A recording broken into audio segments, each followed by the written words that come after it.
Silence struggled to open his eyes, his thoughts gradually resurfacing from the depths of his mind. A flicker of vigilance compelled him to discern his surroundings. An unfamiliar wooden room that a thin layer of blanket covered him, and instead of bed, he found himself lying directly on the floor, a tatami mat, perhaps. He extended a hand to rub his head, attempting to rise, but the sense of weakness coursing through his body thwarted his efforts. The system he silently intoned the word in his mind. A faint light screen materialized in his consciousness, astonishingly clear. Indeed, it was not an illusion. Shinemo found himself at a loss, unsure whether to laugh or cry.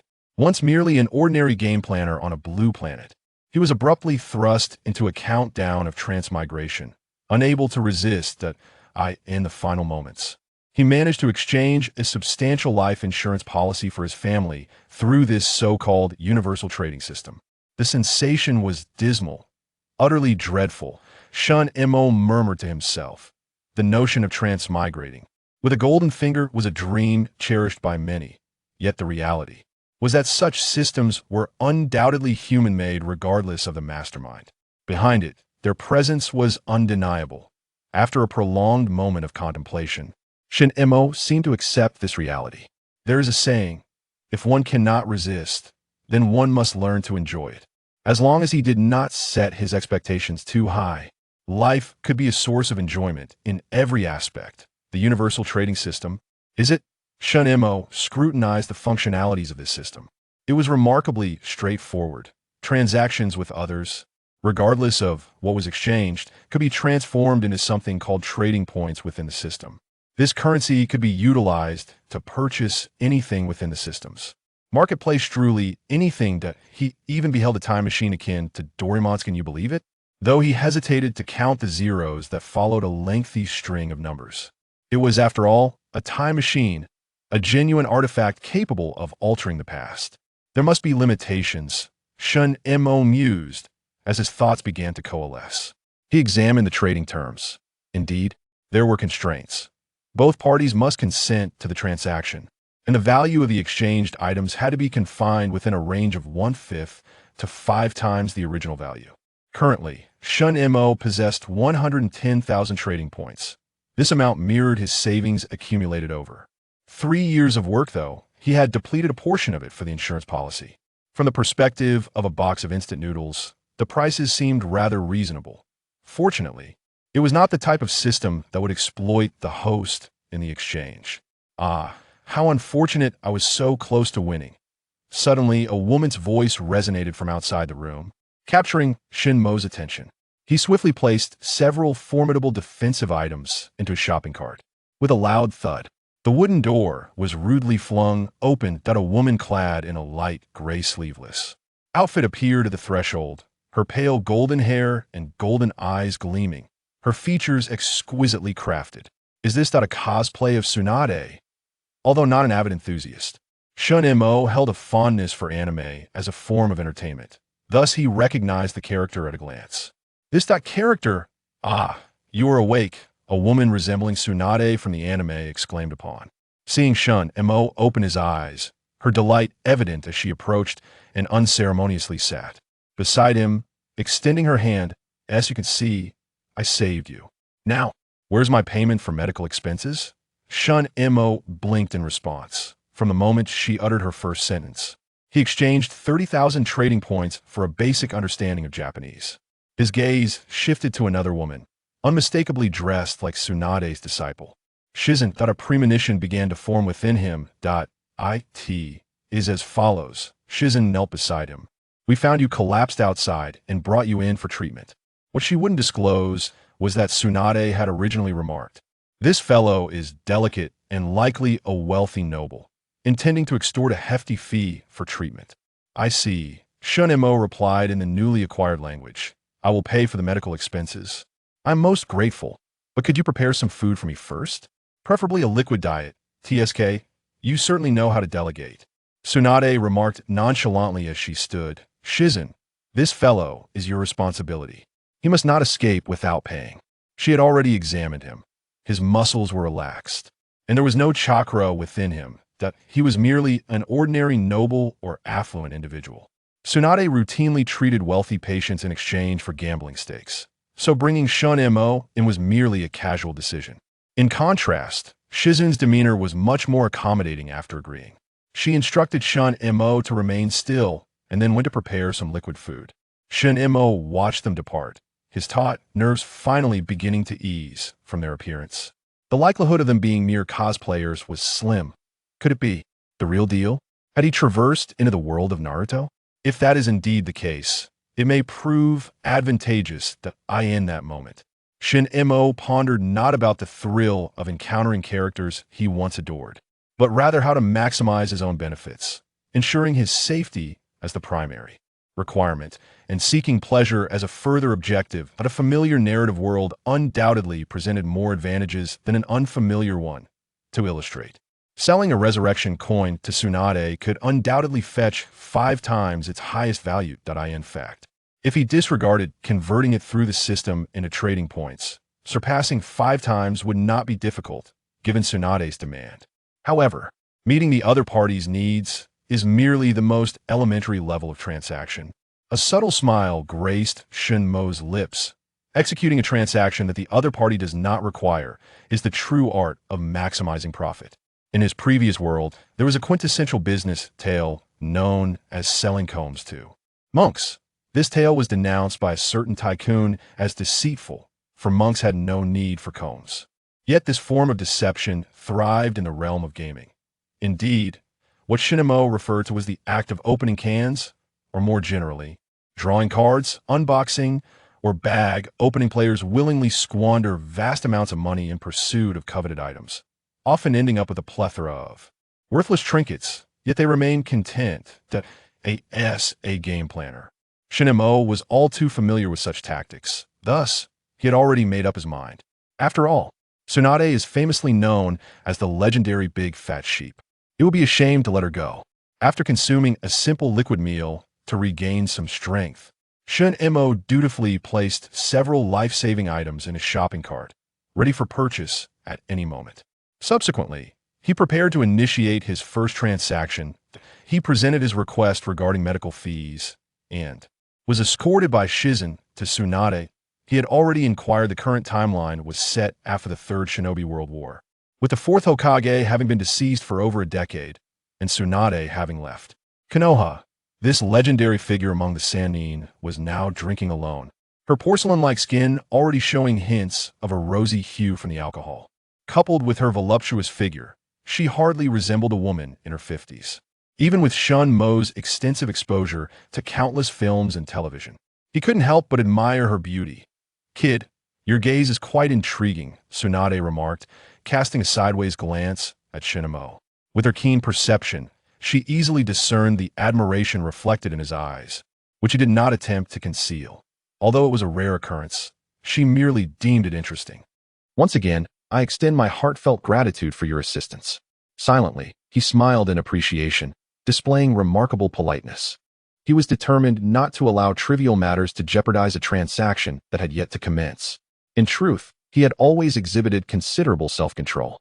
There was no need for further thanks. Simply bring forth the money. Tsunade extended her palm, weighing the sum, 100,000. 100,000? The corners of his eyes twitched slightly. How exorbitant. In this world, that amount roughly equated to 6,000 trading points within the system, reflecting a purchasing power akin to 6,000 yuan. However, he was acutely aware of his own physical state. Having traversed dimensions, he had merely succumbed to a brief fainting spell, coupled with the so-called protective time afforded by the transition. Even if Tsunade were to take no action, he would remain unharmed until he awoke. Given this circumstance, the prospect of deception bore no moral burden. "I sincerely apologize. I am currently devoid of funds. However, I possess certain goods." From behind him, he produced a scroll, unfurling it with a soft pop, revealing 10 dark, unremarkable jars, each valued at 30 trading points. Together with the sealing ninjutsu scroll, the total cost amounted to 700 trading points. Although Tsunade was somewhat taken aback by the presence of a sealing scroll, she quickly dismissed it. Casting a disdainful glance, she remarked, "Clay jars? What value could they possibly hold?" "These are not ordinary clay jars," he maintained his smile. "Each jar is worth 50,000. 50,000. Tsunade's expression conveyed disbelief. She recognized at a glance that these were merely commonplace jars. The true worth lay not in the jars themselves, but in their contents. Silently, he elaborated, "Are you familiar with lotteries, miss? These are akin to that, except that the jars contain not only currency but also various items, some valued below 50,000, while others may exceed that by several fold. This is the essence of gambling. One cannot ascertain the contents prior to opening the jar. After purchase, one may either incur a loss or reap a profit." As expected, Tsunade, known for her penchant for gambling, exhibited a flicker of interest upon hearing this. "How can I be certain that the contents are indeed as you describe? Containing items of greater value? What if they are filled solely with worthless trinkets?" With a wine glass resting upon her lap, she leaned forward, her eyes gleaming with excitement. Her face almost inscribed with the words, "I am utterly intrigued." Beside her, Shizune felt a twinge of embarrassment. Her master was truly, "If you harbor doubts, you may purchase them all.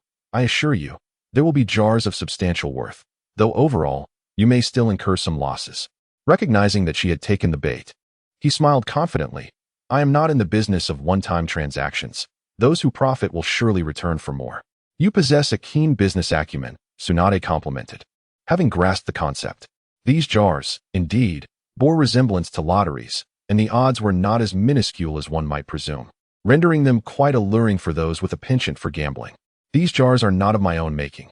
I merely resell them after procurement." Silence shook his head, indicating a desire to extricate himself from the situation. Otherwise, once Tsunade discovered the existence of resurrection coins, she would have little reason to purchase jars. She would undoubtedly seek a way to obtain them from him. Even if it were a trade, the jars would not yield any profit. Indeed, Tsunade nodded, for she regarded Silence as an ordinary person, incapable of crafting scrolls that required sealing jutsu. She then set her cup down, her excitement blossoming. "May I take two?" "Yes." As a medical fee, Silence nodded, gesturing towards the 10 jars before him, warning that they must not be touched, and once opened, they could not be returned. These 10 jars contained nothing, at least, nothing at present. However, he was untroubled by the thought of Tsunade employing jutsu or chakra to cheat, for as a legendary figure, this gamble was still worth taking. Tsunade's gaze swept over the 10 jars, and from their appearance, they were indeed identical. The prohibition against touching them meant that discerning their contents by weight was impossible. This one, she reached for one jar and smashed it with a decisive clap. A narrow escape. Cold sweat broke out on Silence's forehead as he barely managed to react in time to prevent the contents from being exchanged. "Is that money?" 10,000. Tsunade's expression fell, for Silence had previously stated that each jar was worth 50,000. This was tantamount to trading 50,000 for 10,000, a considerable loss. Yet, she quickly dismissed her disappointment. Losing a bet was quite ordinary for her, and this was, after all, free of charge. She had hardly treated Silence, merely conducted a brief examination. Casually, she reached for the next jar. This relaxed Silence, who proceeded to exchange his item. "This one is the true bait." "Smash, a small vial?" Tsunade's curiosity piqued as she realized it was not money. "Congratulations," Silence exclaimed, offering a smile of envy. This was an exceedingly valuable item, the water of life, worth 50,000. Indeed, this was the genuine water of life. Silence had exchanged it for the fountain of youth from the Caribbean pirates, completing a ritual that, once consumed, would grant an ordinary person an additional 3 days of vitality. Its worth was 600 trading points, equivalent to exactly 10,000 of this world's currency. However, Silence unabashedly declared it to be worth 50,000. The value of items fluctuated with the conditions surrounding them. Without a touch of ruthlessness, how could one profit? Tsunade opened the vial, inhaling its contents and shaking it lightly, a flicker of anger flashing in her eyes. Was this merely water, valued at 50,000? Her gaze turned dangerous as she regarded Silence. She was unbothered by losses, but if she were to be deceived, she would ensure that he understood the origin of the legendary status of the 3 ninjas of Konoha. "This is no ordinary water," Silence insisted, shaking his head gravely. "In business, we are always fair and honest. This vial of water of life can grant 3 more days of life to an elderly person on the brink of death. If you doubt it, a small sip should suffice to demonstrate its efficacy." "Oh." Tsunade remained noncommittal. Allowing the elderly, who are on the brink of death, to linger a few more days is something she can achieve effortlessly. After all, she is renowned as the medical ninja who claims that no ailment is insurmountable. However, from this vial, she discerned not a single trace of herbal ingredients. A cold chuckle echoed in her heart. This individual likely remains oblivious to her true identity. With a casual grip, she lifted the bottle and drank half of its contents, entirely unperturbed by the potential presence of toxins or hallucinogens. Then, her pupils constricted slightly. What is this? She felt an extraordinarily pure vitality coursing through her body from an unknown source. Although it was faint to her, its purity was unprecedented, akin to a life force that inherently belonged to her. Given her status as a high-caliber medical ninja endowed with techniques akin to the Rebirth and 100 Heroes Jutsu, which utilizes life force, the experience profoundly astonished her. Indeed, this could extend her vitality by 3 days, even an additional 3 days when she herself felt utterly helpless. For those gravely wounded and teetering on the edge of death, this small vial could serve as a life-saving elixir until treatment could be administered. 50,000 is not only worth it, it is a bargain. With her discerning eye, Tsunade could already envision the miraculous outcomes that could arise if this life-giving water were available in sufficient quantity. Immortality, rapid wound recovery, perhaps even invulnerability? Her gaze towards the silent figure shifted, reflecting a change in perception. The one capable of producing such a substance could hardly be an ordinary merchant. Impressive indeed, young man. Tsunade shook the bottle in her hand. Can you divulge the source from which this vial was procured? The address had shifted from youngster to young man, suggesting that the shock brought on by this fountain of youth was more profound than she had anticipated. Thoughts raced through Silence's mind, yet his smile remained unwavering. Apologies. But that is a trade secret. We are bound by a non-disclosure agreement. Tsunade's eyes narrowed slightly. We? This implied that there was more than one individual involved in the sale of such vials. Instinctively, she pondered whether some mysterious force was scheming behind the scenes. Yet suddenly, never mind. I was merely asking out of curiosity, just a casual inquiry. Tsunade emphasized this, as if attempting to convince herself. After all, she had already left Konoha. The state of the world was no longer her concern. Silence observed Tsunade, whose forced smile and dimmed gaze hinted at her lingering despondency. The consecutive losses of her brother and lover had dealt her a tremendous blow. Well, I shall take my leave then. Silence deliberately produced a length of rope, pretending to slowly bind the remaining 8 vials, as if intending to carry them away. Wait a moment, Tsunade's voice, unsurprisingly, rang out. She had indeed taken the bait. A surge of delight coursed through Silence's heart as he raised his head. Is there anything else, miss? You seem burdened by all those vials. How about selling them to me at a discounted price? Tsunade gazed eagerly at the other vials. Indeed, although she wished to refrain from concerning herself with extraneous matters, her curiosity about the jars remained unabated. With this essence of life, could there be other extraordinary items? The allure of the unknown undoubtedly ranked among the jar's greatest charms. Not to mention their inherent gamble. It was impossible for them to be inexpensive. Silence resolutely declined, his expression apologetic. This was a matter of protocol, and he truly felt remorseful. In fact, even the 2 jars from earlier would require him to first cover their original price upon his return. Discounts could not be casually granted. Otherwise, familiarity would lead to endless complications. Silence was determined to uphold certain principles. I am but a laborer, possessing limited advantages and capabilities. However, I do not hold dominion over the sale of jars. Tsunade clearly exhibited some displeasure, yet did not press the issue further. With a grand gesture, she called out, Shizune, pay up. However, Tsunade-sama. Shizune hesitated slightly. Tsunade had a penchant for gambling and was now burdened with significant debts, having only a meager amount left for living expenses. No matter, purchasing such jars is a sound investment, Tsunade exclaimed, shaking the bottle in her hand, her eyes gleaming with excitement. The allure of the jars lay in their perceived value. She was convinced that whatever emerged from them held worth. Entirely oblivious to the possibility that the contents might be of no use to her whatsoever, Silence understood all too well. This Tsunade had already ensnared herself in the game. In this way, she had inadvertently assisted him considerably. Silence was delighted as he took the money from Shizune's hands, the system in his mind confirming the transaction. He then pushed the jar forward, inquiring, might I also take a glimpse at the contents? If any rare items are present, I would be pleased to provide explanations. Tsunade nonchalantly nodded in agreement, then pressed down her palm. Clap. Another 10,000? Instantly, some dissatisfaction arose as she glanced at the next jar. This time, it contained a packet of powder. This was a special daffodil root powder, valued at approximately 30,000. Without waiting for Tsunade to inquire, Silence promptly elaborated. If combined with a specific extract of mugwort stems, it can create a potent sleeping agent known as the water of life and death, colorless, odorless, and highly effective. Indeed, among the 8 jars, aside from 2 containing money, 5 were filled with potions or herbs sourced from the world of Harry Potter, healing potions, a petrification agent, and the most valuable of all, a tiny vial of truth serum worth 80,000 in Silence's estimation. Of course, their actual worth within the system was closer to 10,000, equating to about 600 trading points, just enough to meet the minimum transaction value of 1/5. What a tremendous profit! Tsunade's exuberant exclamations harmonized perfectly with Silence's inner satisfaction. Such miraculous potions and herbs existed.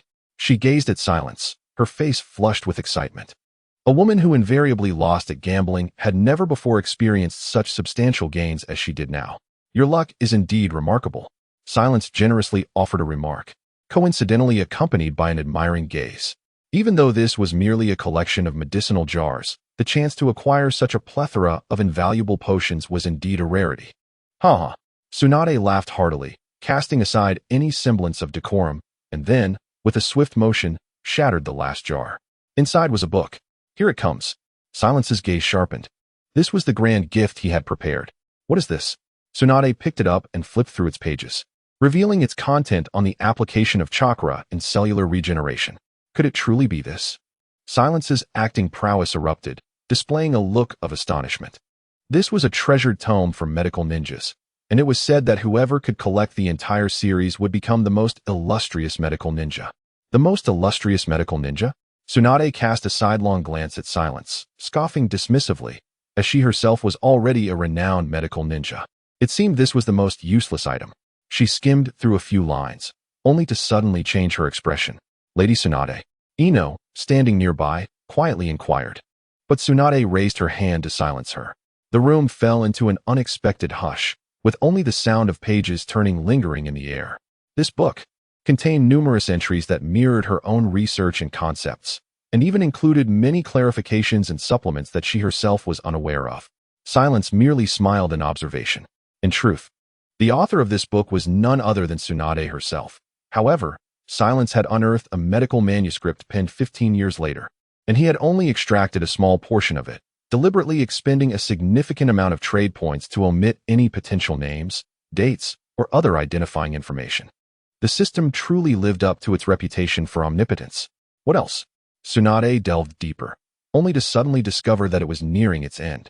The entire manuscript comprised merely a scant 10 pages. For a top-tier medical ninja of her caliber, this sensation was utterly disheartening.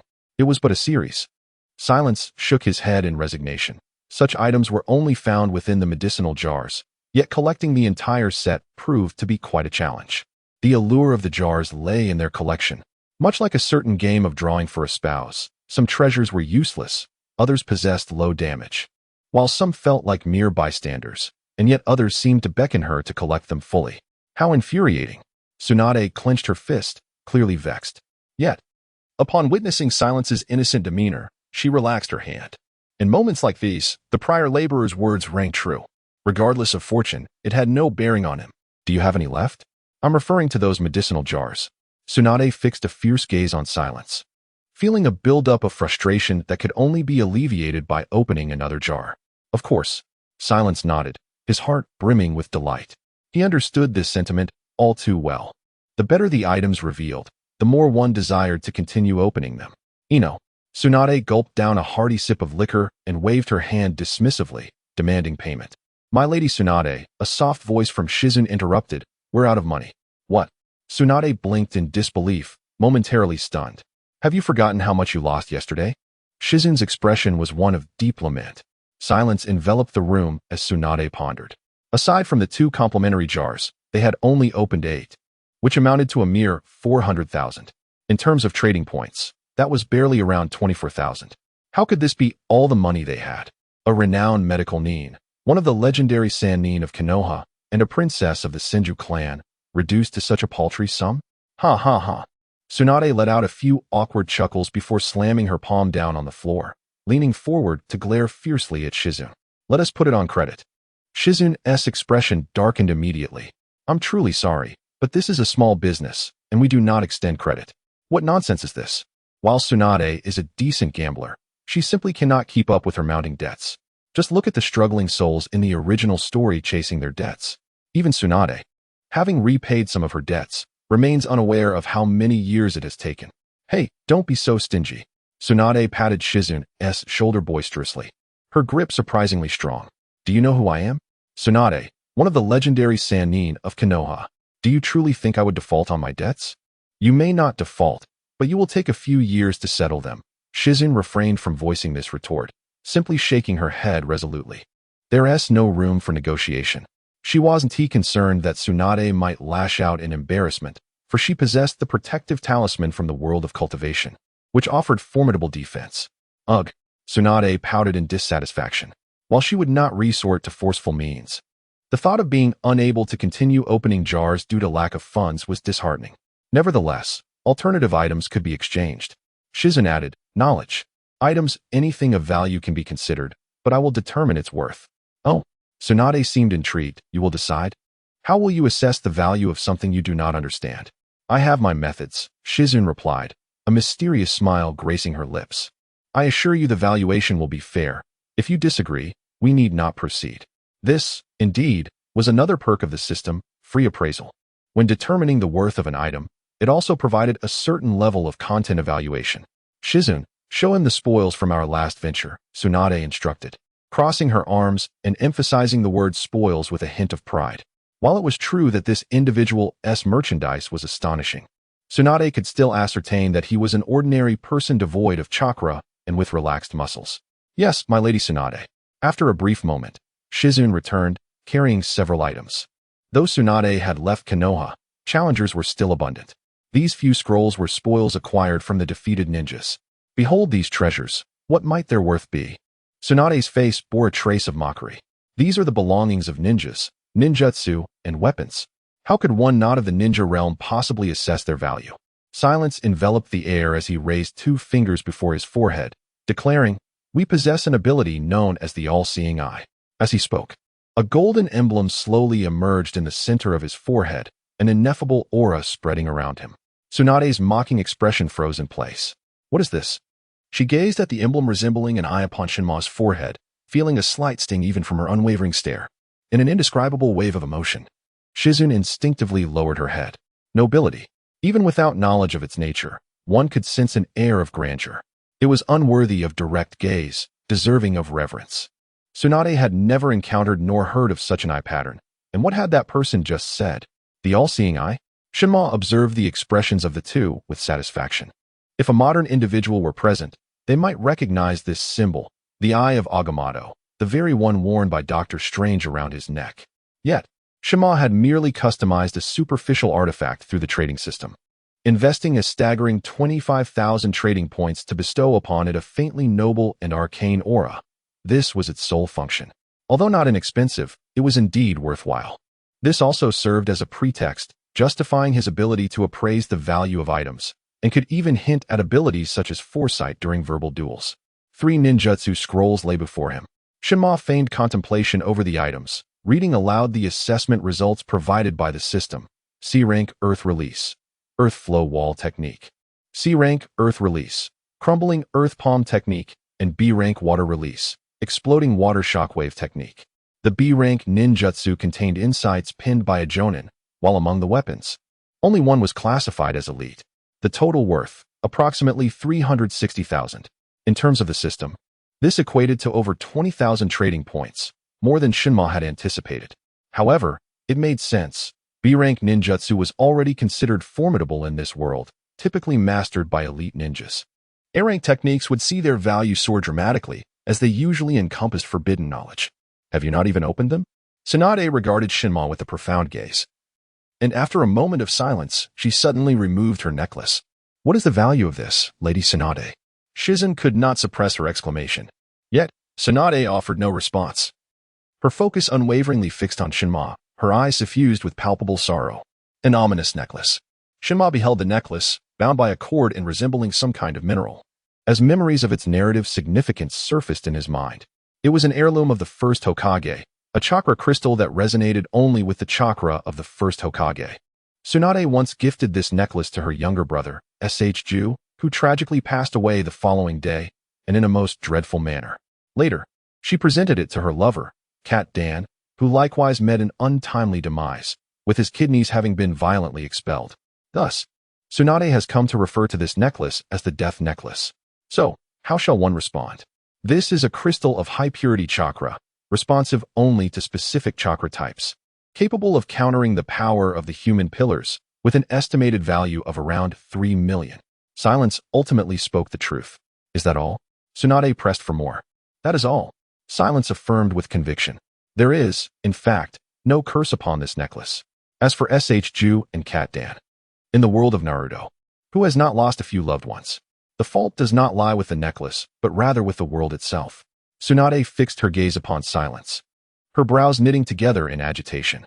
The expression she wore was indeed more vivid than any cosplay he had ever encountered, the key being her aura.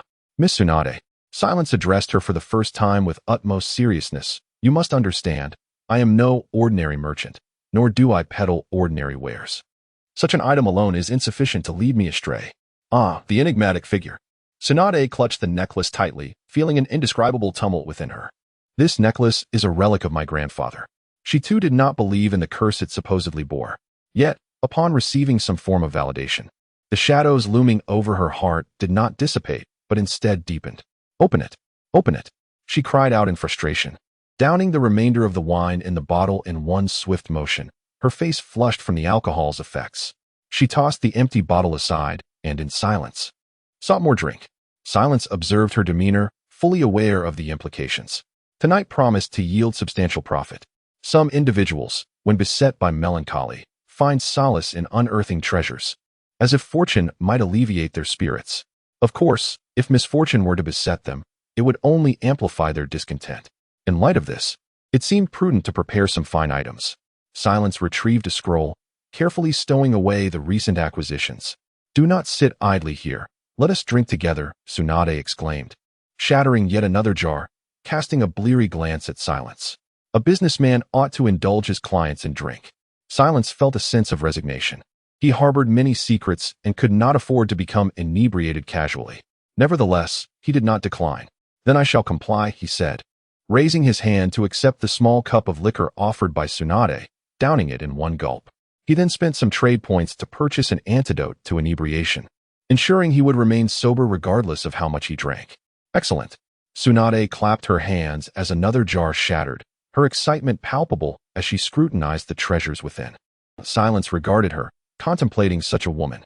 Why does she enjoy immense popularity among Naruto fans? A woman in her 50s, with a personality that is both eccentric and extreme, exhibiting capriciousness and an insatiable gambling addiction, spending money with reckless abandon, and prone to resorting to violence at the slightest provocation. However, it is the juxtaposition of her vulnerable side against her resilient demeanor, her gentleness contrasting with her brutality, that undeniably creates an appealing charm. Suddenly, Silence's gaze was drawn to a particular spot, and realization dawned upon him. Indeed, her most captivating allure lies in her fierce nature. Hey, what is this? Tsunade inquired, gripping Silence's shoulder and leaning in, the scent of alcohol wafting around her. Silence's expression faltered slightly before he quickly composed himself. It's a body enhancement liquid, used during baths. With consistent use, even an ordinary person could attain physical prowess akin to that of a ninja. It is a treasure for martial artists. This elderly woman surprisingly possesses a rather supple physique. It hardly resembles the hundreds of years of cultivation typical in the world of immortals. It feels a bit unfair. Wow, this is a splendid item. Shizune, this is for you, Tsunade exclaimed joyfully, tossing it to Shizune. The jars Silence selected were all items beneficial to ninjas, albeit inexpensive trinkets, each priced at around 600 trading points. Yet, they hailed from magical realms, the world of cultivation, and among them, the most valuable, a red potion from the Bone King world, capable of efficiently healing injuries, priced at a mere 688. After depleting those spoils, Silent managed to extract knowledge worth over 8 million, equating to 300,000 trading points, from Tsunade. As night fell, shards of broken pottery and various potions and herbs littered the ground. Tsunade appeared exceedingly satisfied, clutching the last 500,000. Let us have another round. Tsunade-san, Silent blinked. Congratulations. You have now purchased over 20 sets of first-level jars, granting you the privilege to acquire second-level jars. Second-level jars? Tsunade paused in surprise. Indeed. Silent unfurled another scroll, revealing a jar worth 500,000. Although the previous items were rare, true treasures could only be found in higher-level jars. Trinkets?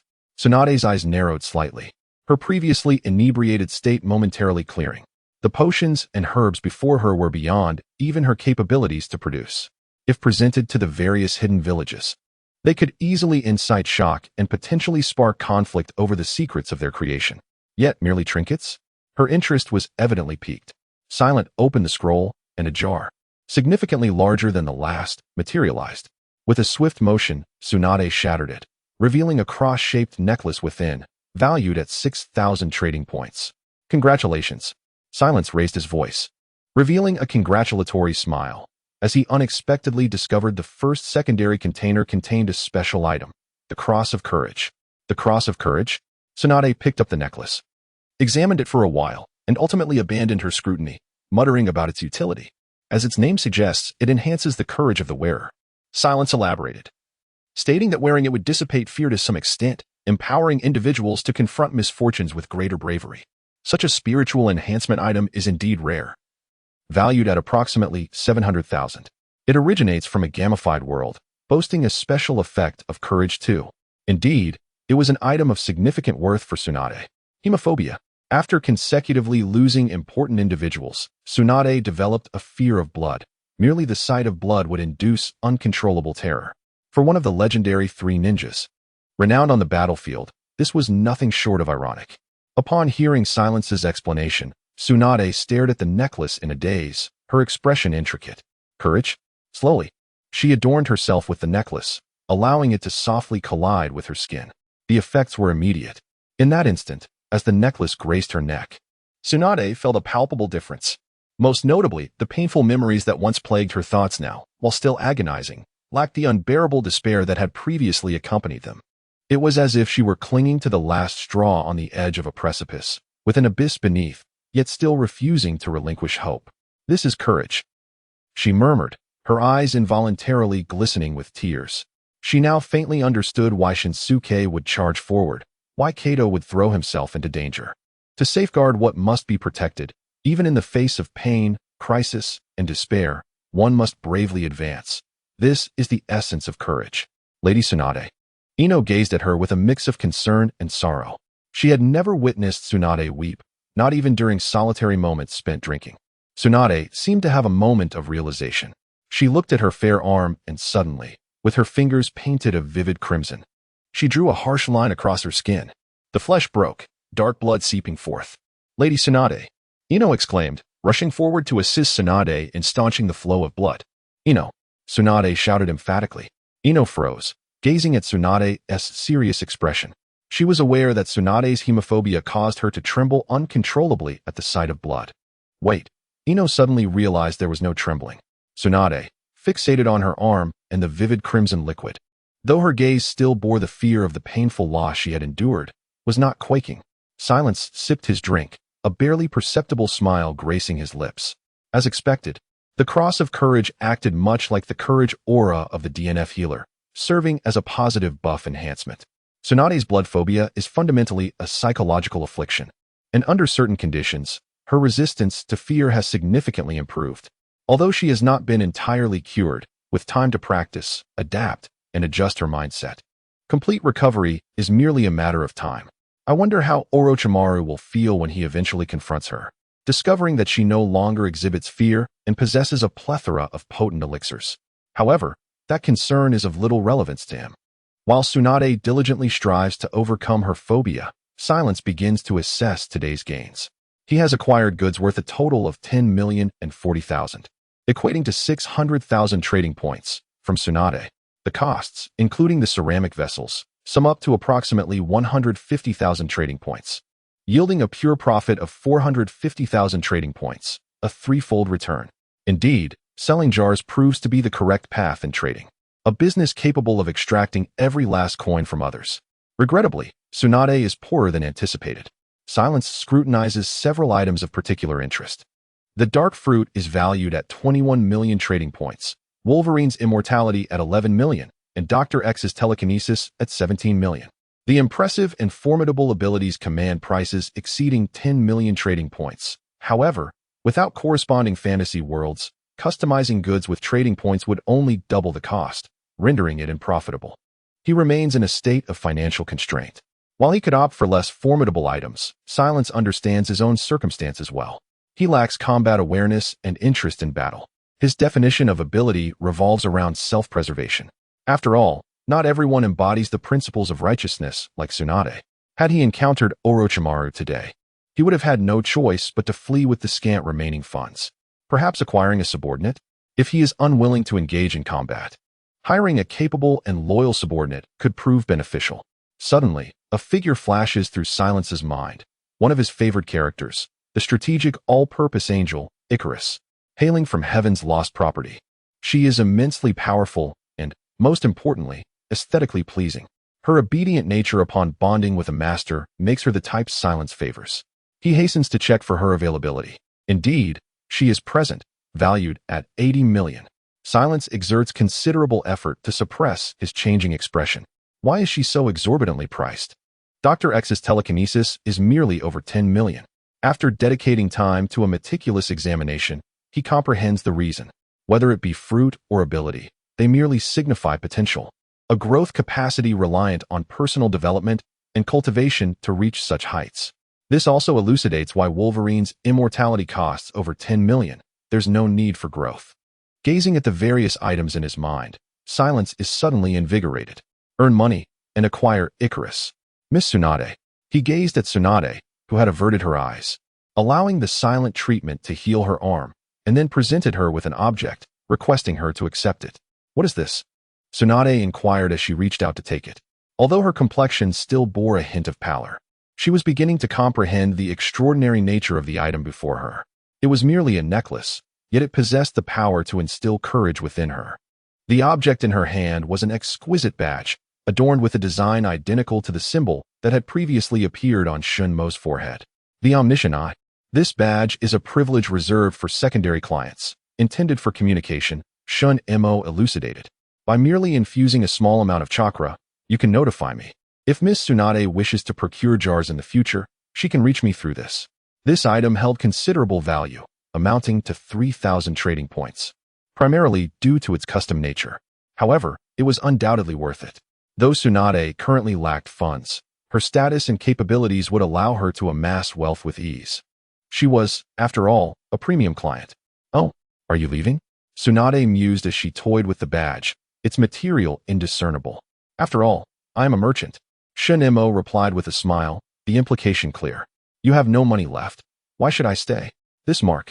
Tsunade leaned forward, resting her hand on her thigh, her dark golden eyes reflecting Shun Mo's figure. You call it the Omniscient Eye. Does that imply that the jars you sell can accomplish anything? At that moment, Tsunade exuded an invisible pressure, devoid of any intoxication. Had the cross of courage pulled her from a state of despair? Shun Mo silently exchanged a diamond talisman worth 3,000 trading points into his pocket. He glanced at the teleportation device in his shopping cart and, after a brief pause, decided it was time to provide a jolt of excitement. Smiling, he said, whether it is truly omnipotent, I cannot say for certain. However, many have indeed experienced miraculous outcomes with the jars I have sold. Such as? Tsunade pressed for clarification. Shun Mo met her gaze and slowly uttered a single word, resurrection. At that instant, Tsunade's pupils dilated in shock. An overwhelming force emanated from her, causing even Shizune to cover her mouth in disbelief. Yet, Shun Mo appeared oblivious to the escalating tension, maintaining his serene smile. He felt it was the opportune moment to reveal more. Miss Tsunade, you must have lost someone dear to you. Such occurrences are all too common in your world. Our world? Tsunade echoed, her curiosity piqued. Allow me to formally introduce myself, Shun Mo said with a light laugh. I am Shun Mo, a merchant from a parallel realm, affiliated with the Omniscient Merchant Guild. This, of course, was a fabricated identity that Shun Mo had meticulously crafted long ago. What he produced was utterly inexplicable. Some of the herbs he had just displayed did not exist in this world. In the future, even more wondrous items would emerge.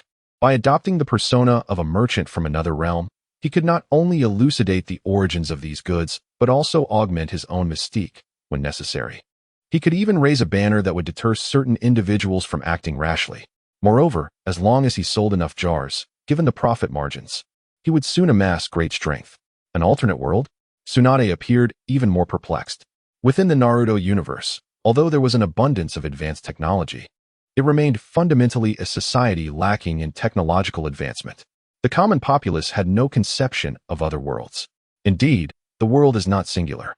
Silence gradually raised his hand and, through the system, summoned a one-time mirroring technique. At the touch of his fingertip, numerous ethereal images began to materialize. There were unimaginable skyscrapers, colossal metallic beasts emerging from a black hole in the sky, engaged in battle with bizarre warriors. There were grand armies, towering trees that walked like men, and dragons exhaling flames. There stood deities in the clouds, wielding lightning to chastise the world. All of these were scenes from films Silence had watched. His calm voice resonated softly. We traverse numerous worlds, trading goods with all beings, whether they be humans or deities. Thus, please do not confine our capabilities within the perspective of a single world. We possess the means for perfect resurrection, without any cost or flaw. Such items reside within these jars, which could be deemed treasures. Tsunade remained silent for a long time, while Sakura instinctively bit her hand that covered her lips, as if to ascertain whether she was dreaming. The incredibly vivid images before her, the astonishing goods within the jars, all confirmed the reality of the situation. After an indeterminate period, Tsunade broke the silence with a somewhat hoarse voice. How much would it take to achieve the resurrection you speak of? Her fists were clenched tightly, her body trembled slightly, yet her expression was not one of defiance. Instead, her lips pressed together, revealing a hint of vulnerability. For she truly, deeply wished to see them once more. I do not know, Silence replied, shaking his head. If it were to resurrect an individual of average strength, theoretically, a level 3 jar could suffice. However, if the number of jars opened were sufficient, there would undoubtedly be a response to the deepest desires of the jar's opener. A level 1 jar is priced at 3,000 trading points. A level 2 jar at 30,000. A level 3 jar at 300,000. And so forth. As for resurrecting Rin, even a custom service would only cost around 400,000 trading points, considering she was merely a 12-year-old genin. As for Kato's case, that would be pricier. A level 3 jar, 5 million each, perhaps? Tsunade's gaze gradually solidified. I will gather the funds. The more, the better. Silent reminded her that the greater the investment, the higher the chances of success.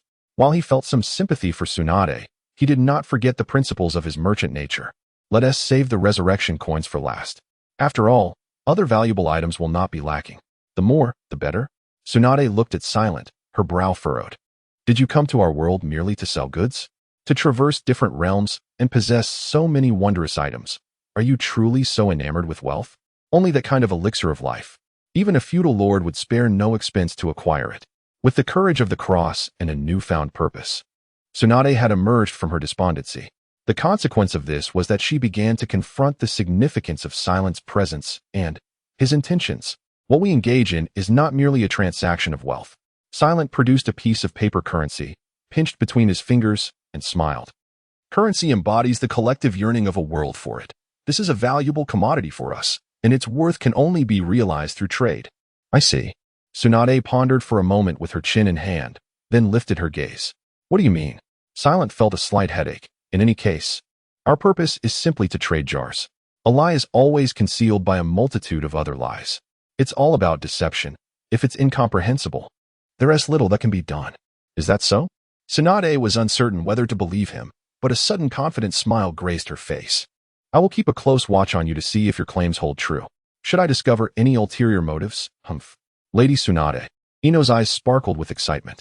How many years had it been since she had seen such a spirited Tsunade? Silent found himself at a loss for words. Was this self-inflicted? Well, let us rest for now. Tsunade waved her hand. We'll set off early tomorrow. Silent was taken aback, then realized that her mention of departure included him as well. In any case, you claim your purpose is trade. Tsunade crossed her arms, her smile unwavering. Konoha is filled with wealthy individuals who would undoubtedly be interested in your jars. What, do you not wish to go? Or is it that this merchant, both in origin and in the goods he sells, is shrouded in too much mystery? If left unchecked, who knows what trouble might arise? The items she could extract from these jars could restore her to her prime and even provide her with additional trump cards. Returning to Konoha would be the best course of action. Meanwhile, Silent felt a peculiar sensation stir within him. The third Hokage is still alive. If Tsunade returns to the village, the entire storyline will be thrown into disarray. Oh well, it matters not. However, it must be acknowledged that Konoha is indeed a splendid place, abundant with prominent employers. Although his abilities may still be lacking, the prospect of earning through disposable goods alleviates concerns regarding safety, and if worst comes to worst, fleeing remains a viable option. At present, his sole ambition is to amass wealth. Given the capabilities of the system residing in his mind, he believes that with sufficient funds, there is nothing to fear. While he considers Konoha a favorable locale, the expression on Tsunade's face reveals her intentions. She desires to tether him to Konoha. This cannot be permitted. Konoha is teeming with affluent individuals, as are other regions. However, as a mysterious merchant, he must not project an impression of being confined. If Miss Tsunade is willing to introduce clients to him, that would be most advantageous. With a light chuckle, he remarked, through the badge, I can be contacted anytime and anywhere. Should there be clients interested in purchasing jars, I shall hasten to them at the earliest opportunity. There is no need for such complications. Simply accompany me, Tsunade asserted, her arms crossed, her tone leaving no room for dissent, radiating authority. This is unacceptable. Maintaining his smile, he rose to his feet. I have numerous clients to attend to, so, Miss Tsunade, I bid you farewell. After a graceful bow, before Tsunade could react, a soft sound echoed as he vanished like a fleeting shadow, employing a short-range teleportation technique valued at 700 trading points. Tsunade-sama. Ino couldn't help but exclaim. Spatial ninjutsu? Tsunade furrowed her brow, only to shake her head in self-denial. No, it doesn't seem like it. As the granddaughter of the first Hokage, she was familiar with the space-time ninjutsu developed by her great-grandfather, the Flying Thunder God technique. Yet, what she had just witnessed was entirely different. Could it be a method from another world? After a moment of contemplation, Tsunade abruptly stood. Ino, we must return to Konoha. The matter of the otherworldly merchant must be reported to the third Hokage promptly, and we must also gather the funds for the resurrection without delay.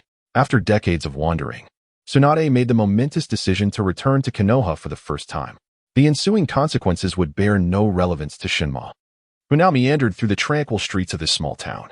It appeared quite serene, yet it felt akin to traversing a shadowy realm. Such diminutive houses were a rarity in Shinma's original world. What should he do next? He casually exchanged for a chicken leg, leaning against a wall, biting into it while observing the sparse foot traffic on the street. A sudden wave of profound loneliness washed over him. In this foreign world, he was utterly alone. Immersed in the system within his mind, he had initially sought options to return to Earth upon realizing his translocation, yet found none. Custom options, too, displayed insufficient trading points. Nevertheless, hope had not been entirely extinguished. Never mind, overthinking is futile. Shinma quickly finished the chicken leg, wiped his mouth, and pondered the cost of a service to search for an identity. In such a small town, is it merely over 1,300? Let us seek out the wealthiest among us. In the world of Naruto, the most powerful undoubtedly belong to the ranks of ninjas. Yet, the wealthiest may not necessarily share that distinction. Ninjas do not engage in productive labor, and their numbers are vastly outnumbered by ordinary folk.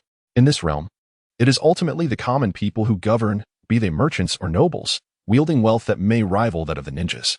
In this town, the highest status and the greatest fortune belong to the head of the Northfield family, Northfield Yuki, who is currently indulging in an evening feast.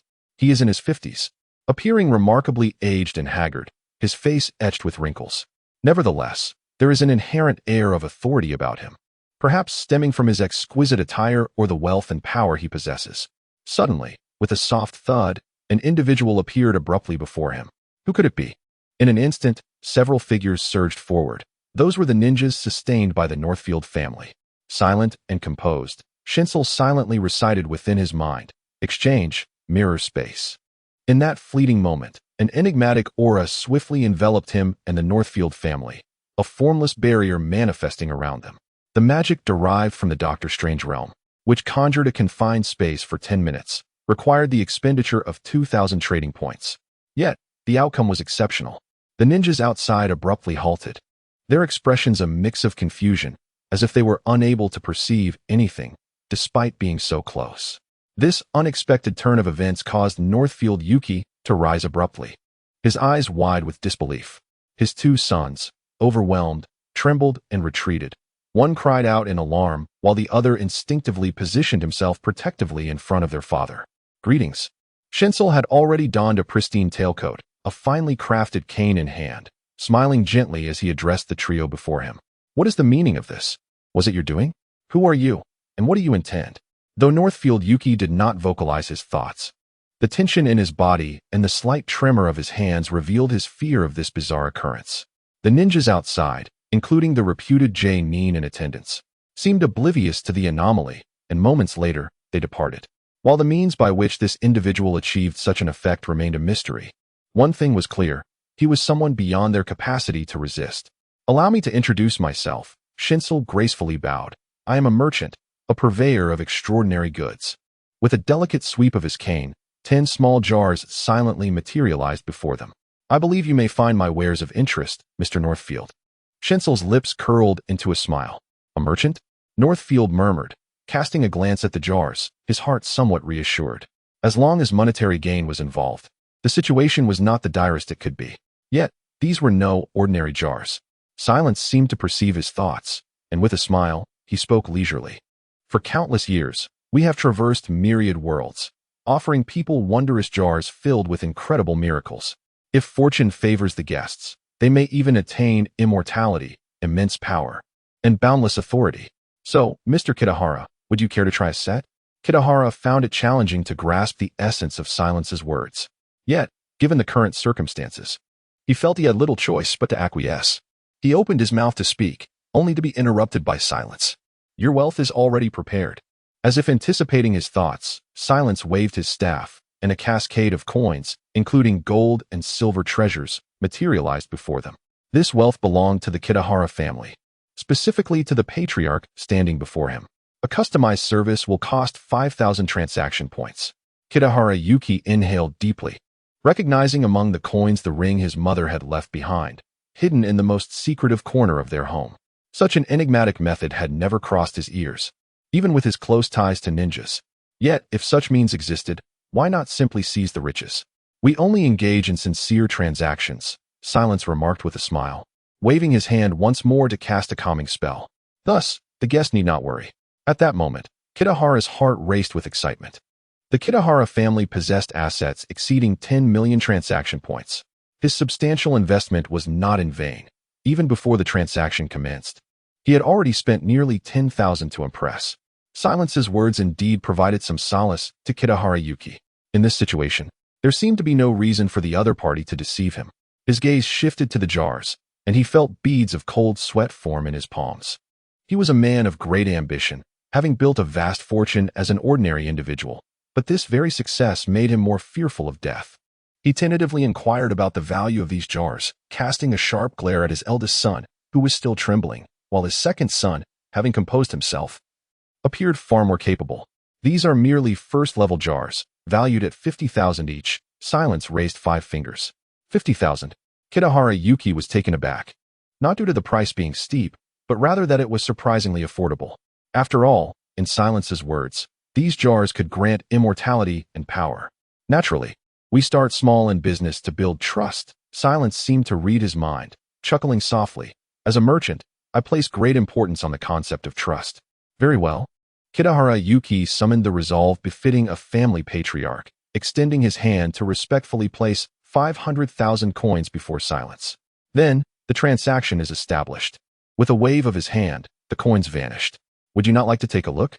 Trust me, you will not be disappointed. Kitahara Yuki's palm trembled slightly. If it were merely a matter of purchase and conclusion, it would indeed be ideal. However, it is evident that it is far from simple. Taking a deep breath, I extend my palm, ready to unveil the contents. Father, his second son suddenly interjects, allow me to assist. Long time, Baiyuan Yuki feels a stir of emotions. For none can predict what these jars might unleash upon being opened. Yet, he nods in agreement. The Baiyuan family cannot afford to be without him. Baiyuan Longtai, equally sweating, cautiously glances at Shun Mo before resolutely prying open one of the jars. Inside lies a radiant orb. Congratulations, Shinmo's sudden voice startles the trio. Astonishingly, the first jar reveals a rare item valued at 60,000. Shin Yun, adorned with a congratulatory smile, gestures, and the orb ascends, representing an experience amassed from 1,400 sword strikes. Shall our guest give it a try? Indeed, this is a bespoke product. Although custom items command a steep price, Shin Mo has managed to keep the cost within the lowest trading limit of 600 transaction points. The essence lies in its wondrous ability to ease the apprehensions of these trembling guests and, moreover, to heighten their interest. In the face of Shunmo's smile, Beiyuan Yuki falls into silence. Father, once again it is Beiyuan Longtai. Please, let me have a go. Longtai. Beiyuan Yuki gazes at him with a look of satisfaction, realizing that perhaps he had previously shown insufficient concern for his second son. Though he has never held a fondness for him, today's performance brings him great solace. Shin Mo watches this scene with keen interest. Do these individuals perceive their merchandise as a formidable beast? Beiyuan Longtai speaks little, his expression resolute as he extends his hand to gently touch the orb. In an instant, the radiance merges into his palm. Beiyuan Longtai's body stiffens. He feels a slight warmth in his arm, and memories not his own flood his mind. Visions of himself striking a wooden post incessantly for 1,400 times, never faltering. His hand instinctively adopting the grip of a sword. When he returns to his senses, he finds himself staring blankly at his palm, where blisters, evidently from sword practice, have formed. Initially incredulous, his expression shifts to one of joy and astonishment as he swings his arms a few times. Father, he turns to his father, excitedly displaying the blisters on his palm, mimicking the sword-wielding posture with remarkable precision and fluidity. It is indeed real. Beiyuan Yuki cannot suppress a deep breath. He knows his second son all too well. His frail physique has never been conditioned, having solely focused on his studies. Yet, these blisters are unmistakably from rigorous sword practice. And this proficient sword-wielding stance, how could it be accomplished? In the midst of shock, Kitahara Yuki felt a tingling sensation at the nape of his neck, as this exceeded his comprehension. With a smile lingering at the corners of his mouth, Shin-Mo leisurely adjusted the already neat collar of his attire and softly remarked, "This is the marvel of the jars. Within them lie products beyond your imagination. Shall we continue?" His words seemed to awaken the group, and Kitahara Yuki suddenly grasped the implications. Gazing at the remaining 9 jars, he noted a flicker of desire among them. He had begun to realize that this might not merely be a crisis for the Kitahara family, but rather an extraordinary opportunity, a monumental chance. With determination, he proceeded to open the next jar himself. Inside lay a dagger, an ordinary item, yet still present. Shin-Mo shrugged slightly, as this was merely the least expensive first-tier jar. Ordinary. Kitahara Yuki held it in his hand, the cold blade reflecting his weary visage under the flickering candlelight, its chilling edge painfully piercing to the eye. This was indeed a rare weapon. Moreover, the grooves on the blade evoked memories of his younger days when he was bold enough to engage in combat. A fine blade, he mused. Please, continue, he urged. Shin-Mo gently prodded, as the cost of maintaining this mirrored space far exceeded the value of these items. He needed to sell 20 sets of first-tier jars swiftly before moving on to the second-tier jars. Yes, Kitahara Yuki had begun to recover from his initial fear, his gaze toward Shin-Mo now imbued with reverence and a hint of excitement.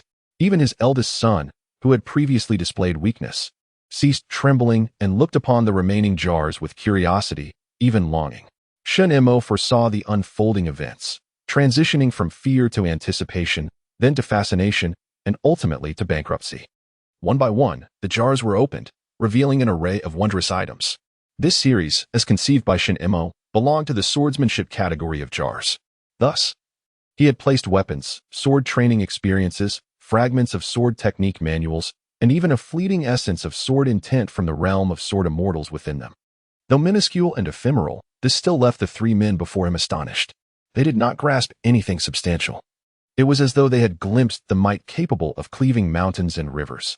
It was an unimaginable realm, akin to that of deities. Once all 10 jars were opened, Shin-Mo offered merely a few hints. Without hesitation, Kitahara Yuki decided to continue purchasing jars, his gaze now fervent. Shin-Mo recognized the fervor not only in him, but also in his 2 sons. Indeed, Weaker individuals tend to become more absorbed in the desire for power compared to inherently strong individuals like Tsunade. With a wave of his hand, he presented another set of jars. "Please," he said with a smile, accepting the money offered by the other party. For Shinemo, the more engrossed the customers became, the better. Unable to contain his excitement, Kitahara Yuki directly opened the canister. One by one, the items were extracted. This time, an experienced group emerged, specifically related to a certain swordsmanship training, which Kitahara Yuki eagerly utilized. Despite being a memory of rigorous training, his expression radiated sheer enjoyment, even to the point of trembling with excitement. The sensation of instantaneous enhancement was an irresistible temptation for someone as ambitious as him. "Sir, I wish to continue." He fervently and reverently gazed at Shinemo. Without uttering a word, Shinemo merely smiled and waved his hand. "Proceed to open the cans." In less than an hour, all 20 sets of first-level canisters were opened. The total cost, in the currency of the Naruto world, amounted to 10 million, equivalent to 600,000 trading points. This sum was nearing that of Tsunade. However, the Kitahara family's assets had only diminished slightly. "Congratulations, esteemed guest. You have acquired the qualification to open second-level canisters," Shinemo calmly announced for the second time. "Second-level canisters?" Kitahara Yuki seemed to realize something, his eyes sparkling with anticipation as he looked at Shinemo. "Indeed." Shinemo gestured towards the items before him, explaining that only guests who had purchased a certain quantity of first-level canisters were eligible to buy higher-tier canisters. It was apparent that while these first-level canisters contained numerous wondrous items, most held little value. Little value? Kitahara Yuki's breath quickened. Indeed, while these items were marvelous, their impact was limited, providing only marginal enhancement. The price for each second-level canister was 500,000. With a wave of his hand, 10 larger canisters appeared before them. Selling a set of these would yield 300,000 trading points. This was the true tool to extract the potential of the Kitahara family. 500,000. Kitahara Yuki hesitated for a moment, as this price was not insignificant even for him. Yet, gazing at the enchanting items before him ignited a fervor within. "Purchase." He placed 5 million in front of Shinemo, requesting a set. "Trust me." Shinemo cheerfully accepted the substantial sum, assuring that the guest would not regret this decision. Indeed, regret was far from his mind. Merely the third canister yielded an item similar to those before, but this time, the effect was tenfold. Kitahara Yuki felt a surge of warmth as his previously frail body suddenly bulged with muscle, becoming powerful and robust. This was nothing short of a miracle. He gazed at his physique, feeling an unparalleled strength akin to that which he had trained for himself. His heart raced. If these canisters could truly elevate him, he would surpass even the ninjas. A tenfold price naturally entailed tenfold value. With a soft, enigmatic smile, Shinmo's voice seemed to carry an alluring charm. If these were jars from a medicinal series, one might dare to imagine the existence of a fountain of youth, a chance to reclaim one's lost vigor. A sharp intake of breath escaped Kitahara Yuki, yet doubt did not linger.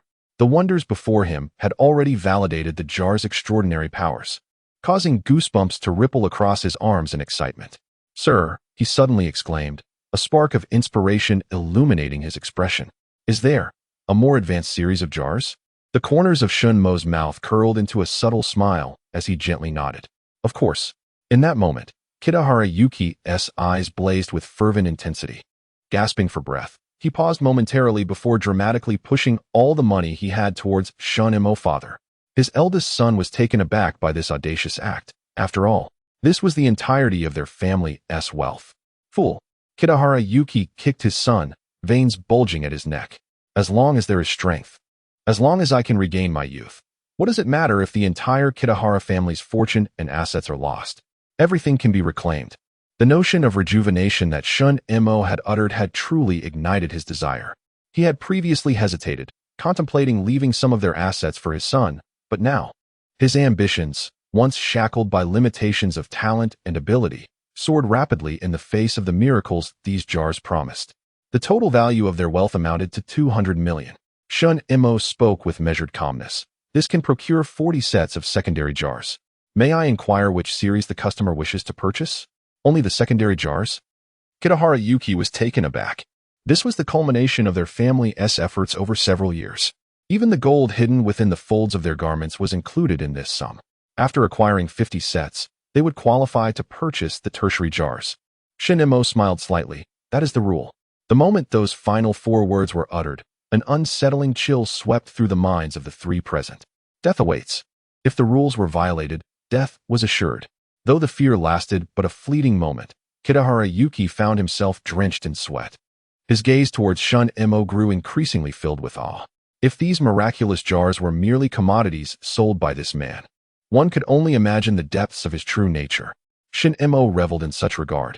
The effect of instilling fear was rather effective, and he had become increasingly adept at employing techniques that showcased the allure of these one-time use items. Once Kitahara Yuki confirmed the series of jars, Shin-Emo waved his hand, and 400 jars materialized densely before them. Thus, the transaction was complete. With a silent and graceful bow, he understood that the individual before him had exhausted their funds. Subsequently, as customary, a badge was presented. The guest was now a member of my Omniscient Merchant Association. Should there be a need to procure more jars in the future, the badge would serve as a means of communication. Thank you, sir, North Yuki said, taking the exquisite badge with utmost seriousness. Then, I shall take my leave. After bowing once more, the air around him seemed to shatter like an invisible barrier, disintegrating into nothingness. This peculiar spectacle sent shivers down the spines of the 3 witnesses. Yet, gazing upon the hundreds of jars before them, an overwhelming fervor filled their hearts. Unbeknownst to North Yuki, the value he had expended was sufficient to acquire a formidable power. However, after Silent had siphoned off 4/5 of it, and it had been diluted among numerous worthless jars, what remained would only serve to elevate his prowess to a mere middle ninja level. When he realized that, despite sacrificing all his wealth, he still remained relatively weak. Would he harbor regrets? No. He would purchase even more jars. As he departed from the North family estate, Silent glanced back at the brightly lit residence, which seemed to be teetering on the edge of chaos. He raised his hand instinctively, making a grasping gesture towards the luminous full moon. At that moment, a smile of exhilaration graced his face. 10 million. This was the amount of trading points he currently possessed, after deducting expenses. He had made a profit of a full 10 million. A peculiar sensation welled up within him, not solely due to the substantial earnings, but because he thoroughly enjoyed the entire process, particularly witnessing the eagerness of those individuals as they became enamored with his jars and excited by the powerful items they acquired. It resonated with the feeling of designing a game. His countenance radiated joy as he relished the happiness customers derived from spending money, transforming their destinies through their investments. This sentiment was undeniably delightful. Some individuals find pleasure in the thrill of clever schemes that abide by certain boundaries, akin to mischievous children. Silent belonged to this category. Since childhood, he had orchestrated numerous harmless pranks that elicited laughter and tears alike.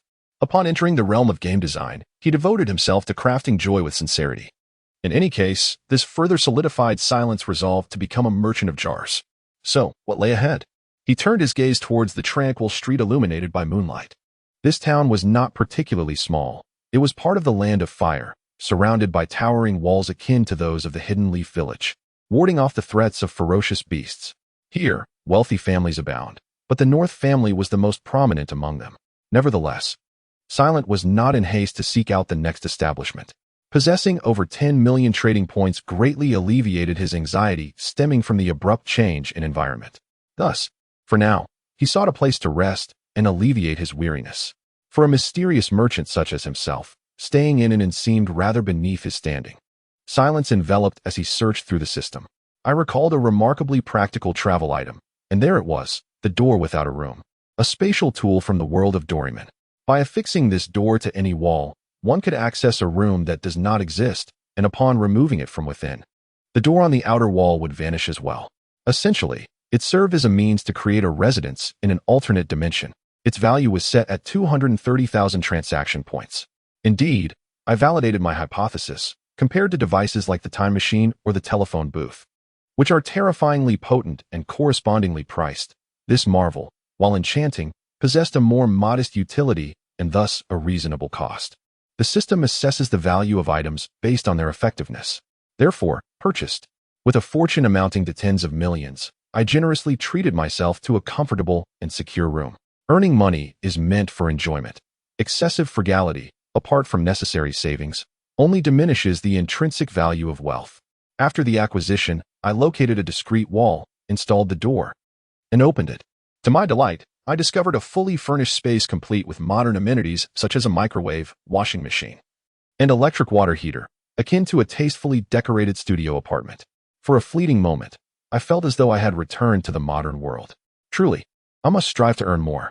I removed the door from within and indulged myself with a luxurious meal from the world of Shokuji, the explosion of flavors dispelling the solitude of dining alone. Yet, as I reveled in my feast, my presence stirred many from their slumber. Tsunade and Shizune were hastily returning to Konoha, while Kitayama Yuki, having dispelled and warned the bewildered guards, closed the door. The opening of the jars was a meticulous affair. Although Kitayama Yuki had aged, he still commanded an undeniable authority within his household. Thus, he personally undertook the entire process of unsealing the jars, while his two sons could only watch with eager anticipation. Each jar contained descriptions of its contents, so there was no fear of ignorance regarding their functions. Kitayama Yuki opened them slowly, categorizing the items: single-use objects to one side, potions to another, and weapons to yet another. When encountering items that could enhance his abilities, like experience halos, he did not hesitate to use them himself. His eldest son, Kitayama Kyuta, looked on with envy, while the younger, Kitayama Ryuta, maintained a respectful bow of his head. In the end, all the jars were opened. Aside from the least valuable coins, the remaining items held significant worth. Among them, the most precious was undoubtedly the Fountain of Youth, yielding 3 full bottles, each capable of extending one's life by an entire month. Kitayama Yuki slowly closed his eyes, and after a long moment, he suddenly opened them wide, gazing intently at his two sons. Shutai, Longtai, this matter must not be disclosed to anyone. It concerns the prosperous future of the Baiyuan family. Understood. Both sons felt a shiver run through them. In their father's gaze, they discerned a glint of murderous intent. Should they dare to divulge even a whisper of this secret, not even their own lives would be spared by their merciless father. Shutai, Baiyuan Yushu continued, his tone authoritative. You will take a portion of the goods and sell them in the ninja black market, ensuring that you fetch a high price. Longtai, accompany me to the capital. At this pronouncement, both sons displayed expressions of disbelief, albeit for entirely different reasons. One was filled with despondency, while the other was brimming with excitement. Previously, the opportunity to visit the capital had always been bestowed upon the eldest son, Baiyuan Shutai, leaving the second son, Baiyuan Longtai, to remain in this town managing their enterprises. Now, however, the roles had unexpectedly reversed. Though Baiyuan Yushu did not explicitly state it, the implications were unmistakable. His affections were shifting from the eldest son to the second. Baiyuan Shutai opened his mouth to speak, but found himself silenced by the weight of his emotions. Clenching his fists and lowering his head, he appeared apprehensive of revealing the resentment flickering in his eyes. Meanwhile, Baiyuan Yushu's thoughts were evidently occupied elsewhere. Gripping the emblem in his hand, he could not shake the image of that enigmatic figure from his mind. A tumult of excitement, anxiety, and fear surged within him. He was not naive enough to believe that such an entity would have him as its sole patron. There were countless others wealthier and more powerful than the Baiyuan family. Thus, he understood the urgency of his situation. He vividly recalled that the father-in-law of the daimyo of the Land of Fire was quite advanced in age, and even with the renowned medical ninja Tsunade's treatment, it was said he would be unlikely to survive the winter. This was his opportunity. In this world, being an ordinary person was undeniably tragic. Absolute power resided in the hands of ninjas, relegating common folk to mere providers of societal productivity, food, livestock, goods. Even so, they still bore the risk of being swept into the conflicts of ninja villages. Even a daimyo, the ruler of a nation, could only uphold a semblance of dignity when confronted with formidable ninjas. Yet now, it seemed that a turning point was at hand. Baiyuan Yushu, without a doubt, perceived this potential in the jars before him, compelling him to stake everything on his ambitions. Meanwhile, Shin Mo, blissfully unaware of the changes he had initiated, enjoyed a comfortable nap in his soft bedding. Upon waking, he purchased a heart-shaped breakfast prepared by Nagasaki Erinai from the system, spending a staggering 300 trading points. How extravagant! He could not help but exclaim, even as he reveled in the deliciousness of the meal. Shin Mo now understood why some claimed that the joys of the wealthy were beyond imagination, and the pleasures of the wealthy with a system were even more unfathomable. As the saying goes, when one is well fed, thoughts of desire arise. As he savored a delectable breakfast, Silence suddenly had a brilliant idea. pondering whether this omnipotent system could facilitate the acquisition of the exquisite chef, Irina Nakiri, directly. Previously, he had investigated the celestial being Icarus from the world of Heaven's lost property, which was prohibitively expensive. What about the ordinary chef, Irina Nakiri? Or perhaps other fantastical characters? Silence immediately began to search the system's marketplace interface. To his astonishment, there it was. However, before he could revel in his discovery, he keenly noticed that beside the product name, Irina Nakiri, there was an additional notation in parentheses indicating it was a replica. The description read, "The protagonist from the world of Food Wars, Irina Nakiri replica, possessing all memories, abilities, and personality traits of the original, with a self-awareness of the replica, and a loyalty of 100%. This implied that purchasing her did not entail bringing the original character from the fantasy realm directly into reality, but rather the system would create a replica? Silence's eyes narrowed involuntarily. He recalled that when he searched for Icarus, there had been no such additional note. He conducted another search for Icarus. The description stated, "The protagonist from Heaven's lost property, original, will vanish from the original world upon purchase, automatically recognizing its owner. With an initial loyalty of 90%, abilities as follows." Icarus would indeed be the genuine article, rather than a mere replica? Why was that? Silence swiftly searched for other characters, such as Mikoto Misaka, Kurumi Tokisaki, Asuna, and even the likes of Black Widow and Phoenix. All were replicas. What distinguished them? Curiosity was piqued within him. He contemplated the differences between these characters and Icarus, listing possible explanations. He formulated a hypothesis. To validate it, Silence searched for another character, Violet Evergarden. This time, two products appeared, Violet, childhood, and Violet, adult replica. Indeed, it was as he suspected. Silence murmured to himself, a glimmer of excitement in his eyes, for he had uncovered the reason. The character Violet's childhood origins were unknown. However, she was regarded as a weapon on the battlefield, recognizing her master and obeying their commands. In contrast, the adult Violet gradually developed her self-identity upon meeting the male protagonist. Indeed, the distinction lay in the recognition of a master. Only characters capable of recognizing a master could the system bring the original person over, ensuring their allegiance to Silence, who had expended trade points, while those lacking such recognition could only be purchased as replicas. Thus, it could be inferred that this system likely did not possess the ability to directly manipulate consciousness. Silence proceeded to attempt a custom service. As anticipated, while the system offered the ability to purchase powers akin to those of Dr. X or the memory-altering abilities of another deity, it did not allow for the direct customization of services to utterly enslave an individual's will. After all, it is a universal system, rather than an omnipotent one, isn't it? Shun Imo stuffed the final piece of cake into his mouth and stretched languidly in his seat.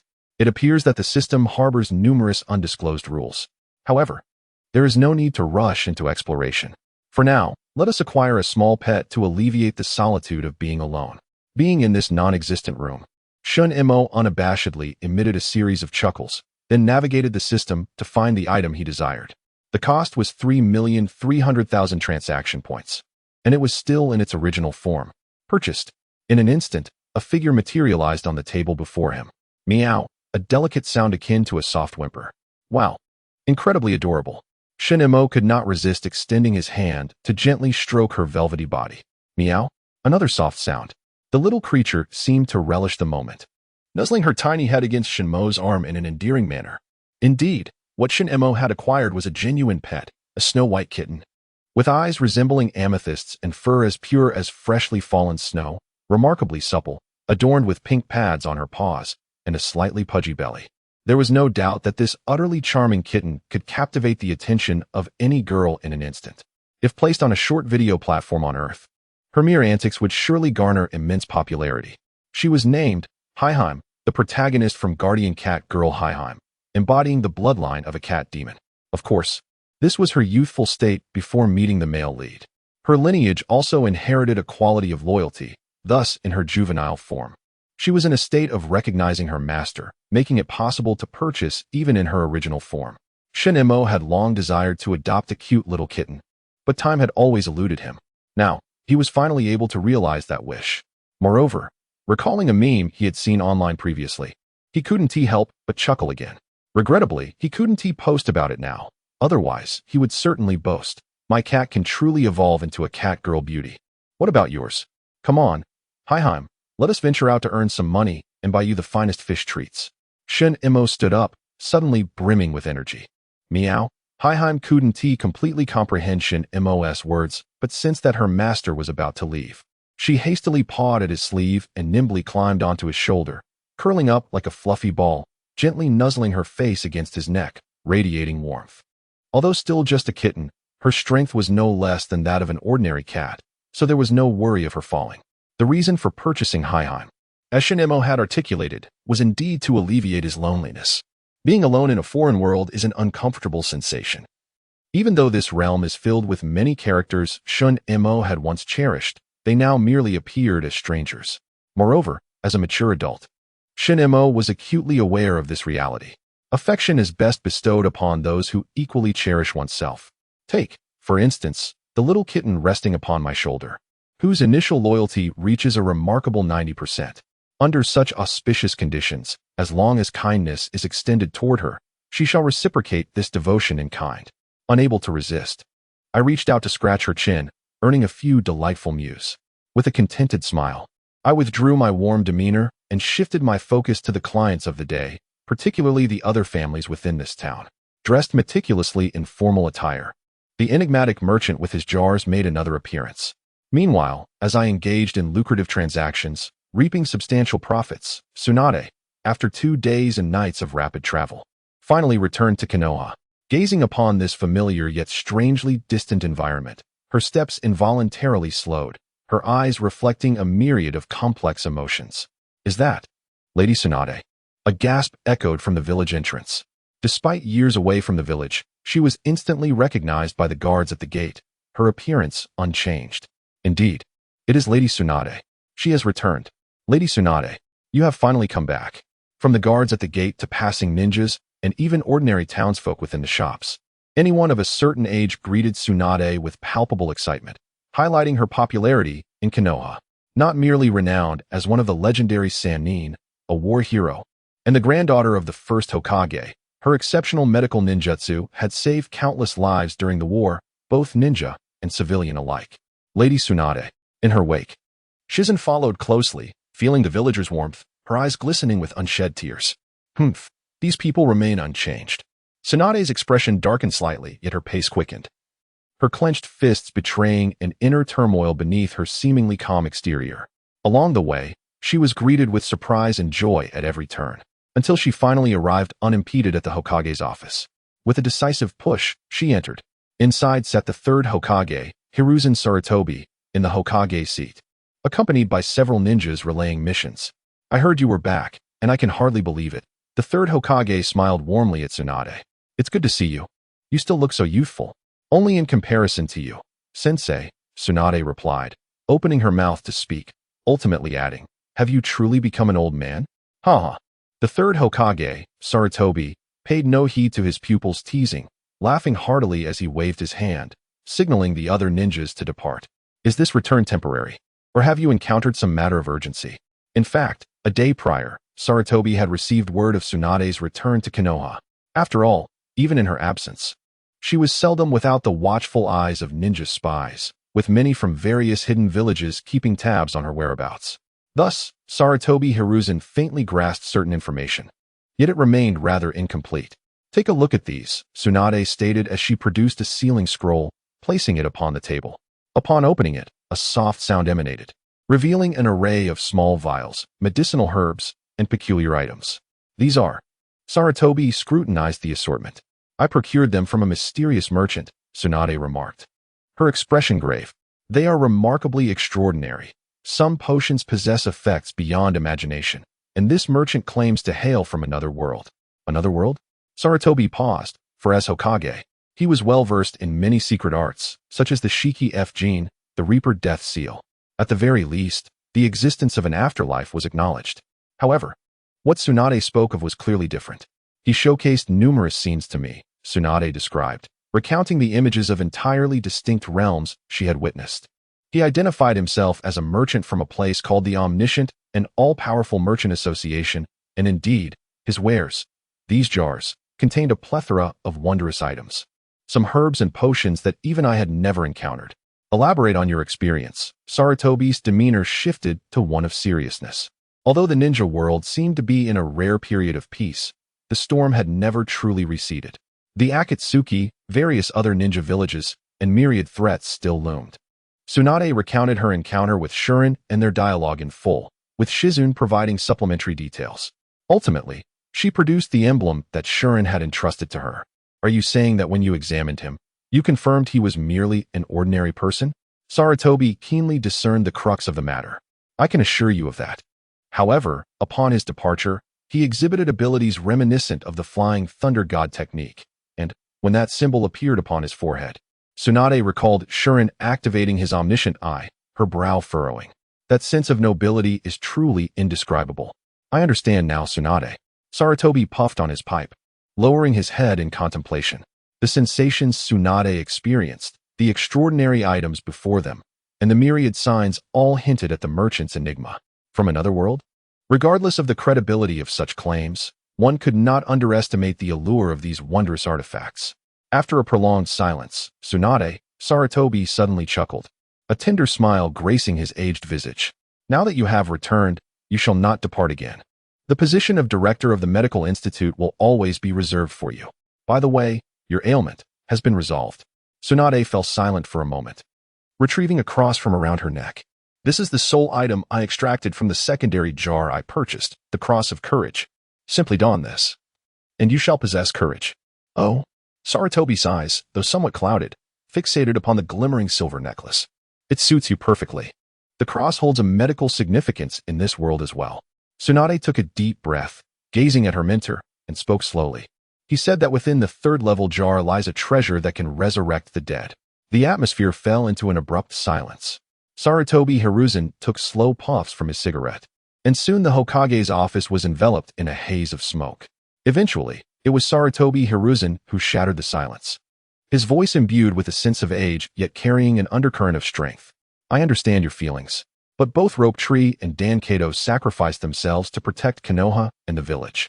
Even if they were truly resurrected, they would not wish for your love to be exploited or, worse, to cause harm to the village. The third Hokage was undoubtedly a skilled politician, attuned to the human heart. Rather than directly persuading Tsunade, he invoked the wishes of Rope Tree and Dankato, the two individuals she cherished most, to urge her to remain calm. Resurrection, such a forbidden method, even if it truly exists, would undoubtedly come with a greater cost. Bang! Tsunade slammed her hands against the table, producing a resounding noise. Her teeth clenched as she fixed her gaze on her mentor. Why must we need mere genin to sacrifice themselves to protect Konoha? This is the reality of war, Tsunade, Sarutobi Hiruzen replied, his voice laced with helplessness. He understood that Tsunade harbored resentment due to her brother's death, a resentment directed both at herself and at Konoha. The death of Dankato merely ignited this pent-up bitterness. Years ago, when she left, Tsunade had even deceived herself into believing that sacrificing her life for the sake of protecting Konoha was utterly foolish. Regardless, Tsunade stared at Sarutobi Hiruzen, enunciating each word. If there is an opportunity, I will undoubtedly bring them back. Sarutobi Hiruzen took another drag from his cigarette, slowly exhaling a ring of smoke before responding. If you can truly bring them back, I will not stand in your way. However, the price must not come at the expense of harming Konoha. I still have some savings. Take them for now. He set a boundary first, then offered assistance. Upon hearing this, Tsunade's anger gradually dissipated. She lowered her gaze, retrieving the badge that Shizune had given her, turning to leave. Just before reaching the door, she looked back. Thank you. Her voice was clear, and then she strode out. Sarutobi Hiruzen continued to smoke, puffing away. It was better to loosen than to block. He understood Tsunade. Deep within her heart, she still harbored love for Konoha, albeit overshadowed by the pain of losing those dear to her. As long as someone could awaken her, her love for Konoha would deepen, for at that moment, she would also bear the will of those two, Rope Tree and Dankato, in safeguarding the village. Cough, cough. Sarutobi Hiruzen suddenly coughed lightly twice, adjusting his Hokage hat slightly. Beneath the authoritative emblem of that hat, his aged face appeared even more weathered. A ninja's life is fraught with battles, and even if one is fortunate enough to reach such an age, they inevitably bear the scars of past injuries, having lost the former glory of their youth. Yet, he cannot succumb to old age, for he has yet to find a worthy successor. His gaze fell upon the vials left by Tsunade on the table, particularly a small red bottle, marked with a label indicating it could heal hidden wounds, inscribed in Tsunade's handwriting. After so many years away, her heart remains unchanged. Sarutobi Hiruzen smiled with a sense of relief, lifted the vial, took a whiff to discern its contents, and then consumed a small amount. This is just a sip, and his demeanor shifted. He then took another gulp, downing nearly the entire contents. Closing his eyes, he silently attuned himself to his body. He was all too familiar with his condition. Certain hidden injuries were beyond even Tsunade's prowess as a top-tier medical ninja. And compounded by aging, he was indeed weaker than most imagined. However, this potion initiated a comprehensive restoration, though not entirely rejuvenating due to its limited quantity. The years of accumulated injuries, akin to rust, were indeed alleviated by this concoction. Is this the merchandise of that enigmatic merchant? Hiruzen gazed intently at the remaining potion, his eyes glimmering slightly. Even Tsunade's accounts could not compare to personal experience. It seems the mysterious merchant warrants closer scrutiny. Hiruzen did not wholly trust Tsunade's assertions regarding the otherworldly merchant. In his view, the individual examined by Tsunade was likely an ordinary person, a mere puppet, thrust before her by certain entities, exploiting her emotions tied to the lost for ulterior motives. Tsunade would likely continue her dealings. Meanwhile, Tsunade and Shizune exited the Hokage office building. Lady Tsunade, Shizune inquired, unable to restrain herself upon seeing Tsunade's impassive expression. Did the third Hokage just refuse? They had initially hoped that Konoha would finance the purchase of the jars from that mysterious merchant, particularly the third-tier jars. However, following the recent conversation, after all, he is the Hokage, Tsunade replied with calm resolve, seemingly unperturbed by the outcome. The second-tier jar requires 500,000 ryo, while the third tier demands 5 million. Such sums are not trivial. It is inconceivable that a mere conversation could lead to the immediate decision to part with such vast amounts of money, especially considering that even if resurrection were possible, the lives of Rogue Tree and Cat Dan do not merit such an expense for Konoha. What shall we do now? Shizune asked, somewhat at a loss. They still owed a significant gambling debt, and the Senju clan was but a shadow of its former self, relying on them. It was uncertain how long it would take to amass enough to pay for the resurrection. The priority is to summon the jar merchant. We must negotiate first. Tsunade continued walking. Did the old man not say he still had savings? Surely, he wouldn't refuse business. However, Silent initially intended to express that such a sum of money was likely insufficient. Yet, gazing into Tsunade's resolute eyes, she refrained from voicing her thoughts, for there was a determination reflected within them. Tsunade promptly seized the savings from Sarutobi Hiruzen's lips and returned to her ancestral home, a place she hadn't visited in many years. Everything remained unchanged. The courtyard was surprisingly free of weeds, clearly indicating that someone had been tending to it all along. Perhaps it was the Hokage's command, or perhaps it was a gesture of respect towards the Senju clan. As Tsunade surveyed the familiar surroundings etched in her memory, she felt the weight of solitude. The once vibrant household now held only her presence. Exhaling deeply, she did not linger too long in her emotions. She retrieved the badge and, following Silent's earlier instructions, pressed the button shaped like an eye in the center. Soon, a series of beeping sounds emanated from within. Hello? Is this Miss Tsunade? Please hold a moment. Fu, don't fidget. Meow. Clap, clap. Settle down. Various peculiar noises erupted from the badge, prompting Tsunade and Silent to exchange glances, waiting for the commotion to subside. I sincerely apologize. We're experiencing a minor issue here. Silent's voice finally came through. Miss Tsunade has summoned me. Are you seeking to purchase jars? Indeed, Tsunade replied in a measured tone. I currently possess some funds. There was a brief silence on the other end. Then, with a soft thud, Silent materialized before Tsunade, clad in a tailored black suit with rolled-up sleeves, cradling a drenched, despondent-looking white kitten in his hands. Has he truly just appeared? Tsunade observed the sudden arrival of Silent, as if realizing the function of the badge she held. This badge possesses a locating feature. Though it is only effective during activation, Silent explained, striving to maintain the elegant demeanor befitting a mysterious merchant. Just then, the kitten, named Fu, squirmed slightly, leaping from Silent's grasp to shake off the excess water, angrily meowing at him for having taken her for a bath unawares. You're being unreasonable, master. Do be careful not to dirty yourself again. Fu, Silent said with a hint of exasperation as he waved his hand. With a flick reminiscent of magic from the Harry Potter realm, Fu transformed in an instant, her fur fluffing back to its adorable state. Content at last. She climbed up Silent's pant leg to his shoulder, licking his neck as if to convey her forgiveness. Is this little one named Fu? Tsunade inquired, her attention momentarily captivated by the kitten's charming antics, for she truly was an irresistible sight. Yes, Fu can be a bit mischievous, Silent replied affectionately, ruffling Fu's tiny head, which elicited a pleasant purr in response. Tsunade observed Silent's unmasked demeanor at that moment, leading her to develop a renewed perception of him. Though he is a mysterious merchant from another realm, he surprisingly harbors a deep affection for small creatures. Very well, Miss Tsunade, he remarked, rejuvenating himself as he smiled at her. May I inquire how many sets of level 2 jars you desire this time? Am I restricted to purchasing only level 2 jars? Tsunade crossed her arms, displaying a hint of dissatisfaction. As an advanced member, you are no longer permitted to acquire level 1 jars. Furthermore, one must first procure 50 sets of level 2 jars before advancing to the purchase of level 3 jars, he explained, adhering to the regulations he had established. However, once rules are articulated, they must be followed. It remains of utmost importance that no one discovers his true identity as the grand proprietor. Must it be so complicated? Tsunade furrowed her brow, yet she did not press the matter further with this mere employee. So how many sets does Miss Tsunade wish to buy?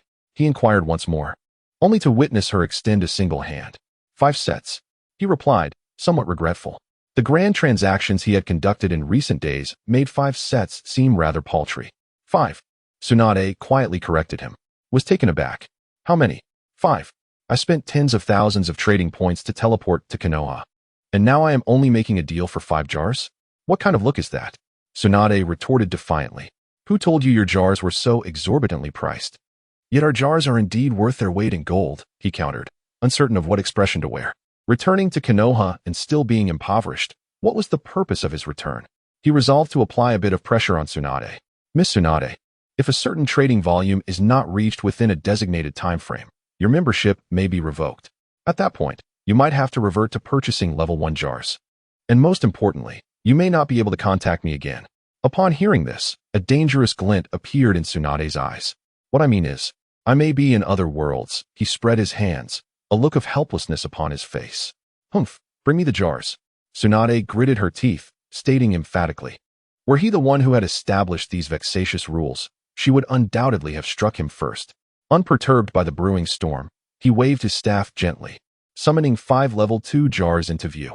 Of course, he also collected the payment. Although the transaction for 5 jars did not result in a loss, it paled in comparison to the grand business he had conducted over the past few days. With a total of 21 million trading points at his disposal, this sum was a result of his dealings with the 4 influential families and various small to medium-sized merchants in that town. The present total remained after the purchase of doors for the unoccupied rooms and the acquisition of Hinata. In contrast to the legendary Sannin of Konoha, particularly Princess Senju, he realized that his initial assumptions might have been somewhat flawed. Ninjas are generally not impoverished, and there is certainly truth in that. However, their pursuit lies in personal strength, and their desire for wealth is often rather subdued. True affluence can primarily be observed among the powerful and merchants within the common populace. Nevertheless, this does not imply that ninjas lack transactional value. Beyond monetary wealth, the worth of ninjutsu, knowledge, experience, and even vitality is equally significant. Moreover, a subtle smile graced the corners of Silent's mouth as he pondered what means those exceptionally talented ninjas might employ to acquire the capital for trade. Having recognized the importance of wealth, he felt a sense of anticipation. At that moment, Tsunade stood before 5 jars, her expression betraying a hint of tension. Although these were merely second-tier jars, they still held the potential for valuable contents. As she reached out her hand to touch one, she suddenly withdrew it. "Een, you open it." Een was startled. "Enough chatter. Your luck should be better than mine." Tsunade conceded, albeit reluctantly, her acknowledgement of her own misfortune in gambling. Yet, didn't Lady Tsunade also open? Een glanced at Tsunade's expression, deciding it prudent to remain silent, as she now felt the weight of anxiety. Silent merely smiled amiably, choosing not to speak. The blend of tension and anticipation during the unsealing of jars is indeed one of their charms. Ultimately, Een closed her eyes and opened the first jar. Inside was a bottle containing a vivid red potion. Another healing potion? Tsunade instantly recognized it. Isn't this the item from a first-tier jar? Yin's eyes widened in indignation as she glared at Silent. A jar valued at 500,000 could yield an item from a first-tier jar? Although healing potions are beneficial, this was an egregious loss. Even someone with Yin's disposition felt a pang of despair. Naturally, they are not the same, Silent replied with a slight smile. Given that it was a medicinal jar, various potions were to be expected. However, the efficacy of potions from second-tier jars is tenfold compared to those from first-tier jars. In other words, this jar was indeed a profit. Rest assured, we are not unscrupulous merchants. Silent's last statement was delivered with resolute conviction. It was unavoidable, given the system's limitations. In order to facilitate a trade convertible into trading points, the value of the traded items must be at least 1/5 of the counterpart's item value. A second-tier jar valued at 500,000 equates to 30,000 trading points. Thus, the contents of the jar must possess a minimum value of 6,000 trading points. Your luck is indeed remarkable. Tsunade exclaimed with delight as she held the healing potion, her face illuminated by a gleeful expression of impoverished joy. This item should fetch a substantial sum from the old man. Tsunade-sama.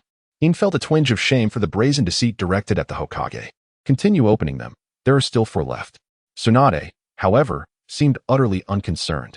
In the throes of her gambling addiction, she had engaged in some rather unscrupulous activities.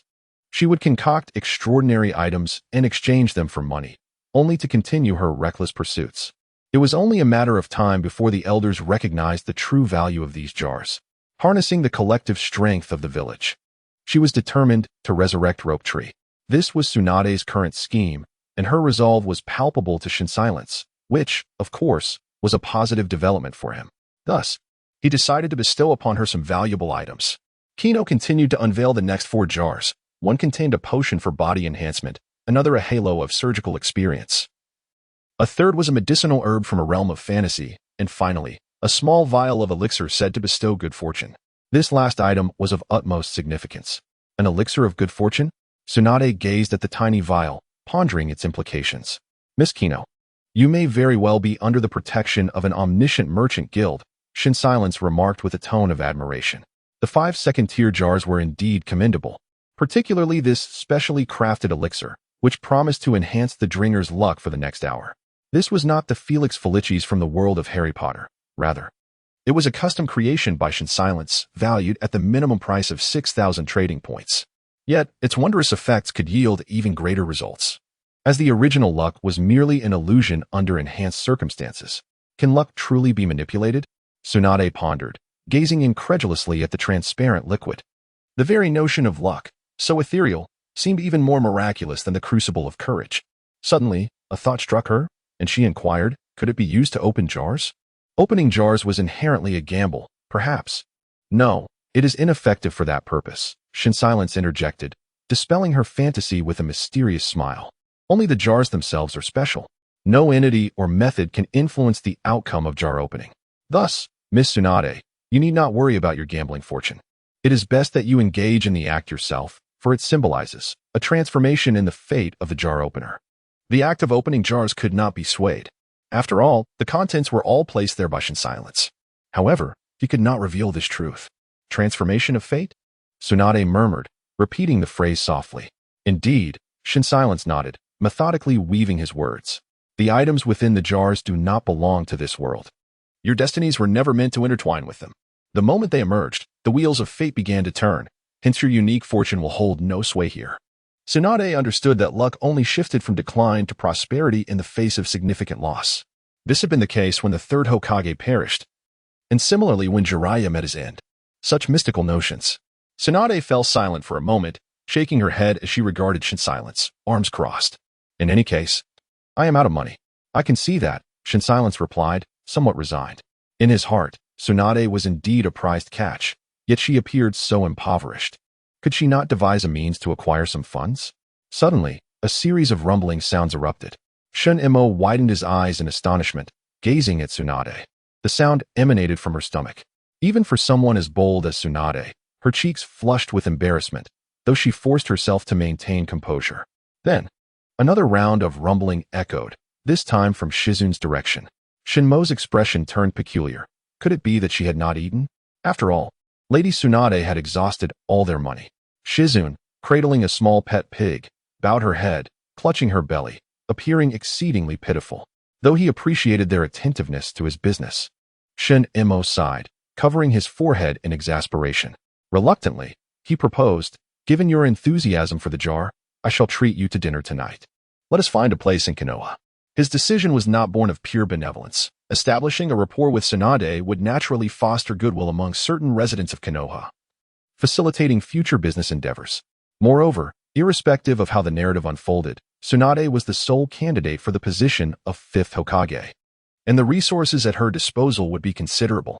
While seeking profit, Shinemo was also inclined to enjoy pleasant interactions with patrons. "Oh, how could I accept such generosity?" Tsunade exclaimed, her eyes sparkling as she patted Shunmo's shoulder, speaking rapidly. "I know of a barbecue place." But Shinemo interrupted her, recalling a customer mentioning Ichiraku ramen, which seemed quite renowned. "Let us go there instead." Being in Konoha, one could not miss the opportunity to visit Ichiraku ramen. Furthermore, it could provide a chance to conduct some business. "TCH, how stingy," Tsunade pouted, her expression sulking. Shinemo couldn't help but twitch at the corner of his eye. "You're quite grown, yet despite your youthful appearance and beauty, you ought not to act like a little girl." "Ichiraku it is, Shizune. Let us ensure we make the most of our expenditure." "Lady Tsunade, that is unlikely to happen," Shizune replied. "Enough chatter, let us eat heartily." Shinemo, speechless, followed the two of them outside. Before him lay a bustling town, with buildings 2 or 3 stories high, wide streets, neatly laid tiles, and throngs of people. More vibrant than he had imagined. This place could truly be regarded as a considerable town, with streets adorned in the unique style of this world. It felt as if he were immersed in a perfect live-action film. This was Konoha. Shinemo surveyed his surroundings with a sense of wonder. Throughout the journey, numerous individuals bowed respectfully to Tsunade, a testament to her popularity in this locale. However, Tsunade hardly reciprocated the gestures, her peripheral gaze fixed on the silent figure beside her. "As a merchant, you must have encountered more magnificent cities," she inquired casually. "Magnificent?" The silent one shook his head. "In terms of grandeur, this place pales in comparison to the cities I have visited. It resembles a dilapidated village in a remote area. Yet, what I value is not mere splendor, but the people inhabiting this place." "Oh," Tsunade seemed intrigued, turning her attention towards him. "What distinguishes the people?" At this moment, Tsunade was fully convinced of the Silent One's origins from another world, given the plethora of extraordinary goods that defied explanation. Thus, her curiosity piqued. What assessment could a witness of diverse realms offer regarding Konoha? "I previously mentioned that jars symbolize a change in destiny," the Silent One remarked, redirecting his gaze to meet Tsunade's. "Indeed, you did," she acknowledged with a nod. "However, not every individual from every world or city yearns to alter their fate." A hint of amusement flickered in the Silent One's eyes. Human emotions possess a collective transmissibility. Complacency, numbness, self-destruction, or an obstinate adherence to unchangeable beliefs can stifle the desire for transformation. Tsunade appeared contemplative, having experienced the ravages of war and wandered through its aftermath. She understood the essence of his words. Even she had succumbed to a state of lethargy for an extended period. "What would you do with such individuals?" she inquired. "Nothing at all," the Silent One shrugged. "We are merchants, not saviors. We do not engage in coercive transactions. The willingness to change one's fate, the capacity to pay the price, and the fortune to do so are decisions left to the customers. If they find satisfaction, they need only refrain from purchasing jars. And once the time elapses, their badges and membership statuses will be revoked." This statement was, of course, merely to elevate the conversation's tone. Conducting business with a lethargic mindset would undoubtedly prove futile. Guidance and persuasion, if feasible, remain necessary endeavors, such as with Tsunade. Without the prospect of revival, she would lack her current impetus. "How much time is required to complete the necessary transactions?" Tsunade suddenly inquired, her tone tinged with anxiety. Such is the nature of humanity. The less pressure applied to cherished matters, the more one becomes invested. To plead earnestly for purchases often breeds disdain.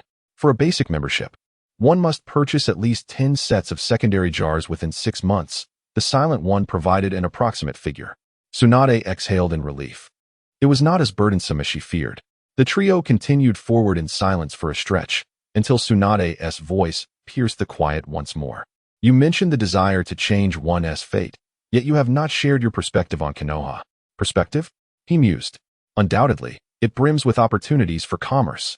Silence parted his lips into a faint smile, for all around him were individuals brimming with dreams and desires, regardless of their abilities to realize them. None would shy away from change. Even contentment with the status quo was accompanied by aspirations for something better. This time, Tsunade refrained from speaking. She was well aware of the essence of Konoha, having witnessed the legacies of her grandfather, great-grandfather, Shinsuke, and Dan Kato, leading up to the current third Hokage, as well as Orochimaru and Jiraiya. Every individual she knew harbored some profound pursuit. Should they discover these wondrous jars, they would likely become utterly enchanted, just as she had. The enigmatic man beside her caught Tsunade's peripheral gaze, his smile exuding warmth and propriety. If he truly possessed the strength to bear such burdens, perhaps he could instigate a seismic shift throughout Konoha. Is this the place? Silence halted his steps. Before him stood a modest shop. A single-story establishment adorned with the words Ichiraku Ramen written on a white roller blind, and the enticing aroma of ramen wafted towards him. Silence's gaze suddenly sharpened. Inside, he spotted several familiar figures, the trio of protagonists, Naruto, Sakura, and Sasuke, three children who appeared to be around 12 or 13 years of age. This was somewhat unexpected. Although Silence had intended to experience the renowned Ichiraku Ramen, he had not anticipated an encounter with these three. After all, they were merely newly minted ninjas. Handmade. Tsunade strode confidently inside, addressing the owner of Ichiraku, who was preparing the ramen. You've certainly aged quite a bit. Tsunade-sama? The owner looked at her with astonishment. He had heard customers speak of her return, but to see her in the flesh was another matter entirely. Tsunade-sama? Sakura turned her head, her breath quickening. Is that really one of the legendary three of Konoha, the esteemed medical ninja Tsunade-sama? She looked so young. As a celebrated war hero of Konoha, Tsunade was immortalized in the history textbooks of the Ninja Academy. Thus, even Naruto, who was still grappling with confusion, and Sasuke, who regarded her with solemnity, recognized her significance. On this day, nearly all of Konoha buzzed with news of Tsunade's return. Even Sasuke had heard whispers of it, the legendary strength of Konoha. One might wonder who was stronger, she or that man. Bring me 5 large bowls of ramen. Tsunade paid little heed to the curious gazes of the young ones as she found a seat, relishing the rare opportunity of being treated, even if the options were somewhat pricey. Tsunade-san truly is. Silence, who had followed her in, shook his head helplessly. Ichiraku Ramen was renowned for its affordable deliciousness. Now that they were here, there was no point in being particular. Just call me by my name, no need for honorifics. Kakashi casually remarked, inhaling the fragrant aroma wafting through the air, and couldn't help but reflect on the many places he had visited over the years. Yet, when it came to ramen, the one served here was undeniably the most exquisite. Handcrafted with genuine passion, it had gained considerable renown even in his youth.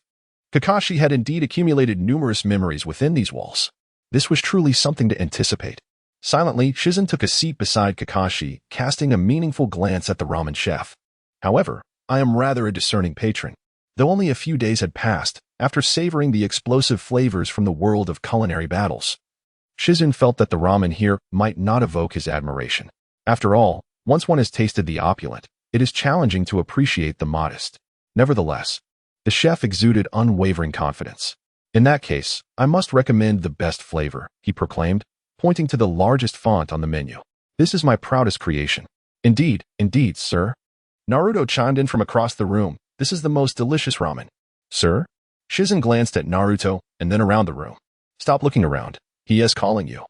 Kakashi said, a hint of pride evident in his smile as he observed Shizune's expression. Judging by her youthful appearance, she certainly appeared much younger than Shizune. Shizune's lips twitched, narrowing his eyes as he gazed at Naruto. Let me impart a truth to you.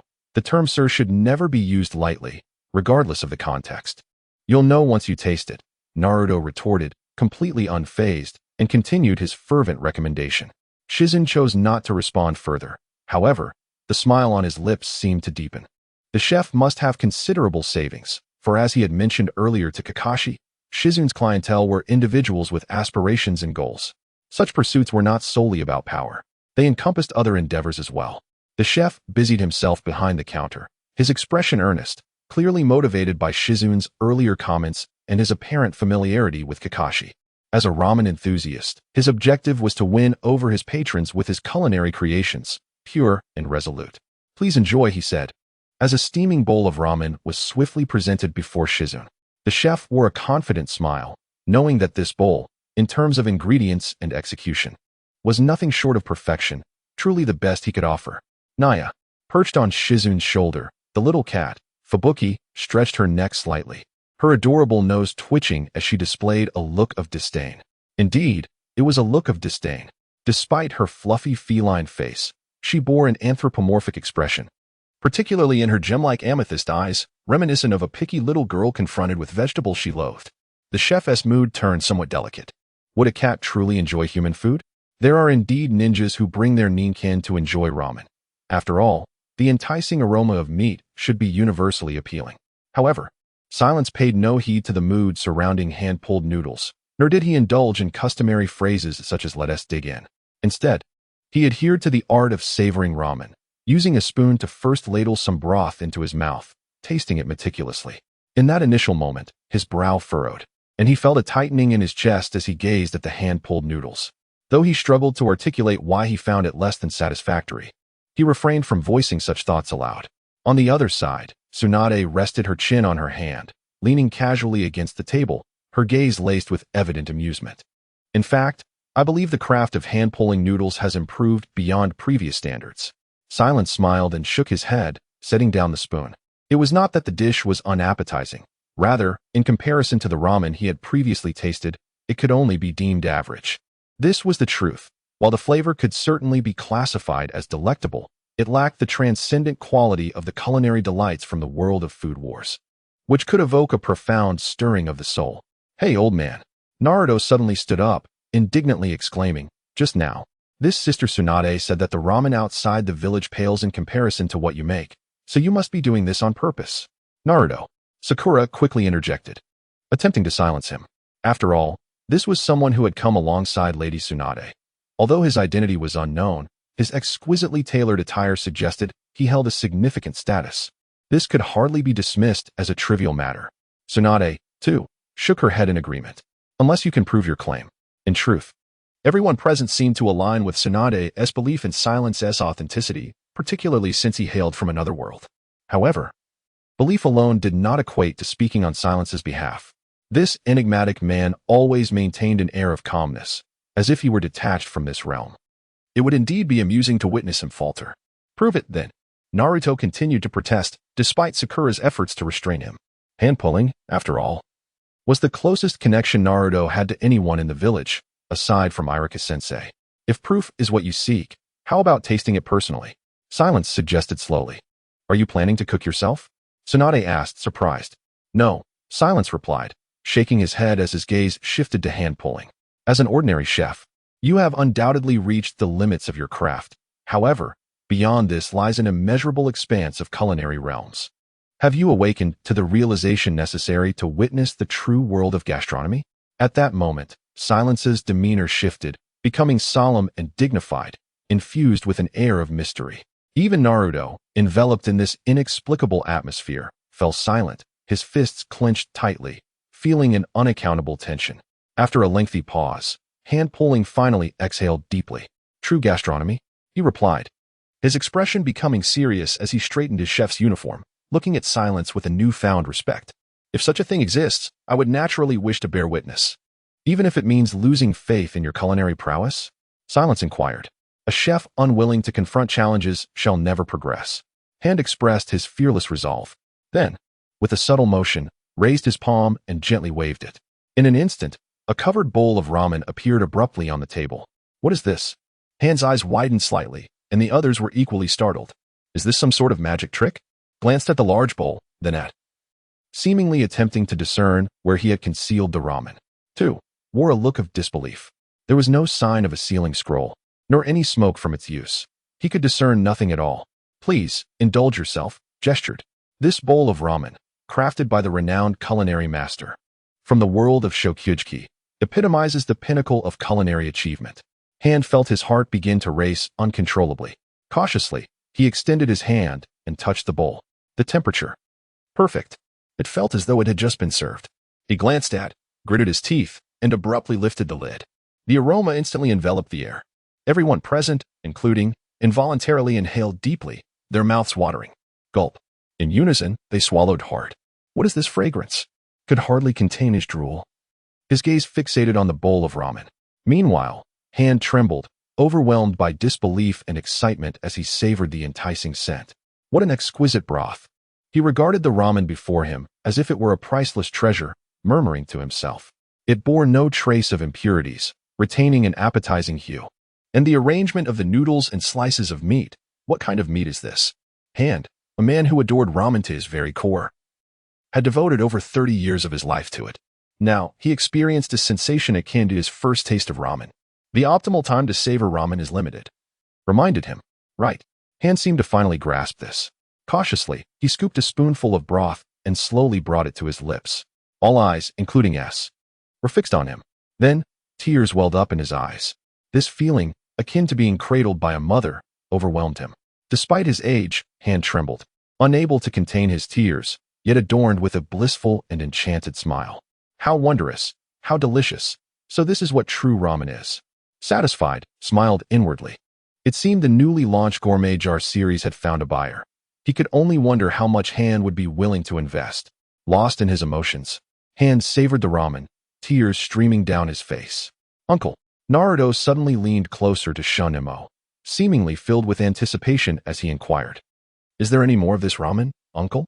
It is not merely handmade noodles that appeal to him. Naruto is a devoted aficionado of ramen, which includes a myriad of instant varieties. This ramen was crafted by a former patron of mine, gifted to me and preserved through a unique secret technique. Shunemo replied with a smile, deliberately evading a direct answer. That must be a remarkably talented chef. Handmaid had already savored every morsel of the ramen before him, leaving the bowl cleaner than if it had been washed, his expression betraying a blend of nostalgia and longing. Mr. Handmaid.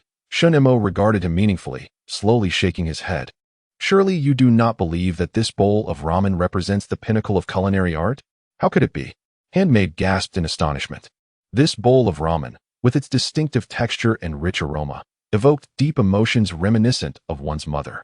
For Handmaid, it felt akin to unlocking the door to a new world, a taste limit previously unimaginable. Could there truly be even more formidable culinary delights?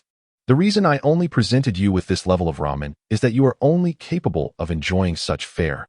Shunemo remarked with a mysterious smile playing at the corners of his mouth. Your constitution is too frail. Your taste buds are insufficiently developed to withstand true gourmet experiences. I have encountered chefs who relentlessly pursue the ultimate in cuisine. Do you know what such dedication entails? Gulp. Handmaid involuntarily swallowed, captivated by Shinmo's words. Along with the others, Tsunade, Sasuke, and Naruto. Incredible. Shinmo's fist clenched tightly, producing a subtle sound of air compression due to the customized effect of transaction points. Unparalleled might. Those chefs have forged a path to enhance themselves through extraordinary cuisine. The more they consume, the more exquisite their creations become, thus amplifying their strength. They venture into perilous realms, the deep mountains, the abyssal seas, hidden caverns, chasing after the most exquisite ingredients. To them, the world is divided solely into two categories, delectable and inedible.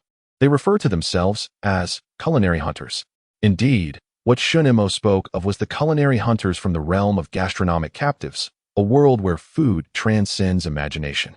Even the system's descriptions of most culinary creations come with warnings. The weak must not partake. Culinary hunters. Handmaid murmured these words, his heart seemingly filled with a strange yearning. Uncle, Naruto interjected with skepticism. If they are so impressive, why have I never heard of them before? Yes. Sakura instinctively nodded. It's never been mentioned in any books. Humph. Sasuke scoffed disdainfully. Such claims are merely tales to fool children. Can one truly grow stronger simply by eating more? Becoming stronger is not so simple, although one might instinctively dismiss it as mere pretense. The slight expression of disappointment on Sasuke's face suggests that, deep within, he harbors a certain anticipation, a desire for a swift means to attain strength. Silent, he glanced at him. Among the trio of protagonists, Sasuke is the one most likely to become his client. He relentlessly pursues power with unwavering resolve, possessing both the means and the capability. Were such words uttered by anyone else, I would certainly remain skeptical. Tsunade cast a glance at the silence, shaking her head with a hint of regret. Yet if it is you who speaks, it must hold truth. Alas, it is not so easily witnessed. Tsunade-sama. Hinata looked at her in astonishment. This fellow is truly remarkable. No, it would be more accurate to say formidable. Tsunade snapped her chopsticks apart, seemingly preparing to indulge in her meal. Given that even Tsunade-sama has expressed such sentiments, Hinata fixed his gaze on Silent, affirming, I believe, and I understand what a true chef seeks in culinary excellence. This, indeed, is a boon of forging a bond with Tsunade. She is highly trusted in Konoha. Indeed, Silent marveled at Hinata. You and the chef who crafted this bowl of ramen are kindred spirits. So, do you wish to embark on the true path of a chef? Just like him? What? Hindata's eyes widened. Though he believed, he also understood that witnessing such a transformation was no simple feat. However, the implication of Silent's words. In ordinary circumstances, acquiring such power seems nearly impossible. The corners of Silent's mouth curled upward as he rose, arms outstretched. Yet, I am the merchant who offers clients a turning point in their destinies. Everything that everyone pursues, be it strength or aspirations, can be realized through me. So, my dear guest, shall we not explore a series of culinary jars? Almost as soon as the words left his lips, a set of small jars appeared before them. Cough, cough. Tsunade nearly choked on her noodles, turning to him. Do you also possess a culinary series of jars? I mentioned it before, did I not? My jars are opportunities to change one's fate, Silent replied leisurely. The power of strength, the hope in despair, the dreams pursued, all can be attained through these jars, requiring merely a small price and a dash of luck. His peripheral vision briefly swept over Sasuke, and, as anticipated, the young man was fixated on him, fists clenched involuntarily. The emphasis on immense power was not in vain. It seems today may hold the prospect of uncovering 2 clients. You rascal. Tsunade's brow furrowed slightly but soon relaxed. As if she sighed. Hinata, I must caution you. This fellow's jars may exceed your wildest imagination. You should be prepared to relinquish your ordinary life. She had come to a realization since Silent unveiled that bowl of ramen. He was indeed scheming with the intent to sell jars. Nevertheless, each individual possesses their own convictions and aspirations. She, deeply enmeshed in the quest to resurrect the rope tree, has no right to hinder others. Is this not merely an ordinary jar? Naruto, who had been gazing at it for quite some time, could not resist the temptation to reach out and touch it. Snap! With a crisp silence, his hand seemed to pass through the jar like a phantom. 50,000 each. A faint smile graced Shinmo's lips. One must first pay or provide an item of equivalent value to touch and unlock it. 50,000. Naruto exclaimed in disbelief. Although he had his little frog wallet, he did not possess such a sum. 50,000. That could sustain him for an entire month. Handcrafted stared at the jars, a hint of hesitation flickering across his expression. In truth, to embark on the true culinary path, these jars were far from sufficient. Shinemo sat down, casually remarking that there was no need to fret about life being altered. One could purchase a set to experience it first. As for whether one could relinquish the allure of the jars after the experience, that would depend on oneself. Laughs. 10 jars were placed before Handcrafted. Shinemo picked up his chopsticks anew and began to relish the ramen crafted by Handcrafted. Though it could not compare to the gourmet delicacies procured from the system, it was nonetheless delightful. Handcrafted observed Shinmo's actions, as if stirred by a newfound determination. I never contemplated what realm I wished to attain in cuisine. Handcrafted bent down, slowly opening the cabinet. Yet I hope that every guest who comes for a delightful ramen experience can leave satisfied. A large stack of coins was placed before Shinemo. 500,000. Worth 30,000 trading points. Enough to purchase a set of first-level jars. Please. As Shinemo extended his hand, all the money vanished from sight. I will do it. I will open it. Naruto eagerly reached out. Then, with a thud, Tsunade delivered a punch straight to Naruto's head. Such jars are best opened by Handcrafted himself. She recalled Shinmo's earlier words. The jars symbolize a transformation in the fate of the opener. This is Handcrafted's dream. How astonishing that dreams can manifest in such a manner. Tsunade continued to devour her ramen. Meanwhile, Handcrafted gazed at the jar before him, gulping nervously, slowly extending his hand toward it. The others, even Sasuke, were tense and fixated. Shinemo had described the jar in such extraordinary terms. What with the gourmet hunters and the fateful transformations, coupled with Tsunade's unusual demeanor as a legendary ninja, it felt as though opening the jar would precipitate something momentous. In this charged atmosphere, Handcrafted finally touched the first jar. He lifted it and began to open it slowly. Inside was a jar of edamame. Handcrafted poured everything out. Indeed, it was merely a jar of edamame. What is this? Just edamame? Naruto seemed utterly disheartened. 50,000 for a jar, and it contained nothing but some edamame? Just this? Sasuke furrowed his brows as he gazed at Shunemo, his eyes brimming with an indescribable disappointment. Was it merely an exaggeration? Was he just a charlatan? This could not simply be an ordinary edamame. Tsunade, however, was already well aware of the peculiar nature of the jar. Indeed, Shunemo nodded with a smile, acknowledging that although his luck had been somewhat lacking and the item's value was not exorbitant, it was nonetheless rare. Handmaid, sir, do open the edamame shell and take a look, he suggested. His words seemed to rekindle the interest of the others. Externally, it appeared to be nothing more than a common edamame. Without hesitation, the chef picked up a piece and cracked open the outer shell. Ah! Sakura let out a high-pitched scream, startled, for within the shell lay a collection of round, glistening eyeballs.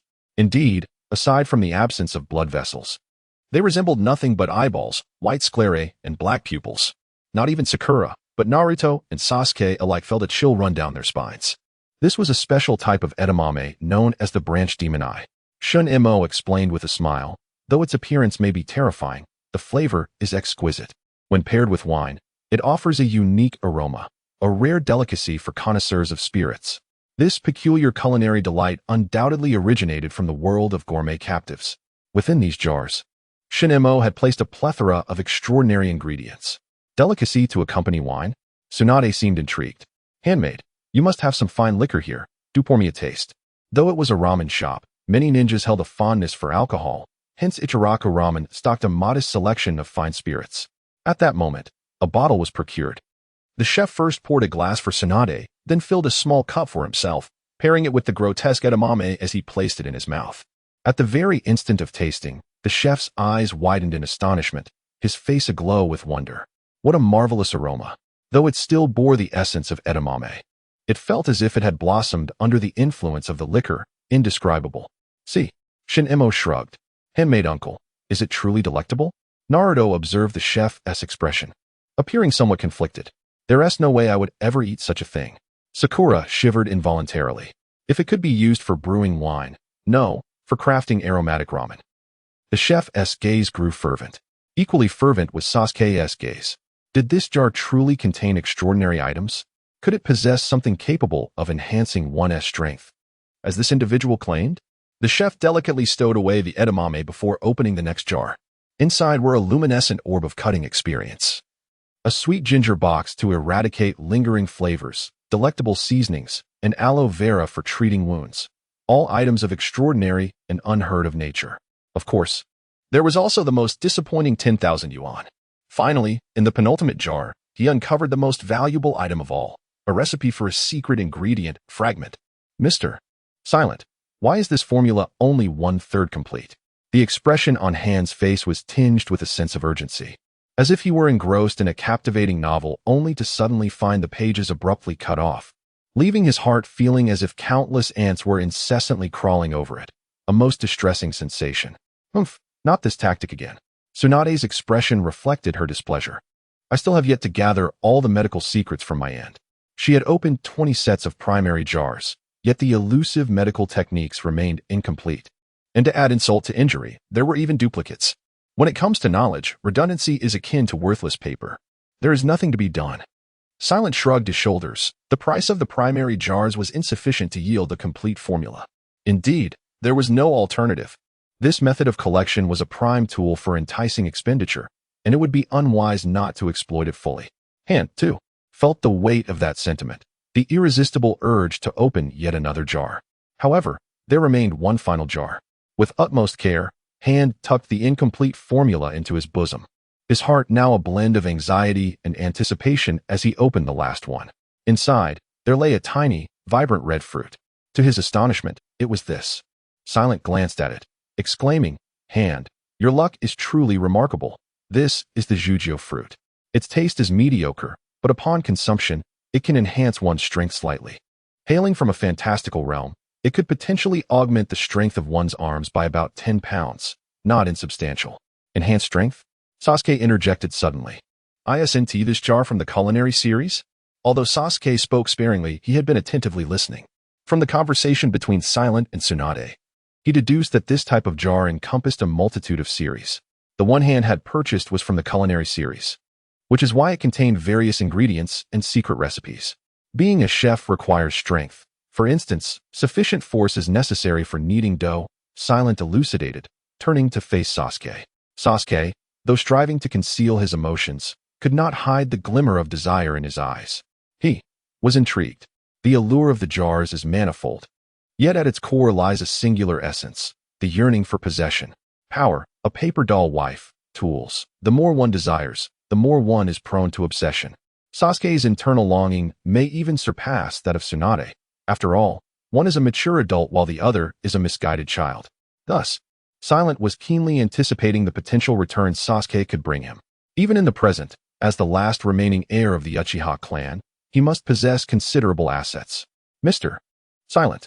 Hand's voice suddenly broke through, panting slightly as he handed over a stack of money with unwavering resolve. I wish to purchase another set. After carefully stowing away the precious ingredients, Hand was still engulfed by an indescribable emotion. There must be even rarer ingredients hidden within those jars. I am so eager to witness them. What about that recipe? What is the remaining part? Thank you for your patronage. Silence smiled softly as he pocketed the money. And then a new array of jars appeared. He was not the least surprised by the decision made by the handcrafted chef. After all, he was a true aficionado of ramen. At that moment, the sky had completely darkened. In an era with little nightlife, the crowds on the street gradually thinned. However, within the small Ichiraku ramen shop, a lively atmosphere prevailed. Wow, such a large corn. What is this? How disgusting.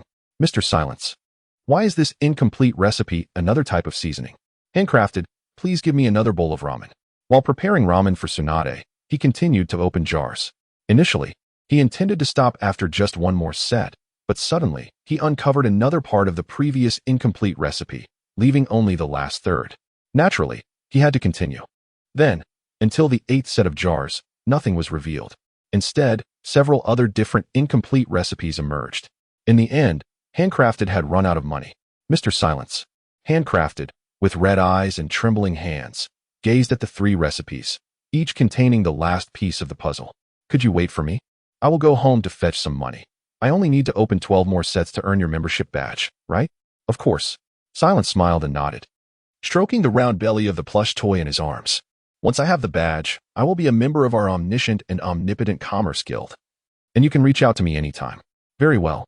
Handcrafted, without even changing his clothes or minding the shop, hurriedly collected these precious ingredients and rushed home. TSK. Tsunade clicked her tongue. She could easily discern Handcrafted's current state, which mirrored her own when she had lost everything in a gamble. However, while she had truly lost everything, Handcrafted had exchanged for a batch of valuable rare ingredients, even acquiring recipes. Thus, this was not a case of losing in despair, but rather a profitable venture. Shizune. She stood up, shaking off her demeanor, let out an unrefined burp, and announced, "Let us go home." Lady Tsunade. Shizune promptly stood and draped the green coat over her. Silence. After taking a couple of steps, Tsunade suddenly turned around, a hint of a smile appearing on her slightly tipsy face. If you have nowhere to stay tonight, why not come to my place? Shizune's eyes widened in shock. Sakura beside them blushed deeply. The renowned Sannin had so boldly invited a man to stay at her home.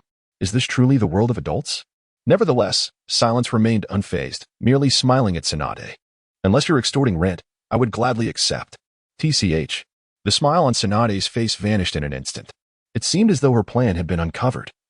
And she muttered to herself as she turned away, striding off without a word of farewell. As I passed through a certain alley, I hesitated ever so slightly, yet ultimately pressed on. Extortion? Was it truly extortion over rent? Sakura blinked, seemingly taken aback. What was supposed to be an exhilarating invitation had morphed into a sinister accusation. Upon our first encounter, Lady Tsunade had, under the guise of healing, extorted 2 jars from me. With a resigned expression, I explained. Oh, so the elder sister is such a person? Naruto exclaimed in astonishment. Elder sister? That is none other than Lady Tsunade. Unable to contain herself, Sakura delivered a firm punch to Naruto's head.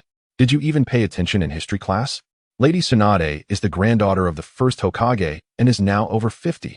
She had refrained from voicing this earlier in Tsunade's presence, but now felt no need for discretion. Naruto was left in utter shock. Over 50? She looks like a stunning elder sister, even possessing more charisma than Sakura. I exchanged a knowing glance with Naruto. I had previously encountered a post online analyzing how beneath Naruto's passionate exterior lay a somewhat repressed heart. After all, he was the prodigy who had developed the seduction technique at the tender age of 12 and had pursued Sakura since his early teens. Upon meeting the cross-dressing sensation, he appeared to experience a rush of infatuation.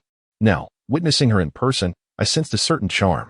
All right, we should head back. Sakura suddenly recalled the time.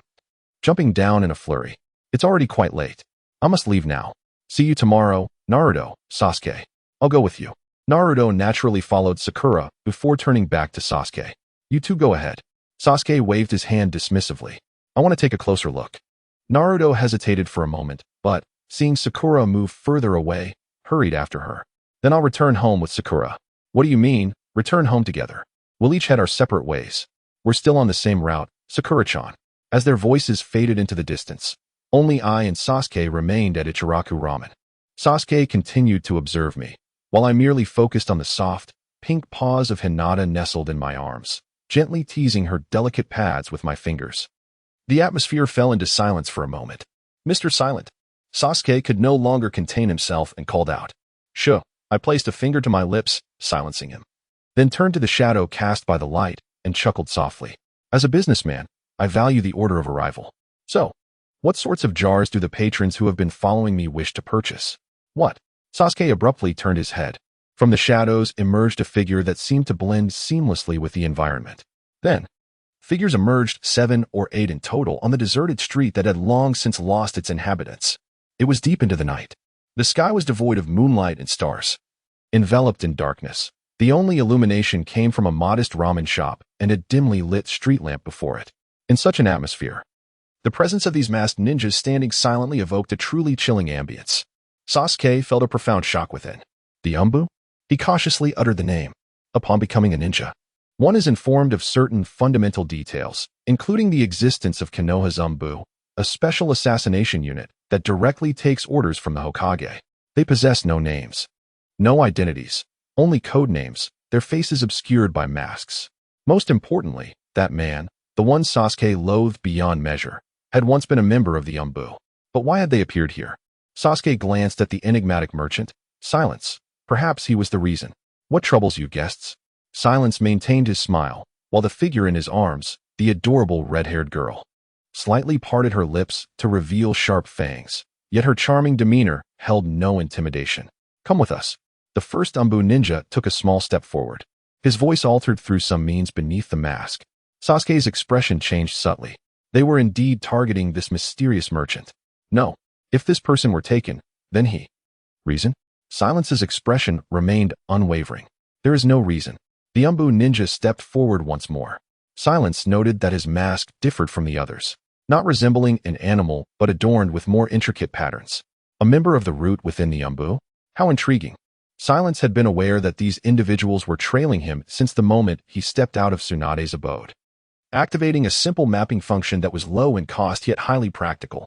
Tsunade was equally aware. The recent invitation had a deeper meaning. It was essentially an inquiry into whether Silence required protection. The answer was, of course, self-evident. I am merely a merchant.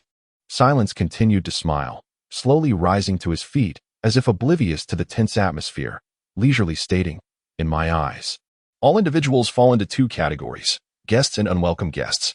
I wonder which are you? Enough with the chatter. The impatient ninja's voice cut through the air as his form suddenly vanished.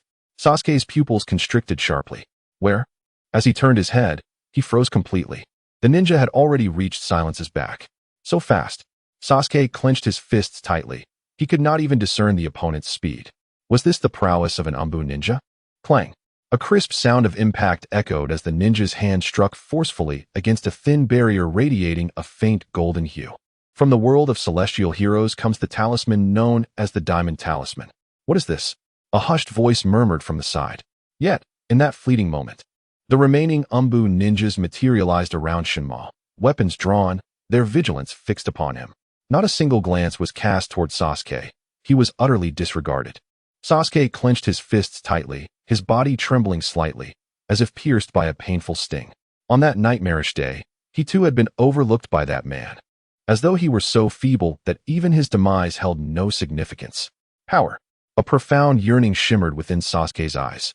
Shinma glanced at Sasuke, and a smile graced his lips, seemingly deepening in intensity. This demeanor, observed by the Umbu ninjas, appeared to them as audacious confidence. "There is no record of you in the village registration," intoned one Umbu ninja, stepping back slightly after a failed attempt. His hoarse voice seemed to provide justification to the others. "You have infiltrated Konoha. If you resist, you will be deemed a spy and executed on the spot." At that moment, the remaining Umbu ninjas braced themselves, their expressions stern. They had received orders to escort Shinma to meet the Hokage. However, the speaker was the leader of this operation. Execute on the spot? Shinma remained silent, observing the encirclement closing in around him, a flicker of regret stirring within. Perhaps he should have exchanged for a variant ability from Dr. X. It might have revealed the thoughts swirling in these individuals' minds. Nevertheless, it mattered little now. Such encounters were inevitable.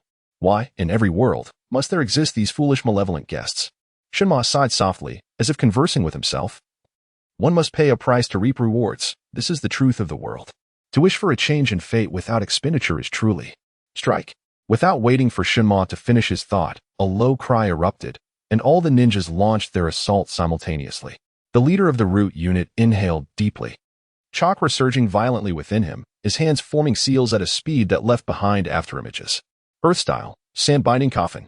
Countless grains of sand erupted from the ground, coiling around Shinma like serpents. Although this technique was a specialty of the Sand Village ninjas, it was executed with remarkable agility and swiftness by this root ninja. Meanwhile, the other ninjas unleashed their own techniques. Kunai, wind style, long swords, various attacks converged, sealing off every avenue of escape for Shinma. Even Sasuke, not the intended target, could sense the overwhelming pressure descending upon them. There was no escape, no evasion. This was the coordinated prowess of the Umbu ninjas. Yet, Shinma did not evade at all. It was as if he had not registered the unfolding events. He allowed the grains of sand to envelop him completely, forming a small mound of earth. If they were to compress and strangle him at this moment, despair flickered in Sasuke's gaze. At long last, he had encountered a potential opportunity to grow stronger. At that moment, a low voice suddenly wafted into everyone's ears. How ignorant! In an instant, the silence enveloping the sand was shattered.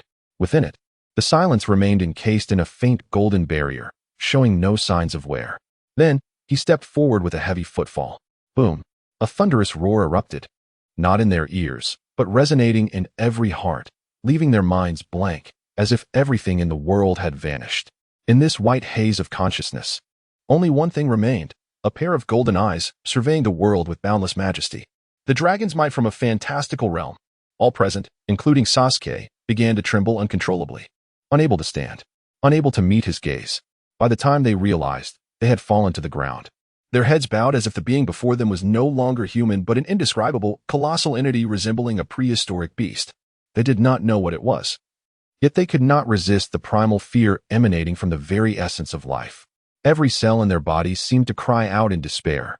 Under the pressure of the dragon's might, time appeared to slow, although in reality, it was their thoughts that had frozen. Never before had they felt such an agonizing stretch of time. The fear threatened to engulf them entirely. Shizune stood with his hands clasped behind his back, while the crimson-haired Kiryu, perched on his shoulder, curled up in discomfort. At that moment, he suddenly felt a stirring within, lifting his gaze toward a certain direction. In an instant, Sarutobi Hiruzen, situated in the Hokage's office, stood up in shock, his muscles taut, as if the entire world had condensed into the gaze of those eyes within the crystal ball. He finally understood why the Umbu had knelt. More terrifying than the Nine Tails. No, even more so than the full force of the first Hokage. The sound of cracking echoed continuously. The crystal ball used to perform the distant viewing technique seemed unable to withstand such overwhelming pressure, gradually fracturing, until the sight of those eyes faded completely. The oppressive force on the hearts of the people slowly dissipated, yet it had already left its mark. Sarutobi Hiruzen knew he might never forget this moment in his life. What was it? An ocular technique? No, it was simply a raw power, one that exceeded imagination. Breathing heavily, Hiruzen had encountered powerful individuals before, but the mental pressure he felt in that moment had never been experienced. He began to realize that allowing Danzo's actions to proceed tonight might have been a monumental mistake. This merchant. Sarutobi Hiruzen cast a grave and worried glance into the distance, hesitating for a moment before finally murmuring, "Summon Danzo." Yes. In the darkness, a figure vanished in an instant. Turning back, Shinong slowly withdrew his gaze once the feeling of being watched dissipated. To my astonishment, this formidable dragon might, valued at nearly 100,000 trading points per minute, possesses such an effect. The one who had just been observing was undoubtedly the third Hokage, gazing at the several Umbu ninjas before him and Sasuke. Silence deemed it sufficient and gradually diminished the intensity of dragon might to a mere tenth, equating to 1,000 trading points per minute. Even at this diminished level, the individuals who had already imprinted fear in their hearts remained prostrate, paralyzed by terror. The essence of dragon might was to brutally convey to all present the nature of the being standing before them, embedding this fear deeply within their minds. Escape was an impossibility. They could not even stir, their mental faculties stripped away. How could one flee? At least in this moment. The dread they felt towards silence eclipsed all else. Only Sasuke, affected merely by the residual force, could humbly and laboriously begin to rise. As he gazed upon the figure of this man, his eyes reflected an indescribable fear, coupled with a flicker of fervor. Such an existence, such power. Surely, it could vanquish that man. It must. He fervently shouted within his heart. Meanwhile, silence paid them no mind. He suddenly turned his gaze to a distant point, his countenance breaking into a gentle smile. He raised his hand, sweeping it as if to clear away a layer of dust, causing all the Umbu ninjas to uncontrollably soar into the air, crashing heavily towards the alleyway nearby. Mr. Hand arrived, having returned with all his belongings. He approached Silence, who stood outside the shop, seemingly quite apologetic. "It's quite all right," Silence replied with a soft chuckle, shaking his head. "In the realm of business, a bit of waiting is nothing of consequence." Mr. Hand was genuinely touched by this kindness, especially considering the late hour and the patience required of others. Only Sasuke's lips twitched at the notion of kindness. Acutely aware of the oppressive aura, he understood all too well what manner of creature stood before him.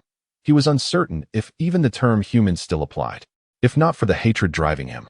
Merely standing beside this individual evoked a tremor of uncontrollable fear within Sasuke.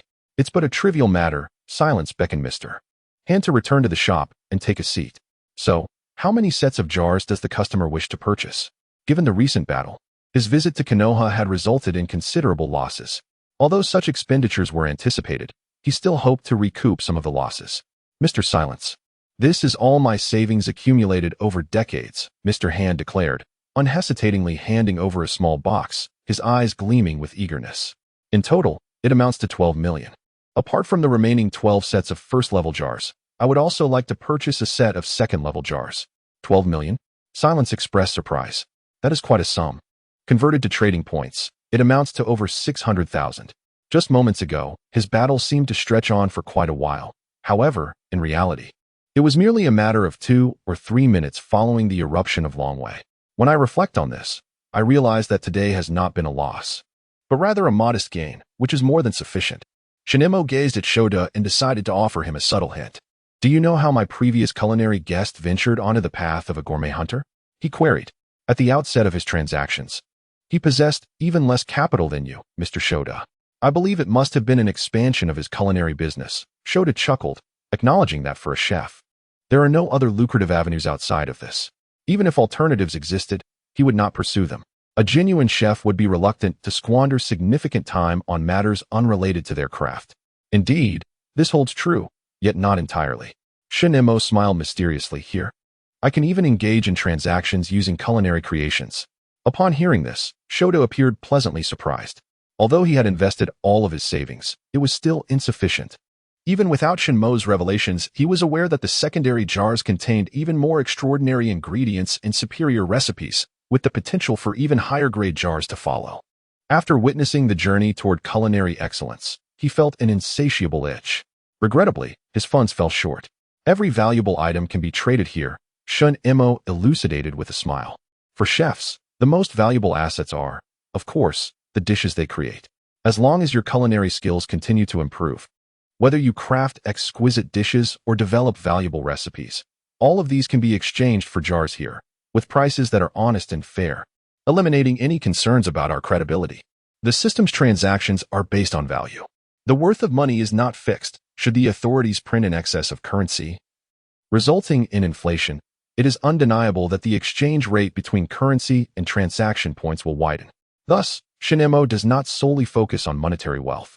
The affluent merchants and nobles remain static, but those who can create value, if they mature quickly, whether through crafting culinary delights, developing ninjutsu, or striving to earn more, will ultimately transform into transaction points in Shinmo's hands through the jars. This creates a virtuous cycle. In other words, the elites of the entire world labor for me. Shinmo chuckled inwardly, maintaining a facade of composure. Shota felt a sense of determination unlike any he had ever experienced before. He had aspirations to fulfill, to craft even more delectable ramen, earn greater profits, and acquire additional jars. Shinemo retrieved the jars purchased by Shota and observed him anxiously yet eagerly opening them, while his mind pondered the recent confrontation. The strength of those Umbu ninjas was rather modest. They were likely only Chunin level. The leader, however, appeared to be a ninja from the original route, presumably possessing the prowess of an elite Chunin. In order to astonish them, the majesty of 100,000 trading points would suffice. However, if confronted by a seasoned elite or even a shadow-level opponent, the disparity becomes apparent. The dragons might merely cultivate an aura of invincibility, yet for those with steadfast resolve, willing to challenge the mightiest, it may incite an assault even beneath such overwhelming pressure. In fact, driven by a desperate determination, they might unleash powers exceeding 100% of their capabilities. At that juncture, resolving matters with such simplicity would not be so effortless.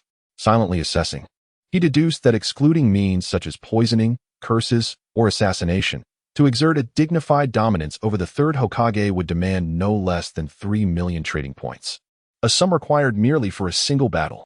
Should one seek to acquire permanent abilities, the funds at hand would suffice for the purchase of Dr. X's mutant powers. Yet, this would only secure initial potential.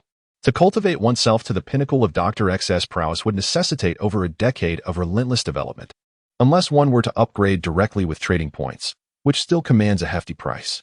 Furthermore, after such a purchase, the remaining funds might not guarantee the ability to overpower the third Hokage and the numerous elite shinobi of Konoha. It is imperative to maintain an invincible image, he mused. The more the clients are enamored with the jars, the greater the temptation for him. Only an aura of invincibility and mystery can minimize the incessant battles. Until his own strength truly matures, conflict would amount to a waste of resources. Thus, a minimum of 20 million trading points is essential. With a consumable expenditure of this sum, even Uchiha Madara might find himself engaged in a fair exchange. This serves as a security measure prior to his imminent lack of strength. The surplus trading points beyond 20 million could then be leisurely allocated towards enhancing his own capabilities. When will I ever have the spare funds to acquire an Icarus? A sense of melancholy washed over him. Suddenly, he turned to face Sasuke, who was startled by the intensity of his gaze. The terrifying sensation from moments prior resurfaced in memory, causing his heart to race and limbs to stiffen. This young guest, perhaps, harbors an interest in acquiring one of the jars. With a gentle smile, he acknowledged the potential in this one of the protagonists, not forgotten amidst the fray. Sasuke swallowed hard, nodding vigorously, his fists clenched as he solemnly declared, I wish to grow stronger because there are those I must kill. His ability to remain here, even under such fear, stemmed from this profound desire. Not merely trivial wealth, he would be willing to pay any price to attain strength. Sighing softly, he reflected that this was the most common aspiration he had encountered. Many believe that power can achieve anything. Is it truly attainable? Sasuke pressed, his gaze fixed intently on this enigmatic and immensely powerful merchant, fearful of a negative response. Of course, silently, he watched Sasuke with keen interest. In most instances, I do not concern myself with the reasons behind a guest's desire to purchase an item, as long as they are willing to pay the price. Everyone possesses the right to alter their destiny through my offerings. So, dear guest, what price are you prepared to pay? It would be implausible to claim that the entirety of the Uchiha clan's wealth has been inherited by this last remaining scion. However, the fortune left by his parents should be considerable. Moreover, there are even more valuable assets, ninjutsu, perhaps, bloodlines, or something else entirely. I am unaware of the exact amount, as I have never counted, but I am certain it is not insignificant. Sasuke exhaled deeply, his voice lowered with barely contained excitement. Can you accompany me to my home? Besides money, There must be other items of value we can exchange. His parents had indeed left behind a substantial sum, yet he had rarely paid it any mind. In fact, he was often reluctant to confront those remnants, as they stirred memories of the past. But now, if these resources could be utilized to acquire formidable power and avenge his parents, surely they would be pleased. Of course, that is not an issue. Seeing Sasuke's demeanor, I too felt a sense of anticipation. Perhaps this Uchiha heir would indeed bring me unexpected delight. At that moment, the second tier can was opened, and once again, edamame emerged. Just as before, the items within the first tier can are indeed also present in the second tier, albeit in greater quantity, approximately tenfold, and with some of enhanced quality. However, once a guest becomes a member, they can no longer purchase first-tier cans, as those are merely intended for an initial experience. Every item within the cans has been meticulously selected by me for its worth before being placed inside. Although it merely requires a flick of thought, the smaller cans are of little value, and if their numbers were to increase, it could become quite troublesome. Indeed, upon hearing my words, the guest seemed relieved rather than disheartened. The first-tier cans contain many extraordinary and delectable ingredients, and should they become unavailable in the future, it would indeed be a pity. This is your membership badge. As usual, I handed over a badge, which would allow the guest to notify me anytime they wish to purchase cans in the future. Should there be any matters I cannot address immediately, I will reach out to them when I have a moment to spare. Thank you. The guest grasped the badge tightly, gazing at me with heartfelt gratitude. I am truly grateful for the opportunity you have provided me. Had I not encountered you, I may never have witnessed the pinnacle of culinary artistry. This gratitude stemmed from the depths of his heart. For someone like him, who revered ramen as a faith, it was no exaggeration to deem it a tremendous favor. Welcome back anytime, I replied with a cheerful smile, accepting his appreciation. Though I had earned nearly 4 times the cost in profit, as long as the guest felt satisfied and joyful, what difference did it make? Your happiness brings me joy as well. That is the essence of true joy creation. After departing from Ichiraka Ramen with a heart full of gratitude, Silence stood beneath the dim glow of the lights, gazing at Sasuke who trailed closely behind him, a subtle smile gracing his lips. This smile, in Sasuke's eyes, bore an indescribable and immense allure. Even before their journey had commenced, a fervent longing simmered deep within Sasuke's gaze. Silent was acutely aware that Sasuke's desire for the jars surpassed that of any other patrons present, rooted in 2 profound reasons. Firstly, there was an obsession. His entire clan, including his parents, had been brutally slaughtered overnight by none other than his beloved brother. For someone with a fragile psyche, such a traumatic experience could easily lead to madness. Yet Sasuke's ability to endure was largely fueled by this seething hatred. Secondly, his youth played a crucial role. The younger one is, the more emotionally charged their judgment becomes, often leading to an inability to see beyond immediate desires. Perhaps, with careful persuasion, there was a way to guide him. Sasuke, Silent called softly, observing the young man before him. I must remind you that the value of the items within the jars varies significantly. I understand. Sasuke's voice gradually settled from its earlier excitement. Take the culinary jars, for instance. Those recipes are far more valuable to a chef than some rare ingredients. Indeed. Silent nodded slightly, sensing that Sasuke possessed a degree of critical thinking. He continued, however, the strength you seek is far more intricate than that of a mere chef. For the paths and methods available are exceedingly numerous. Have you contemplated the direction of your pursuit of power? Sasuke paused, momentarily taken aback. His singular focus had been on strength. He had not considered the question of direction. It appeared he had not. Silent took a step forward, gesturing for him to walk alongside. I have sold numerous jars, yet among those who seek power, there are clients who, despite expending tremendous resources and pushing themselves to the brink of exhaustion, achieve less than those who invest far less. Do you know why? After a brief moment of contemplation, Sasuke ventured an answer. Is it talent? The treasures within the jars could enhance one's strength, but even among equivalent treasures, one's innate abilities must be taken into account. For instance, that man, despite Sasuke's profound hatred, he could not deny the terrifying talent of that individual, whom he had once idolized. In my experience, Silent interjected, gently shaking his head, the answer lies in luck.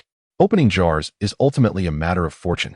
Only those with exceptional luck can stand against the likes of the divine aristocrats. Sasuke appeared visibly perplexed. In his mind, the solution was simple. If one opened enough jars, strength would inevitably follow. You believe those recipes are of greater assistance to chefs than rare ingredients? Silence continued to exemplify with his hand, accompanied by a mysterious smile.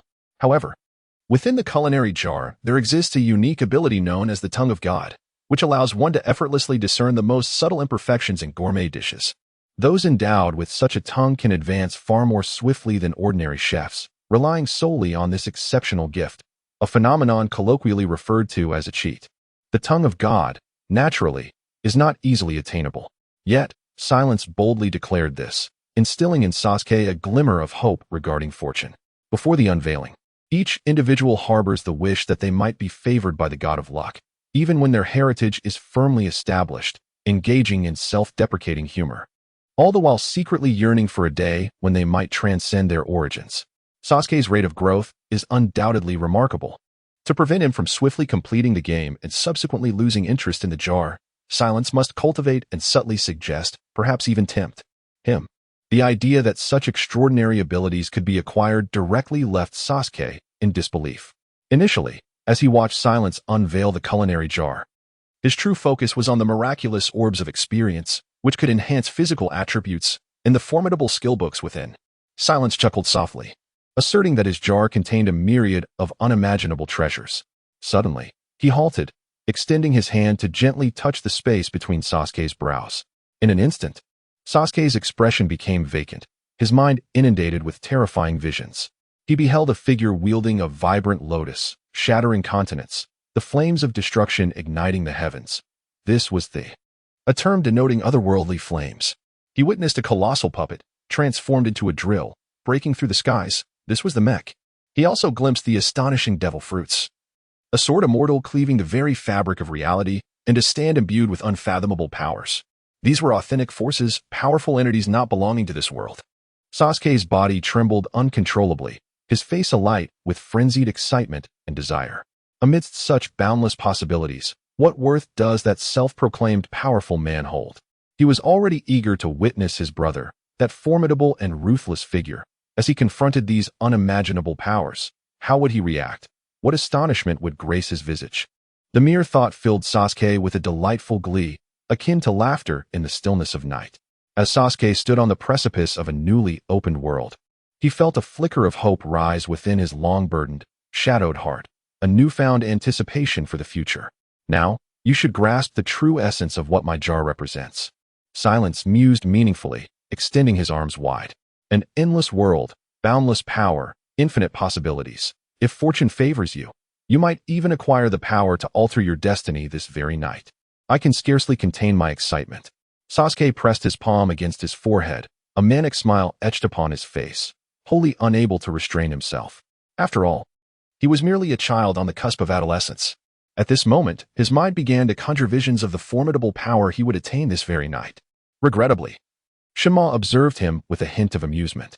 Poor child, he would likely remain oblivious throughout his life to what the jar might yield, which bore little correlation to mere luck.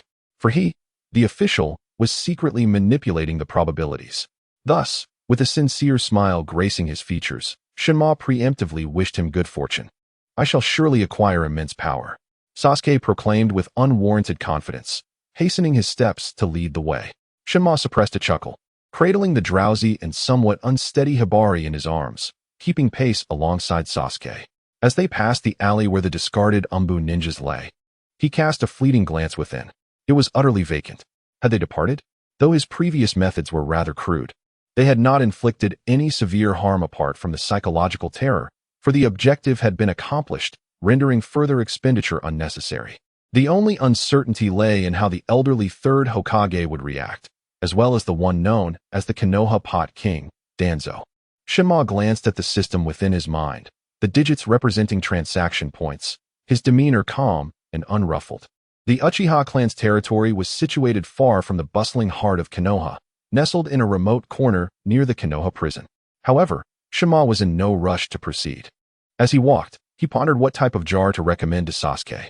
Meanwhile, Danzo, bound in white bandages upon his head and arms, stood at the door of the Hokage's office with a grim expression. He had been standing there for several minutes, yet had not entered, for he awaited information. It was not until a pale-faced ninja, gasping for breath and stumbling, appeared that he took notice. "Ippii," Danzo called out, his voice deceptively gentle. sending the Umbu ninja named Ippei into uncontrollable tremors, collapsing to the ground. Lord Danzo, I.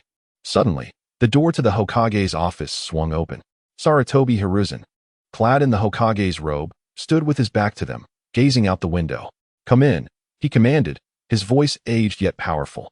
Danzo remained silent, striding into the room, though Ippei's complexion paled further. He was nominally part of the Hokage's Umbu, yet he still followed the commands of Danzo, the former commander and founder. Hiruzen, you summoned me in the dead of night. Is there something of great importance? Danzo asked, feigning ignorance. Danzo, you ought to refer to me as Hokage-sama. Sarutobi Hiruzen replied, turning to reveal eyes that, though once clouded, now shone with a razor-sharp intensity. Why did you issue such orders to Ippei? The body of Ipin trembled once more, and he lowered his head deeply. This night, the order from the Hokage was to summon the man who had been dining with Lady Tsunade.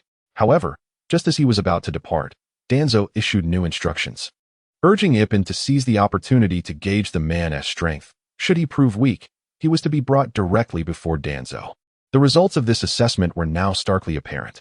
Why? The corners of Danzo's mouth curled in what seemed to be a hint of mockery, though it quickly vanished. Let us speak plainly, Hiruzen.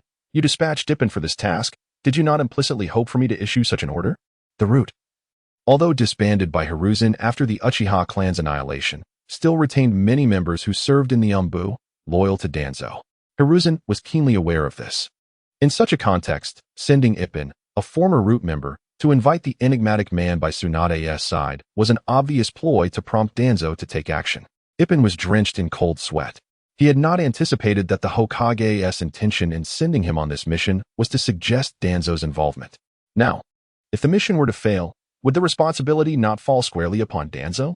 Never mind, the deed was done. Hiruzen chose not to dwell on the topic of orders further. He took a deep drag from his cigarette, his tone softening slightly. You may not have seen it, but Ipin, you should have felt the merchant's power. Indeed, Ipin's body quivered slightly, not only from being drawn into the machinations between the Hokage and Danzo, but also due to the recollection of his previous terror. The subordinate could only think. Ipin swallowed hard, his voice faltering. That was no mere human. Even 12 years ago, facing the Nine Tails, he had not felt such dread. He had done nothing but stand there, and he had completely lost consciousness, his mind blank. He could not find words to describe it. In summary, it felt immensely powerful enough to extinguish any hope of resistance. Genjutsu? Dojutsu? Danzo's exposed eye narrowed. He could discern that Ipin bore no physical injuries, but was clearly psychologically traumatized by something akin to a nightmare. Either Genjutsu or a formidable dojutsu could achieve such an effect. If I am not too old to be of use. Hiruzen gazed at the desk in the office.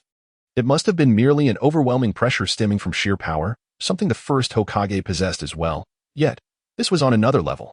Following Hiruzen's gaze, Danzo beheld the shattering crystal and noticed the profound wariness reflected in Hiruzen's eyes. It was the first time that Danzo had encountered such a gaze from Hiruzen Sarutobi. Has time finally taken its toll on you, Hiruzen? If you are concerned, this matter can be entrusted to me, Danzo said slowly.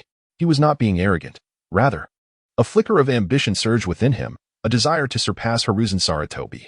What you cannot achieve, I can. In fact, I can do it even better than you. Ever since the Uchiha clan met its tragic end, and Danzo was stripped of his role as advisor to the Hokage by Hiruzen, leading to the disbandment of his organization, the discord and dissatisfaction between him and Hiruzen had deepened, while his yearning to become Hokage and surpass Hiruzen had intensified. No, Hiruzen replied, slowly shaking his head. Casting a glance at Danzo as he spoke candidly, I hope you can bear the burden of tonight's conflict. Even Danzo's face displayed a peculiar flush at that moment. Anger welled within him. I thought you summoned me to discuss a plan, yet instead, you want me to take the blame. That merchant is far more enigmatic than I anticipated. At least, until we learn more. There is no need for Konoha to confront him further. Hiruzen seemed oblivious to Danzo's fury, lowering his voice as if speaking to himself. The most crucial point was that Tsunade has returned. That last statement was pivotal. Tsunade has returned. Hiruzen understood clearly that, as it stands, the only candidate for the fifth Hokage is Tsunade. Her prestige, character, and abilities, if her fear of blood had not been overcome, it would be one thing. But now that it has been resolved, even without his support, if Tsunade desires the position, she could ascend to the role of the fifth Hokage. Thus, He was concerned that Tsunade might be deceived or, worse yet, tested through Danzo's machinations. The outcome of such testing did not bring him comfort. Rather, it made him more cautious. The reason for summoning Danzo tonight was to caution him against taking any rash actions that could escalate the conflict, and to ensure that tonight's events warranted an explanation. Danzo, with his singular eye fixed upon Hiruzen, ultimately averted his gaze. I am no longer even an advisor to the Hokage. What more can I do? He turned away, walking alone towards the door, his silhouette exuding an aura of solitude. Hiruzen watched his old friend depart, a twinge of regret stirring within him. Yet, unbeknownst to him, the moment Danzo turned away, a suppressed fury glimmered in his eyes. Hiruzen believed he was being prudent, but Danzo perceived it as fear. When did Konoha reach a point where even the Hokage must fear others? He frantically schemed in his mind, and then he thought of someone, Itachi Uchiha. Since Hiruzen deemed it unnecessary for Konoha to clash with that so-called merchant, might the Akatsuki organization not have an interest in such matters? In Danzo's mind, Itachi, who had slaughtered his own kin for the sake of Konoha, could not be considered one of their own, let alone a member of the Akatsuki. The art of driving wolves and swallowing tigers is a skill masterfully wielded by Danzo. A powerful individual, he has already eradicated numerous foes. Silent remains oblivious to Konoha's reaction, yet even if he were aware, it would matter little. After all, his focus is solely on two pursuits, ensuring his own strength and demonstrating it. Only then can he rightfully advocate for harmonious prosperity. Presently, Silent's primary concern is, how much wealth does Sasuke possess? He follows Sasuke to the Uchiha clan's ancestral grounds, which lie eerily quiet and deserted. The overgrown weeds, dilapidated houses, and the dark stains on the wooden walls silently narrate the tragedy of the Uchiha clan. Observing Sasuke's frail figure, Silent suddenly feels a pang of empathy, an emotion that eluded him while watching the animated series. Expecting him to face everything with the same optimism as Naruto is indeed a formidable task. As they proceed, Sasuke meticulously clears away the cobwebs in front of his home before pushing the door open, revealing that he has not returned here for quite some time. It remains a mystery where the treasures are hidden, so as to avoid theft. However, Silent quickly discovers the answer. The hidden chamber, accessed not from within the house, but through the yard, via a special seal leading to a subterranean vault several meters deep. Silent even glimpses a few weapons, indicating that this was likely one of the Uchiha clan stockpiles intended for rebellion against Konoha. This revelation brings him a modicum of delight. He had assumed that Konoha would have thoroughly scavenged the place. Everything is right here. Sasuke turns to showcase the contents before Silent, eagerly inquiring about their worth. Silent's gaze sweeps over the findings. There are 2 crates filled with precious metals and jewels, alongside a collection of ninjutsu scrolls, 2 cases of weaponry, and a modest sum of money. The total amounts to 12 million exchange points. Truly, the Uchiha clan's remnants are nearly equivalent to the entire wealth of the largest family in town, estimated to be around 200 million yen. Silent conveys the converted figure to Sasuke, whose eyes light up with excitement. Although he anticipated a substantial sum, he never expected it to be this considerable. The most valuable assets are undoubtedly the ninjutsu scrolls. Silent gestures towards a pile, noting that they contain insights penned by the Uchiha clan's formidable practitioners, some of which Sasuke may not have even encountered before, thereby enhancing their intrinsic value. While ninjas may not amass wealth comparable to ordinary merchants, in Silent's eyes, their worth is far from insignificant. This is due to their skills. The exchange value of currency within the system may fluctuate with the prevailing economic conditions of the world, yet abilities and knowledge, practical commodities, are indeed hard currency. Let us exchange it all, Sasuke declares resolutely, without a moment's hesitation. He has already perused the scrolls that align with his attributes and can be of use to him, though it is referred to as a family heirloom. In comparison to one's strength, it pales into insignificance. As you wish, Shunemo smiled, yet did not hasten to initiate the transaction. Instead, he regarded Sasuke and inquired, "Have you decided which series of jars you wish to open?" Just moments ago, the images he transmitted to Sasuke contained various series of jars. The abilities from other realms, obtained through the system, can likewise be utilized in this world. Unexpectedly, Sasuke shook his head and, casting a deep gaze at Shunemo, said, "You choose for me." Shunemo expressed mild surprise. "I am unaware of which ability is the most potent, nor do I know if it will assist me in my quest for vengeance. But you should be knowledgeable."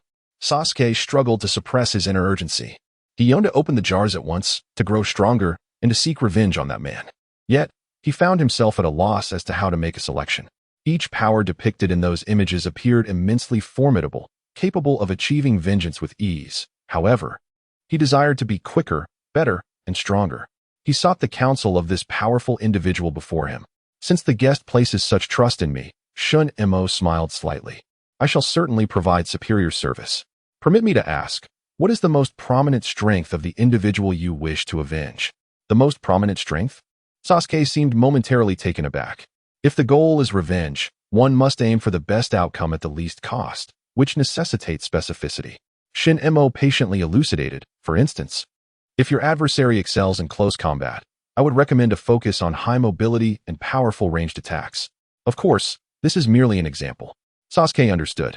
As a ninja, he was well aware of the importance of tactical counters. However, he found himself uncertain.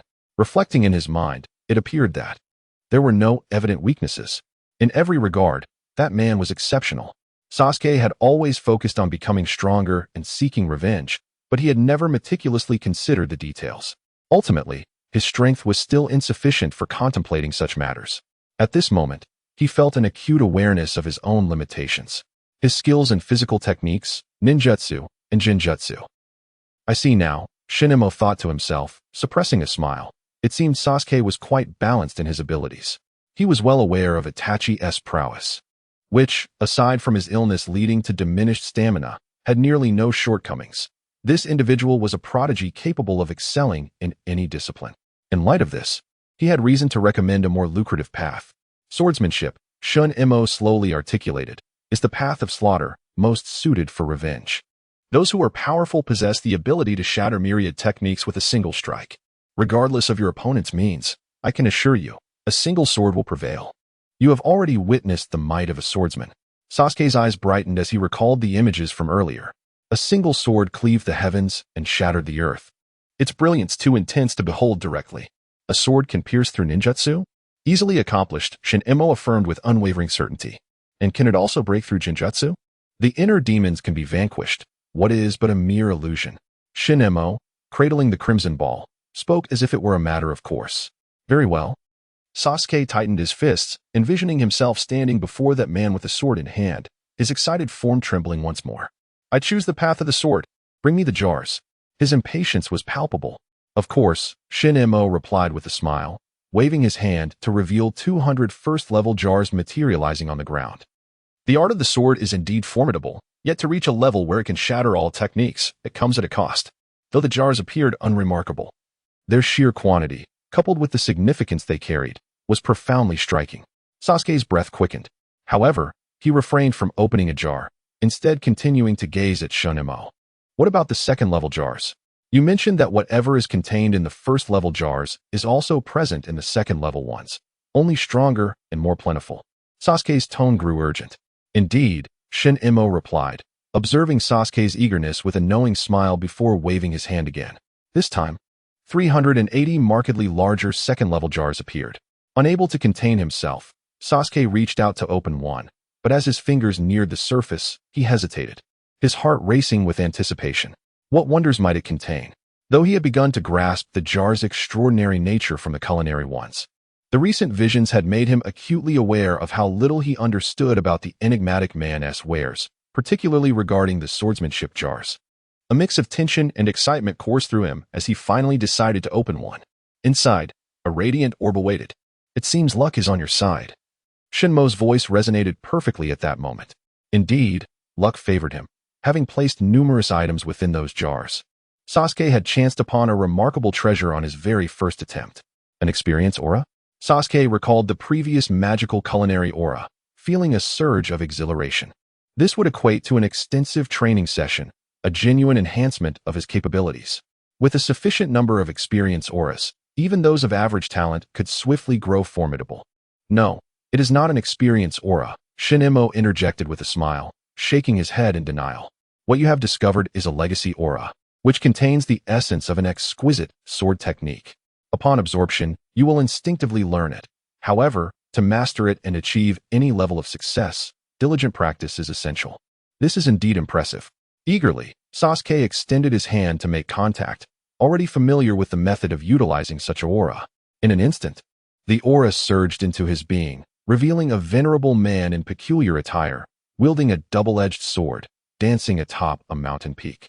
Each movement possessed the strength of pine and the swiftness of the wind, intricate swordplay concealing lethal intent. This was the first 4 forms of the Song Feng sword technique, a treasured skill of the Qiqing school. Indeed, it is the Qiqing sect from the smiling, proud wanderer.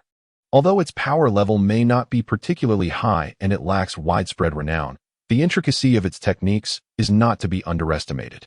Just considering the value of merely 4 out of the 12 techniques, it amounts to an impressive 6,700 trading points. One can discern the astonishment and fascination on Sasuke's face. The sword techniques possess an enigmatic and wondrous quality. He clenched his fists tightly, as if he had unlocked the doors to a new realm. In the world of ninjas, the art of swordsmanship is not absent. It serves as a commonly utilized weapon, accompanied by fundamental teachings in the use of blades. However, their approach to swordplay is oriented towards swifter and more efficient means of dispatching foes. The sword techniques of the formidable are forged in the crucible of battle, cultivated through personal experience rather than through a lineage of inherited teachings that evolve over generations. Absolutely feasible. Sasuke gazed excitedly at his hands. Although it was merely the first jar, he could distinctly feel the transformation within himself.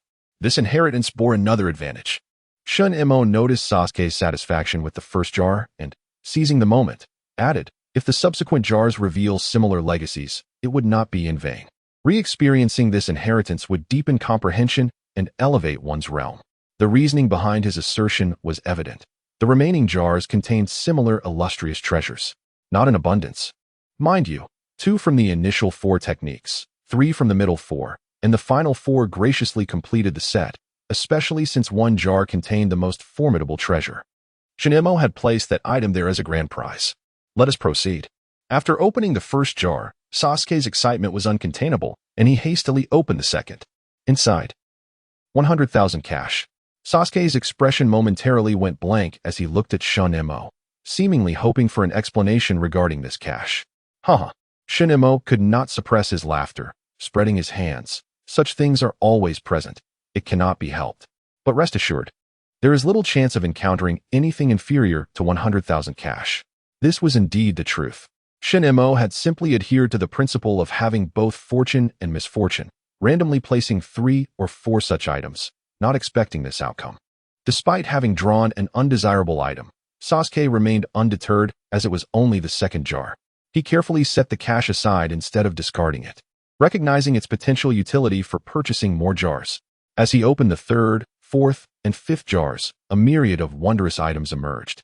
Within the swordsmanship-themed jars, Shun Emo had included a variety of items related to swordplay, experience orbs for sword practice, inheritance orbs for various sword techniques, abilities to enhance physical prowess, rare ores for forging swords, the swords themselves, and training methods from masters of swordsmanship, along with vivid combat scenes. Sasuke's expressions grew increasingly animated, and the previous gloom that clouded him seemed to dissipate significantly. The exhilarating sensation of continuous empowerment was utterly intoxicating, his spirit soared, growing ever more fervent. In particular, within the 122nd jar, he unveiled a battle scene reminiscent of Shimin Shui Shui, albeit in a more formidable incarnation. Although he could not fully appreciate the marvel of the swordsmanship, the unique aura of a man who was grave, devoted to the sword, and capable of taking lives in the blink of an eye stirred a profound excitement within him, causing his body to tremble with yearning. The merciless sword god, Shimin Shui Shui. Sasuke murmured this name, unable to resist mimicking the stance of Shimin Shui Shui, striking a pose as if wielding a sword. No one can behold my sword. For those who have seen it are already dead, he uttered coldly. Silence observed from the side, barely able to stifle a laugh. He nearly forgot that Sasuke was at that age when one is easily captivated by the idol-like qualities of a character such as Shimin Shui Shui. Reflecting on it, he himself had once harbored great admiration for this figure. Ah, Shimin Shui Shui, Silence said, his tone tinged with nostalgia. Do you happen to know him? Sasuke's eyes widened in eager anticipation as he looked at Silence, instinctively adopting a respectful tone, resembling a devoted fan hearing news of their idol. Well, to some extent. Silence replied with a smile. Do not let his cold and solitary exterior fool you. He has friends, a wife, and even children. Surprisingly, he is quite A decent person. How could that be? Sasuke exclaimed, seemingly reluctant to accept this revelation. To him, Shimon Shueishui was a figure who dedicated everything to the sword, relentlessly pursuing strength. At this moment, Sasuke remained infatuated with power. The extreme strength and the relentless quest for it embodied by Shimon Shueishui captivated him deeply. He realized there existed such a way of life, entrusting everything to the sword in hand, knowing that only the sword would not betray him. Thus, he found it utterly unfathomable that such a man would ever choose to marry. In truth, it is merely a matter of choice. As Silence gently caressed the sleeping Hikari in his arms, seemingly perceiving Sasuke's confusion, he continued, I have mentioned before that the path of the sword is one of slaughter. And indeed, the merciless sword is a fitting choice for a blade. However, all power can be employed for the sake of protection, and the sword is no exception. Thus, it can become the sword of profound affection. The sword of profound affection? Sasuke echoed, contemplating the phrase. He had transformed entirely from just a few hours prior. Having opened so many jars and mastered numerous sword techniques, he believed he had become well acquainted with the sword. Yet, Silence's words now eluded him. Isn't the sword meant for killing?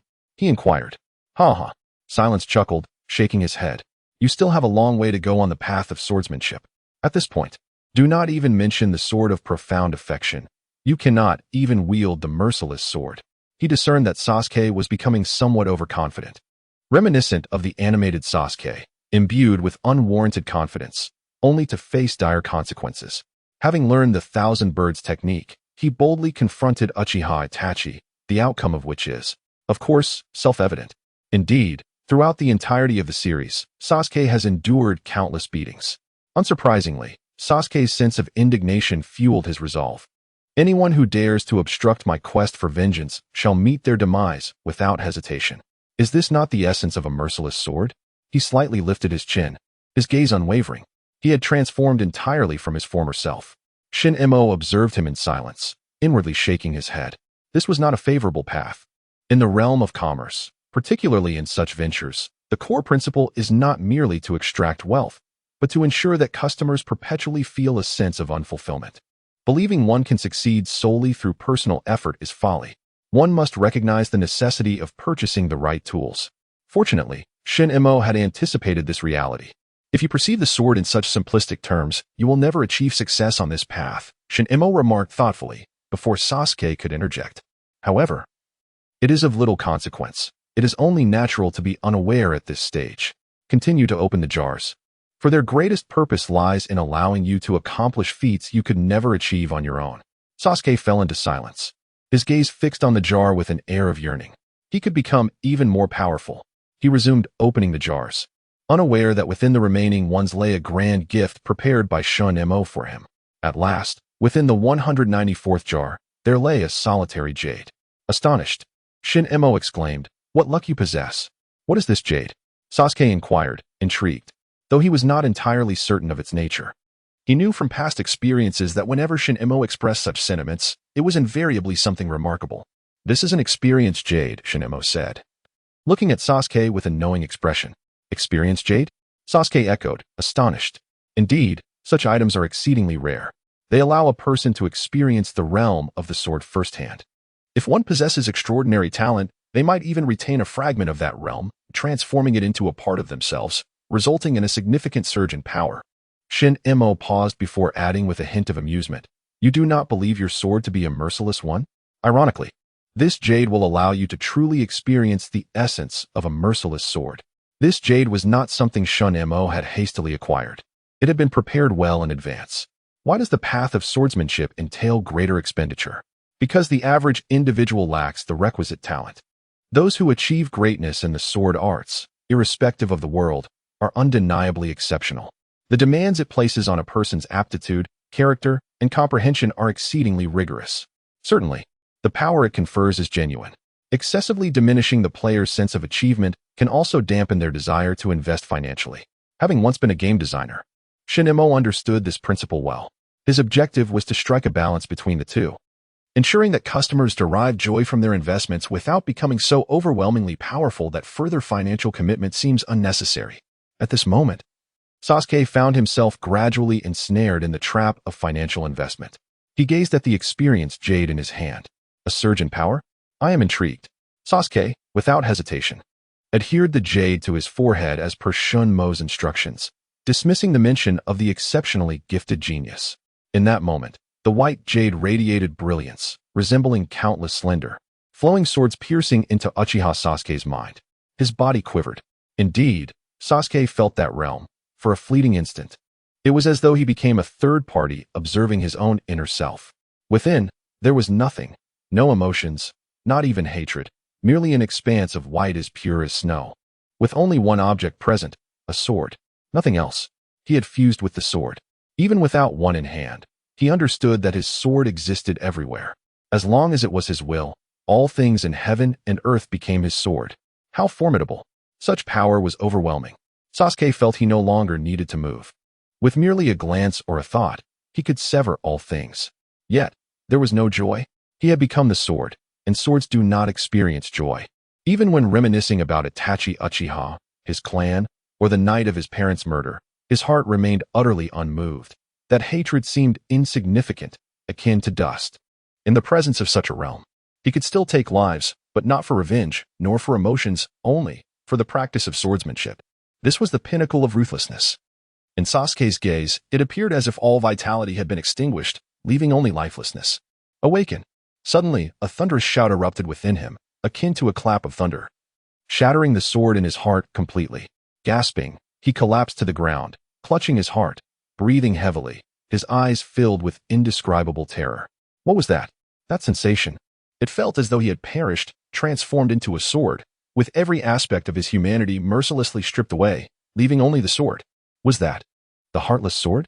In a hoarse voice, he lifted his gaze to Shun Mo. Had it not been for this man's outcry, he felt he would never return. How could it be possible that someone could cultivate a sword to such an extent? The heartless sword represents this path. Those who tread this swordsmanship need only be sincere to the sword and not to humanity. Shun Mo regarded Sasuke and shook his head, stating, "Yet you are ill-suited for this path. Generally, those with talent, even if they cannot grasp anything, would not be enslaved by the sword's will. Had I not been here, it would have taken you quite some time to recover from the state of being a sword slave." This time, Shun Mo was not deceiving Sasuke. He spoke the truth, though he had not anticipated such an outcome. The jade, as described within the system, a heartless sword's aptitude allows one to enter its essence. While a few without aptitude may be enslaved by the sword's will, becoming sword servants for a designated period. If Sasuke could indeed embody ruthlessness, it would be formidable. He could directly access the sword's essence and henceforth become a sword master. But as it stands, Sasuke not only lacked the aptitude for mastering the emotionless sword, but perhaps quite the opposite was true. Indeed, he was undeniably a proud individual. There was no need for disappointment. Silence assisted Sasuke to his feet, brushing off the dust from his shoulders. Hatred is not devoid of emotion. Rather, it belongs to the realm of sentiment. You will be enslaved by the intent of the sword, which is essentially a manifestation of inner resistance. The path of the sword is not limited to this singular route. And moreover, isn't there the alternative of the jar? Sasuke appeared to regain some composure, though traces of fear still lingered in his gaze. The emotionless sword was indeed a formidable force. Transforming oneself into a sword, such a sensation. The young Sasuke couldn't help but shiver. The very thought of training was overwhelming. He had no desire to relive that experience. Fortunately, other paths of swordsmanship remained. A hint of color returned to Sasuke's eyes as he looked once more at Silence, though the glimmer of pride had vanished entirely. Are the other paths of swordsmanship equally potent? He inquired. Although that sense of emotionlessness was terrifying, the power it wielded was undeniably immense, a fact Sasuke could not deny. Currently, he had yet to even cross the threshold of swordsmanship. His present strength was merely the beginning, and he yearned to grow stronger. Did I not mention it before? Silence responded with a gentle smile. The emotionless sword is merely one among countless paths of the sword. But merely what? Sasuke tensed. Any formidable power cannot be acquired through simple training. Much like the emotionless sword, it requires corresponding aptitude. Silence seemed somewhat exasperated. Aptitude? Sasuke was taken aback. Indeed. When it comes to swordsmanship, aptitude is, Silence uttered two words, sword body. Finally, they had reached the pivotal moment he had painstakingly cultivated. One of the greatest charms of opening the jar is to present the guest with a prize that evokes immense anticipation. For Tsunade, the grand prize is resurrection. For Sasuke, the grand prize arranged by silence is the sword body. This is truly a remarkable treasure. Sword body? Sasuke echoed, a hint of confusion in his voice. Yet he patiently awaited the explanation. This represents the aptitude for sword cultivation. Silence succinctly summarized. Those who possess a sword body cultivate their corresponding sword path at an accelerated pace, with greater strength and lower requirements. For instance, if you are a natural emotionless sword body, you need not even reach the state of emotionlessness to wield a more powerful emotionless sword intent. This is the essence of being born for the sword. In truth, had Sasuke been a modern individual, silence could have provided an even more concise introduction. It is akin to having a cheat code. In gaming terms, it is a trait reserved for those who invest heavily, amalgamating perception buffs, attack buffs, and cultivation buffs into one. It is deemed a device that entices players to spend. A fundamental concept every game designer must understand. Indeed, after hearing this, Sasuke's eyes sparkled with excitement, even though he had not fully grasped the concept. The mere notion of faster cultivation and greater strength ignited a fervent desire within him. In ordinary circumstances, the sword body represents a person's destiny, much like being born into the Uchiha clan. Silent was quite pleased with Sasuke's reaction, then proclaimed, "However, my jars possess the ability to alter fate. If you can unlock a sword body, even if it is the weakest form, you will advance more swiftly and further along the path of the sword." Sasuke swallowed hard, his anticipation palpable as he asked, "Is it possible to unlock one from a second-tier jar? There are still over 100 second-tier jars left on the ground." Silent appeared troubled. There is indeed a rudimentary heavy sword body, which allows its possessor to comprehend the essence of the heavy sword through relentless training. But such instances are exceedingly rare. However, the variety and strength of sword bodies in the third-tier jars are abundant, with the potential to even unveil sword souls, making rapid progress in the swordsmanship journey a possibility. Although Sasuke struggled to fully grasp the levels of sword bodies Silent spoke of, he understood the general implication. Higher-tier jars contain superior treasures. Once unlocked, they would be formidable. The notion of a sword body capable of bestowing innate talents made Sasuke envision his genius brother, Itachi, waiting for him. He inhaled deeply and resolved to continue opening jars. His horizons had expanded, and he began to anticipate the third-tier jars. Silent recognized that his aim had been accomplished. From this day forth, Sasuke would not become complacent, believing himself sufficiently strong. Rather, he would persist in his efforts to acquire more jars. At the very least, his next moment of self-satisfaction would have to await the unlocking of a sword body. That said, even if he were to open all remaining jars, if he were to confront Itachi, he would likely return thoroughly defeated. Silent squinted, deciding to offer his guest an even better experience. He exchanged the original grand prize he had prepared from the remaining jars for an even more valuable reward, worth 20,000 trading points. "Well done, me," Silent commended himself. With this, Sasuke might just surprise Itachi, though he would still be unable to win. It would certainly provide him with greater motivation to continue opening jars. Thus, with a smile, Silent watched as Sasuke opened jar after jar, seemingly depleting his luck until the dawn began to break, and only 12 jars remained. It was then that Sasuke finally unveiled this grand prize. Again, it manifested as a sphere of light. Sasuke was now quite familiar with this phenomenon and reached out instinctively to touch it, but was abruptly halted. "Wait." Silent inhaled sharply, clapping Sasuke's shoulder with fervor, raising his voice in excitement. "It's a skill sphere. Sasuke, you've hit the jackpot. It's rare to find a swordsmanship skill sphere among 500 second-tier jars." Sasuke appeared taken aback by Silent's exuberance. Having opened so many jars, he had heard Silent mention luck numerous times, but this reaction was by far the most intense. Could it truly be something extraordinary? Sasuke felt a surge of excitement within. "What is a skill orb?" he inquired. "In essence, it is a technique crafted by formidable swordsmen. A manifestation of sword intent that can be wielded even without an understanding of the sword's essence. Given your current proficiency, any such technique would serve as a tremendous asset," Silent explained. "You can utilize it without comprehending sword intent?" Sasuke exclaimed joyfully. He now realized the terrifying nature of sword intent. A swordsman devoid of sword intent is a world apart from one who has grasped it, even with numerous jars opened. He had merely scratched the surface in this realm. You will understand upon using it. Information will flood into your mind, Silent indicated with a smile. Sasuke hesitated no longer. He extended his hand and touched the skill orb. A wave of inexplicable information surged into his consciousness. Heavenly Ascendance, a sword technique created by the Lord of Baiyun City. Yi Guqing embodies the pure sword intent, striking from heights with a resplendent and rapid force, capable of unleashing 320% of the user's maximum attack strength. In Sasuke's mind, an image formed of the white-clad swordsman executing this move, a sword descending from the heavens, striking like a shooting star, flawless and radiant. Remarkably powerful. Even Sasuke, upon acquiring this skill, could effortlessly assess its might.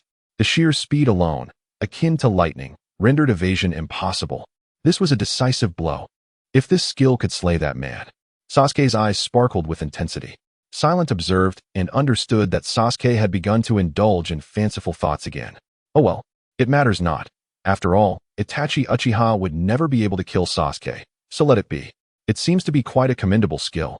Silent remarked with a light chuckle. Indeed, Sasuke nodded, and after a moment's hesitation, he recounted to Silent the skill he had obtained and its effects in full. He felt this was not an act of trust, but rather, the mysterious merchant was so formidable that he might offer invaluable advice on its application. Yes, precisely so. Sasuke gazed at Silent with a hint of expectation. Heavenly Ascendance, Silent's voice grew contemplative. Yi Guqing, he is indeed the rival of Shimin Shui Shui. Rival? Sasuke exclaimed in surprise. In one world, there cannot be two unparalleled swordsmen. Silent shrugged. They battled to transcend their sword paths, a clash of life and death. Who emerged victorious? Sasuke felt a tinge of anxiety. Yi Guqing is deceased, Silent sighed. As expected. Sasuke exhaled in relief. His thoughts drifting to the image of Shimin Shui Shui, filled with admiration. That sword deity was indeed the mightiest. Even upon learning that Shimin Shui Shui was not as heartless as he appeared, understanding the truth behind the unfeeling sword path only deepened Sasuke's reverence for him. He felt an aspiration to become such a figure powerful and unyielding. Well, there are still several jars left, Shinemo reminded, noting that dawn had likely arrived outside. Sitting on the ground, he felt the gentle stir of the slumbering Hijier, who seemed on the verge of awakening. Sasuke continued to open the jars. Despite the lingering anticipation in his heart, the last few jars yielded no particularly remarkable items. A sense of regret, mingled with a feeling of unfulfilled longing, enveloped him. Even the small jars strewn about were opened in one breath, utilizing all that could be of use, before he finally exhaled deeply.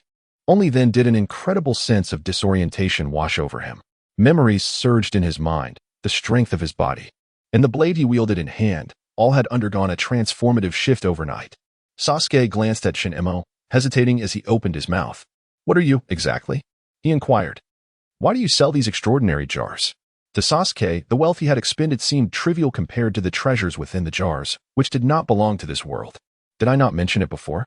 Shinmo's lips curled into a slight smile. "I came to this world to provide people with a chance to alter their fates. Nothing more. At this very moment, your destiny has already changed.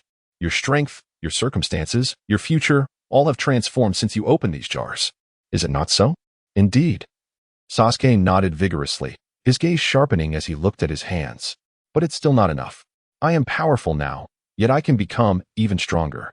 At the very least, I need the sword body. Without it, I cannot reach the heights of the sword path." "I should be able to become a member now," Sasuke said eagerly. "Of course," Shinemo replied, handing him a badge, which Sasuke carefully placed in his bosom. "It's settled then." This evening's time was not merely for a one-time transaction. Rising from the ground, he noticed that Hijier had awakened, her large, still sleepy eyes scanning the surroundings before she skillfully climbed onto his shoulder, curling up to continue her slumber. Well, waking up was merely an illusion. As the two emerged from the basement, the sun slowly rose on the horizon. The first rays of morning light illuminated Sasuke, whether it was an illusion or not. Shinemo sensed that the boy's inner gloom had diminished by at least half, the abyss-like despair now illuminated by hope. Sasuke adjusted the exquisite long sword at his waist, fastening it securely behind him. "Do you have any plans moving forward?" Shinemo casually inquired. "The cultivation of the sword path requires combat and practice," Sasuke replied, his gaze resolute. "Therefore, first and foremost, I must withdraw from the ninja squad. As a low-ranking ninja, he found himself relegated to menial tasks such as weeding and catching cats, rendering his existence utterly meaningless. He resolved to withdraw from this life. Moreover, With his current prowess, he had far surpassed his two companions, and he held confidence in his ability to defeat Kakashi as well. It was time to confront Kakashi. Silence blinked, not at all surprised by Sasuke's intentions. After all, his skills had undergone a remarkable transformation. At present, wielding a sword should elevate him to the rank of a Nin, for he was never truly weak. The enhancements to his physical attributes, along with the techniques and weaponry he possessed, were no mere coincidences. Even the celestial technique he had mastered was formidable. How intriguing. It would be interesting to see the reactions of others upon witnessing the current Sasuke. After contemplating, Silence followed closely behind Sasuke. This presented a splendid opportunity for promotion, and he hoped his presence would not be an inconvenience, as he had nothing pressing to attend to. Of course, you may join, Sasuke replied, albeit with a hint of curiosity, yet he nodded with a tone imbued with respect. To put it plainly, in terms of respect, Silence undoubtedly held the top position in Sasuke's heart, even surpassing Kakashi. This was not solely due to strength, but also driven by mutual interests. Sasuke was eager to purchase more jars from Silence, hoping to forge additional weaponry, and thus could not afford to offend him. What if he ceased selling his jars? In Konoha, even the freshly graduated low-ranking ninjas were required to undertake missions. Each morning, they gathered for duty. At this moment, Silence accompanied Sasuke towards the assembly point of Team 7. Although dawn had just broken, the streets were already bustling with people, primarily ninjas dressed in proper attire, preparing to embark on their daily tasks. Silence also sensed numerous gazes directed towards him. After redeeming a small map feature, he noted that among the surrounding luminous points on the map, many merely indicated curiosity, devoid of the hostility he had encountered yesterday from the Umbu leader. It seemed that the previous day's minor conflict had indeed shifted perceptions. Perhaps it was the lingering effect of that final glance. Even through the observation ninjutsu, the significance of dragons might have been effectively communicated to the third Hokage, Hiruzen Sarutobi. Silence was not to be trifled with. Returning to his thoughts, as Silence contemplated the number of transaction points in his mind, aside from the 20 million reserved for emergency combat, he still possessed over 9 million transaction points. The surplus he had accumulated, coupled with the earnings from Sasuke yesterday, suggested that he could acquire a new ability for himself. It was now Silence's turn to feel anticipation. Although it was possible to purchase one-time items and abilities, such purchases consumed considerable resources and carried inherent risks of ambush. Thus, strengthening oneself was undoubtedly essential. Most importantly, what was the purpose of saving money if not to spend it? Let me see. Abilities available for under 9 million. Silence began his search through the list. Regarding his direction of enhancement, he had long since made a decision. Those closest to him are most aware of his affairs. Silence is a person who prefers to choose ranged characters even in games. His lack of dexterity and poor awareness are factors, but above all, he seeks elegance. Why engage in close combat when a mere flick of the fingers suffices? Thus, the decision rests upon you, telekinesis.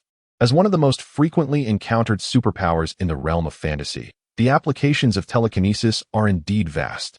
It serves both offensive and defensive purposes, and at times, it can even facilitate exploration, exhibiting an exceptional capacity for concealment, as it is fundamentally an invisible and intangible force.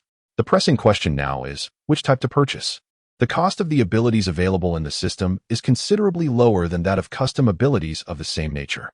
Concerning this price, Silence perused the various forms of telekinesis listed, ultimately gravitating towards a particularly potent type, the quaking tornado telekinesis, hailing from the world of One Punch Man. At its peak, it could effortlessly obliterate a city, earning the moniker of a humanoid natural disaster. Even in a state of unconsciousness, it would automatically activate a barrier, rendering enemies powerless. Given its minimal need for growth, its value stands at 76 million transaction points. Alas, it is beyond his means. However, he could acquire the abilities of Tornado's younger sister, possessing similar attributes but significantly diminished strength, available for merely 4 million. He could purchase it and subsequently enhance it. This shall suffice. Later, he could augment it with Dr. X's psychic power. Silence made his decision with delight. The instant he purchased it for his own use, he distinctly felt as though something surged forth in his mind. It was as if a new sensory control had emerged. The intangible force spread outward. This is the sensation of telekinesis. Truly marvelous. Silence understood that from this moment forth, he could liberate his hands. All actions could be substituted with telekinesis, swift, convenient. and efficient. With the remaining 5 million, he proceeded to enhance his power. The intensity of his telekinesis was instantaneously multiplied several times over.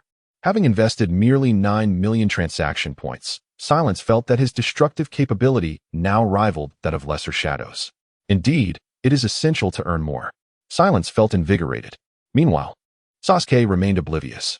In the span of a mere distance, the merchant at his side transformed from an ordinary individual into a formidable presence of shadow-level prowess. Utilizing the very funds earned from him, he merely arrived at the usual grove. Kakashi and Naruto had already been waiting there. "You're late, Sasuke," Kakashi remarked, casting a glance at Sasuke as he approached, then at Silence, a stranger to him. It was unusual for the typically punctual Sasuke to be delayed. Could it be the influence of this individual? "Ah, it's the Jar Uncle from yesterday," Naruto exclaimed, instantly recognizing Silence. Jar Uncle. A few dark lines appeared on Silence's forehead. Even a title like mysterious, powerful, and handsome merchant would sound far more flattering than this. However, just as he was about to voice his thoughts, he suddenly turned his gaze to the other side. As they approached, two figures came into view, Tsunade and Sarutobi Hiruzen. Lord Hokage, Lady Tsunade. Kakashi thought it surprising to see both of them. Why would the Hokage and Lady Tsunade be here? Sakura appeared somewhat bewildered, while Naruto, undeterred, greeted them cheerfully. Meanwhile, Shinma scrutinized the third Hokage of Konoha. Just as depicted in the anime, he was relatively short and frail, his face marked with age spots. Yet the smile upon his lips imparted a sense of warmth. Simultaneously, Sarutobi Hiruzen was observing Shinma with equal attention. He appeared remarkably ordinary, like any common person. Having barely slept the previous night, when Tsunade visited him to exchange healing potions for money, he had taken the opportunity to request her to introduce him to this merchant. "I have come on behalf of Lord Shinma," Sarutobi Hiruzen said with a genial demeanor. This simple statement prompted Kakashi to regard Shinma anew. Could it be that even the Hokage addressed him with such respect? "You are too kind," Shinma replied with a smile, treating the esteemed Hokage as merely an ordinary elder rather than the most powerful figure in Konoha. He then added, "I was under the impression that my presence was unwelcome in the village." Konoha welcomes any friend. The smile on Sarutobi Hiruzen's face remained unchanged. Lord Shinma has rendered great assistance to Tsunade, and naturally, he is a friend of our village. I have come to clarify the events of last night. It was not my intention. A subordinate acted independently, leading to some misunderstandings. "Oh," Shinma expressed mild surprise. Not at the situation described by Sarutobi Hiruzen, but at the fact that he, as Hokage, would personally come to provide an explanation over such matters. Even in light of Shinma's remarkable merchandise and formidable aura, the Hokage's initiative was indeed impressive. However, Shinma glanced at Tsunade, who wore a faint smile, and understood. This visit was likely not only for clarification, but also to personally gauge him. Was Tsunade summoned to prevent the atmosphere from becoming too tense? In that case, it was timely. Shinma turned to Sasuke and said with a smile, "Sasuke, didn't you express a desire to withdraw from the team?" With the third Hokage present, he certainly has the authority to approve that. Withdraw from the team? Unsurprisingly, Naruto was the most vociferous in his reaction. "Sasuke, what is the meaning of this? Why would you suddenly declare your intention to leave the team?" He shouted at Sasuke. Although he had been reluctant to be placed in the same class as Sasuke during the recent division, during Kakashi's team trials, Naruto had already come to regard Sasuke as a comrade, not merely a companion, but also a rival. Sakura, too, clenched her fists, appearing eager to inquire yet hesitant to voice her thoughts. Sasuke remained silent, and Shinma discerned a flicker of guilt in his eyes. Originally, was Sasuke truly like this during this period? The smile on Shirluin's face seemed to deepen, a touch of pride, naturally more charming in its delicate nature. "Sasuke." Sarutobi Hiruzen spoke at this moment, his slightly murky eyes fixed on Sasuke, inquiring, "Why do you wish to withdraw from the team? Since you have passed Kakashi's trial, he must have conveyed the significance of a ninja team to you." Indeed, if Naruto were not being held back by Sakura, he would likely have rushed forward to demand answers. As for Sasuke, after a brief moment of silence, he reaffirmed his choice, for he raised his head, casting a cold glance at Naruto and Sakura, acknowledging that their abilities were on an entirely different level, the disparity too great. They could not keep pace with him, and he could not afford to halt for them in this meaningless charade of companionship. In the scene, a momentary silence ensued due to Sasuke's words. Then, "You bastard." Naruto suddenly broke free from Sakura's grasp and lunged fiercely at Sasuke, exclaiming, "Stop looking down on everyone." This was precisely what Naruto despised about Sasuke, just as back in class. However, in the instant before he could reach him, with a swiftness that was almost imperceptible to Naruto, Sasuke merely shifted his footing and instantaneously appeared behind him, deftly grasping the fabric on his back and gently lifting him before he could fall. "Naruto." Sasuke's cold voice emanated from behind. "I do not look down upon you. I merely speak the truth." "Sasuke." Naruto turned his head, seemingly wanting to say more, but was suddenly spun around and hurled towards Kakashi's direction. Impressive. Those present, including Kakashi, Sarutobi Hiruzen, and Tsunade, could all discern that Sasuke had surpassed Naruto considerably. Such speed was hardly attainable for a mere genin. This little brat.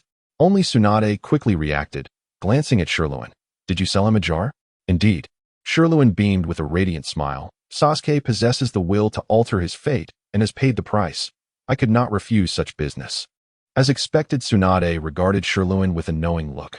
Only your jars could induce such a drastic transformation overnight. Among those present, perhaps only Kakashi remained utterly bewildered. "What jar? What are they talking about?" "The reason Sasuke has grown stronger is a jar?" Even Naruto, who was being held by Kakashi, ceased his struggles, wide-eyed at Sasuke. "The kind of miraculous jar that the old man bought?" "Sasuke actually bought one too." "Indeed, Hokage-sama." Sasuke raised his head, his face brimming with confidence. "Even meeting the eyes of the Hokage directly, I am no longer the same as I was yesterday. Remaining in the team would only waste time. I formally request to leave the team." He reiterated his request. No one spoke further. All eyes were fixed upon the third Hokage. Yet within Sarutobi Hiruzen's heart, a flicker of hesitation arose. He had not anticipated that Sasuke would procure jars from this enigmatic merchant. Was the plundering of the Uchiha clan's assets insufficiently thorough? Sarutobi inhaled deeply from his cigarette, exhaling slowly while casting a discreet glance at the seemingly smiling figure of Silence. A resolution had formed within him. "Sasuke, I have received your intentions and application." After a brief pause, Sarutobi continued, "However, you must provide proof that, as you claim, you can no longer grow within your ninja team." "I can prove it," Sasuke declared without hesitation, his confidence radiating like a drawn sword. "Do you know why every ninja team requires a jonin as their leading instructor?" Sarutobi spoke leisurely as he puffed on his cigarette. "Jonin are the elite among ninjas, far surpassing Chunin in both strength and mission experience. The intent behind having a leading instructor is for you to learn something from them." Sasuke remained silent, recalling his previous struggles during the bell-stealing exercise, where he had been utterly overpowered by Kakashi, trampled without resistance. Yet he was no longer the same. "If you truly wish to leave your team," Sarutobi continued, "then let us have a match against Kakashi. If you prevail, I shall grant your request." The notion of a Chunin competing against a Jonin with the expectation of victory was indeed an extraordinary proposition in any ninja village. Sarutobi proposed this challenge primarily to ascertain the extent of Sasuke's enhancement by this mysterious merchant, the nature of his improvements, and the methods employed in his transformation. At this moment, he desperately sought information regarding Silence. "Very well," Sasuke replied without the slightest hesitation, brimming with anticipation. Turning to Kakashi, he said, "Sensei, please engage me in a match." "I see." Kakashi glanced at Sarutobi, seemingly letting out a sigh. Since it is the third Hokage's command, there is no alternative. He handed over the now subdued Naruto to Sakura and strode toward the nearby arena, with Sasuke following closely behind, sword in tow. At that moment, Tsunade leaned toward Silence. "How many jars has that Uchiha brat purchased from you?" she inquired discreetly. "That is a matter of client confidentiality, and I shall not divulge it lightly," Silence replied, observing Tsunade's eager demeanor with an air of resignation. "However, Tsunade, among all my transactions, yours has been the least substantial." Veins began to protrude on Tsunade's forehead. How infuriating. Even a mere child possesses such wealth? Sarutobi cast a glance at the two of them, then shifted his focus back to the arena, silently smoking as he pondered. Sasuke and Kakashi had taken their respective positions. "This sword of mine is named Sarayu." Sasuke slowly removed the sword from his back. A finely crafted blade forged from exquisite materials, rendering it exceptionally sharp and impervious to ordinary weapons. "Kakashi-sensei, you would be wise to be cautious." Kakashi, observing Sasuke's earnest warning, found himself at a loss for expression. Was he truly being underestimated by a mere genin? At this moment, the sun had fully risen, casting a golden hue upon the blank wood surrounding them. Several onlookers gathered to witness the impending duel, Sasuke, the Genin, versus Kakashi, the Genin. Should Sasuke emerge victorious, he would be granted the privilege of leaving Team 7. The atmosphere was charged with anticipation, yet the sentiments of the spectators varied greatly. Naruto plopped down on the ground, still visibly fuming. Sakura approached him hesitantly and remarked, "Naruto, if Sasuke actually defeats Kakashi-sensei."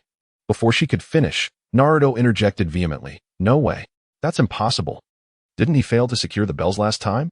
Sakura recalled the recent bell-grabbing contest, feeling a sense of relief. However, upon glancing at the smiling figure of Shino, her nerves resurfaced. The jars from yesterday, although filled with mere ingredients, possessed an extraordinary quality that lingered in her memory. "Let the battle commence," intoned the slightly aged voice of the third Hokage. "Sasuke, Kakashi, assume your stances." As Sasuke raised his head, a flash of light momentarily blinded him, sunlight reflecting off Kakashi's forehead protector. In that fleeting instant, Kakashi hurled 3 shuriken, effectively sealing off Sasuke's movements. Before launching himself forward with a kunai in hand, the Genin speed erupted, allowing him to reach Sasuke's rear even before the shuriken, accompanied by a rush of wind. "It's over." Kakashi aimed his kunai at Sasuke's neck. Against a Genin, he had not only chosen the advantageous angle of the sunlight but also exerted a significant portion of his strength and speed, intent on a swift resolution. Had this been the Sasuke of old, the match would indeed have concluded in that instant. However, clang! The harsh sound of metal clashing echoed. Sasuke's broadsword not only deflected the 3 shuriken but also, with a deft angle, parried Kakashi's attack, creating a shower of sparks as they met. In that moment of collision, Kakashi's visible eye widened in astonishment. This power, while it did not surpass his own, it had undeniably reached the level of a Genin. Kakashi was acutely aware of Sasuke's previous capabilities. What had transpired overnight to grant Sasuke such strength? The shock was not confined to Kakashi alone. Even Sarutobi Hiruzen, watching from the sidelines, was taken aback. Had Sasuke's strength increased to such an extent? Sarutobi seemed to draw a sharp breath, his gaze fixated intently on Sasuke in the arena. "Kakashi-sensei." Sasuke appeared quite pleased with Kakashi's astonishment, a barely contained smile gracing his features. "I have reiterated time and again, I am entirely different from before." As he uttered the final word, he deftly flicked his long sword, effortlessly negating Kakashi's force and leaping backward. Then, he surged forward, attacking with remarkable speed. The sword in his hand moved like a phantom, thrusting, flicking, and sweeping with unparalleled finesse. Most notably, the speed and power he exhibited seemed to match Kakashi blow for blow. The battlefield had expanded to encompass the entire clearing, with the two continuously clashing amidst a cacophony of metallic clangs. This was merely a low-ranking ninja. How many jars had he opened? Even Tsunade was somewhat astonished. The strength Sasuke displayed, while not a match for her, was nonetheless exceptional for his age, marking him as a prodigy within the entire ninja realm. It was not merely a matter of quantity. Shaking his head, he raised his voice slightly, emphasizing the variety. "The jars Sasuke has unlocked are specifically designed for combat. Unlike your medicinal jars, thus the extent of his power increase is only to be expected." "A series, you say?" Observing him closely, Tsunade surmised that the jars were likely related to his swordsmanship. This was readily apparent. Sasuke's enigmatic sword technique, alongside his body techniques, all served to enhance the prowess of the blade he wielded. Thus far, he had not even utilized a single kunai, let alone ninjutsu. "A sword, you say?" Sarutobi Hiruzen had overheard their conversation, his gaze imbued with a profound seriousness. Indeed, Sasuke's current strength was fundamentally tied to that sword. However, the crux of the matter lay in his performance, which bore no resemblance to that of a novice swordsman merely endowed with power. Rather, he resembled a seasoned swordsman honed through over a decade of rigorous training, each swing of his sword exuding remarkable expertise. The transformation encompassed not only his physique, but also his experience. This was what left Sarutobi Hiruzen in disbelief. Strength, techniques, skills, everything could be effortlessly acquired through opening jars. What, then, was the significance of a ninja's arduous training? It was evident that Sarutobi Hiruzen, who had dedicated his life to arduous cultivation, felt a jolt from the power Sasuke had gained overnight. And he was not the only one affected. Naruto, clenching his fists, leaped up, exclaiming, "Kakashi-sensei, what are you doing? Hurry up and defeat him." Though Naruto often came off as carefree, he possessed a fierce competitive spirit. Otherwise, he would not constantly mention his aspiration to become Hokage. Yet now, it seemed inconceivable that Sasuke, who had previously been effortlessly defeated by Kakashi and had been taught about the importance of unity among ninjas, was now on par with him. How could this be possible? Kakashi, perhaps hearing Naruto's words, narrowed his eyes, seizing an opportunity to launch a powerful upward kick. Shadow Dance of the Leaf, a technique from the Leaf Village's martial arts, aimed at striking the enemy's chin, sending them flying with subsequent assaults to follow. However, Sasuke narrowly blocked the strike with the blade of his sword, propelling himself backward. Rather than displaying disappointment, a smile graced his face, one that he could scarcely contain. He did not rush to mount a further assault. Instead, he held his sword in one hand while the other pressed against his forehead. His shoulders slightly trembling as he exclaimed with excitement, "Hee, Naruto, haven't you realized? I will no longer be defeated by Kakashi. No, victory in this battle is undoubtedly mine." Though he harbored a newfound confidence in his ability to triumph, the recent bout had filled him with immense joy. The strength coursing through his body, the sharpness of his reflexes, and the swordsmanship etched into his very soul, coupled with the effortless execution of techniques, were experiences he had never encountered before. Especially since he was facing Kakashi, who had previously defeated him with such ease, as if toying with him. The sensation of such formidable power felt almost dreamlike. He still had his ultimate techniques yet to be unleashed. With this level of strength, perhaps vengeance could be within reach. Just wait, Itachi Uchiha? Silently observing the triumphant Sasuke, Shuren's lips twitched slightly. Kakashi had not even resorted to ninjutsu. Never mind. The power Sasuke was now displaying was already astonishing. Enough to rival an average Jonin, proving the strength of his training. Yet, was Kakashi merely an average Jonin? Some individuals, even as they grow stronger, will inevitably encounter opponents who surpass them. Sasuke undoubtedly fell into this category. If one were to question why, it could be attributed to his fate, a fate that even Shuren found somewhat troublesome, as it manifested in a manner where the disparity in strength was utterly obscured. Even a divine being would find it challenging to intervene. As anticipated, Kakashi let out a low sigh. He glanced at the battered kunai in his hand and, gazing at the self-satisfied Sasuke before him, remarked, "I initially intended to resolve this with taijutsu effortlessly, but if you were to leave the team now, you would surely perish." "What are you saying, Kakashi-sensei?" Sasuke retorted, raising an eyebrow. "I am not so arrogant as to believe myself invincible, but as an avenger, I will undoubtedly grow stronger. First, I will surpass Kakashi, and then I will become even more powerful, until I am mightier than that man. A stronger version of myself could never meet death." "No, you do not comprehend the true extent of the strength possessed by the man you despise," Kakashi replied, still gripping the kunai riddled with gaps. Yet, his aura gradually shifted, and even Sasuke instinctively sensed something amiss. "What is happening?" he thought. "It feels like Kakashi before me seems somehow different." "Sasuke," Hiruzen Sarutobi interjected at that moment, his aged voice resonating with a tone of nostalgia that reached the ears of all present. "Your teacher, Kakashi, stands apart from the typical Jonin. He is truly a prodigy. Graduating from the Ninja Academy at the tender age of 5. He ascended to the rank of Nin at 6 and became AJ Nin by 12, earning a formidable reputation on the battlefield. Famously known as the Copy Ninja Kakashi. To recount Kakashi's illustrious history during this era of peace is nothing short of astonishing. While the average students are still graduating from the Ninja Academy, he has already achieved the rank of Jonin and made a name for himself on the battlefield. Remarkable indeed." Naruto appeared taken aback, realizing that his teacher was such an extraordinary individual despite his usual demeanor. "Thus, it is rather surprising that he is willing to acknowledge you and serve as your team leader," as Sarutobi Hiruzen seemed to reflect. "Surprised, are you?" Shin silently rolled his eyes, knowing full well this had been preordained. However, in this moment, he merely observed, noting how Sasuke was momentarily shaken, coming to the realization that he had much further to go in his journey of growth. Clearly, Sarutobi's sudden praise served as an implicit reminder to Kakashi to take his responsibilities seriously. Meanwhile, Sasuke gazed at Kakashi, seemingly awestruck by his incredible achievements. Unlike Sasuke, who had grown stronger through sheer effort, Kakashi had attained the rank of Jonin at a mere 12 years of age. Much like that man, both are geniuses among geniuses.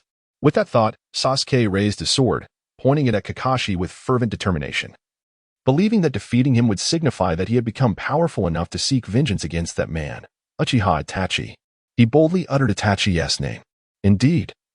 Although he had yet to unleash his full potential, the thought of revenge was unbearable for Sasuke. However, Kakashi rejected this notion. If your enemy is indeed Uchiha Itachi, then even I cannot guarantee victory, Kakashi stated with unwavering conviction. Moreover, you cannot hope to defeat me now. If you leave your team to pursue Uchiha Itachi, you will surely perish, Sasuke. Kakashi, a guardian of his comrades, would never allow his acknowledged student to meet a needless demise. Thus, he urged Sasuke to awaken. In that case, let us continue. Sasuke, seemingly provoked by Kakashi's words, bore a look of evident fury. That was not my full strength. He had indeed concealed much of his power. Then allow me to truly immerse you in the life and death struggle of ninjas. Kakashi slowly raised his hand toward the forehead protector obscuring his eye. He lifted it, suddenly unveiling his scarred eye. It was. Sasuke's pupils dilated in disbelief as he beheld Kakashi's crimson gaze. The Sharingan. It was the Sharingan. Even among their Uchiha clan, only a select few possessed this ocular technique. Why does Kakashi possess the Sharingan? Sasuke opened his mouth, poised to inquire, yet the words faltered on his lips, as an overwhelming sense of murderous intent engulfed him. Kakashi assumed a stance to unleash a jutsu, his chakra surging violently, even stirring winds around him. In that fleeting moment, Sasuke truly felt it. The Kakashi before him resembled a beast, a cheetah poised to pounce in the hunt. Even the slightest disruption of breath or a mere flicker of his gaze could result in death due to negligence. His hand gripping the sword trembled ever so slightly. Sasuke, if you claim to be a seeker of vengeance, then regard me as the embodiment of your hatred. Kakashi's voice seemed to drift with the wind from every direction surrounding Sasuke. And I too shall embrace the resolve to slay you, just as I would a true adversary. Whether Kakashi spoke truthfully or not, the palpable aura of hostility derived from the battlefield was unmistakable to Sasuke. Damn it, damn it. Sasuke clenched his teeth, tightening his grip on the sharp blade. His feet moved with an esoteric rhythm, and in an instant, he conjured several phantoms resembling himself, charging fiercely towards Kakashi. The 7-star steps, a technique perfectly harmonized with swordsmanship, it was the finest agility he had drawn the night before. Illusions intertwined with reality, weaving a complex tapestry of movement. Sarutobi Hiruzen discerned immediately that this was a technique worthy of at least AB rank, possessing significant potential for growth, perhaps even ascending to a rank or beyond. Just what powers had Sasuke acquired in this single night? At that moment, facing Sasuke's fierce assault, Kakashi seemed utterly oblivious. I've succeeded. Sasuke, with phantoms leading the way and his true self following closely, pressed the long sword against Kakashi's throat. A mere exertion of force would extinguish Kakashi's life in his grasp. It appears I have triumphed, Sasuke declared confidently. Sasuke, Kakashi murmured, his voice low despite the sword at his throat. As a member of the Uchiha clan, are you truly unaware of the Sharingan's capabilities? What? Sasuke's gaze sharpened. Suddenly, a hand burst forth from the ground, seizing his ankle. The Kakashi before him transformed into a wisp of smoke, vanishing. A shadow clone. When did he form the seals? Mind's severance technique. Kakashi would not grant him a moment to ponder, immediately launching his jutsu. As the technique unfolded, the earth beneath Sasuke's feet softened, sinking away. His entire body became ensnared in the soil, leaving only his head exposed. This was the same technique Kakashi had used on Sasuke during their previous bell-snatching battle, ensnaring the enemy from below and dragging them underground to restrain them. Though he spoke of showing no mercy, it was evident that he did show restraint. Otherwise, this time he would have simply severed Sasuke's neck with a kunai. Regrettably, Sasuke seems oblivious to this fact. This technique has become ineffective against me now. He abruptly stomped his foot. This is a part of the swordsmanship, utilizing a powerful stomp to accelerate his form. At this moment, combined with Sasuke's current strength, he shattered the ground beneath him, propelling himself forward and leaving a crater over 2 meters in diameter. Naruto and Sakura stood in astonishment. Compared to the earlier exchanges, the sheer force of this display provided a far deeper shock. Sasuke has truly transformed into an extraordinary powerhouse. Is such strength merely a result of purchasing a jar? Naruto clenched his fists, filled with resentment. He too longed for strength. Even without having faced life and death battles, Naruto's desire to grow stronger and earn recognition was no less fervent. However, in the current clash, Sasuke, despite breaking free from his constraints, was unable to mount a substantial counterattack. The nature of the battle had entirely changed. The vital points of his body, his neck, waist, heart, and kidneys, were all within Kakashi's striking range, and the force was even greater than before. Each collision sent waves of soreness through Sasuke's muscles, and most crucially, his eye. The Sharingan could perceive movements, he was aware. Yet, to his astonishment, even his intricate swordplay and formidable agility, Kakashi always found the optimal angle to evade and retaliate with precision. Too slow, Sasuke. Kakashi still had reserves of power. Seizing a fleeting moment. Hypnosis technique. A mere hesitation inflicted a searing pain upon Sasuke's jaw, followed by a dizzying spin as he was violently hurled away. Kakashi did not grant him a moment's respite, pursuing relentlessly with a flurry of punches, each strike landing with brutal force. Why? Why is this happening? Sasuke struggled against the onslaught. The agony of his body paled in comparison to the anguish in his heart. That man possesses such eyes as well. Even stronger. He couldn't withstand Kakashi's illusion, let alone that man's. The battles between ninjas are far from the simplicity one might envision. Kakashi delivered a powerful left hook to Sasuke's face, followed by a side kick, continuing the onslaught while inflicting psychological torment with his words. With your current state, seeking out Itachi Uchiha would lead you only to certain death. Sasuke felt an unbearable pain in his very core. He cannot win. He simply cannot prevail. Suddenly, a phrase from Shun Mo echoed in his mind. The essence of swordsmanship can transcend all techniques. So it was. He had yet to grasp the true meaning of the sword path. Ah, raging wind slash! Sasuke suddenly cried out, unleashing one of his hidden trump cards. His blade swept around him like a tempest, the 108 forms resembling a fierce storm, generating a sharp whirlwind. Even Kakashi was compelled to momentarily retreat. Such a technique exists? Kakashi was at a loss, unsure whether to be astonished, as he genuinely regarded Sasuke as an equal in this battle. Is it truly necessary to resort to a secret technique? Kakashi appeared somewhat hesitant. However, Sasuke was resolute. His neck muscles tensed as he pushed Kakashi back and took a deep breath. In that fleeting moment, his aura transformed. Not only Kakashi, but even Sarutobi Hiruzen and Tsunade were taken aback, for in their eyes, Sasuke seemed to have metamorphosed into a divine sword of pure jade. His clothes and hair danced as if stirred by an unseen wind, emanating an intimidating brilliance that felt as though it chilled one's very marrow. Though Sasuke's appearance remained unchanged, his demeanor seemed to have shifted entirely in an instant. Must he employ his ultimate technique? Shun Emo murmured softly. Ultimate technique? Tsunade inquired. Though her gaze remained fixed on Sasuke rather than on Shun Emo, Kakashi, too, grew cautious. For his Sharingan revealed that the chakra within Sasuke was surging uncontrollably towards the sword in his grasp. At that moment, it was no longer Sasuke who wielded the sword. Rather, the sword commanded him. This is, Sasuke whispered, yet before he could finish, he was propelled into the air by the sword in his hand. Enveloped by the surging chakra, he appeared to have fused entirely with the blade.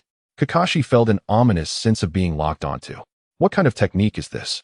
He clenched his teeth beneath his mask as his right hand began to emit a thunderous crackle, realizing that he could no longer afford to hold back. Indeed, his intuition was correct. This strike, imbued with the essence of the pure sword, once unleashed, would be beyond Sasuke's control. This is the celestial sword. Sasuke felt as though every ounce of chakra and strength within him had been drained, only to be violently yanked back. To the others, it manifested as a brilliant streak of sword light, surging towards Kakashi with an unstoppable force. This is bad. Sarutobi Hiruzen's expression changed dramatically. He could sense that while Kakashi might withstand this attack, Sasuke's safety would be precarious. Yet it was too late for seals. He could only watch helplessly as the thunderous strike, akin to the wrath of a thunder god, collided head-on with Kakashi's Chidori. Naruto and Sakura even found themselves unable to keep their eyes open, for the radiance emitted by the two was utterly blinding. Suddenly, a sharp voice broke through. Enough. Accompanying this command, the sound of the sword slicing through the air and the thunderous crackle of lightning vanished in an instant. Naruto opened his eyes, only to discover that the inevitable clash between Sasuke and Kakashi had bizarrely halted in midair. Indeed, Shinemo had intervened. He crossed his arms and remained motionless. Yet a faint green glow enveloped him, exuding an intangible and formidable force that was almost impossible to describe. This overwhelming power firmly restrained Kakashi and Sasuke. And even as Shunmo's fingers stirred slightly, Their sword energy and thunderous might seem to be crushed and extinguished. He temporarily enhanced himself with transaction points. Sarutobi Hiruzen gazed at Shun Emo in astonishment. How could he so effortlessly halt both men in such a critical moment? Moreover, what kind of power was this? Shun Emo paid no heed to Sarutobi Hiruzen's expression. He merely sighed and waved his hand, causing Sasuke's figure to soar towards him before being gently placed on the ground. Sasuke gasped for breath, having expended nearly all of his chakra and physical strength on that skill. Sasuke, you have utterly lost this battle. Shun Emo raised his hand and lightly tapped, and Sasuke felt his chakra and injuries miraculously restore in an instant. Sarutobi Hiruzen's eyes twitched at the sight. I lost. Sasuke looked at Shun Emo, his gaze filled with profound reluctance. Was even his most powerful move, the Celestial Flight, insufficient? In terms of combat experience and conventional battle, he truly sensed the disparity. Though he no longer felt the same helplessness as before, the hope of victory remained elusive. Yet, could even the Celestial Flight, into which he poured all his strength, not secure a win? The power of the Celestial Flight was overwhelming, and thus even Kakashi could not afford to hold back. Shun Emo spoke in a calm tone. Had I not intervened just now, you would have sustained serious injuries, if not death, while Kakashi would have merely suffered a light wound. Death? Sasuke's pupils contracted slightly. In his earlier fury, he had only considered unleashing his strongest skill, which bore the blade's intent, without contemplating the consequences. Reflecting now, he realized that while the Celestial Flight was indeed powerful, it was a forward thrust devoid of any backup or defense. Moreover, he had recklessly devoted all his chakra to it, without restraint. In such a scenario, a head-on clash could indeed lead to death. A wave of dread washed over Sasuke. Sasuke, Sarutobi Hiruzen knelt down, personally helping him up and brushing off the dust from his clothes. Gazing into his eyes, he said, I understand your desire for revenge, but as demonstrated in the recent battle, a ninja must possess not only strength, but also combat experience and the ability to assess situations. Thus, you still have much to learn from Kakashi. Sasuke lowered his head in a mix of shame and reluctance. He had indeed received a harsh blow from reality. He was not strong enough. Meanwhile, Naruto observed this heartwarming scene with envy, believing that the third Hokage was clearly acknowledging Sasuke's strength. The Hokage was right. Meanwhile, Silent appeared to wear a resigned smile. My intervention to rescue you is purely due to your ignorance of the characteristics of the merchandise, and it shall be a one-time occurrence. Should you continue down this path, we may very well forfeit any future transactions, as it is highly likely that you will meet your demise before then.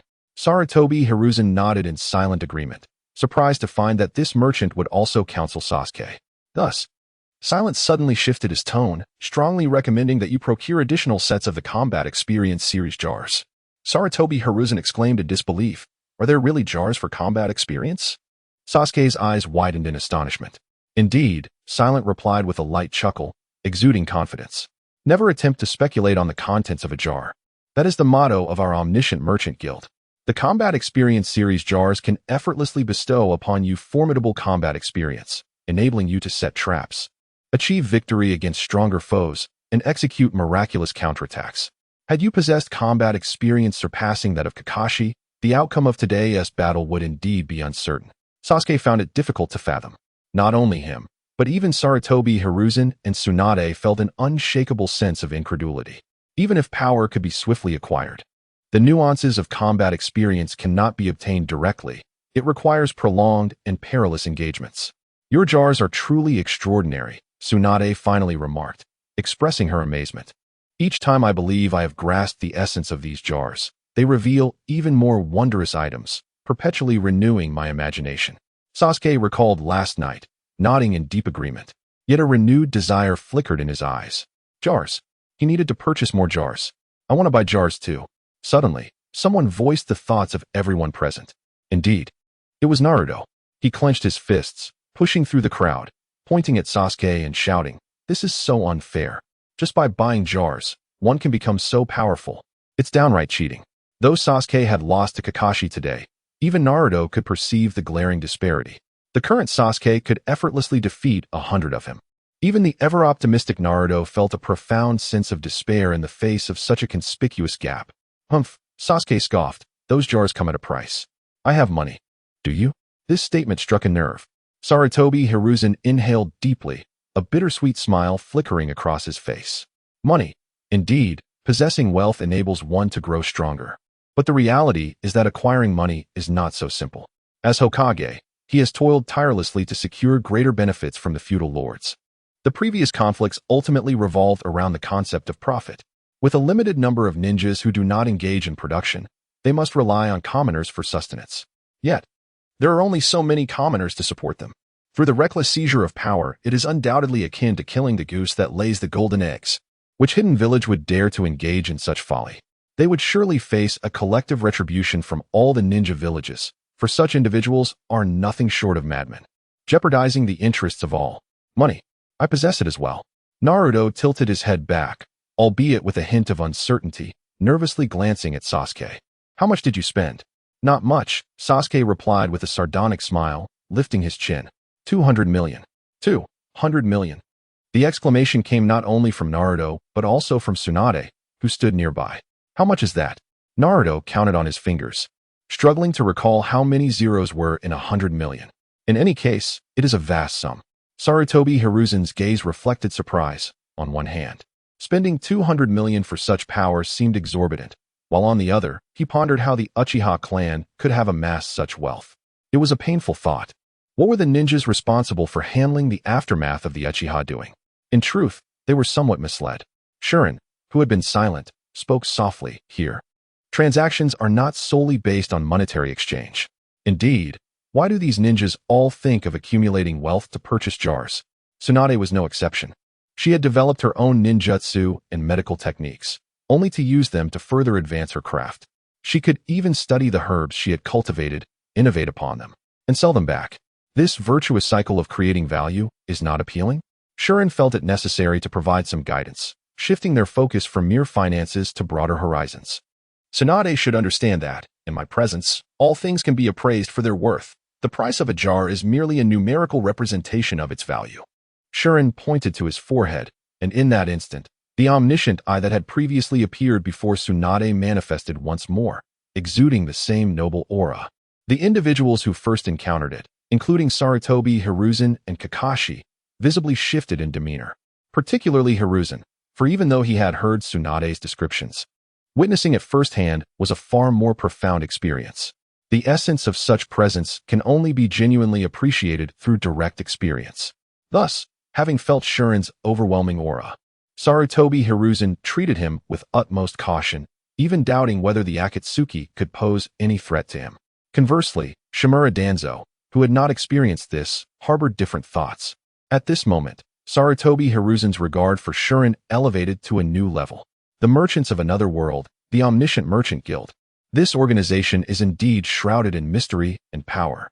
Regardless of what lies before me, as Hokage, I must guide the village towards the right path. Whatever you present, I can assess its value with fairness and impartiality.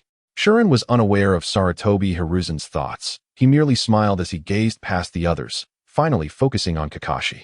Just how many jutsu does this copying ninja possess? Customize a survey function. 1,121 types of ninjutsu? Silence uttered this number, a radiant smile spreading across his face. A significant client, Kakashi, I wonder if you have any intention of purchasing jars? From the journey of becoming stronger to resurrection. From friendship to love, regardless of the regrets or wishes. All that is required now is to sell some useless ninjutsu to acquire jars, and your fate will thus transform. Even without investing time in crafting scrolls, merely selling the memories and experiences of ninjutsu stored in your mind could be valued at over 20 million transaction points. This is primarily due to most of the ninjutsu being of lower rank. Kakashi, confronted with Silence's beaming smile, appeared somewhat at a loss. Most notably, he had heard the word resurrection. Resurrection. Is it truly possible to achieve such a feat? Kakashi-sensei possesses such a multitude of ninjutsu. Naruto was envious beyond measure. Moving closer to Silence, asking, what about me? Is there anything I can sell? Kakashi-sensei's prowess stems from the Sharingan. You possess only a handful of ninjutsu, don't you? Sasuke, clutching his blade, revealed through his gaze that he too was astonished by the sheer number of ninjutsu. Even with the ability to replicate ninjutsu, how many battles must Kakashi have endured to amass such an extensive collection? Silence recognized that Kakashi needed time to adjust and was not in a hurry. He cast a probing glance at Naruto. There are indeed sellable assets belonging to him. Azura Chakra, the chakra of the fourth Hokage and his wife. His own chakra, quite a substantial amount, and not without value. However, regrettably for Naruto, the chakra of the Nine Tails does not belong to him. Otherwise, he would have struck it rich. Suppressing his inner regret, Silence offered Naruto a mysterious smile. You possess quite a lot within you. However, I recommend selling your own chakra. Based on the current amount, if extracted all at once, it would be worth approximately 2 million, equating to 40 level 1 jars or 4 level 2 jars. Before Naruto could respond, Sasuke gasped beside him. Chakra can be traded too? Every ninja possesses chakra, and for Naruto, a mere genin, to be valued at 2 million? Could he not sell it as well? Chakra can indeed be traded, Silence nodded. However, Sasuke, your chakra quantity is likely only about 1/50th of Naruto's. And he recovers quickly, allowing him to sell once a day. Indeed, even Naruto's own chakra is astonishingly vast in this world. If the level and proficiency of ninjutsu determine its potency, then chakra serves as the very essence. The chakra within Naruto could support him in summoning hundreds or even thousands of shadow clones and practicing the Rasengan technique throughout an entire day. Most importantly, when his chakra is depleted, it instinctively draws from the Nine Tails for recovery, allowing him to heal from even the gravest of injuries overnight. This is a long-term, stable client, isn't it? Ha ha ha, I never realized my chakra was so abundant. Naruto himself was taken aback, his face alight with surprise as he counted on his fingers. 2 million a day, how long would it take to reach 2 billion? Beside him, Sasuke gazed at Naruto in astonishment. This guy possesses chakra 50 times greater than his own? Does that mean, in just 100 days, if he continuously sells his chakra, he would surpass me? Naruto, a descendant of the Uzumaki clan, is known for their vast chakra reserves. Sarutobi Hiruzen understood the magnitude of Naruto's chakra, but worried about the repercussions of extracting it on his health. Naruto, there's no need to fret about that, Shinma interjected, waving his hand to dismiss Hiruzen's concerns. What I trade is chakra, and there will be no detrimental effects. Naruto, why not start with 41st tier jars? Naruto, too, was a valuable client, and he would only grow stronger. If he became the perfect Jinchuriki, he could even sell the chakra of the Nine Tails. No, even now, he could extract a small amount of the Nine Tails chakra. All right, I will sell now. Without hesitation, Naruto agreed. After witnessing Sasuke's current strength, he yearned for recognition from others. Hiruzen fell silent for a moment, ultimately refraining from further words. He knew that even if he advised against it, Naruto would still seek to sell his chakra in secret. It would be better to observe the situation closely. Kakashi shared the same sentiment. Very well, Shinma said, a merchant's smile gracing his face as he looked at Naruto. Have you decided on the type of jars you wish to purchase? Or rather, what destiny do you wish to alter? The notion of changing one's fate resonated with Naruto. After a moment's contemplation, he clenched his fists and resolutely declared, I want to become Hokage. The Hokage, a figure of respect and recognition, Naruto aspired to be such a person. Sarutobi Hiruzen regarded Naruto with a sense of pride. Unlike Sasuke, who was consumed by thoughts of revenge, Naruto was undoubtedly a ninja who had inherited the will of fire. Hokage, Shinma mused, then spoke slowly. So, your wish, the fate you aspire to, is to protect this village and its people? Indeed, that's precisely it. Naruto nodded with conviction. Sasuke watched Naruto, suddenly feeling a twinge of anxiety. If this guy were to choose the path of the sword, he would undoubtedly tread the path of emotional bonds, perhaps even surpassing him. Tsunade's expression also revealed a hint of unease. She saw the shadow of Hashirama in Naruto. Speaking of protection, I must recommend a true hero, Shinma remarked, extending his arms as images of past glories re-emerged, this time accompanied by sound. The light and shadow effects employed by Silence this time are far more sophisticated than those previously showcased to Tsunade. They are three-dimensional. Before one's eyes unfolds a searing sea of flames, the surging fire exuding despair akin to a demon, accompanied by the haunting echoes of countless terrified screams. As the scene diminishes in size, Naruto cannot help but widen his eyes, for he witnesses a frantic mother clutching her weeping child, as well as a man engulfed by the crumbling debris of his home, crying out in anguish. Merely a few images convey an overwhelming sense of despair that seems to seep through the very fabric of reality. This is a catastrophe. At that moment, a violent whirlwind forcefully disperses the vast expanse of flames. Descending from above is an exceptionally tall and robust man, with golden hair adorned with two upward-swept bangs, and an impressively confident smile that captivates at first glance. It is All Might. All Might has arrived. Rescue is at hand. You have finally come, All Might. In the instant this man appears, the atmosphere of despair seems to be instantly transformed. Men, disregarding the still raging inferno, cheer with voices choked with emotion, while women, as if expending all their strength, collapse to the ground, feeling as though they have already been saved despite remaining amidst the flames. Even the children cease their cries, gazing with wide eyes, filled with curiosity, towards the golden-haired figure. Naruto's breath quickens. The reason lies in the reactions of these people. Even he can discern that this man's presence symbolizes hope in their dire straits. Merely his arrival, his mere existence, inspires cheers and alleviates the fears of those trapped in despair. What a profound trust this is. Naruto clenches his fists, his gaze unwavering, as he feels his own heart swell with excitement alongside the unfolding scene. Then, the most exhilarating moment arrives. The man's voice, accompanied by his clenched fists, echoes throughout the area. It's all right now. Why, you ask? Because I have arrived. The jubilant shouts, in that instant, even drown out the crackling of the flames. This man, known as All Might, transforms into a whirlwind. The somewhat comical red, white, and blue uniform creates an illusion, appearing as the most beautiful sight amidst the calamity. With terrifying speed and efficient action, he disperses the flames and shatters the debris with the sheer force of his fists. One by one, individuals are rescued. He indeed fulfills his promise. From the moment he arrived, no one else would suffer harm, just as the unwavering smile on his face suggests. All Might, silences voice, tinged with a hint of emotion, resonates at this moment. He may not be the most powerful hero I have encountered, but he is undoubtedly the most reassuring and trustworthy hero I have ever seen. Naruto, do you see his smile? In that world, this smile is the emblem of protection. As long as he is present, regardless of the foes or disasters faced, the people place unwavering faith in him. Heroes exist in many worlds. Yet, it was Silence who first revealed All Might to Naruto. He understood Naruto's yearning for recognition. Even his aspiration to become Hokage was born from this desire. At present, his craving for trust and acknowledgement even surpasses his will to protect. The charisma of All Might undoubtedly resonates deeply within him. Indeed, this was the case. Naruto fixated on the screen, captivated by the imposing figure of the man who inexplicably brought him solace, unable to restrain himself from clenching his fists and cheering loudly. This was simply magnificent. He was truly a hero. Sarutobi Hiruzen took a leisurely puff from his cigarette, feeling a twinge of emotion. He found himself pondering whether, as Hokage, he had instilled a similar confidence in the villagers. The answer was dishearteningly negative. This matter was not about strength, but rather about will. Though he was respected, he lacked the resolute assurance of now that I am here, everything will be fine. In fact, he had to sacrifice a portion of the people to safeguard the village. Naruto. Silence's voice rang out once more, seemingly infused with nostalgia. I have traversed numerous worlds and witnessed countless heroes. Some of them do not possess pure hearts. Others face misunderstanding and animosity.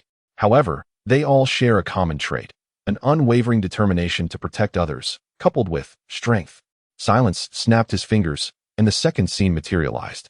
Once again, a raging inferno unfolded, this time featuring a muscular figure clad in a tight uniform. This man rose against the flames, soaring at a supersonic speed to a nearby lake, where with a mere breath, he completely froze the surface, transforming it into a solid expanse of ice. Then, he lifted the entire frozen lake. Indeed, he elevated it into the air, the stark contrast of his physique creating a striking juxtaposition. Sarutobi Hiruzen's eyes narrowed in astonishment. What extraordinary power! The melting ice effortlessly extinguished the blaze. If All Might had previously delivered a shock of prestige, this man embodied an incomprehensible strength. Silence snapped his fingers again, and the third scene emerged. This time, a meteor plummeted from the sky toward a sprawling, vibrant city before several exhausted yet powerless heroes. The bald man, after exclaiming, "Do not carelessly fall upon my city," struck a breathtaking pose and, with a single punch, shattered the colossal meteor into fragments. Then came the fourth scene, featuring a man wielding a shield, followed by the fifth scene, a night shrouded in darkness. Some individuals were not particularly powerful, while others possessed strength beyond comprehension. The atmosphere was suffused with silence, save for the sounds emanating from the images. Naruto was overwhelmed with excitement. These individuals were the embodiment of true heroes. In the depths of despair, they emerged, wielding fists and strength to safeguard the city. Their resolute gazes, infused with explosive power and recognized prestige, ignited within Naruto the most fervent yearnings and aspirations of his heart. It was simply magnificent. He was so awestruck that tears of envy nearly welled in his eyes. "I want to," Naruto exclaimed with a quivering voice. "I want to become such a hero. I wish to protect Konoha like they do. I must be able to achieve this." Not only Naruto, but even figures like Sarutobi Hiruzen, Tsunade, Kakashi, Sakura, and even Sasuke felt a stirring within after witnessing such brilliance. It dawned on them that in other worlds, there truly exist numerous genuine heroes. Having just embarked on the path of a ninja and yet to experience many of life's disappointments, Naruto was at an impressionable age, easily moved by such revelations. Moreover, the path of a hero, the journey to become Hokage and defend Konoha, was precisely what he longed for. At that moment, Naruto gazed eagerly at Shinma, radiating anticipation. Meow, Shinma's companion, Haim, seemed to awaken at last, lazily emitting a gentle sound, her sapphire-like eyes curiously surveying the surroundings. Shinma reached out, gently scratching Haim's belly. With a characteristic smile, he addressed Naruto. "Since you yearn for the destiny of a hero, having witnessed so many, you must have discerned their commonality." "Commonality?" Naruto crossed his arms, pondering for a moment before his eyes brightened. "Ah, most of them are quite robust." "Naruto!" Sakura exclaimed, her expression one of disbelief. Sasuke remained silent, contemplatively observing Shinma. Shinma smiled slightly and nodded, affirming, "Correct, it is their robustness." Sakura responded with a bemused expression. Shinma snapped his fingers, and the images of heroes lined up before them. Indeed, the majority of heroes, except for that bald hero, were all tall and muscular. There are many forms of strength to protect, and one might even argue that any form of power can be utilized for safeguarding. Gazing at the heroes before him, Shinma's smile bore an air of inexplicable mystery as he continued. However, beyond protection, heroes carry the mission of instilling confidence and hope in the hearts of people. Thus, a reliable image and formidable strength are indispensable. Having reached this pivotal point, the group began to grasp the essence. Those heroes, Sasuke reflected, seemingly all possessed extraordinarily strong physiques. Their battles predominantly relied on their fists rather than powerful weaponry. Precisely. Shinma's smile grew ever more radiant as he spread his arms wide, proclaiming, as the saying goes, "One strength can surpass 100 skills." Naruto, for you, aspiring to be a hero, I highly recommend the Power Jar series.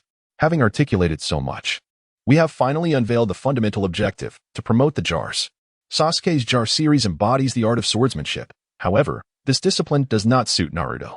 For a fervent protagonist like him, it is evident that visceral hand-to-hand combat is far more exhilarating. Naturally, compared to other means of easily enhancing combat prowess, such extreme bodily fortification demands significantly more investment. The concept of a power jar? As Naruto pondered these words, a flicker of confusion crossed his mind. Indeed, it is the formidable strength, the roar of the body, and the unwavering will to protect that culminate in a resolute fist. Silence extended his hand and gently tapped on the image of Saitama, urging the scene to shift once more. Whether facing an existence of unimaginable might or a colossal monster towering into the heavens, all adversaries were effortlessly vanquished by Saitama's overwhelming fists, delivering a breathtaking spectacle. The sheer strength was beyond comprehension. Even Tsunade, renowned for her incredible power, bore an expression of disbelief in the face of such cataclysmic battles. Could such feats truly be accomplished by mere mortals? Within that seemingly diminutive frame, how could such boundless strength be concealed? Was this the essence of a hero's might? Naruto's youthful eyes gradually sparkled with an extraordinary light. It seemed promising. Not merely the fists, as silence delightedly continued, there exists also formidable defense. No matter the nature of the assault, even the most insidious ambush cannot fell a hero, for they embody the hopes of countless individuals behind them. Thus, the power jar emerges as the quintessential choice for a hero. Having ventured this far in persuasion, no further words were necessary. Naruto's heart had already been stirred. "Excellent. I shall choose this type of jar," he exclaimed, clenching his fist. His gaze filled with fervent anticipation as he envisioned himself defeating the foes of Konoha with a single blow. Sarutobi Hiruzen simply observed in silence. There were no objections, and indeed, no rationale to oppose. The Uzumaki clan inherently possessed physical gifts, and the preceding images, aside from their astonishing strength, reminded him of one individual, the Raikage, an entity capable of instilling fear in enemies and confidence in allies. Have you made your decision? Silence inquired with a smile, seeking confirmation. Indeed, Naruto nodded vigorously. In that moment, visions of numerous heroes flooded his mind, intertwining with his own aspirations. Eager and exhilarated, he envisioned the day he would also become a hero of Konoha. Shall we start with 40 jars? Silence proposed. 40 jars. Yes, Naruto affirmed. With a wave of his hand, 40 first-level jars materialized before the crowd, instantly capturing everyone's attention, particularly that of Sarutobi Hiruzen and Kakashi. Among those present, only they had never encountered such jars, yet they could already sense their extraordinary nature. At first glance, they appeared rather unremarkable. Kakashi opened his Sharingan, yet all he beheld were nothing more than mundane, ordinary jars. As for the reward, I shall collect it later. Silently observing the two individuals, a smirk crept across his face, signaling Naruto to proceed with opening them directly. Although these were merely first-tier jars, there existed the potential for remarkable treasures within. His zealous display was not solely for Naruto's benefit. Both Kakashi and Sarutobi Hiruzen were clients of considerable purchasing power. Thus, to allow them to witness the jar's wonders firsthand, Silent had thoughtfully placed several valuable items inside. After all, Naruto's luck was already quite favorable. First-tier jars typically contained only items of peculiar effects, yet lacking in substantial power. Tsunade, with her experience in unsealing, crossed her arms, noting that truly exceptional items were found in second-tier jars or even higher. Sasuke nodded in agreement, recalling his own 200 first-tier jars, which had yielded nothing of note, merely a collection of experience orbs and simple sword techniques. Though he acknowledged this, it ultimately boiled down to luck. Silent shrugged.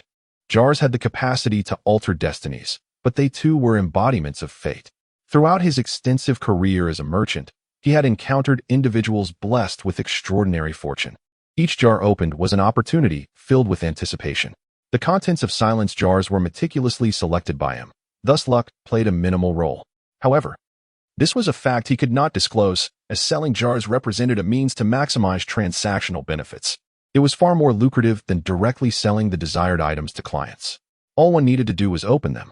Naruto rubbed his hands together, filled with eager anticipation. Indeed, Silent nodded with a smile. The items had already been placed within. The first to be drawn would depend solely on Naruto's fortune. Naruto appeared utterly unfazed. Whether due to his carefree nature or his consistent good luck, he reached out and randomly selected a jar. Silent felt a jolt within. Could it be true?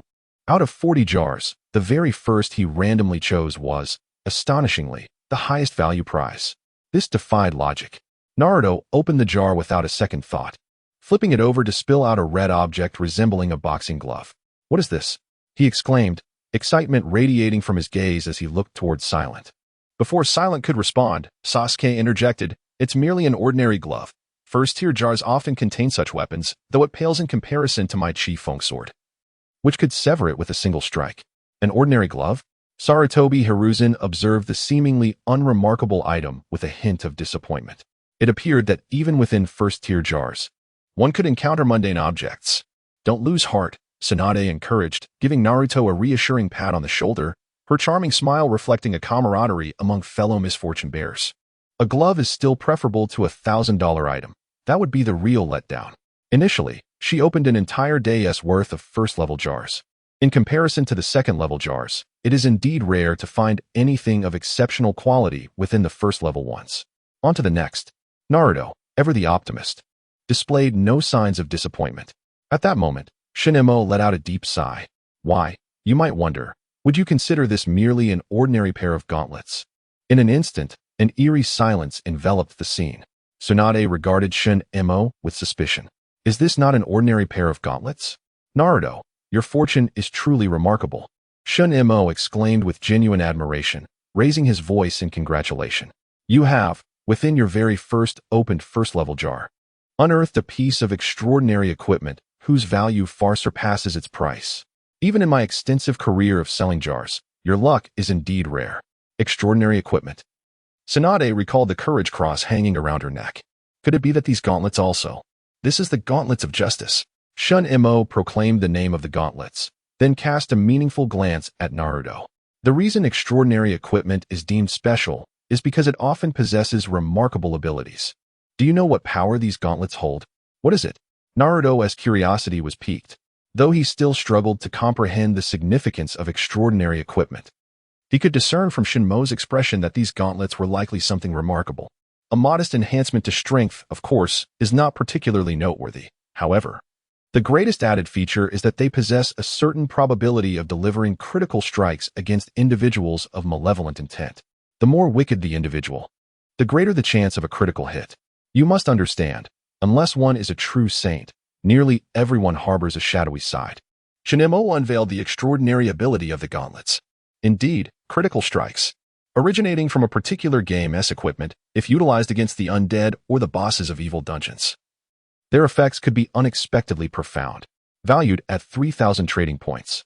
Indeed, the reason this is considered a grand prize is because Shun-Mo stands to gain nothing from this jar. Initially, the gauntlets were a pair, perfectly suited for a second-level jar. Now, having been separated, one was taken out solely to astonish the audience. Furthermore, the critical strike capability of these gauntlets possesses a degree of durability, enabling their effects to exceed their value. Naturally, Shun-Mo wouldn't disclose this detail, as weapons inevitably endure wear and tear. The value of such extraordinary equipment is commendable, even within a second-level jar. Shun-Mo added with a sense of wonder. It truly exemplifies the phenomenon of surpassing levels when opening jars. Naruto, it appears fate has favored you. Indeed, fate has favored him. For had it not been for the presence of Sarutobi, Hiruzen, and Kakashi today, Shun-Mo would not have been able to include such a grand prize. It was essential for them to witness that opening jars can indeed lead to extraordinary luck and substantial gains. After all, he would not incur any losses. Thus, Tsunade suddenly grasped Shun-Mo's arm, her light golden eyes unexpectedly emanating a faint crimson glow. Could it be that a second-level jar might contain items typically found in a third-level jar? Theoretically, indeed, it could. A smile crept upon Shun-Mo's lips. It appears that even for Tsunade, who has notoriously poor luck, there exists a flicker of hope for fortune. Meanwhile, Sasuke, glancing at Naruto, noticed his eyes also turning red. How infuriating. This fellow's luck is astonishingly good. He recalled Shun-Mo's assertion that one of the pivotal factors in altering one's fate is luck. How could this be justified? Why does Naruto possess such superior fortune? I must try. I must see for myself. Eagerly, Naruto donned his gauntlets, feeling an exhilarating surge of power coursing through him. Observing the eager expressions of those around him, he sensed their collective anticipation to take a shot at it. Shun-Mo seemed to have an idea, casting a playful glance at Hiruzen Sarutobi. Perhaps you could consult the third Hokage. As the Hokage, he surely bears no taint of malevolence. And testing the enhancement of power could prove interesting. Hiruzen Sarutobi, darn it. The elderly Hokage. Naruto appeared genuinely eager to take a chance. Old man, perhaps I should refrain. Beads of sweat began to form on Hiruzen's brow. Although it was merely a probability of scoring a critical hit, he had no certainty regarding his own odds. Moreover, Naruto's luck had always been rather fortunate. What if he truly did land a critical hit? What does it matter? Naruto, clearly disheartened, concluded that the elderly Hokage would undoubtedly not achieve a critical hit. Hiruzen could already sense the peculiar gazes of Tsunade and Shun-Mo upon him, his mind racing. With a hint of nostalgia, he remarked, "In my youth, I too committed my share of misdeeds, so..."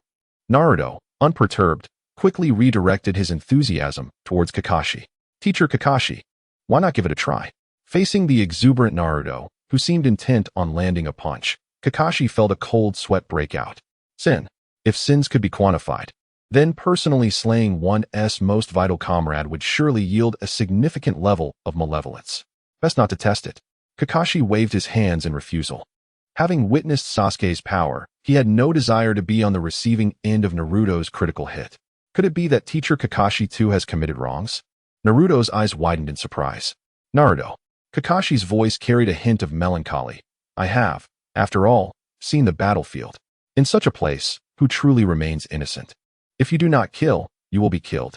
Naruto gazed at Kakashi, suddenly reminded of the Konoha memorial he had seen earlier, and fell into a contemplative silence. A voice of silence emerged at that moment, as he spoke slowly. I have just mentioned that unless one is a true sage, Everyone possesses a shadowy side to some extent. The judgment of evil associated with these gloves pertains not only to actions, but also to the inner self, and even the will of the user. Since you have drawn this item, how you choose to wield and assess it ultimately rests upon you.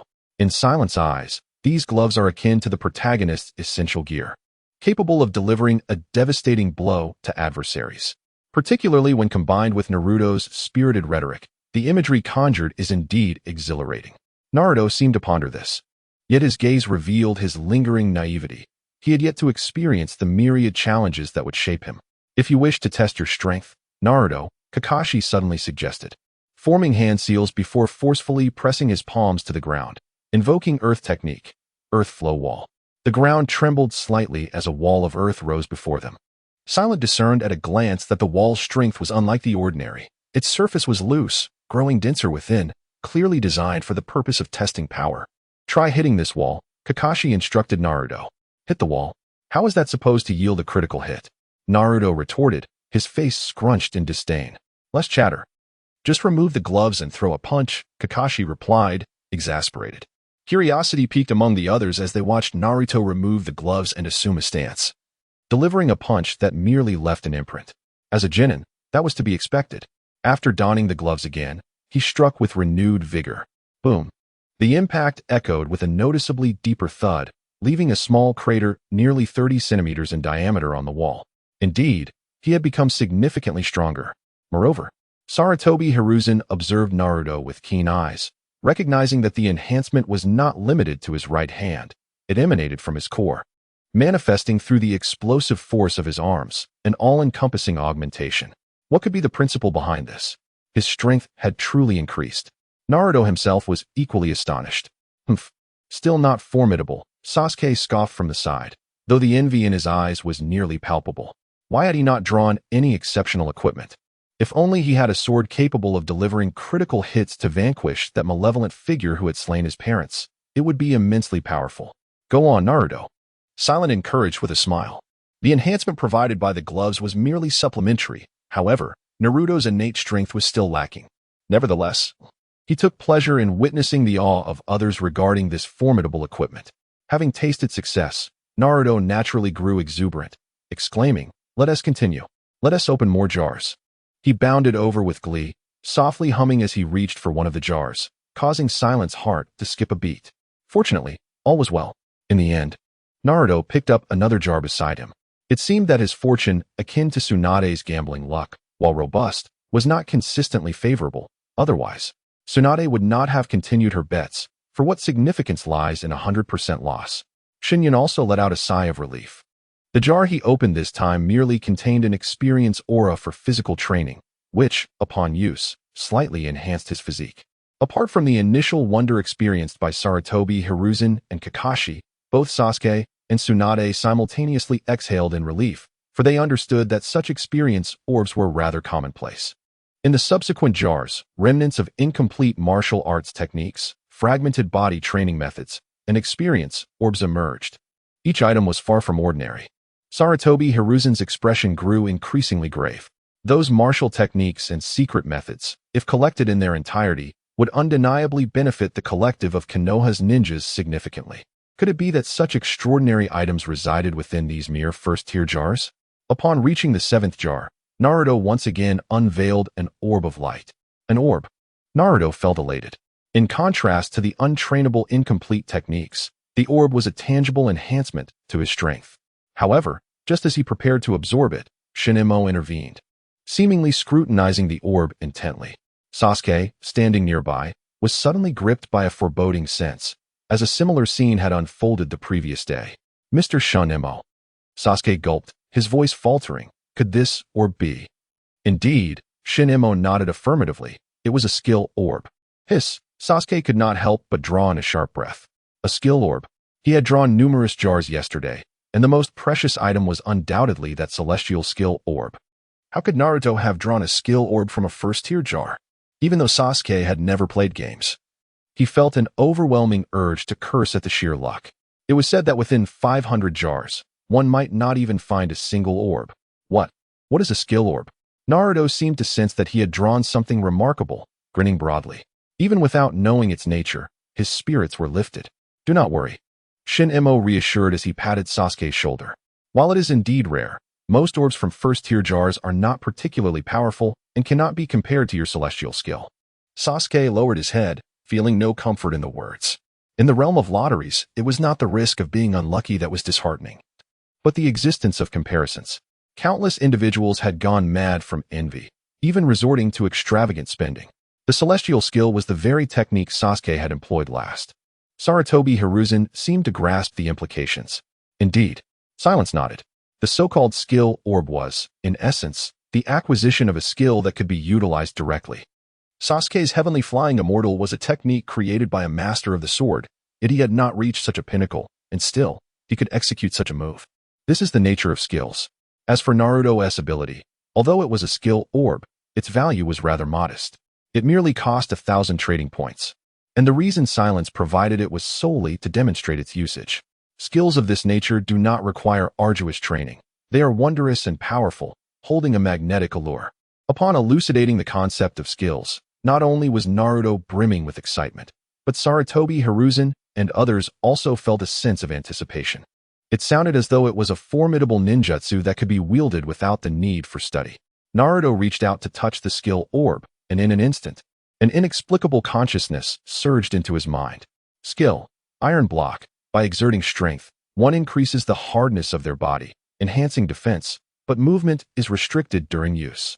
Indeed, this skill was one of the 6 styles from the world of One Piece, albeit a basic version with limited strength and the drawback of immobility. How impressive! I truly have acquired an additional ability, Naruto exclaimed, his face alight with exhilaration. What sort of ability is it? Sarutobi Hiruzen inquired. Allow me to demonstrate. Naruto stood still, took a deep breath, and softly commanded, Iron Block. In that fleeting moment, he felt his muscles tighten, as if his skin had become extraordinarily resilient. Hiruzen perceived something and reached out, unable to resist pressing against Naruto's body. Kakashi, observing from the side, also extended his hand to test it. It genuinely feels as solid as iron, rigid indeed, Kakashi remarked. It's so itchy. Kakashi-sensei Hokage-sama, Naruto exclaimed, squirming as he felt a wave of itchiness wash over him. And as he exhaled, the effect of Iron Block dissipated. Ah, so it is this, Silence explained aptly. Iron Block is a secret martial art from a certain world. With practice, it can make one's body as unyielding as iron, impervious to blades and firearms, and can evolve into various formidable derivative skills. If mastered, it could be deemed a defensive marvel. In the realm of ninjas, there exist similar abilities. Indeed, we must mention the Raikage, Silence continued. His physical defense is extraordinarily robust. However, the issue lies in the fact that the Raikage not only requires extensive training, but also possesses immense natural talent. Yet Naruto, having merely opened a few jars, instantaneously grasped the skill of physical defense. Unbelievable. Hiruzen offered a genuine commendation. This ability could indeed be life-saving in the heat of battle. Kakashi nodded in agreement. In the battlefield, ambushes and backstabs are numerous, and a moment's inattention could lead to death. Having such a defensive skill undoubtedly increases one's chances of survival. Hehe. Naruto merely stood there, grinning foolishly. Although they were praising the jars, he felt as if the accolades were directed at him. As Sasuke reflected inwardly, he let out a slight sigh of relief. Just as Shinma had articulated, this skill paled in comparison to his own celestial abilities. Nevertheless, he couldn't help but envy Naruto's fortuitous luck, a sudden urge to deliver him a good thrashing crossing his mind. The true marvel of the jar remains unseen by you all. Shinma seized the opportunity to promote, reiterating that there exists nothing beyond your imagination that the jar cannot produce. Otherwise, how could it dare to claim the power to alter one's destiny? The notion of changing fate, a phrase Shinma had repeated many times, now resonated deeply with Sarutobi, Hiruzen, and Kakashi. The extraordinary items capable of instantly enhancing strength upon opening the jar suggested that fate could indeed be transformed. Can it truly resurrect the dead? Kakashi inquired suddenly, gazing at Shinma. Absolutely, Shinma replied, adorned with a smile radiating unwavering confidence. In this boundless world, the sole belief one must hold is that the term impossible does not exist. Kakashi fell silent, a reflection of his resilient spirit evident. Despite enduring the loss of those most dear to him since childhood, he bore no hatred for the world. Instead, he embraced his pain with optimism. Yet, The thought that what once seemed immutable might truly be altered weighed heavily upon him. Rin and Obito had perished at such a tender age, their potential for a brighter future tragically snuffed out. Kakashi, Sarutobi Hiruzen spoke, his voice tinged with age and profound meaning as he regarded Kakashi. None of us wish to witness sacrifice. Yet it is precisely their sacrifices that have forged the present Leaf Village. They are like fluttering leaves, like flames illuminating the village. They were not the first. Yet they would certainly not be the last. Kakashi's body trembled slightly. Indeed, even if resurrection were possible, what difference would it make? As long as one remains a ninja. The possibility of further sacrifice for the village looms ever present. He had been unable to prevent the first tragedy. Could he truly avert a second? A barely perceptible furrow formed on Shinma's brow. This old man. He could see Kakashi wavering. And the thought of selling those jutsu along with their memories and experiences was undeniably tempting. Suddenly, a low voice interrupted his musings. Turning to see Tsunade, her brow furrowed and an expression of annoyance etched upon her face. It was clear that Sarutobi Hiruzen had also attempted to dissuade her from resurrecting Rope Tree. This was intolerable. It threatened his financial prospects. Third Hokage, your statement is misguided, Shinma remarked, hands clasped behind his back, speaking with deliberate calmness. Oh. Both Sarutobi Hiruzen and Kakashi turned to him, while Tsunade looked on in astonishment, though she expressed her disdain for Sarutobi Hiruzen's words. It was merely a reflection of her profound desire to resurrect Rope Tree, leaving her devoid of any compelling arguments against him. Initially, having chosen the path of a ninja, one must accept that sacrifice on the battlefield is an inherent fate of their calling. As I traverse myriad worlds and witness countless prosperities. Silence began with a statement to elevate the discourse, then continued slowly, acknowledging that behind prosperity and peace, there are always those who bear the burden. However, those who shoulder such burdens must never regard the sacrifices of others as a given, or even a necessity. With a gradually firming tone, an inexplicable aura emanated from silence. He expended some of his transaction points, deepening his gaze, which became imbued with wisdom. In that moment, it felt as though people could glimpse the weight of his experiences through his eyes. Indeed, those who bear burdens must be prepared for sacrifice. Yet every burden-bearer must also possess the unwavering will to protect others at all costs. Silence fixed his gaze intently upon Sarutobi Hiruzen and warned, as if issuing a solemn admonition, that if one becomes accustomed to sacrifice, numbed within, and ceases to strive to avert tragedy, losing the courage to pursue an ideal conclusion, then one forfeits the right to be a burden-bearer. Indeed, no one can guarantee that those brought back to life will not face loss again. Nevertheless, this is not a justification for inaction. To fear loss is to strive with all one's might to safeguard what is dear. As one who has taken on the weight of responsibility, the only course of action is to give everything. In matters of rhetoric, one must either possess the infectious charm of a protagonist or wield a status so formidable that it commands belief. Silence, in this instance, belonged to the latter category. Though his interventions were few, each left an indelible impression, further enhanced by the miraculous jar and the extraordinary items he possessed. The image of a mysterious and powerful merchant of jars, who traverses countless worlds and has witnessed innumerable legends, had firmly taken root in the minds of the onlookers. Following his remarks, the most pronounced reaction undoubtedly came from Tsunade. The corners of her eyes, subtly raised, revealed a joyful expression as if she had received immense support. I have always said this, she declared, one hand resting on her slender waist while the other pointed a fist at Sarutobi Hiruzen, her voice quivering yet resolute. I do not care whether Rope Tree died for his own wishes. I will resurrect him and shoulder everything for him, ensuring that such a tragedy never occurs again. At this moment, Tsunade radiated a distinctly different aura.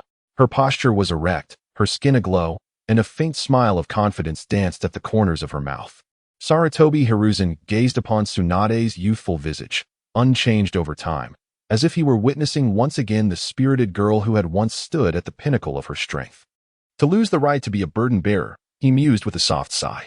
In his youth, he believed he could protect everything, yet the first generation perished.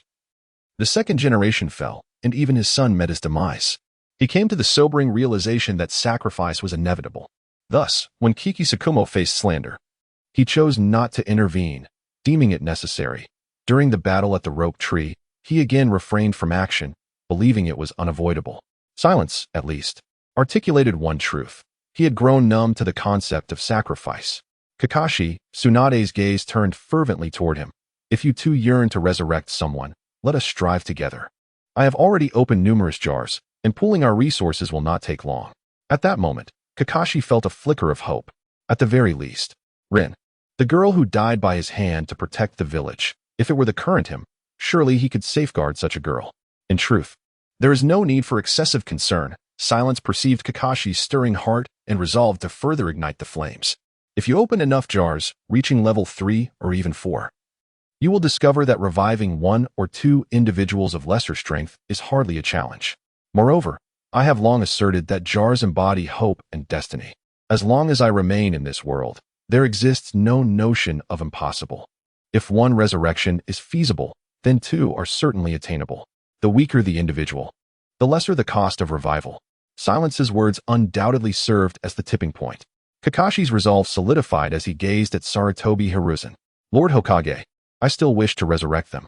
Sarutobi understood that this determination was unyielding. Though Kakashi possessed a gentle demeanor, he equally bore the tenacity of a ninja. Once he set his mind to something, it was difficult to deter him. Suddenly, Sarutobi recalled something and turned to Silence, inquiring, how is the value of ninjutsu calculated when exchanged? Can the same ninjutsu be traded repeatedly?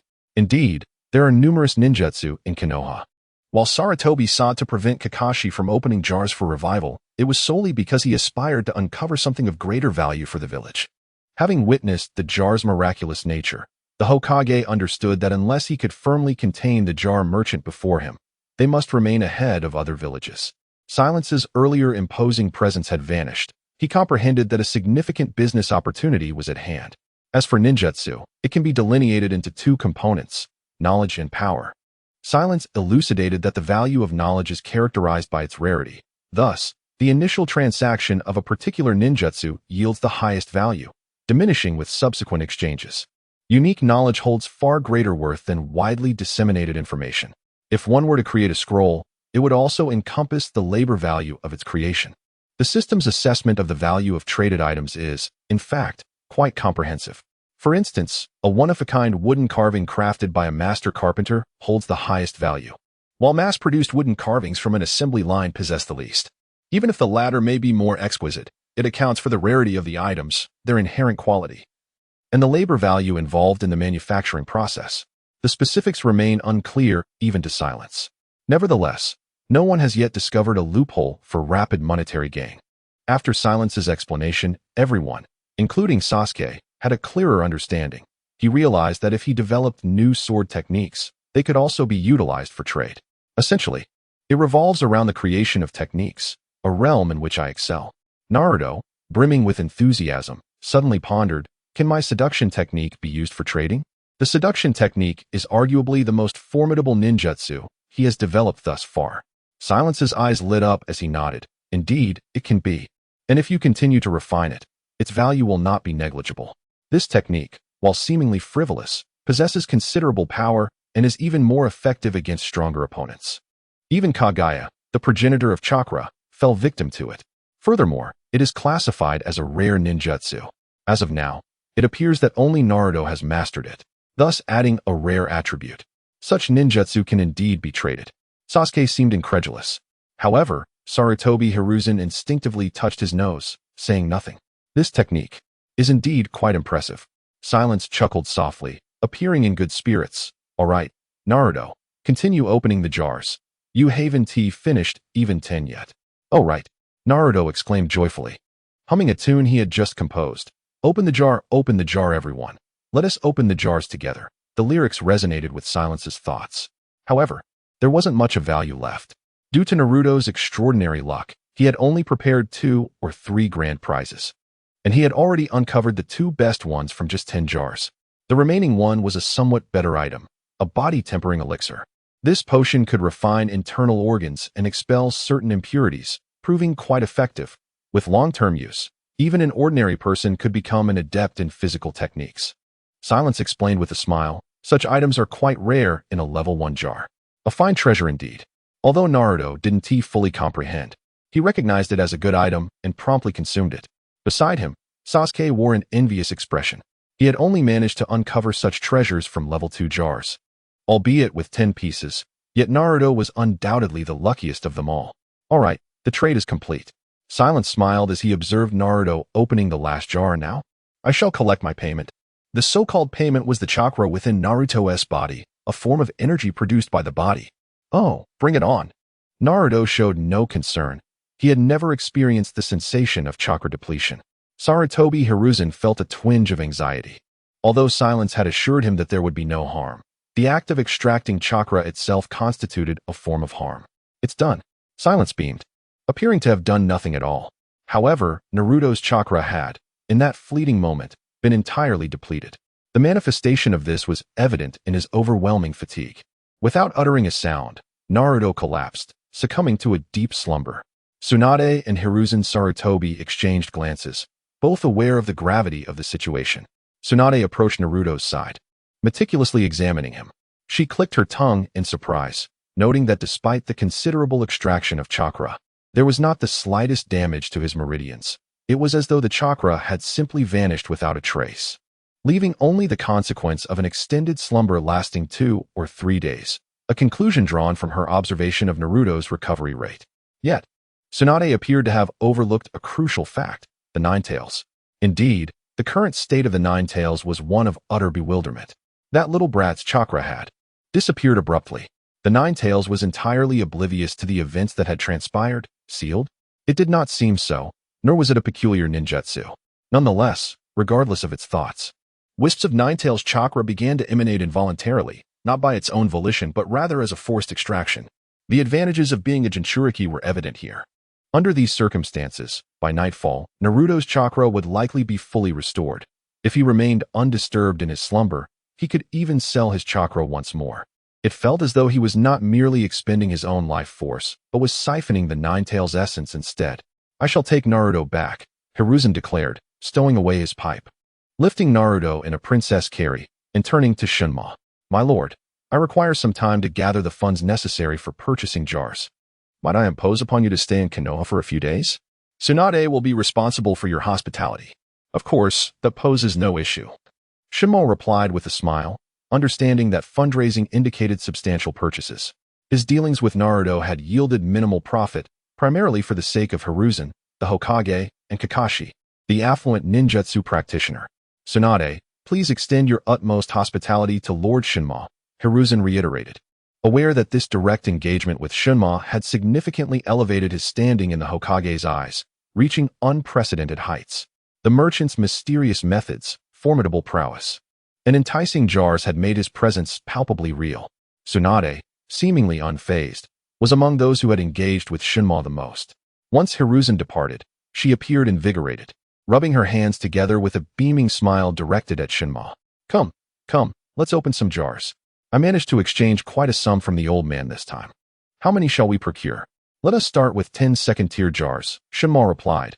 Though not harboring high hopes, he still inquired with a smile. Tsunade formed a gesture of 10 and then added, I have sold several ninjutsu and medical techniques that I developed, including one that can maintain youth. All in the form of knowledge. At last, you have made up your mind. Silence was momentarily taken aback. He had previously asserted that the true value of a ninja does not lie in the acquisition of wealth. What currency could one use? It is, of course, the continuous development of ninjutsu and the creation of knowledge, which can then be traded for further knowledge. For some worthless techniques, one could even sell memories and experiences along with them. Initially, he had not been resolute. Tsunade gazed at him, her beautiful eyes seemingly veiled with a misty haze. I worry greatly. After his revival, will he adapt to the current Konoha? Will he become accustomed to the aged version of me, as well as to those familiar faces and his future aspirations, particularly his dream of becoming Hokage? However, her voice suddenly softened, the mist in her eyes dissipating to reveal vibrant hues. Your recent words have illuminated my thoughts. Regardless of the circumstances, I must not waver. Silence stared wide-eyed. The Tsunade before him radiated a gentle maternal glow. It was a stark contrast to the drunken and gambling figure he had first encountered. One could only say that fate can be quite cruel. My words carry a considerable degree of credibility, he remarked, winking at Tsunade, unabashedly boasting. Due to my extensive experiences, I have encountered a plethora of matters and absorbed vast amounts of information. The continuous clash of countless voices and thoughts allows one to perceive things that those within your circle may overlook. This is the truth. Not all modern individuals are discerning. Yet playing the contrarian is a stable endeavor. This is the advantage of the times. I am suddenly curious about your age. Tsunade crossed her arms, her expression genuinely inquisitive. You wouldn't happen to be a relic of several centuries, would you? Guess, Silence replied with a meaningful smile. TCH, if you are unwilling to share, so be it. Tsunade pouted, seemingly casting aside all her worries, her face illuminating with a radiant smile as she tossed a bag of riches before Silence, gesturing grandly, open a jar. Nearby, Sasuke, Sakura, and Kakashi showed no inclination to depart. One must admit, watching someone open a jar is indeed quite entertaining. Is it a medical jar? Of course. Then, let us begin with 10 level 2 medical jars, please. As Silence raised his hand, 10 level 2 medical jars appeared before him. Yet Tsunade did not hasten to open them. Instead, she turned to Kakashi. If your wish is also revival, then do not start from scratch. Organize the ninjutsu knowledge you wish to sell, even including memories and experiences, and I shall open them for you. The first revival will be yours. Tsunade understood that Kakashi was the true wealthy one. With his presence, they might very well succeed in achieving revival today. Very well. Kakashi nodded without hesitation. Resurrection is a phenomenon confined to the realm of medicinal jars. However, apart from this notion, he harbors little interest in medicine. First, let us resurrect Len. This way, when it comes time to resurrect Obito, there will be a clear explanation. So, let us observe attentively. Tsunade beams with delight as she gazes at the jar before her. If the jar truly embodies the will and destiny of its opener, then I shall surely succeed in achieving resurrection. Please. Silence also smiles with great joy, seemingly optimistic that even Dr. X's mutant abilities could be acquired today. In this clearing within the small grove, time has transitioned from morning to afternoon. A group of individuals sits upon the grass. Silence sits cross-legged, clutching a handful of delectable cat food produced by the system, while Hinata rests on his lap, licking the morsels one by one. Her clumsy movements, adorable appearance, and the warmth of her presence make her an excellent companion to pass the time. However, Silence's thoughts are not currently occupied with petting the cat. Before him, Tsunade is anxiously and thrillingly opening a jar. Yet, as the game master, Silence contemplates how to further enhance the jar's allure and anticipation. Thus far, some individuals' expectations for jar opening are merely rooted in their own desires, such as Tsunade's longing for resurrection. Observing the gleam in Tsunade's eyes as she opens the jar, Silence swiftly ponders within his mind. Resurrection must be granted sooner or later. Prolonging the wait is not a viable solution. The prolonged absence of desired outcomes will only diminish enthusiasm for jar opening. However, new expectations must also be swiftly established. In a game, the items obtained from opening jars are those that players already have some understanding of within the game, thus preventing them from appearing bewildered and fostering anticipation for their subsequent use. But this is not a game, therefore. Conditions akin to those within a game must be created. Silence casts a glance at Sasuke, convinced that his line of thought is not misguided. He has left Sasuke with an impression concerning the sword's essence, allowing him to pursue this line of reasoning even if he later draws forth the sword's body. Selling jars necessitates cultivating anticipation to ensure its endless continuation. At this moment, Tsunade raises her head, holding up a small vial. What kind of elixir is this? She has already opened 10 jars. And this is the only new potion she does not recognize. A rejuvenation pill, Silence explains with a smile. One will guarantee your youthful appearance for an entire year. There should be 2 within. Once ingested, you will no longer need to rely on chakra to maintain your youthful visage for the next 2 years. Tsunade gasps in astonishment, her face alight with surprise. Such a potion exists? Of course, Silence replies, seemingly implying something more. Medicinal jars encompass a vast array of categories. Sakura, watching from the side, is filled with envy. Though she is merely 12 years old, there is not a woman who does not covet such an elixir. Kakashi, this one is mine. You may take the rest. Without uttering a word, Tsunade promptly consumed a pill and was pleasantly surprised to discover that her skin appeared to radiate a newfound luster. Even after retracting a portion of her chakra that was used to maintain her youthful appearance, there were no signs of aging whatsoever. Despite knowing the difficulty of revival in the second tier, her anticipation only grew. Kakashi, unreserved, took a bottle for healing and a box of chakra-restoring pills, the latter being far more beneficial for him. Let us proceed. Tsunade observed Shinemo, whose demeanor suggested he was becoming increasingly engrossed, with a hint of crimson beginning to tint his eyes. What is the worth of all my ninjutsu and medical knowledge? She pondered. If it were merely knowledge, devoid of memory and experience. Shinemo glanced at the system and estimated that he could purchase 21 sets of second-tier jars. Is that all? Tsunade appeared somewhat dissatisfied.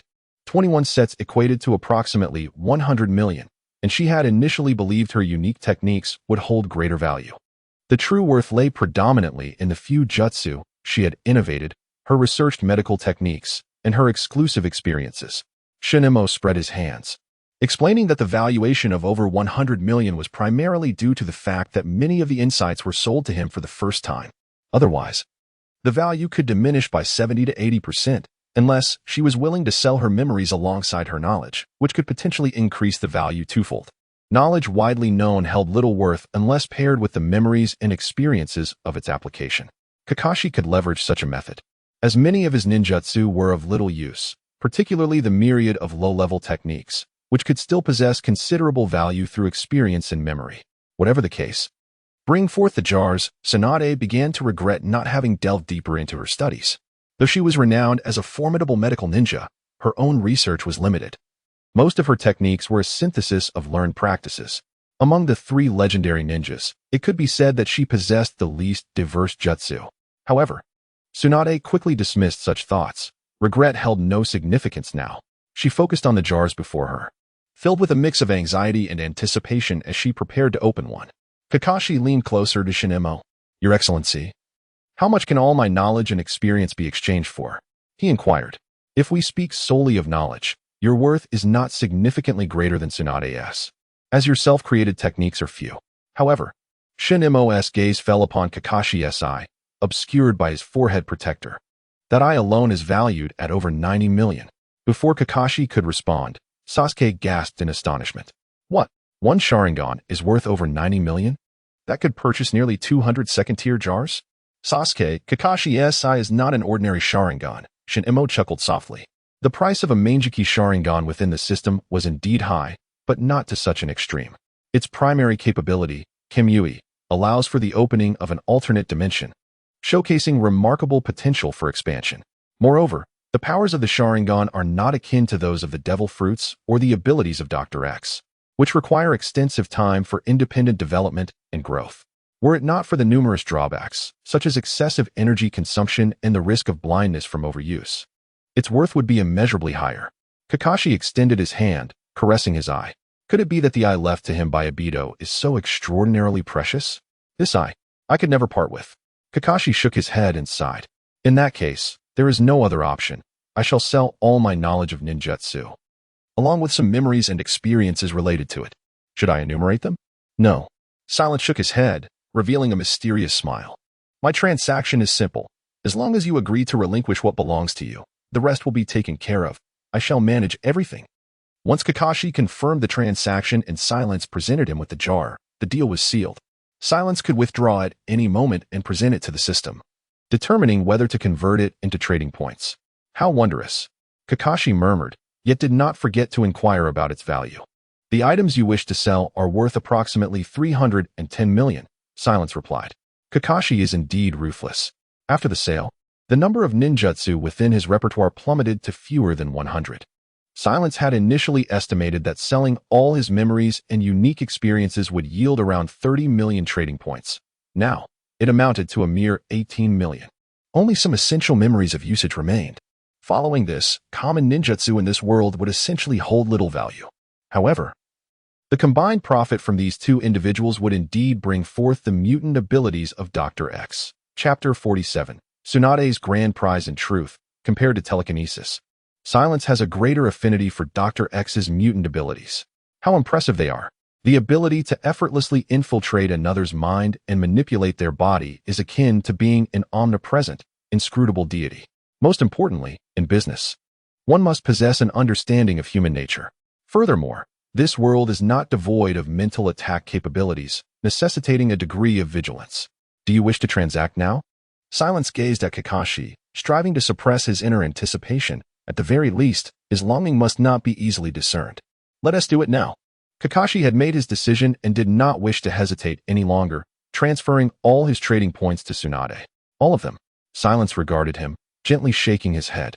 Regardless of how you choose to use the transaction, I would not advise such a course of action. If you proceed in this manner, it would amount to a one-time deal.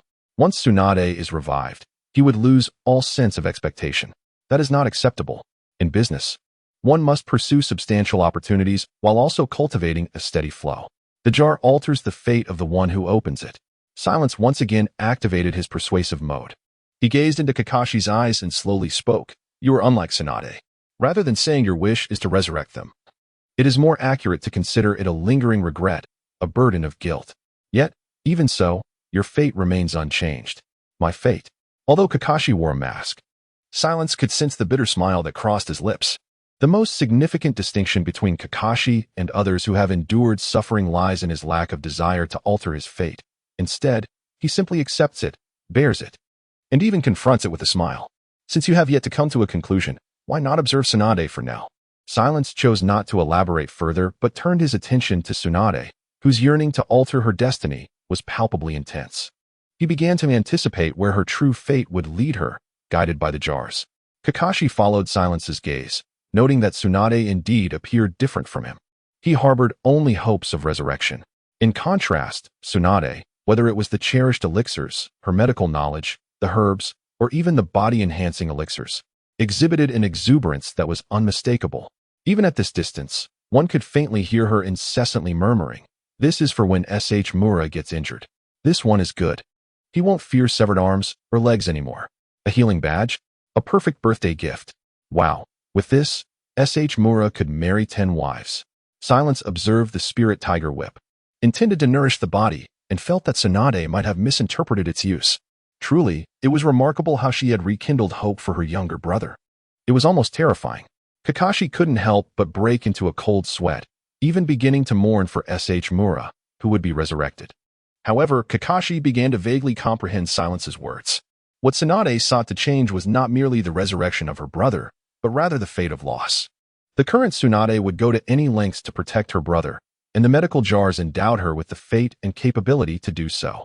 They provided her with a myriad of medicines for various situations, miraculous healing methods, and even ways to empower others. But what about him?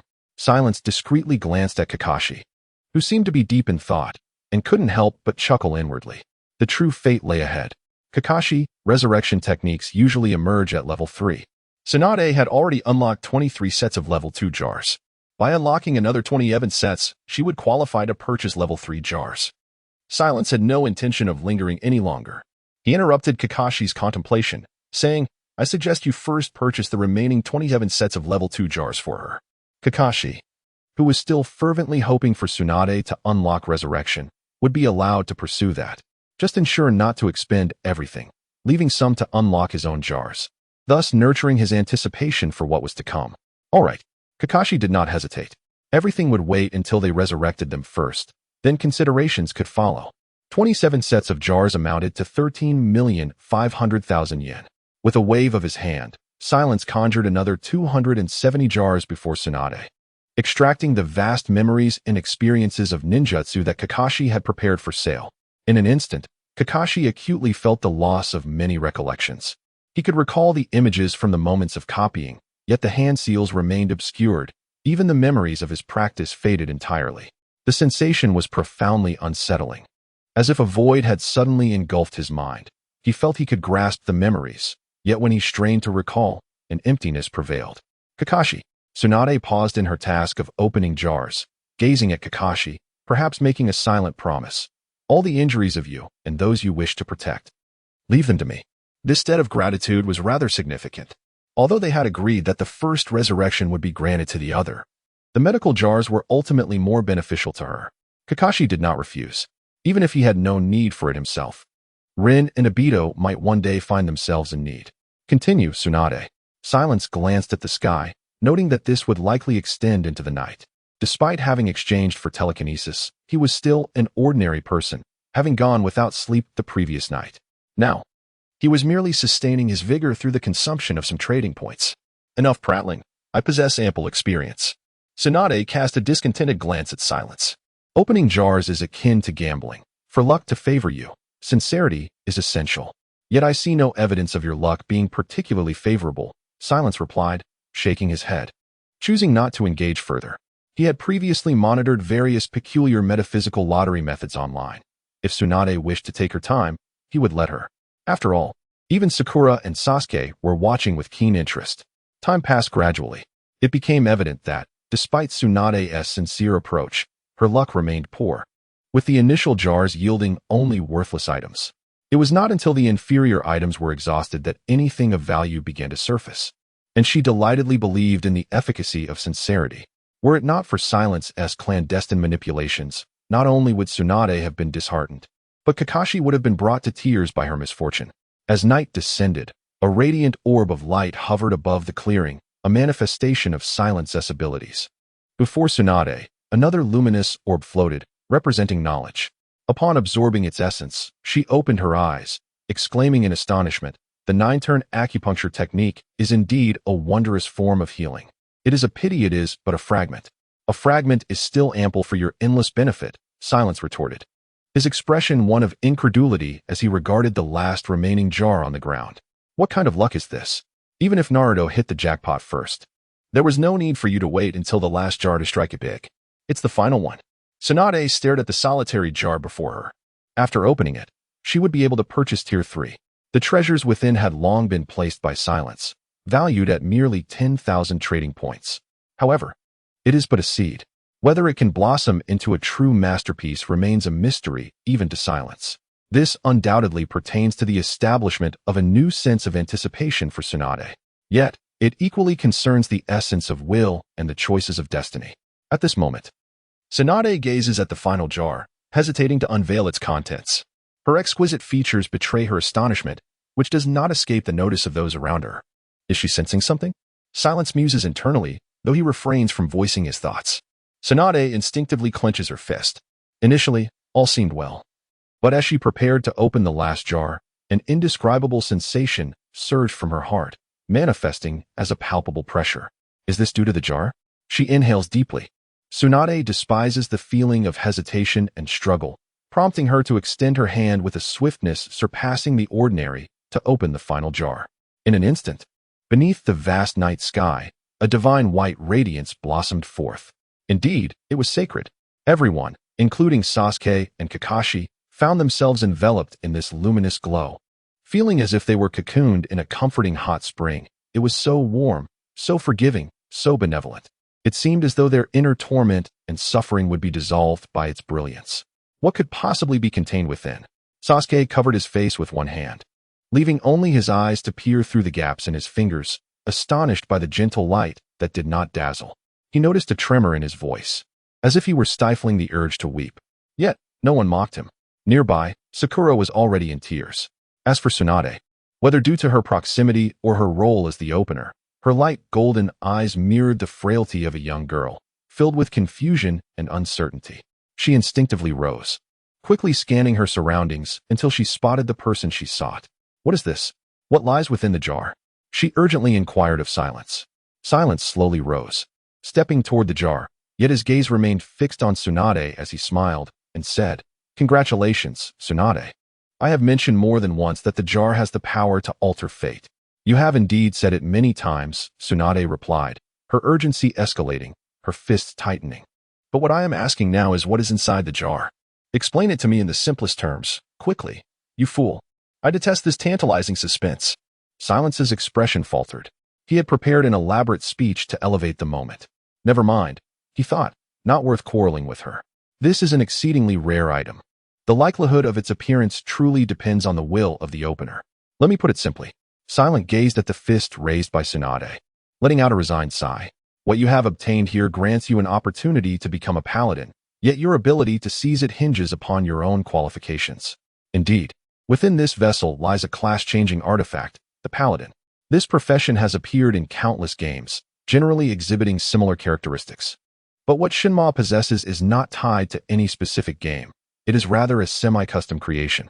The sacred emblem, infused with the seeds of holy light, can only be wielded by those who have successfully endured the trials of divine illumination. Paladin Tsunade repeated the term, inquiring, "What is it?" They are individuals of great strength.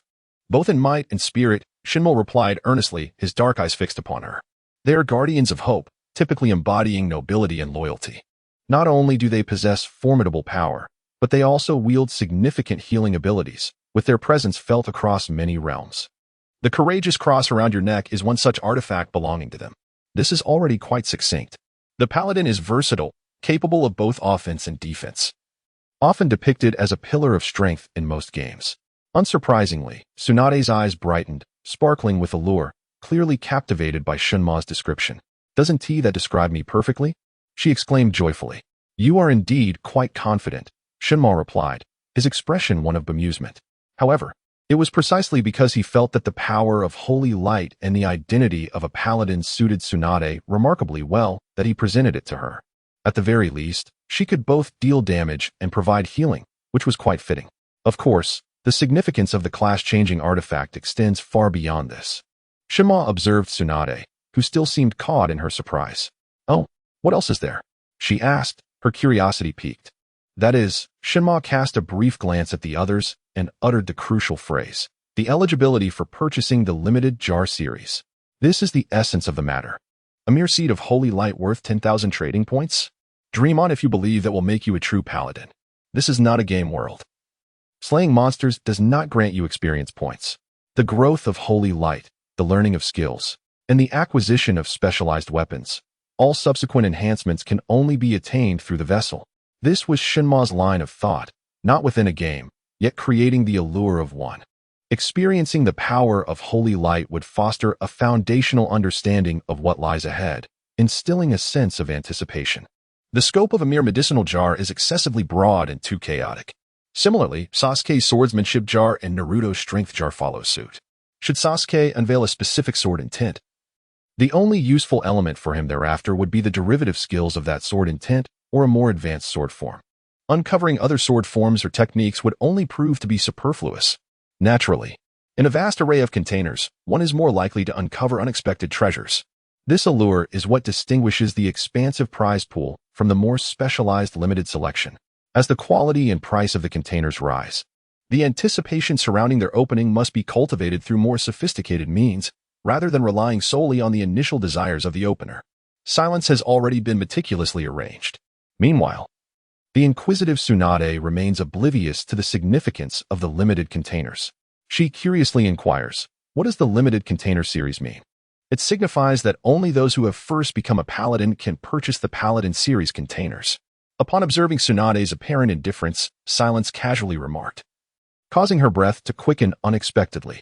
The probability of reviving from the paladin series containers is significantly greater than that of ordinary medical containers.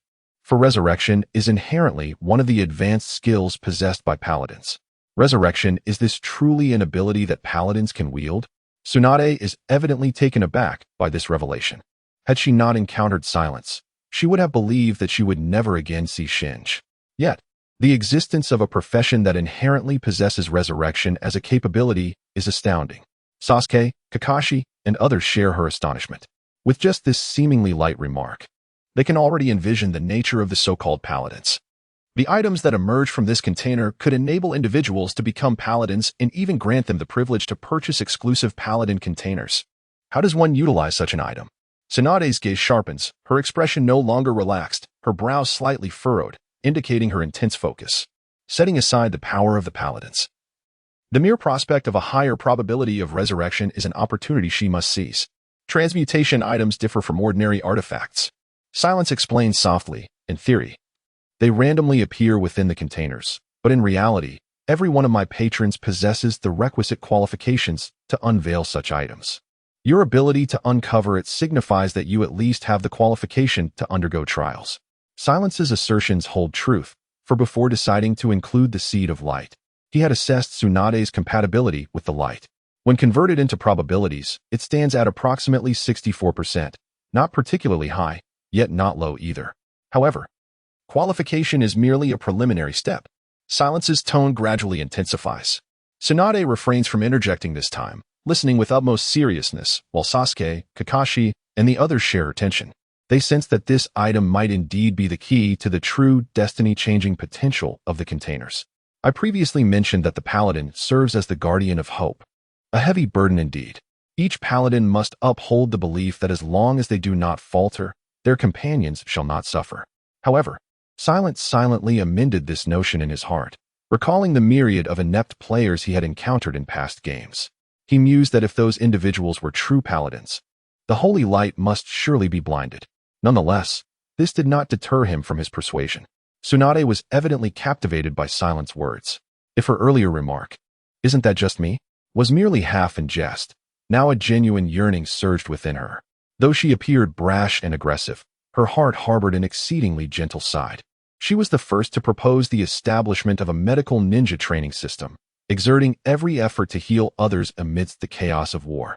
Even now, her unwavering desire to resurrect and protect Rope Tree reflected this tender aspect of her soul. The phrase, "As long as I do not perish, my comrades shall not suffer," epitomized her true longing. And the paladin possesses such an ability? To be candid, despite your offering of the paladin class transfer item, I believe the likelihood of your passing the trial is rather slim. Silent resolved to offer some verbal assistance. Do you know the essential qualities of a paladin? Tsunade's expression grew troubled as she tentatively inquired, nobility and loyalty? These were indeed the only two attributes Silent had mentioned, and she harbored little confidence in them. Nobility aside, one cannot be consumed by gambling.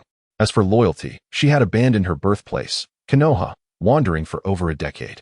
While these traits are significant, they are not the most crucial. Silent shook his head. By such standards, Tsunade would hardly possess a 60% probability of being recognized by the Holy Light. She had many admirable qualities, yet her flaws were abundant. The most fatal of these was her weakness. Had I met you at your initial appearance, there would be no way you could wield such a vessel, for you exhibited too much frailty in the face of darkness and despair. Silent sighed. A paladin must indeed harbor gentleness, yet they must never exhibit weakness. Regardless of how profound the darkness of the world or how weighty the despair before them, the paladin's heart must radiate with light. Only then can they channel the power of the holy light. Though Silent believed Tsunade was suited for this path and hoped for her success, unless the nature of the holy light were altered, failure was inevitable. Even if he could expend trade points to grant her recognition from the holy light in the present, the path ahead would only become increasingly arduous, much like a warrior choosing to play as a mage, easily leading one astray. In Tsunade's light golden eyes flickered a hint of shame. Countless individuals had perished in the throes of war. Yet she had succumbed to a phobia of blood as a result. Do not just in the face of despair. Even the sight of blood instills fear. Yet, Tsunade, despite her shame, steadfastly gazed at Silence, her fists clenched in determination. I shall endeavor, and I will undoubtedly demonstrate it to you. This is not solely about resurrecting Rope Tree. It is also about preventing tragedy from recurring. That sense of powerlessness and despair, she would never wish to experience it again. Then let us attempt it. Silence cast a deep glance at Tsunade. His finger twitched, and an object radiating a sacred glow soared from the jar, hovering before Tsunade. There is but one thing you must do. Grasp it, and under no circumstances let go. Just grasp it. Tsunade inhaled deeply, forming hand seals. Shadow sealing technique. Release. Ninjutsu. Creation rebirth. The 100 healings technique.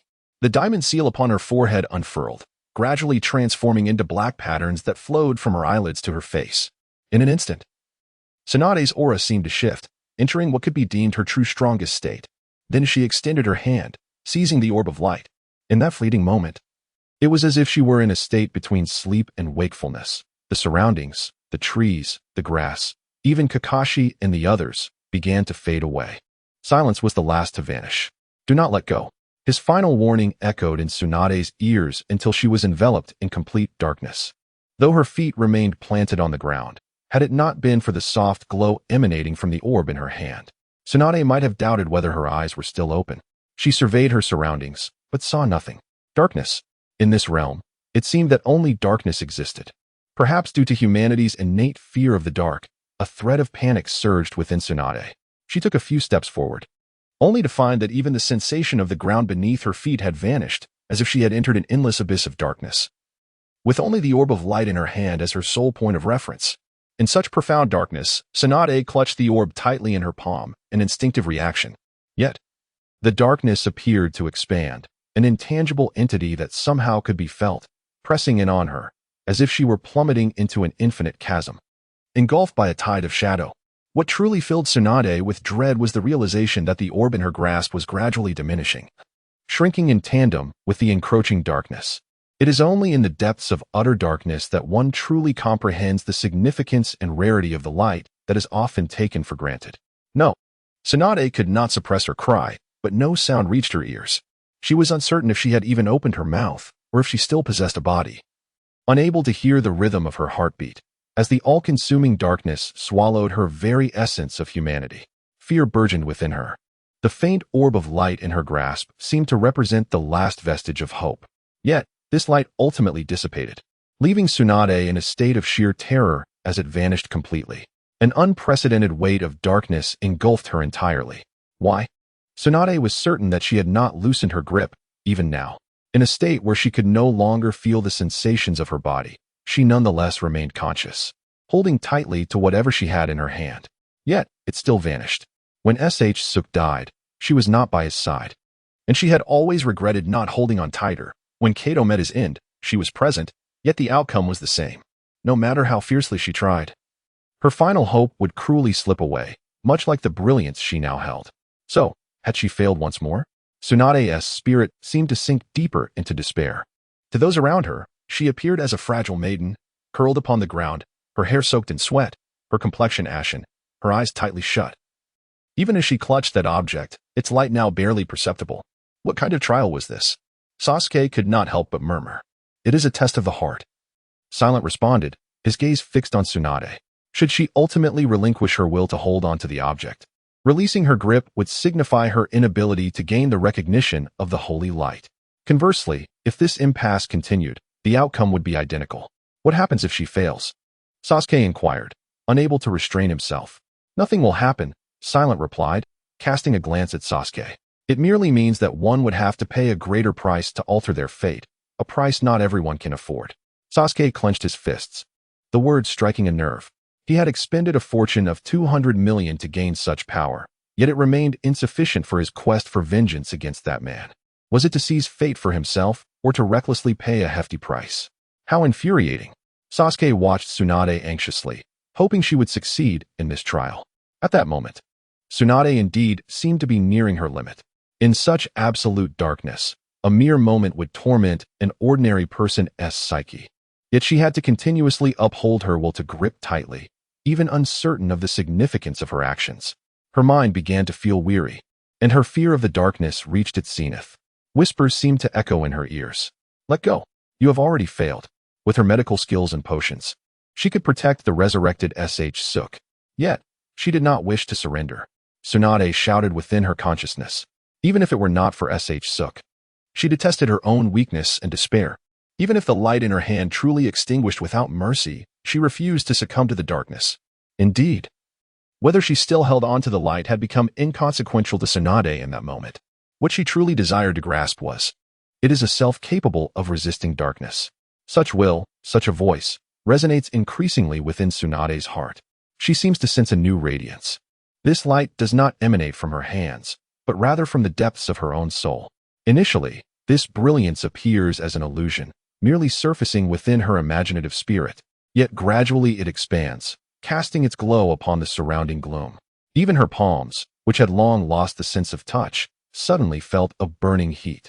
To Tsunade's astonishment, she discovered that the sacred light she grasped had never truly vanished. Even in the darkest of times, it remained nestled within her palm, obscured by her tight grip and thus unseen and unfelt, yet undeniably present. At this moment, this divine radiance seems to merge with the light within her being, intertwining seamlessly. Growing ever more intense, it dispels all darkness, transforming the vicinity into a realm of luminosity, manifesting before Tsunade as a warm, sacred presence, seemingly adorned with 6 wings. The holy light has never truly resided in her hands. It extends a palm towards Tsunade, gently lifting her brow, drawing closer. The light within her remains unextinguished. The sacred light shall forever be with her. Accompanied by an enigmatic whisper from within, at the moment of contact, all the light in the world surged into her form. Tsunade, bathed in divine radiance. Upon opening her eyes, she immediately beheld the smiling face of Silence before her. Congratulations, you have passed the trial. Silence's smile was indeed radiant, not merely because he had nurtured a promising client, but also because he had validated his judgment of Tsunade. Despite having once despaired, she would fight with all her might to emerge from the shadows as long as she could glimpse hope. Tsunade placed her palm against her heart's center. She indeed sensed that thread of sacred light. Though still faint, she held the confidence to make this light flourish. Thank you. Tsunade gazed at Silence, her beautiful eyes brimming with uncontainable gratitude. What do you thank me for? Silence was momentarily taken aback, then shrugged with a light chuckle, saying, I'm merely a merchant. Nothing more. Tsunade remained silent. This marked her second sincere expression of thanks to another. However, why didn't you clarify that the trial would be like this? Tsunade bit her teeth, still somewhat apprehensive, adding, what if I wanted to loosen my grip to check whether it had fallen? Fallen? Silence appeared speechless. I have already given you ample reminders. Any more would be futile. Humph. Tsunade crossed her arms. In any case, I have succeeded now, right? Indeed. Silence's face returned to the characteristic smile of a merchant. Would you like to acquire a set of Tier 3 Paladin Series jars? The probability of resurrection is quite high. Now, Tsunade has developed a renewed sense of anticipation. There is no longer a need to dangle resurrection as a bait. Moreover, is the first resurrection intended for Kakashi? Silence smiled naturally. Kakashi, are you prepared to embrace an exhilarating life? In response to Silence's words, Tsunade merely glanced at Kakashi, for her funds had long since dwindled. Open. Kakashi nodded decisively, his heart beginning to race with excitement and tension as he witnessed Tsunade's successful job transition. Can Rin and Obito truly be resurrected? All right. Tsunade understood that if she did not proceed, Kakashi would remain unsatisfied. Thus, she once again made a promise. The first resurrection would be entrusted to Kakashi. At this moment, although Tsunade still yearned for resurrection, her anxiety was not as intense as before, for she had seized hold of hope. She firmly believed that as long as she diligently honed the sacred light within her heart, resurrecting Rope Tree was merely a matter of time. Now, regarding the 10 exclusive jars for the Holy Knights, Silent turned to Kakashi and inquired if he would be paying with his memories and experiences of ninjutsu, as usual. Indeed, Kakashi confirmed. The transaction was established. With a wave of Silent's hand, Kakashi suddenly felt a significant portion of his memories related to ninjutsu vanish from his mind. 10 level 3 jars amounted to 50 million. Converted into transaction points, that equated to 3 million points. The jars that appeared before him were evidently different from the previous ones. Pure white jars? Sasuke gazed eagerly at the larger level 3 jars. What distinguishes these from ordinary jars? He posed a question that many were curious about. Tsunade also looked to Silent. Although he had previously mentioned a higher probability of resurrection, there must be more to it than that. The jars lay before them. Opening one would reveal the truth. Silent smiled without further elaboration. Let us open them. Tsunade stretched her arms, brimming with anticipation. However, before opening the jars, she placed her hands over her heart and quietly murmured, May the sacred light bless me. She now understood that the sacred light was the power crystallized from the hope within her heart. Thus, this was a subconscious action representing her aspirations. Yet, watching Silent, a pang of doubt struck her. Surely, this would not be effective. As expected, the jar Tsunade chose to open turned out to be the most disappointing one. The first, 1 million. Staring at the stack of brand new bills, not only Tsunade but the others felt a surge of frustration. Why would there be money in a level 3 jar? Tsunade's fist tightened, her veins bulging, as if she longed to unleash her wrath upon someone. Surely, nothing could be worse than this. Silent wore a helpless expression. Adhering to the principle that with great prizes come great disappointments, he had placed a basic resurrection coin in one jar alongside the $1 million to heighten the thrill. But who could have anticipated that Tsunade would be the first to draw it? Let us proceed to the next one. Kakashi's voice trembled slightly. Despite facing the most formidable foes without a hint of anxiety, he now found himself in a state of considerable tension. He was acutely aware that to sustain his combat effectiveness, he needed to preserve the remaining memories of his ninjutsu. However, he could only afford to purchase 2 more sets of level 3 jars. The mere thought of failing to obtain a revival filled Kakashi's heart with dread. Next, Tsunade also felt a surge of anxiety. After all, having spent such an exorbitant amount of Kakashi's money, the thought of not securing a revival was distressing to her. As the second jar opened, relief washed over them. It contained not currency, but rather a luminous orb, albeit one of a different hue than the previous. This orb radiated a cyan glow. Allow me to explain. Tsunade looked towards Silent. This is a power-enhancing orb, Silent elaborated. The Paladin is also a combat class, and these enhancement orbs are quite common. There are 4 types: strength, speed, endurance, and spirit, each represented by a distinct color, augmenting different attributes. Given their prevalence, acquiring such an orb would neither be a loss nor a gain. Tsunade contemplated this information. In a level 3 jar, such enhancements should not be underestimated. Given the jar's characteristics, the enhancement would amount to at least 10 times that of a level 2 jar.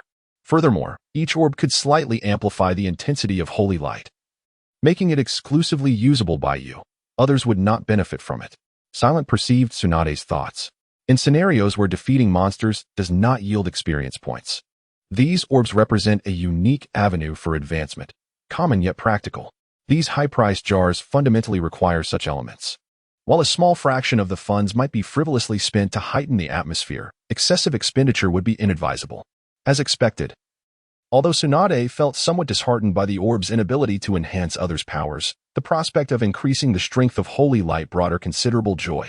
Then came the second, third, all yielding similar orbs. Upon reaching the 5th, they finally uncovered something extraordinary. A flash of white light revealed a magnificent cross, intricately etched with elaborate patterns and shimmering with luminescence, materializing before the group. Its dimensions evidently exceeded that of the jar. The shorter arm of the cross was significantly thicker than the longer one, and the latter featured an apparent grip at its base. This is a weapon shaped like a cross. Its name is Divine Benediction. Silent's tone carried a note of congratulations.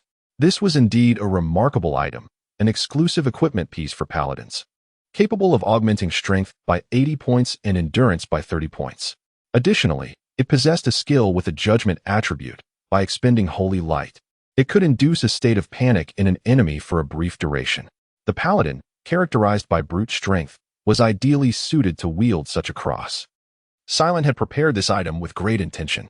Valued at 80,000 trading points, it was the least expensive among green gear, but still classified as green equipment. A weapon for the paladin?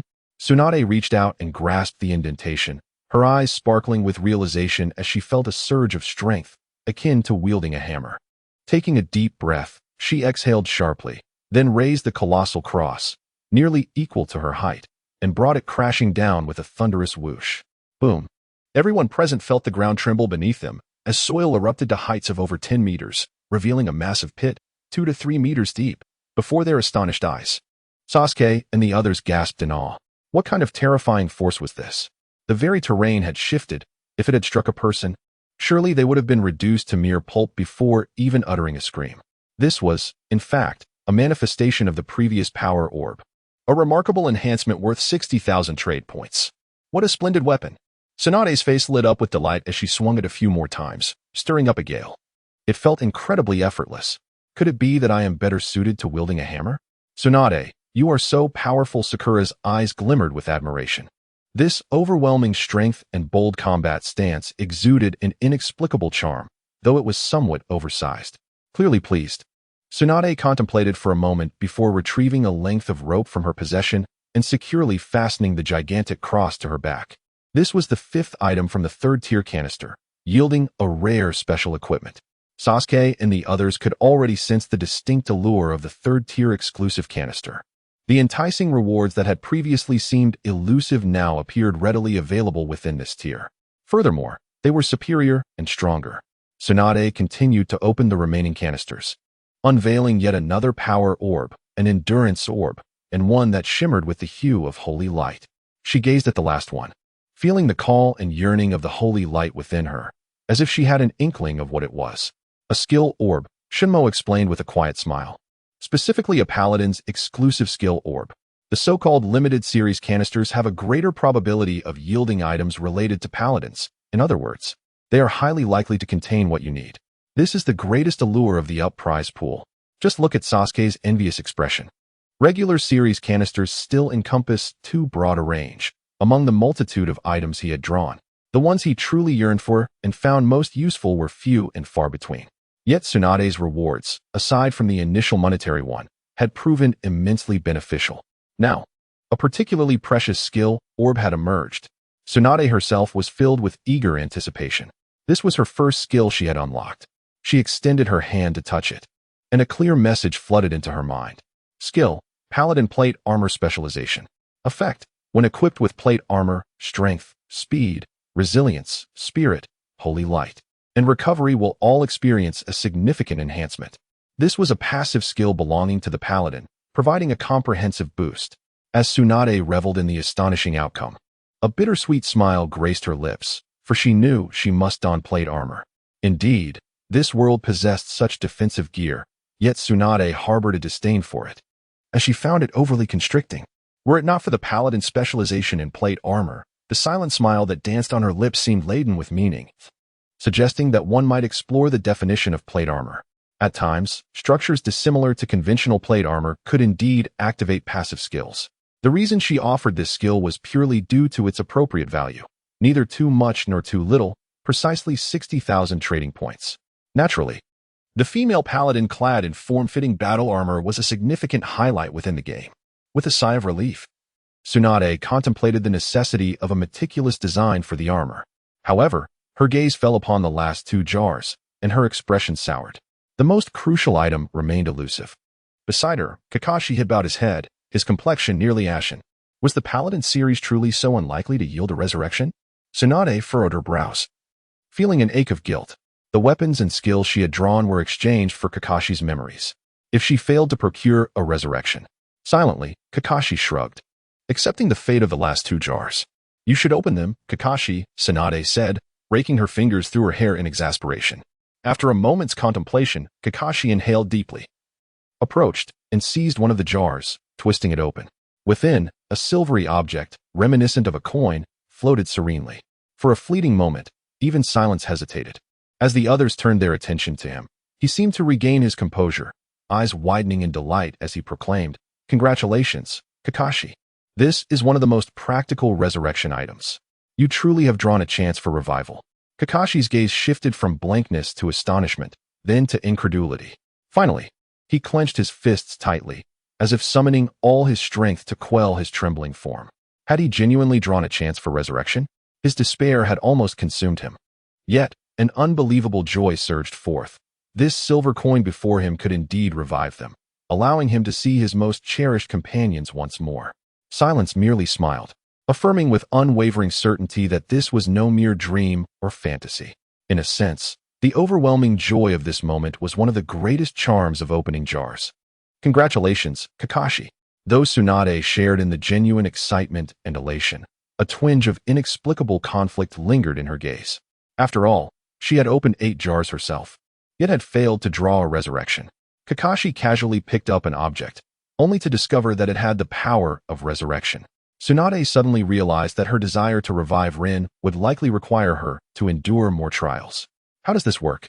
Kakashi extended his hand, seemingly wanting to touch it, but then hesitated, withdrawing as if apprehensive. This seasoned ninja, battle-hardened and experienced, now appeared like a child, anxious and at a loss, inquiring of Shunemo. Are there any conditions? For instance, the need for a corpse? Yet both Rin and Obito's remains had long since vanished. If the condition for resurrection required a corpse, then the resurrection coin possesses unique rules and powers. However, Shunemo smiled and shook his head, explaining that its defining feature is the ability to resurrect, repair, or even reshape a body at any time and place. The only drawback is that the one activated is merely a basic resurrection coin, incapable of reviving individuals of formidable strength. The price of this resurrection coin is 230,000 trading points, meaning Shunemo only profited 70,000. Nevertheless, considering that this was a necessary means to ensure Kakashi would purchase a jar, such a minor cost was inconsequential. Upon hearing Shinmo's words, Kakashi's breath became visibly heavier. Sasuke and Sakura were witnessing this side of Kakashi for the first time. Resurrection. Sasuke could vaguely comprehend the emotions Kakashi was experiencing at that moment. The yearning to reunite with those lost forever. Hold the resurrection coin in your hand, and recall the person you wish to revive, Shunemo instructed Kakashi, explaining that the coin would summon the deceased soul and reconstruct their body, transcending the boundaries of life and death. All right. Kakashi took deep breaths to steady his nerves, calming his trembling hands before grasping the resurrection coin. Tsunade, Sasuke, and Sakura watched him anxiously. Was this miracle of resurrecting the deceased truly about to unfold before them? At that moment, Kakashi could distinctly feel the resurrection coin conveying a question, inquiring about the person he wished to bring back. Following his initial thoughts, he resolved to resurrect Rin first. Yet, unexpectedly, Obito surged into his mind uncontrollably. What if he revived Obito first, and then brought Rin back together with him? This chaotic thought, born from longing, was also captured by the resurrection coin. Then, no such person found. A clear and overwhelming message flooded his mind. No such person? Cold sweat began to bead on Kakashi's forehead. He clutched the invaluable resurrection coin, a symbol of his comrades' lives, repeatedly attempting to invoke its power. Ultimately, the answer remained the same. The prompt indicated that Obito's spirit could not be located. Why? Sasuke and the others nearby noticed Kakashi's distress, as anxiety was etched across his face. What's the matter, Kakashi? Tsunade inquired, her own tension rising. Could it be that resurrection is impossible, or are there specific prerequisites? The rope tree perished even earlier than Kakashi's companions. In any case, witnessing Kakashi in such a state is exasperating. Why? Kakashi suddenly lifted his gaze toward silence, perplexed by the claim that Obito could not be found. His hand, which clutched the resurrection coin, trembled, and his eyes reflected a hue of fear, as if he feared falling into darkness once more. The anguish of shattered hope is far more painful than a lack of hope itself. Is the indication truly that he cannot be found? Silence furrowed his brow, yet internally he mused. He had initially believed that Kakashi would first seek to resurrect Rin, the one who had perished at his hands for the sake of the village, a cherished soul indeed. It is no wonder Kakashi has remained single. If the individual to be resurrected possesses overwhelming power, the coin would indicate that its level is insufficient, but since the indication is one of unavailability, it can only mean. Silence looked at Kakashi, affirming with unwavering certainty that the person you wish to revive is, in fact, not dead. This cannot be, Kakashi exclaimed, startled. I saw it with my own eyes, I witnessed it. His words faltered. The truth was, he had not seen it with his own eyes, nor had he definitively confirmed that Obito was indeed deceased. Under the circumstances, it seemed certain Obito should have met his demise. The items within the jar could not possibly be flawed. Silence's smile gradually faded as he scanned the faces of Tsunade and the others. No one dared to claim omnipotence. Not even the divine. However, compared to the heights we have attained, the jar in your world is indeed all-powerful. Kakashi, with the omniscient and omnipotent reputation of my merchant guild spanning the realms, I assure you, the individual you wish to resurrect is undoubtedly still alive. Though this resurrection coin is not particularly costly, the power it encompasses is undeniably formidable. It can resurrect not only those who have met a common death, but even souls sealed by the Shinigami. The cost-effectiveness is quite high. Kakashi remained silent, his mind a whirlwind of confusion. He had just attempted to resurrect his father, only to be met with the indication that the coin's level was insufficient. Yet, when he sought to revive Rin, it activated instantly. This suggests Obito is truly alive. But why, after all these years, has he never returned? A sharp intake of breath escaped Kakashi as his eyes widened, wishing to chastise himself. Rin, whom Obito cherished, has already passed. If he were to learn of this, it is highly probable he would not return to Konoha. One can only fear he might resent himself for failing to protect Rin adequately. You wish to resurrect more than one person, do you not? Silence sighed. Since one is still alive, it is, in any case, a fortunate circumstance. Although the Tier 3 exclusive jar of the Paladin class is more likely to yield a resurrection, it comes with a hefty price tag. Indeed, Kakashi-sensei. Sakura took a few steps forward, seemingly to offer comfort, remarking that it was indeed a good thing to be alive. Today, both she and Sasuke felt as though they were rediscovering their teacher Kakashi, realizing that this seemingly indifferent man actually cared deeply for his comrades. Kakashi, on the other hand, gradually suppressed the tumultuous emotions that churned within him. Regardless, having failed to protect Rin, he felt he had no right to reproach Obito for not returning to the village. However, if only he could bring Rin back, surely Obito would return upon learning of it. Kakashi tightened his grip on the resurrection coin in his hands, closing his eyes as the image of Rin's somewhat blurred smile flickered in his mind. I beg you, bring Rin back. Resurrection target. Rin no era. Confirmation required. Confirmed. Kakashi shouted with an unprecedented conviction. The resurrection coin transformed into a searing white light that surged forth. Within this luminous radiance, a vague human form began to reassemble, starting with the feet, hands, and limbs. Then, turn her away. Tsunade, akin to a mother hen, seized Kakashi and Sasuke by their heads and forcefully redirected their gazes, glaring at the figure that was continuously reforming. It was unmistakably a naked form. Silence shrugged and turned away. What was there for a child to gawk at? Yet, the children in the world of ninjas mature so swiftly. In mere moments, a slender girl, eyes closed and perfectly pristine, appeared beneath the bright moonlight, accompanied by the soft glow that had yet to dissipate. Her skin was as fair as that of a moonlit sprite. Tsunade removed her coat and, with a swift motion, wrapped the girl securely within it. As the white light faded, the girl's breathing steadied. She seemed to awaken from a dream, slowly opening her still-dazed eyes. After a while, she appeared to recognize the gentle smile of the woman before her and blinked in surprise, exclaiming, "Lady Tsunade?" Rin remembered Tsunade. As a child, she had idolized the renowned medical ninja and had seen her from a distance a few times in the village. Over the years, Tsunade's appearance had remained largely unchanged. However, Rin felt a sense of confusion and panic, instinctively wanting to move, yet her body felt a bit weak, causing her to lean into Tsunade's embrace. "Good girl. Don't move just yet." Tsunade gently restrained her. "Let me check your condition." A halo of chakra appeared in her palm as she meticulously examined Rin's body. Aside from a slight hunger due to an empty stomach, everything else appeared to be in good health. Meanwhile, upon hearing Rin's voice, Kakashi turned anxiously towards her.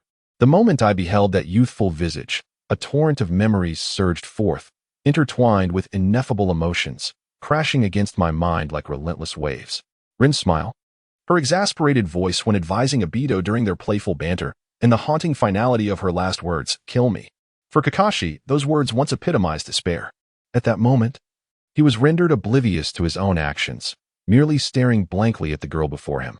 In the final moments of his recollection, Rin still wore a smile, embodying her unwavering resolve to protect her comrades and village, leaving him with an enduring sense of longing. As Tsunade tended to him, Rin gazed around in bewilderment. She was a girl with short brown hair and large, chestnut eyes. Though her features still bore the innocence of youth, she radiated a joyful spirit, exuding a sunny disposition. At this moment, Rin naturally noticed Kakashi's captivated gaze upon her, momentarily taken aback. Her attire and hairstyle mirrored his own. Could this be an older gentleman who idolized Kakashi? Indeed, Kakashi was impressive, attracting admirers even at this age. Yet she distinctly remembered colliding with Kakashi's Raikiri. She should have perished. Her body felt perfectly fine, utterly healthy. Tsunade completed her examination, her face adorned with an excited smile, her eyes glistening with emotion. Despite her inner conviction, when the miracle of resurrection unfolded before her, she could not help but be shaken. "Lady Tsunade," Rin said bashfully, hastily rising to her feet to bow. "Thank you." "Lady Tsunade, did you save me? May I inquire about my teammate, Kakashi? How is he faring?" A hint of anxiety crept into Rin's expression at the mention of Kakashi. If he were safe, he would surely be there waiting for her to awaken. Furthermore, this place did not resemble the Konoha encampment. Was the war still ongoing? "Kakashi." Tsunade turned to him, her gaze evidently conveying meaning. Rin, Kakashi's throat constricted, and with a raspy voice, he called out her name, meeting her eyes with an expression of helplessness. You. Obito. Let me clarify," Tsunade interjected, firmly grasping Rin's shoulders and locking eyes with her. "Though this is difficult to accept, Rin, I will be direct. You have actually died. But Kakashi and I have resurrected you. Furthermore, it has been 14 years since your sacrifice." Such forthrightness left Rin in a state of shock. Just as Kakashi seemed poised to utter something further, Rin's gaze suddenly widened, her chestnut eyes round with astonishment. "So, this uncle is Kakashi?" The man suddenly stiffened, a subtle sign of graying beginning to manifest. The possibility of resurrection was indeed astonishing. Rin's face blossomed into a radiant smile as she approached Kakashi, seemingly accepting this extraordinary reality with ease. With a hint of nervousness, she inquired, "Kakashi, what about Obito? Since I could be revived, does that mean Obito has returned as well?"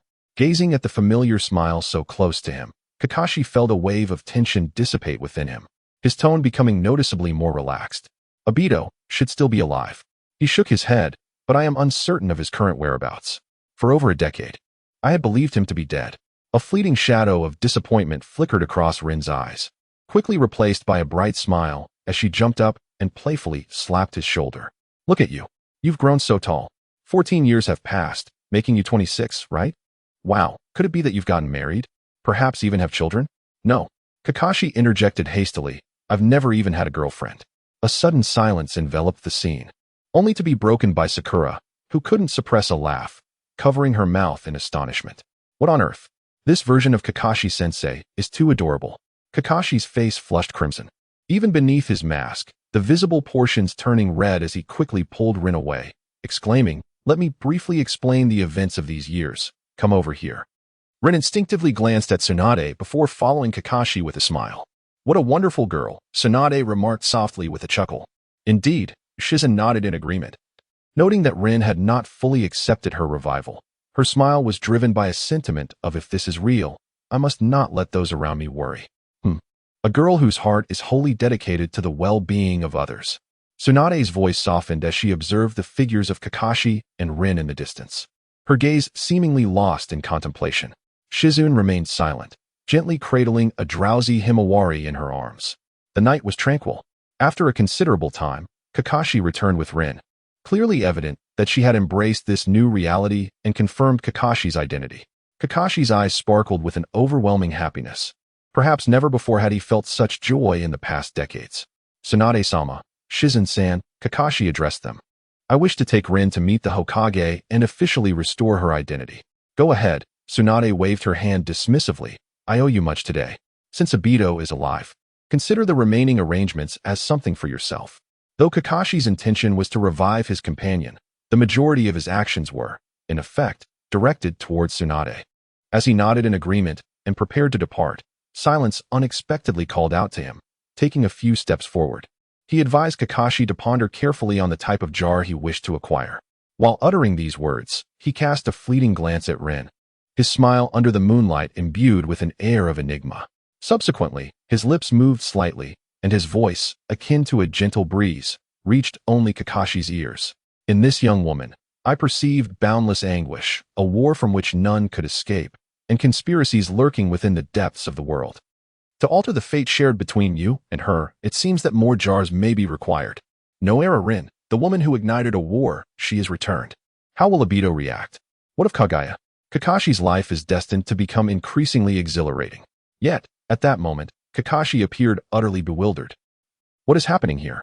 By now, Silence's formidable and mysterious presence had deeply permeated the hearts of many, and his words sounded like prophecies of fate. However, Rin was merely an ordinary girl. "Kakashi?" Rin perceptively noticed the sudden stiffness in Kakashi's form. "It's nothing," he replied slowly, inhaling deeply as he turned to gaze upon the petite girl, his eyes gradually filling with resolve. Since Rin had been resurrected, he vowed to protect her from any harm, no matter the cost. "I take my leave," he said respectfully to Silence before escorting Rin to the Hokage's office. At that moment, the office was still ablaze with light. "Hokage-sama," Kakashi announced as he pushed open the office door, Rin trailing behind him, still clad in Tsunade's coat. "Yes, I am already aware," Sarutobi Hiruzen replied, puffing on his pipe. Seated in a haze of smoke, his murky gaze rested upon Rin, revealing an expression far more complex than the usual warmth. The concept of resurrection held an alluring promise for the bonds fostered within Konoha. Yet, sacrifice served as the very sustenance for Konoha. It was through the lives given by countless ninjas that Konoha could flourish, endowed with the lofty ideals and responsibilities entrusted to the living. In the entire Hokage building, it seemed that only the Hokage's office remained illuminated. Sarutobi rose to open the window, dispersing the smoke within the room before turning back to Rin with a smile. "What is it? Have you failed to recognize this old man?" His face bore the same amiable smile as before. Rin quickly shook her head and respectfully addressed him. "Third Hokage-sama." She was already aware of the fourth Hokage's demise and was astonished to learn that even in death, Konoha had suffered an attack from the tailed beasts. "Before me, the third Hokage appears significantly aged. Congratulations on your renewed life." Sarutobi Hiruzen crossed the desk of the Hokage's office and suddenly bent down, offering a slight bow to Rin Noera. "Hokage-sama." Rin's high-pitched voice echoed, filled with surprise. She raised her hand, unsure of her intentions, displaying a hint of panic. "The third Hokage bows to a mere child? This is what you deserve." Sarutobi slowly lifted his head, his face adorned with genuine gratitude. "I have learned everything you have done from Kakashi. You unhesitatingly sacrificed your youthful life to protect Konoha from the threat of tailed beasts. As Hokage, I must represent the village and express my heartfelt thanks for your dedication and resolve." "Hokage-sama." Rin's small face flushed crimson. I merely did what any ninja would do. It was nothing extraordinary. In Rin's heart, such actions hardly warranted praise. After all, countless ninjas had perished in the war for Konoha. She considered herself an inconsequential part of that loss, having saved so few and almost bringing disaster to the village. Hee. Sarutobi chuckled softly. With successors like you, I can face old age with peace of mind. Hokage-sama. Rin's eyes glistened with emotion. Hokage-sama, Kakashi spoke softly, his tone imbued with a newfound seriousness. I have come to inquire about Rin's identity. Should we allow the news of a deceased person being revived to spread throughout the village? The recent words of Shun Yun had raised significant concerns. Rin was just an ordinary girl, lacking extraordinary talent or deep connections. If she were associated with darkness, war, or conspiracy, Kakashi's suspicions would naturally gravitate towards her resurrection. Should this news disseminate widely, it would undoubtedly attract the attention of foreign ninjas and clandestine organizations towards Rin. Indeed, Sarutobi nodded thoughtfully. The secret of resurrection is far too enticing. Kakashi refrained from responding. He had said all that needed to be said. What remained was to heed the Hokage's directives, as had been customary over the past decade. However, Sarutobi raised his gaze to Kakashi, sensing a change. The look in Kakashi's eyes, once scattered, was now focused. Indeed, when the desire to protect those most cherished arises, the true strength of a ninja is revealed. Sarutobi Hiruzen took a slow drag from his cigarette. Regarding that enigmatic merchant, I have conducted a modest inquiry, and it appears he is yet to visit the other villages. It seems he has only recently arrived in our world. Thus, before his information fully disseminates, it is prudent to keep Lin's identity concealed. Kakashi nodded in agreement, sharing the same sentiment. At the very least, it would be wise to wait until the mysterious merchant is widely recognized, attracting the majority of attention. By then, the gaze of the masses will naturally shift away from a mere resurrected genin. And your two disciples, Sarutobi Hiruzen, seemed to ponder something, a hint of exasperation in his tone. Naruto is manageable, but Sasuke, the power he currently wields, coupled with his temperament, could easily lead him astray without proper guidance. Kakashi nodded once more, harboring genuine concern for Sasuke. The boy's intense hatred drives him toward power, making him susceptible to darker paths, especially given his youth and naivety. Hence, I have prepared an assignment for Team 7. Sarutobi Hiruzen handed Kakashi a scroll from his desk. The mission was straightforward: escort an individual to the Land of Waves, while concurrently arranging for Lin to adopt a plausible identity there, merely stating that she is your adopted daughter, as people would likely perceive it as a mere resemblance between her and Lin. Adopted daughter? Kakashi and Lin exclaimed almost in unison. Sarutobi Hiruzen regarded them with mild curiosity before realization dawned upon him, leading to a chuckle. It seems I am indeed growing old. A foster sister would suffice, after all. It is merely a temporary fade. A foster sister it shall be, Kakashi said with a sheepish smile, ruffling his hair. After all, Lin and I are contemporaries. Lin, standing nearby, appeared to have a faint blush on her cheeks. Come by tomorrow to receive the mission. Sarutobi Hiruzen gestured, his benevolent smile unwavering. Be cautious on your journey and avoid drawing the attention of ordinary folk. Understood, Kakashi replied. Once they departed, Sarutobi Hiruzen instinctively glanced out the window. A shadow flitted swiftly into the darkness, a flicker of concern crossing his gaze. Inside the Hokage's office, the night remained brightly lit. Meanwhile, after Kakashi and Lin had left, Shunemo turned to Tsunade and the others, smiling as he said, "If there are no business matters at hand, I shall take my leave." Though only a day and night had passed, he felt as though a considerable amount of time had elapsed. At this moment, he yearned for a restful slumber. "Oh, do you have a place to rest?" Tsunade inquired, observing Shun-mo as he prepared to depart. She slightly pursed her lips, crossing her arms, and casually suggested, "If not, why not stay at my place? I am also keen to learn more about the paladin." Compared to last night's encounter, today's invitation was truly one of hospitality.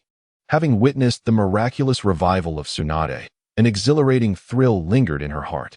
Today, she underwent an overwhelming array of experiences, the most significant being her transformation into a paladin. The trial of the holy light represented a profound metamorphosis of her spirit. The despair and struggle of her past seemed to dissipate, replaced by an unprecedented sense of ease and hope.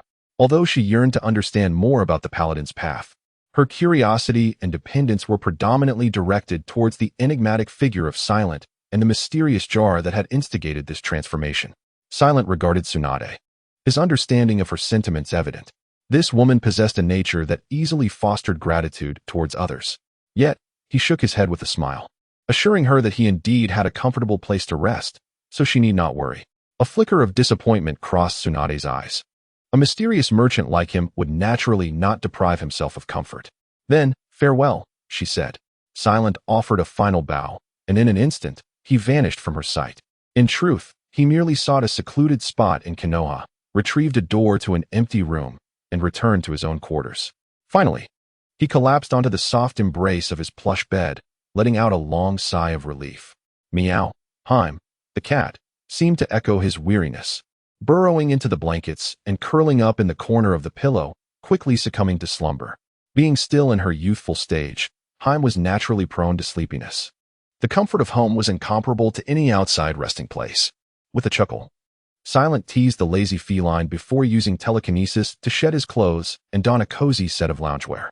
In one hand, he held a delectable bag of chips, while in the other, a bottle of his specially concocted soft drink. He indeed felt a hint of fatigue, not physically, but mentally. Formerly just a planner, he now found himself juggling roles as a salesperson, public relations officer, stock clerk, customer service representative, boss, and after-sales support. Despite his seemingly mysterious and powerful demeanor, his mind was in a constant whirl of contemplation on how to sell more jars. Once he had sufficient funds, he could consider hiring a few employees. As he munched on the chips, he mused aloud, wondering if he might recruit a few from the Naruto world. Convincing others to sell themselves would be no small feat. However, yet, if Silent genuinely desired to achieve this, he was capable of doing so. Although the system could not directly control the consciousness of others to enforce compliance. If an individual willingly agreed, abstract concepts such as loyalty and emotion could be utilized for exchange. Essentially, it could enable others to sell themselves as a means of trading items, since one could set the minimum price within a limited trading range. Persuading someone to sell themselves would be significantly cheaper than purchasing characters of the same level from the system. Silent pondered this notion further.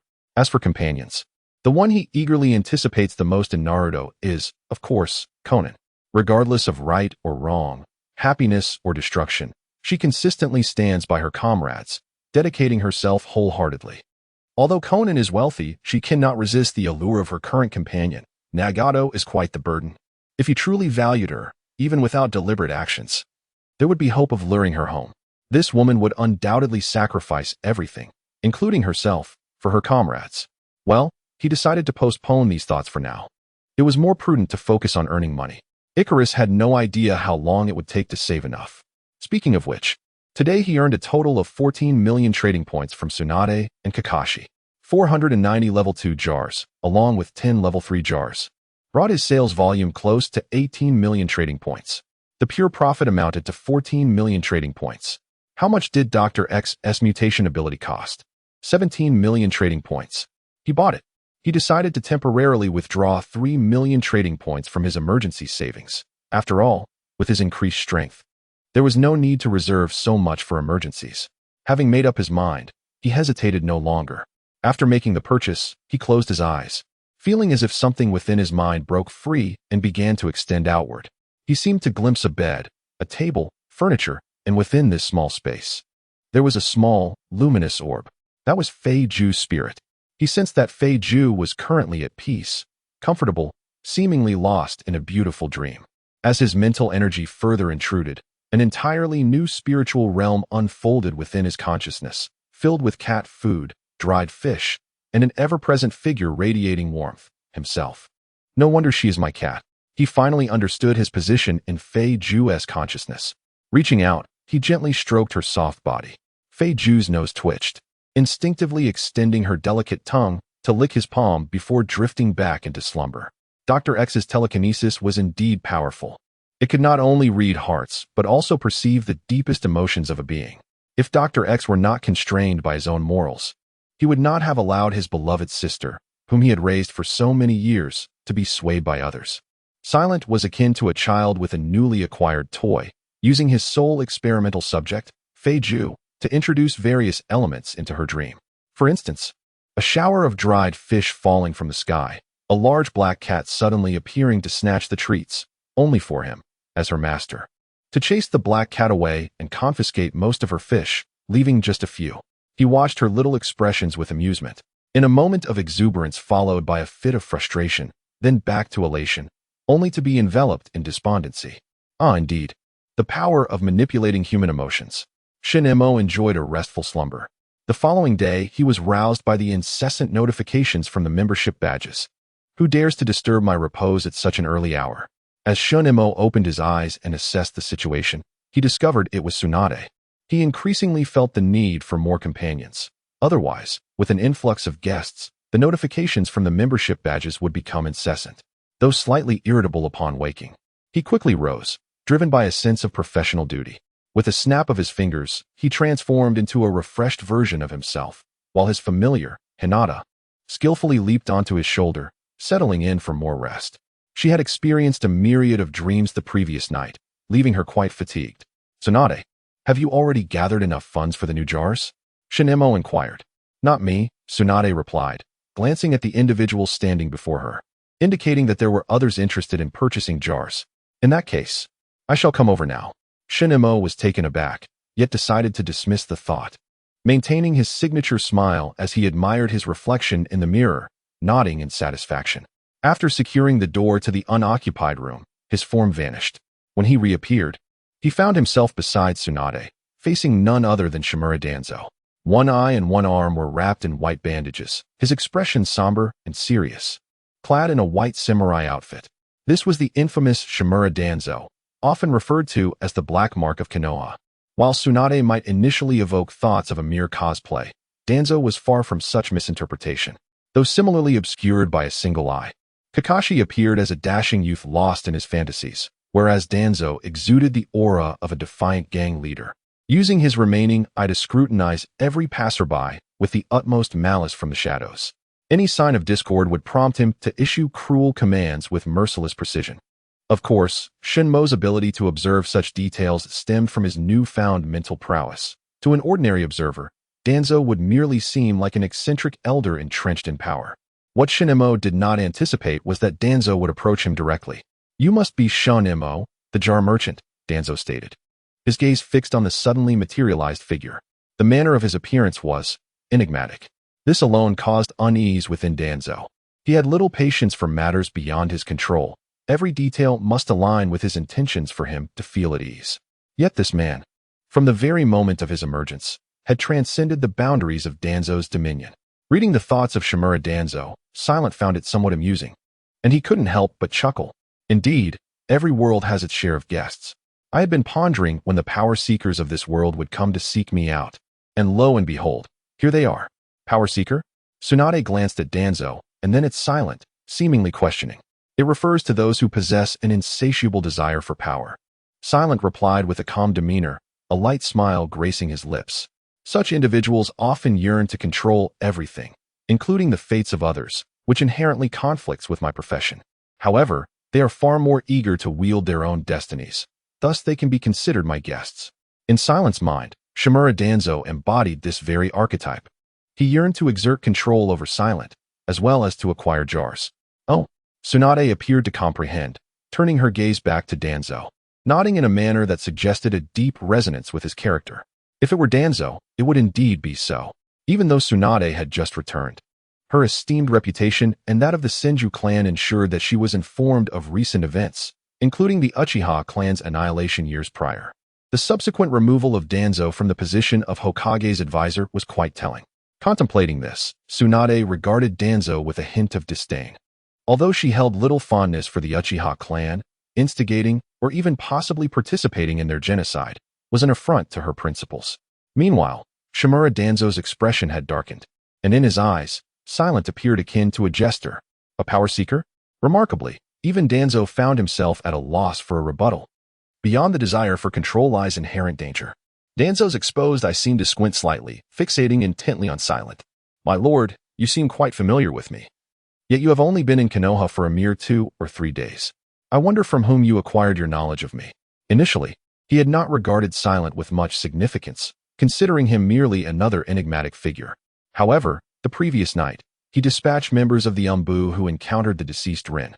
Regardless of whether it was through Edo Tensei, anyone capable of wielding such techniques poses a grave threat to Konoha. Thus, he resolved to personally unearth the information behind this merchant. Yet, all of Danzo's calculations were laid bare before Silent, who marveled at how well his mental acuity lent itself to business. At that moment, he maintained his smile as he regarded Danzo, speaking leisurely. It is merely a result of having observed much. What you desire is to ascend the mountain's peak, while I have long been soaring amidst the boundless clouds above. Therefore, all that you wish for is laid bare before my eyes. His tone was unassuming, his expression placid, yet it carried an inexplicable air of conviction. Tsunade, having encountered countless wonders and glimpsed merely the tip of the iceberg of various realms, possesses a profound understanding of the implications behind those words. As for Danzo, he merely scoffed, feigning mystique. If one truly held such a lofty position, why would they resort to peddling jars? What advantage or ulterior motive could there possibly be? Danzo firmly believed that everything Silence undertook must harbor an ulterior purpose, and it was precisely the obscurity of that purpose that rendered this individual exceedingly perilous. This mindset is characteristic of those consumed by the lust for power, always perceiving others through the lens of the greatest malice, even towards that which they cannot comprehend. Beside them, Tsunade's brow furrowed deeply. Danzo, she emphasized, do not project your malevolent thoughts onto Konoha's guests. Silence has provided me with immense assistance. Danzo's expression darkened further. Do not forget your station. I merely fear that you may be deceived by those with ulterior motives. Speaking of which, after over a decade spent neglecting Konoha, what justification do you have to ascertain whether he is indeed a guest of our village? The final word struck Tsunade like a subtle dagger, prompting her to glare fiercely at Danzo, her fists clenched as if she longed to strike him. Those years had become a weak and dark chapter in her transformed psyche. However, Danzo chose to disregard Tsunade, fixating intently on Silence. Once again, he felt his control slipping away. He had not intended to create a rift with Tsunade. His original plan was to subtly test the waters with a conciliatory demeanor.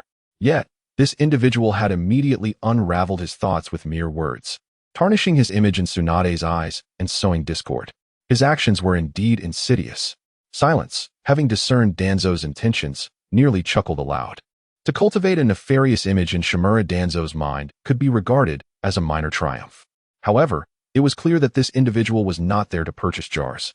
Recognizing this truth, Silence's smile gradually faded, and his gaze towards Danzo lost its previous warmth. With his hands clasped behind his back, he sighed softly and remarked, I find myself disinterested in engaging in protracted games with someone like you, driven by a thirst for power. The chasm in our perspectives is insurmountable. Your desires, your sins, your fate, I see them all too clearly. For someone like Danzo, insufficient warning would not suffice. He would not remain compliant, and might even covertly devise ways to obstruct Silence's business. A smirk of derision crept onto Danzo's lips. Such pretentious mystique was merely a game he had long since mastered. Do you believe me to be feigning mystery? Silence mused rapidly in his mind. In the realm of commerce, one encounters a plethora of individuals. Some are reluctant to invest financially and instead seek to undermine the establishment.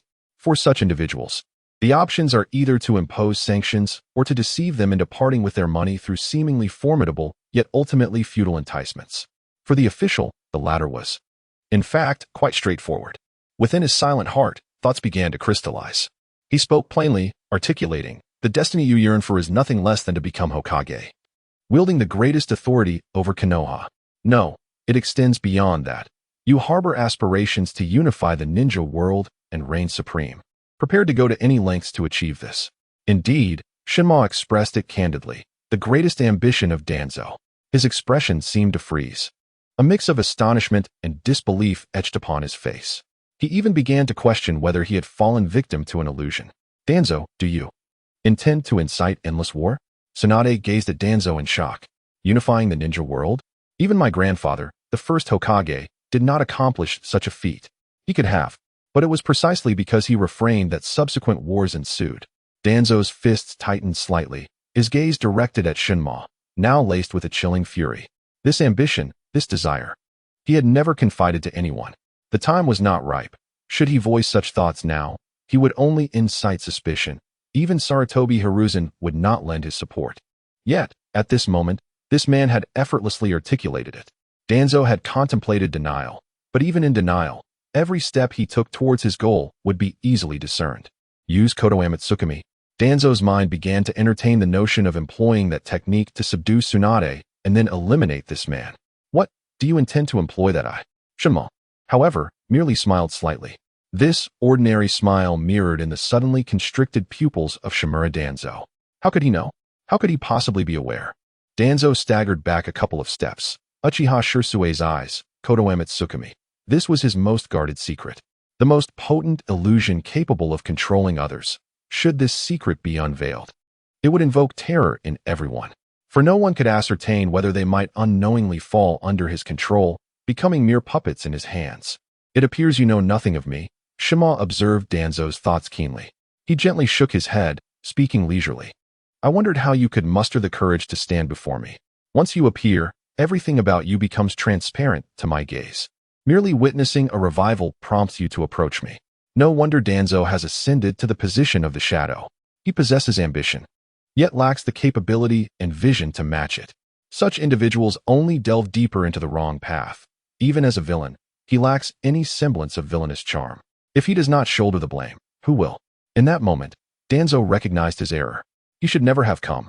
Initially, he believed he had adequately assessed, perhaps even overestimated, the individual before him, yet he had gravely underestimated him.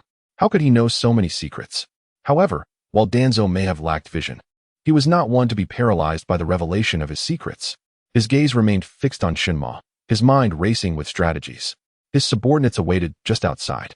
A forceful assault? It is not merely Tsunade who poses a formidable challenge. The adversary may harbor secrets and abilities yet unknown. There is no need for you to regard me with such apprehension. Silence merely cast a fleeting glance, and Danzo felt an unsettling sensation as though his innermost thoughts were laid bare. A cold sweat began to bead upon his brow. Danzo was perpetually prepared to wager all his hidden cards in a desperate gamble. You need not fear me. A faint smile graced Silence's lips as he regarded Danzo from an elevated perspective. I have encountered countless individuals, and those driven by ambition, like yourself, are not uncommon. Among them are tyrants who rule through fear, ruthless dictators, and sovereigns of the night who command life and death. In contrast, you are but a pitiful, inconsequential fool, utterly ignorant of the essence of power. I can easily surmise your shallow thoughts. What occupies your mind now is likely how to eliminate us to safeguard your trivial and utterly inconsequential secrets. Silence was relentlessly applying psychological pressure upon him. Danzo is a man of profound desire for control, a fact evident in many aspects of his demeanor. He cannot abide even the slightest deviation. Unfortunately for him, everything he possesses is now in the grasp of another. His past, his fate, even his very thoughts. Confronted by Silence, who seemed capable of penetrating his mind, and the vigilant Tsunade, Shimura Danzo realized that he was likely facing his downfall. No, it is not yet the worst of times. What is it that you truly desire? Shimura Danzo fixed his gaze intensely upon Silence. This merchant undoubtedly harbors some ulterior motive. For the greater good, Danzo would not hesitate to collaborate with anyone. It is not about what I desire. Silence abruptly retracted his smile, intensifying his tone as he pointed toward Danzo's heart. It is about what you desire. Danzo's breath caught in his throat. He seemed poised to utter something, yet Silence denied him the opportunity to speak. You wish to protect Konoha, yet your actions continually undermine its interests. You aspire to become Hokage, but you lack the courage to step into the light and voice this ambition to the villagers. You yearn to dominate the shinobi world, yet resort to petty, underhanded tactics. Do you possess the strength of the first Hokage, the breadth of his vision, the charisma of his character? A blatant scorn adorned Silence's visage as he added, this is precisely why the third Hokage is not you. You fall woefully short of even Sarutobi Hiruzen. Silence's gaze was no longer that of one observing a mere jester. Rather, it was as if he were scrutinizing a fool. His merciless words pierced deeply into Danzo's heart, particularly the final assertion. Regardless of Danzo's disdain for Sarutobi Hiruzen, it was the second Hokage who selected Hiruzen as Hokage. Not him. Danzo's countenance darkened. When had he ever experienced such a brutal exposure of his vulnerabilities? Yet what truly troubled him was the insight this merchant possessed into his very essence. Even the pain he was reluctant to acknowledge, the self-deception he clung to, was mercilessly laid bare by the merchant before him. Who on earth are you? Tawanzo uttered through clenched teeth, feeling at that moment as though the penetrating gaze of the man before him surveyed his every secret, from his past to the depths of his soul, leaving him nowhere to hide.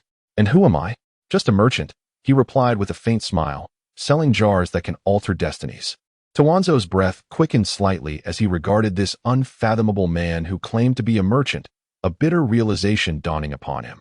He had always assumed that Sarutobi Hiruzen's fear of such an inexplicable figure was a sign of age, but now he understood that it was he who had been careless. He had failed to gauge the other's strength and found himself cornered instead. Ambitions, secrets, vulnerabilities, everything seemed to lay bare beneath that scrutinizing gaze. With determination, Tawanzo steeled himself. His impetuousness had cost him dearly today, yet upon reflection, the price was not insurmountable. However, he could not allow the situation to deteriorate further.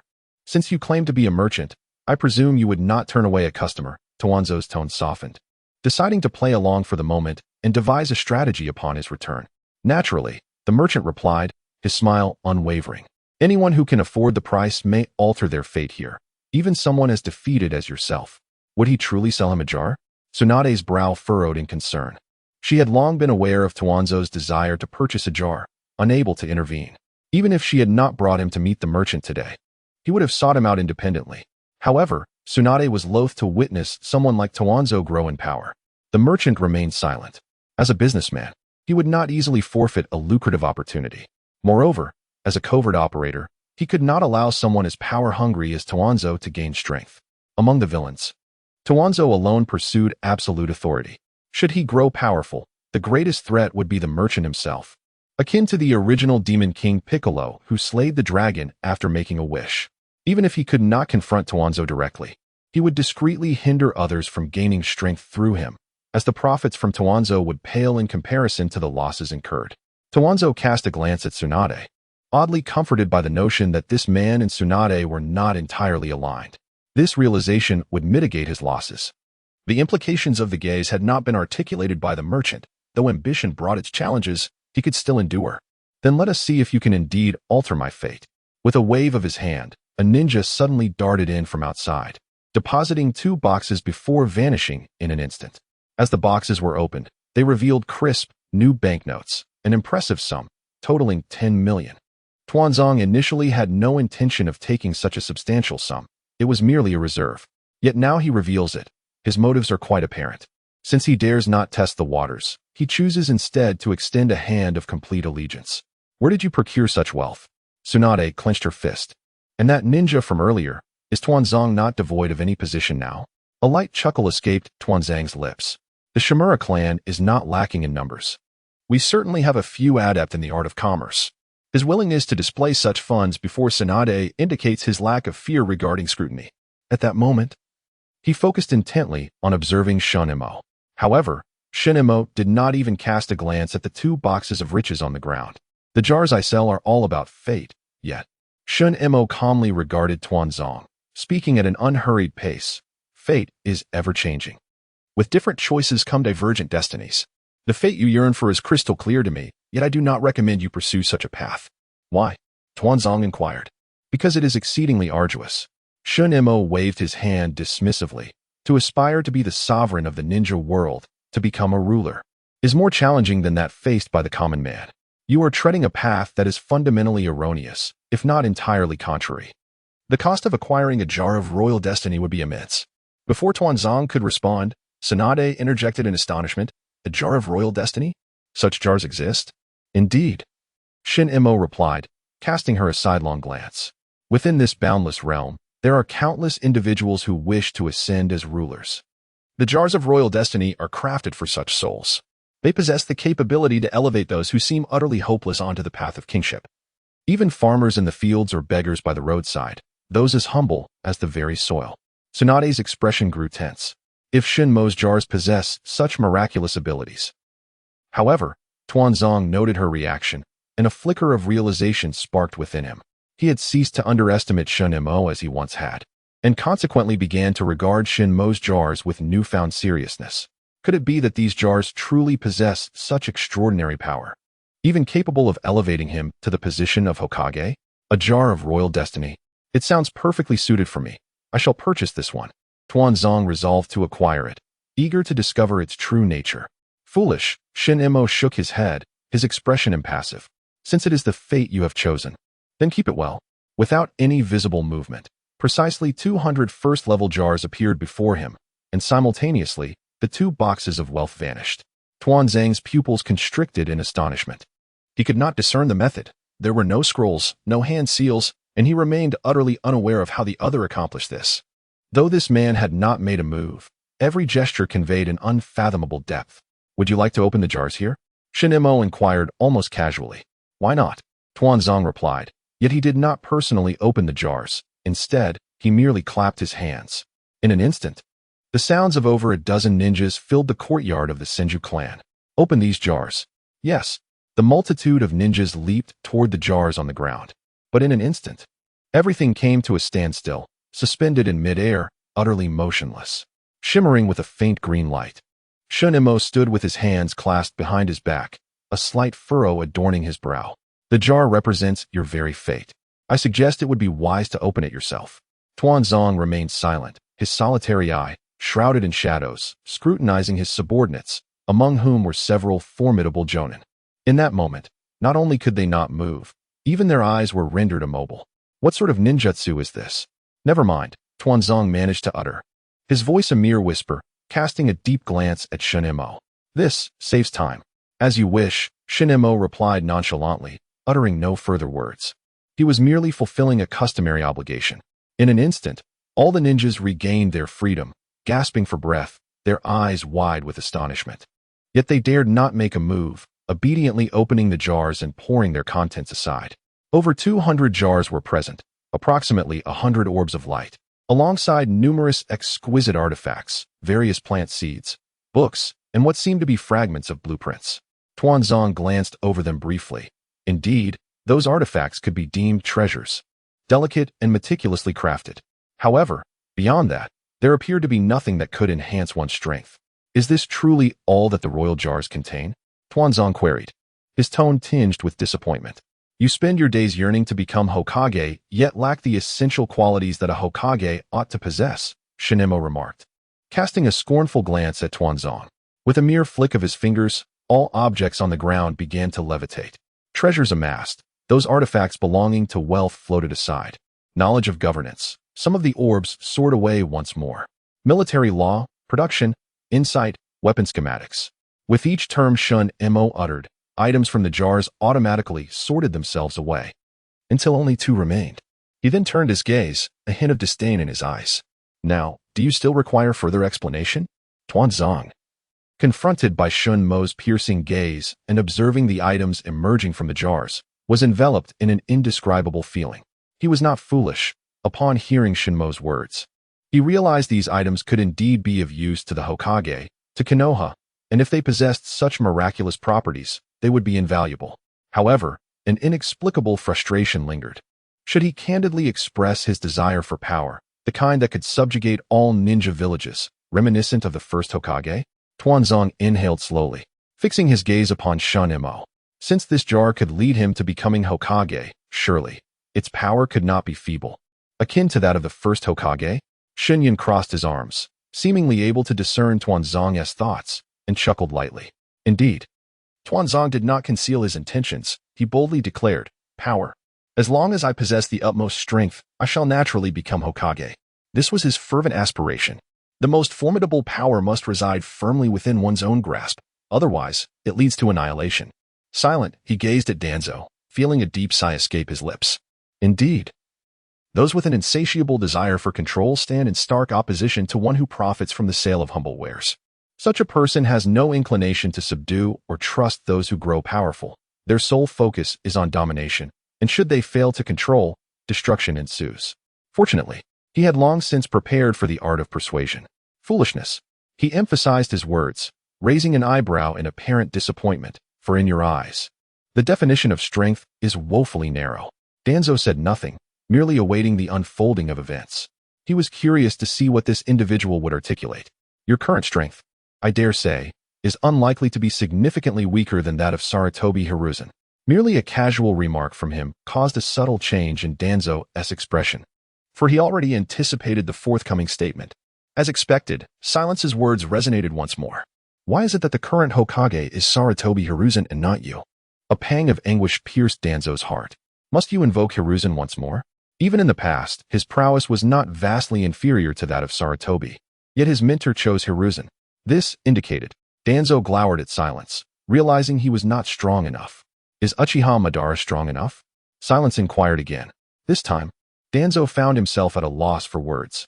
Indeed, Uchiha Madara was powerful. Although he was defeated by the first Hokage, the latter sustained grave injuries in that conflict. What if Uchiha Madara had vanquished the first Hokage and unified the ninja world with his unparalleled strength? What would the ninja world become? Silence pressed on. Danzo remained silent. He would not yield. With Uchiha Madara's methods, those of the first generation would likely be eradicated entirely.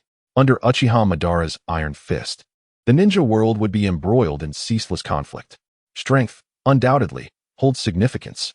Silence regarded Danzo with calmness. Yet strength is not merely the narrow power you comprehend. A sovereign gathers the might of the world. Sarutobi Hiruzen's influence far exceeds yours. Consider how many support him within Konoha, and how many rally behind you. Is this not a form of strength? Though Danzo felt a sharp ache within, he could not deny the truth in Silence's words. Sarutobi Hiruzen possessed a far greater ability to amass support. One after another, he would invariably find allies as long as he drew breath. In my absence, your chances of becoming Hokage are utterly non-existent. Observe this. Suddenly, Silence gestured with his fingers, and a small pouch soared through the air, releasing a few seeds that floated forth. Do you know what these are? Danzo examined the seeds, recognizing them as a type of grain, high-yield crops from another world. Silence chuckled softly twice, taken aback by the unexpected revelation. Its yield was at least tenfold that of the agricultural output in your world. Tenfold.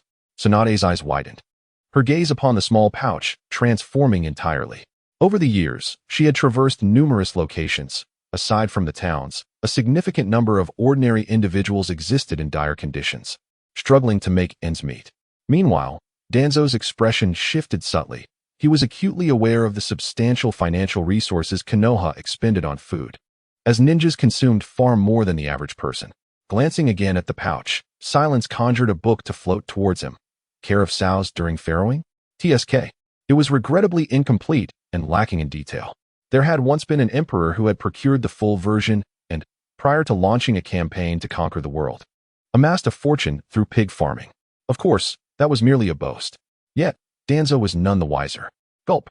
Danzo instinctively swallowed.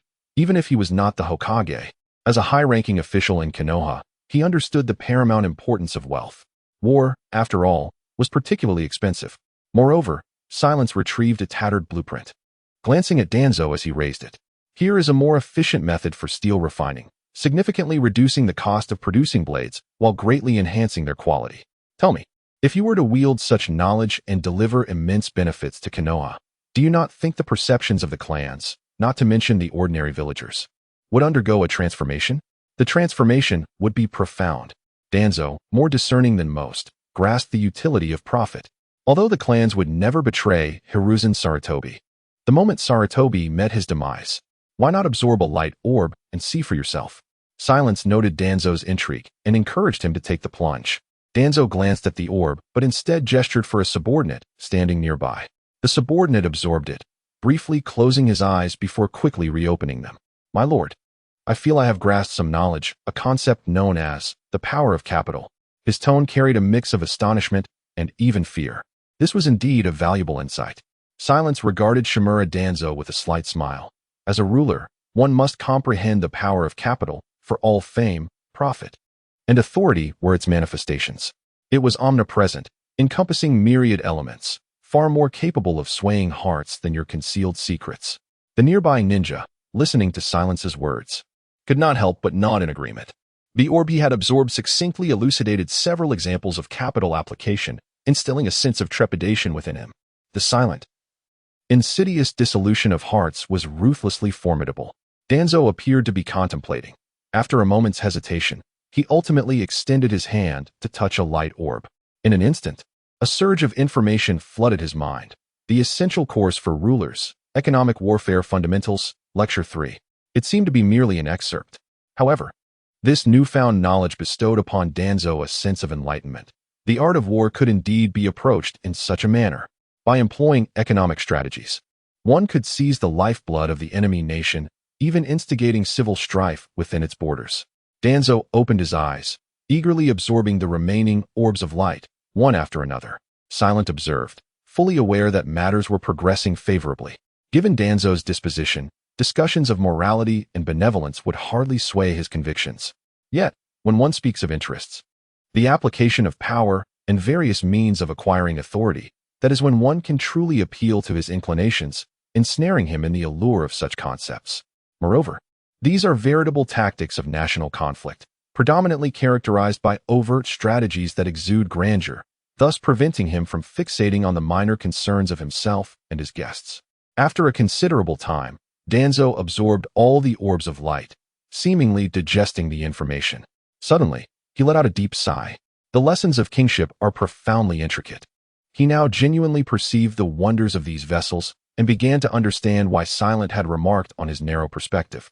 A true sovereign, even when employing tactics, does so with honorable, overt strategies. They espouse lofty ideals while ensnaring you in their web, leaving you grateful and unable to resist, unlike Danzo, who might entangle himself and jeopardize his position. Nonetheless, despite his internal capitulation to this formidable knowledge, Danzo regarded Silent with increasing wariness. These insights, along with those vivid images, truly seemed to originate from another realm. He could not fathom how the wealth of this world would hold any value for beings from such an alien domain. Until now, he remained oblivious to the merchant's true intentions. However, valuable treasures must first be secured before one can cautiously probe further. Danzo felt a lingering curiosity regarding the recent information, experiencing a profound expansion of his horizons. Silent, sensing Danzo's thoughts, could only commend him. Indeed, he was true to his nature. Yet, this was sufficient. Knowledge could elevate one's perspective, and should his worldview genuinely broaden, he would realize that attempting to control or eliminate those who sell him vessels was utterly futile, thereby achieving the intended objective. It appears I have underestimated the situation. For the first time, a smile graced Danzo's face as he remarked, "Your Excellency is exceedingly enigmatic. I have concerns for the safety of Konoha, yet it appears that you may provide substantial assistance." Silent inwardly rolled his eyes. Were it not for his ability to read minds, he might have been persuaded. He suddenly discerned that Shimura Danzo seemed inclined to align himself with Sarutobi Hiruzen. As long as customers were willing to pay for the vessels, I would naturally not refuse business. Silent calmly stated, as if recalling something. By the way, those ill-fated individuals who attempted to employ violence the other night. I've heard from the Hokage that it was an underling who acted on their own initiative. I am not so accommodating when it comes to ruffians. Shimura Danzo. He felt as though he had been cornered from the very beginning. It turned out that Sarutobi Hiruzen had indeed sought an explanation from him. That old codger. Ambitions laid bare, and yet this I, an old man, still desire to procure more jars. Danzo cast a glance at Tsunade, lowering his voice slightly. However, I hope you can keep some of my secrets, dear sir. I am but a merchant, Shinma replied casually, handing him a membership badge. Should you wish to purchase jars again, simply contact me using this. There is no need to seek out Tsunade. After all, Danzo had indeed acquired the qualification to purchase second-tier jars. Observing his demeanor, it was evident that he was quite satisfied with the jars of the righteous path. Well then, I shall take my leave. Danzo tucked away the badge, unwilling to linger any longer, as he had no funds left.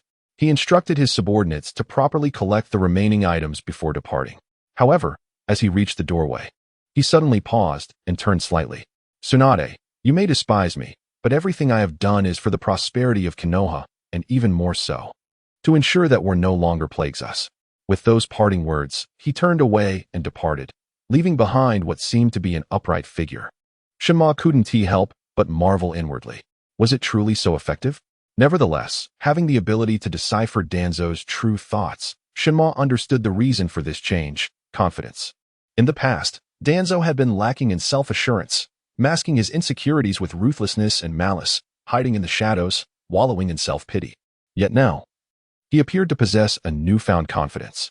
The transformation brought about by confidence is nothing short of remarkable. Shinma pondered for a moment longer, then dismissed the thought. As long as Danzo lacked the capability to eliminate his clients and obstruct his financial pathways, he was content. He turned his attention to Tsunade, who seemed to regard him with a complex expression. Did she believe he should not have sold jars to Danzo? Even without employing his abilities, Shinma could discern her thoughts. If he were to truly become Hokage, many lives would be lost. Tsunade pursed her lips, yet did not express dissatisfaction. So what is the purpose of your strength? Shinma observed her, as if speaking to himself. The destinies of individuals are closely intertwined and mutually influential. My jars merely provide you with an additional possibility, a glimmer of hope, but the path must still be traversed by you. If this world were a game, then Shinma, as the officiant, sought balance.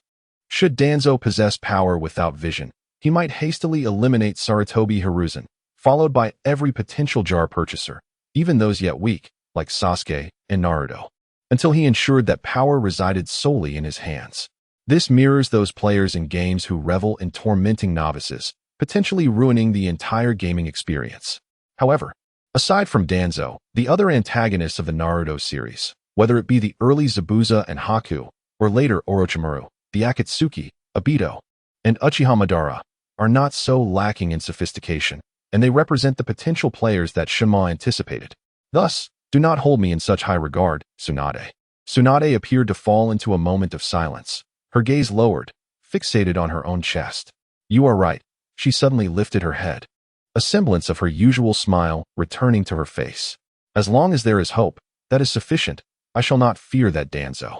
Therefore, you must earn more money.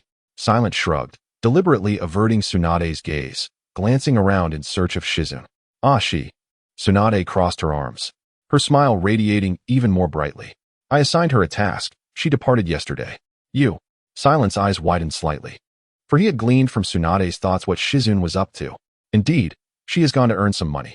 Humph, those people have treated me like a cash cow, winning so much from me over the years. Tsunade exhibited no hint of embarrassment, her eyes crinkling with mirth. I do not blame anyone for the money I lost at the gambling table. I can always win it back.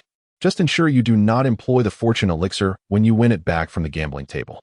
Silent chuckled, bemused. He had thought Tsunade above cheating. Yet it seemed the allure of the jar was too great. Nevertheless, well done. Silent gave a thumbs up, sensing that wealth would soon flow in again. Is that so? The once audacious Tsunade, now slightly flushed by Silent's compliment, quickly grasped his wrist as if to cover her embarrassment. The teacher instructed me to entertain you well. Come, let me show you around Konoha. Perhaps business opportunities await us. Silent did not refuse. Conducting business requires a balance, lest one be ruled by money. Speaking of which, Naruto should be awake by now. Silent mused, considering the prospect of acquiring another wave of chakra, a steady flow. Oh. They left early this morning. It seems they have an external mission, and they even brought Rin along, Tsunade casually remarked. Silent was somewhat taken aback. Are they headed to the land of waves? Wait, Kakashi appeared to have brought a plethora of potions, along with Sasuke, who possesses the strength of a Jonin, and Naruto, equipped with his crit gauntlets. With Zabuza and Haku joining them, they might very well meet their demise at first encounter. In the early stages of the narrative, the protagonists and rivals, Zabuza Momochi and Kakashi Hitaki, do not possess significant wealth. Rather, they are comfortably well off. Zabuza, in his relentless quest to overthrow the Yonde Mizukage under Obito's control, has long engaged in a plethora of assassination missions, amassing a considerable fortune over time. Yet, amidst the unfolding events in the Land of Waves, it is the so-called world-renowned merchant, Kato, who captures Shinma's attention. The reason is simple. His pretentiousness is glaringly low.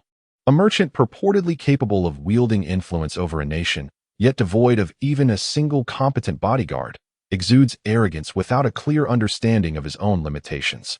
Ultimately, he foolishly hires a band of brigands, only to be effortlessly dispatched by the already weakened Zabuza. The manner in which such a person built a vast enterprise and has managed to survive to this day is nothing short of astonishing. Regardless, Shinma resolves to personally investigate, unwilling to let a lucrative opportunity slip by.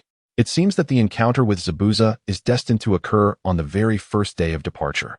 After some contemplation, Shinma glances at Tsunade, who appears to be in high spirits, and opts not to approach directly. Instead, he exchanges for a remote viewing spell from the magical realm within the system, allowing him to observe from afar. Thanks to Sasuke's possession of a badge, Locating them is a trivial task.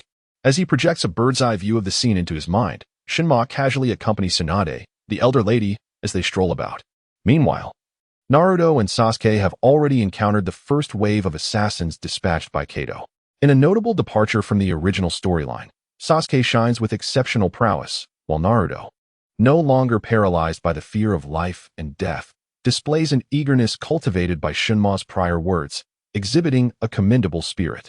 As for Sakura, well, she has excelled in her practice of the body flicker technique. A hint of helplessness graces Shinma's lips. After all, Sakura lacks both funds and chakra, rendering her incapable of developing ninja techniques and devoid of any transactional value. On the other hand, Rin Noara, a product of war, proves herself to be a capable ninja. Although her strength is not remarkable, her keen awareness and self-discipline ensure that she does not trouble Kakashi in the slightest. The group has now arrived in the land of waves. Damn it, Sasuke, leave one for me. I haven't had the chance to try out the Justice Gauntlet's critical hit yet. You're just too weak. Next time, I won't let you steal the spotlight. Hehe, Kakashi. Your disciples remind me of our time. Rin, standing beside Kakashi, smiles, her eyes crescent-shaped, capturing Kakashi's attention. Despite being around the same age as Naruto and the others, she seems to instinctively position herself in the role of an elder. It is a delightful scene, and Shinma watches with keen interest, reminiscent of enjoying a classic anime. However, he has already spotted Zabuza lurking in the woods, with jet black hair and a torso nearly bare, revealing a physique of solid muscle and a tall, athletic stature, complemented by the exaggerated large blade on his back. There emanates an aura of competence. Even with his mouth and neck bound in bandages, his eyes, marked with the weight of experience, contribute to an impressive exterior. It is no wonder that even the enchanting boy, Naruto, is utterly captivated. At this moment, Zabuza gazes down at the crowd, his focus solely on Kakashi, the copy ninja of Konoha. Humph. The bandage-wrapped mouth seems to emit a cold chuckle, hinting at a worthy opponent. Suddenly, a sharp presence emerges from behind him, causing Zabuza's heart to race. Instinctively, he leaps aside just as a gleaming sword slices through the space where his neck once was. It is none other than Sasuke. Wielding his azure blade, the confrontation has begun. Silence envelopes the scene, akin to witnessing an exhilarating cinematic moment. Zabuza marvels at how Sasuke has managed to evade detection, standing atop a branch while regarding him with an icy demeanor. You are unlike those who came before. This young brat. Zabuza grips the hilt of his large sword, his narrow eyes narrowing involuntarily at Sasuke's silent approach and astonishing speed. When did Konoha produce such a formidable youth? Curse it. Sasuke, you're stealing the spotlight again. Naruto, witnessing Sasuke's display, clenches his fists and charges at Zabuza, declaring, "This time, just watch me." The brashness of his approach, rife with openings, prompts Zabuza to position his blade defensively, contemplating the capture of this reckless boy for leverage or psychological intimidation. As Naruto, with his gloved right hand, strikes the massive sword with unreserved force, a thunderous impact reverberates through the air, a flash of brilliance momentarily glimmering from his gloves. In that instant, the pressure explodes. Before Zabuza's outstretched hand can reach Naruto, he feels an overwhelming force that surpasses all expectations. He is sent, along with his sword, hurtling through the air, crashing against a tree trunk with a resounding thud. Critical hit. Naruto stares at his fist in disbelief, astonished by the sheer power he has unleashed. This is the force of a fist striking true. What just happened? He didn't even hit the person directly, yet this sensation is exhilarating, absolutely delightful. In the shadows, Silent chuckles inwardly. The exhilaration of battle, even more profound than the joy of acquiring power, serves as a compelling catalyst for players to invest heavily in their pursuits. Joy is paramount.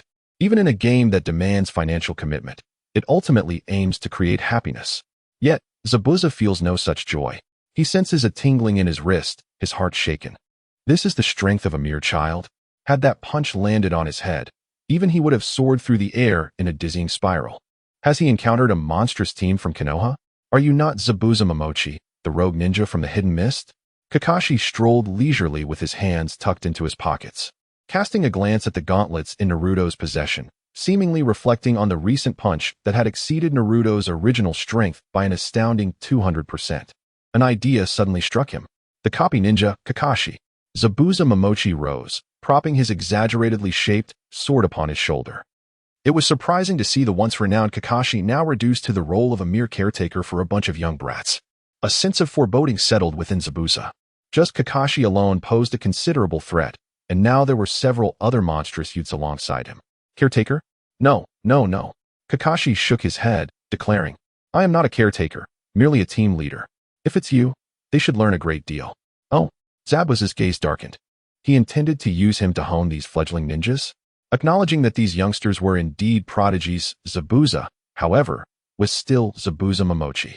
No matter how strong they were, without murderous intent and experience, they could never defeat him. Thus, Zabuza observed Naruto and Sasuke, who had just leaped down from a tree.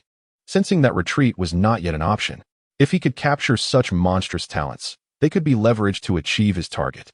The assassination mission would then be deemed complete. Sasuke, Naruto, this time I shall not intervene. It's time to witness your teamwork. Kakashi glanced at Naruto, tossing him a small vial to consume. What is this? Naruto wondered as he beheld the tiny pill. His curiosity piqued, yet he swallowed it nonetheless. Then Naruto felt an extraordinary transformation occurring within him. His once frail body began to swell visibly, his clothes tightening around him, and even his height increased.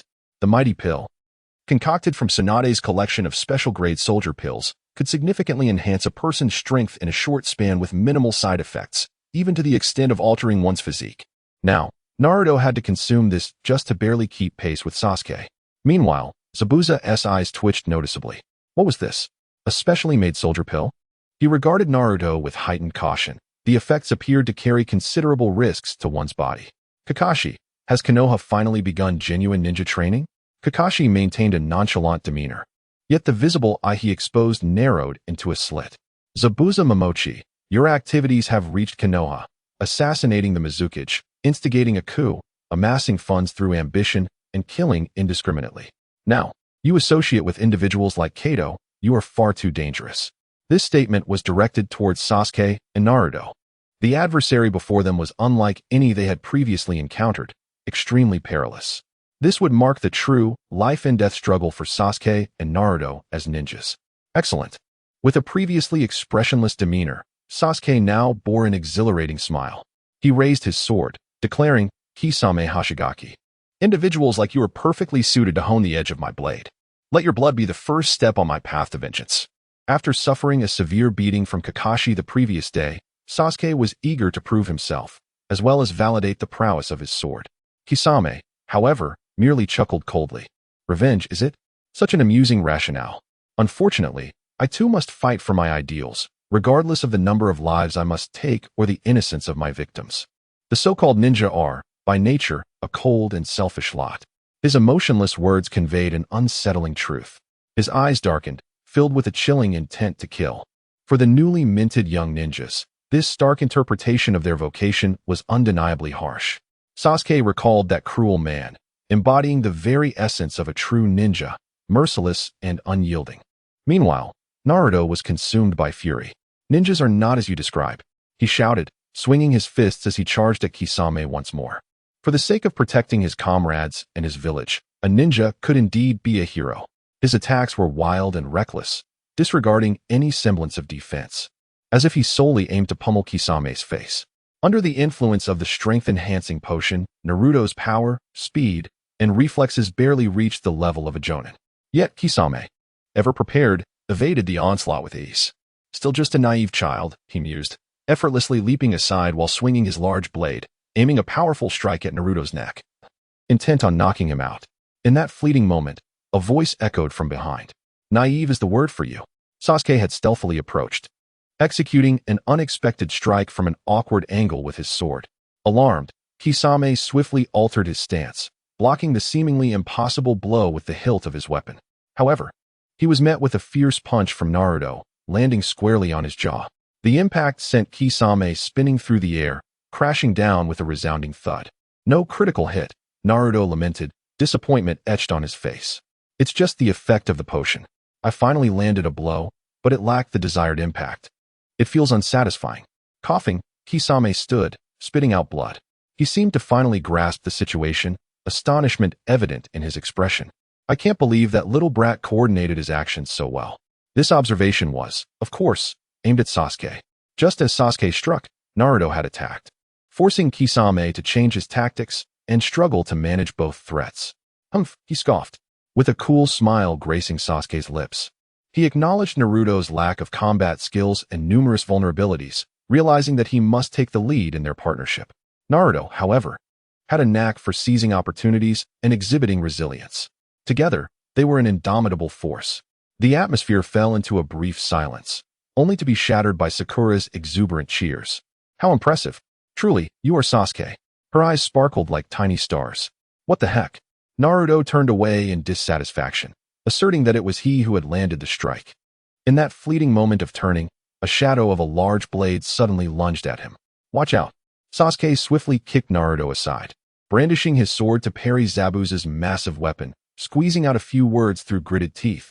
During battle, do not lose focus, you fool. Stop with the chatter. Naruto's face flushed as he clenched his fists, eager to charge forward. Yet, Zabuza took this moment to leap back, evading the attack. I must admit, you two brats have indeed surprised me, Zabuza remarked, resting his large sword on his shoulder, casting a glance at Kakashi, who remained steadfastly guarding the target. His voice bore an air of regret. The duo's strength surpassed his expectations, and with Kakashi present, even the hidden white stood no chance of eliminating their objective. Even if you wish to abandon your mission, we shall not allow your escape, Sasuke declared coldly, raising his sharp sword. A person like you will undoubtedly seek to hide and wait for an opportunity, so unless you surrender, you shall find only a dead end. At that moment, he felt an exhilarating rush, almost eager to plunge his sword into this man's flesh. The jars he had opened all indicated one truth. The way of the sword is a path of battle, one that requires the blood of the strong to forge ahead. Meanwhile, Tsunade, in the midst of her silence at the barbecue restaurant, gazed at Zabuza in astonishment. Despite having his mouth covered with bandages, it was evident to all that Zabuza Momochi was smiling. A dead end, you say? He slowly sheathed his large blade behind him. Assuming a stance as if to form hand seals, his gaze fixed on Sasuke with a chilling intent to kill. You are Sasuke, aren't you? I shall enlighten you on what it truly means to be a ninja. Sasuke positioned his sword defensively. Even Kakashi began to focus intently. The opponent might possess the capability to vanquish both Naruto and Sasuke, yet there remained Kakashi himself. Having witnessed the strengths and synergy of Naruto and Sasuke, the adversary should have realized the slim chance of successfully eliminating their target. What hidden prowess did the so-called demon Zabuza possess? Zabuza's hands formed the first seal, and all eyes were riveted on him. Release, he uttered sharply. In an instant, his form dissolved into a puddle of water on the ground. And then, there was nothing. A peculiar silence enveloped the scene as Sasuke, sword in hand, cautiously surveyed his surroundings, bewildered. What was happening? It was merely a clone. Naruto glanced around, searching for him. Where could he be?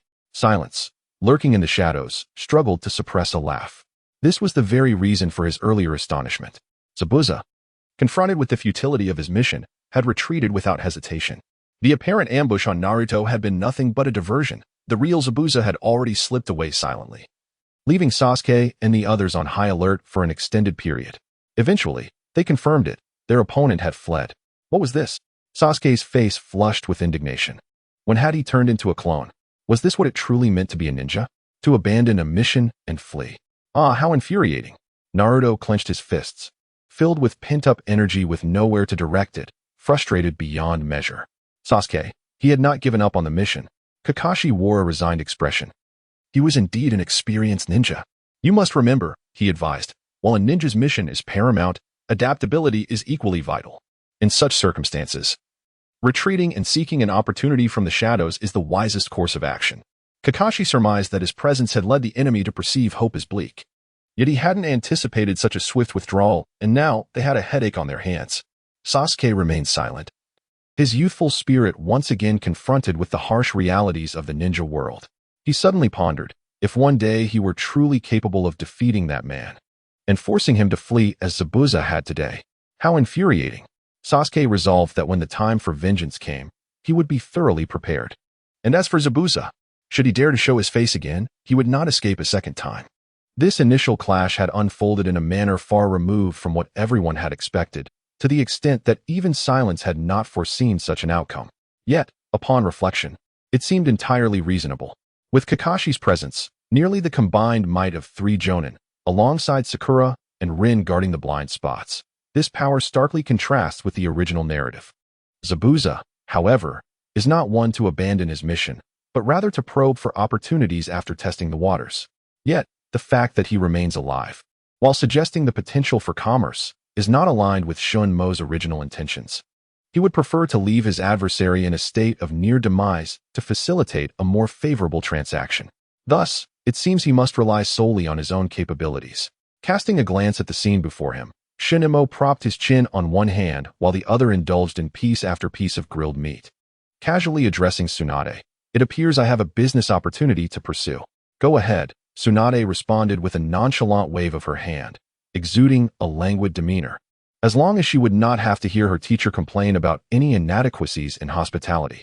Naturally, Shun Mo comprehended her thoughts and felt a hint of exasperation. Nevertheless, he vanished in an instant like a fleeting specter. The pursuit of profit remains paramount. After his departure, Tsunade's chopsticks suddenly shattered in her grip, her muscles tensed, and the expression on her face betrayed simmering anger. She had long recognized Shun Mo's distracted demeanor, even if she was merely fulfilling her teacher's instructions to entertain guests. The brat's attitude was infuriating. Meanwhile, Zabuza halted before a serene lake nestled within the forest, ensuring that no one was in pursuit before allowing himself a moment to breathe. A figure leaped down from a nearby tree.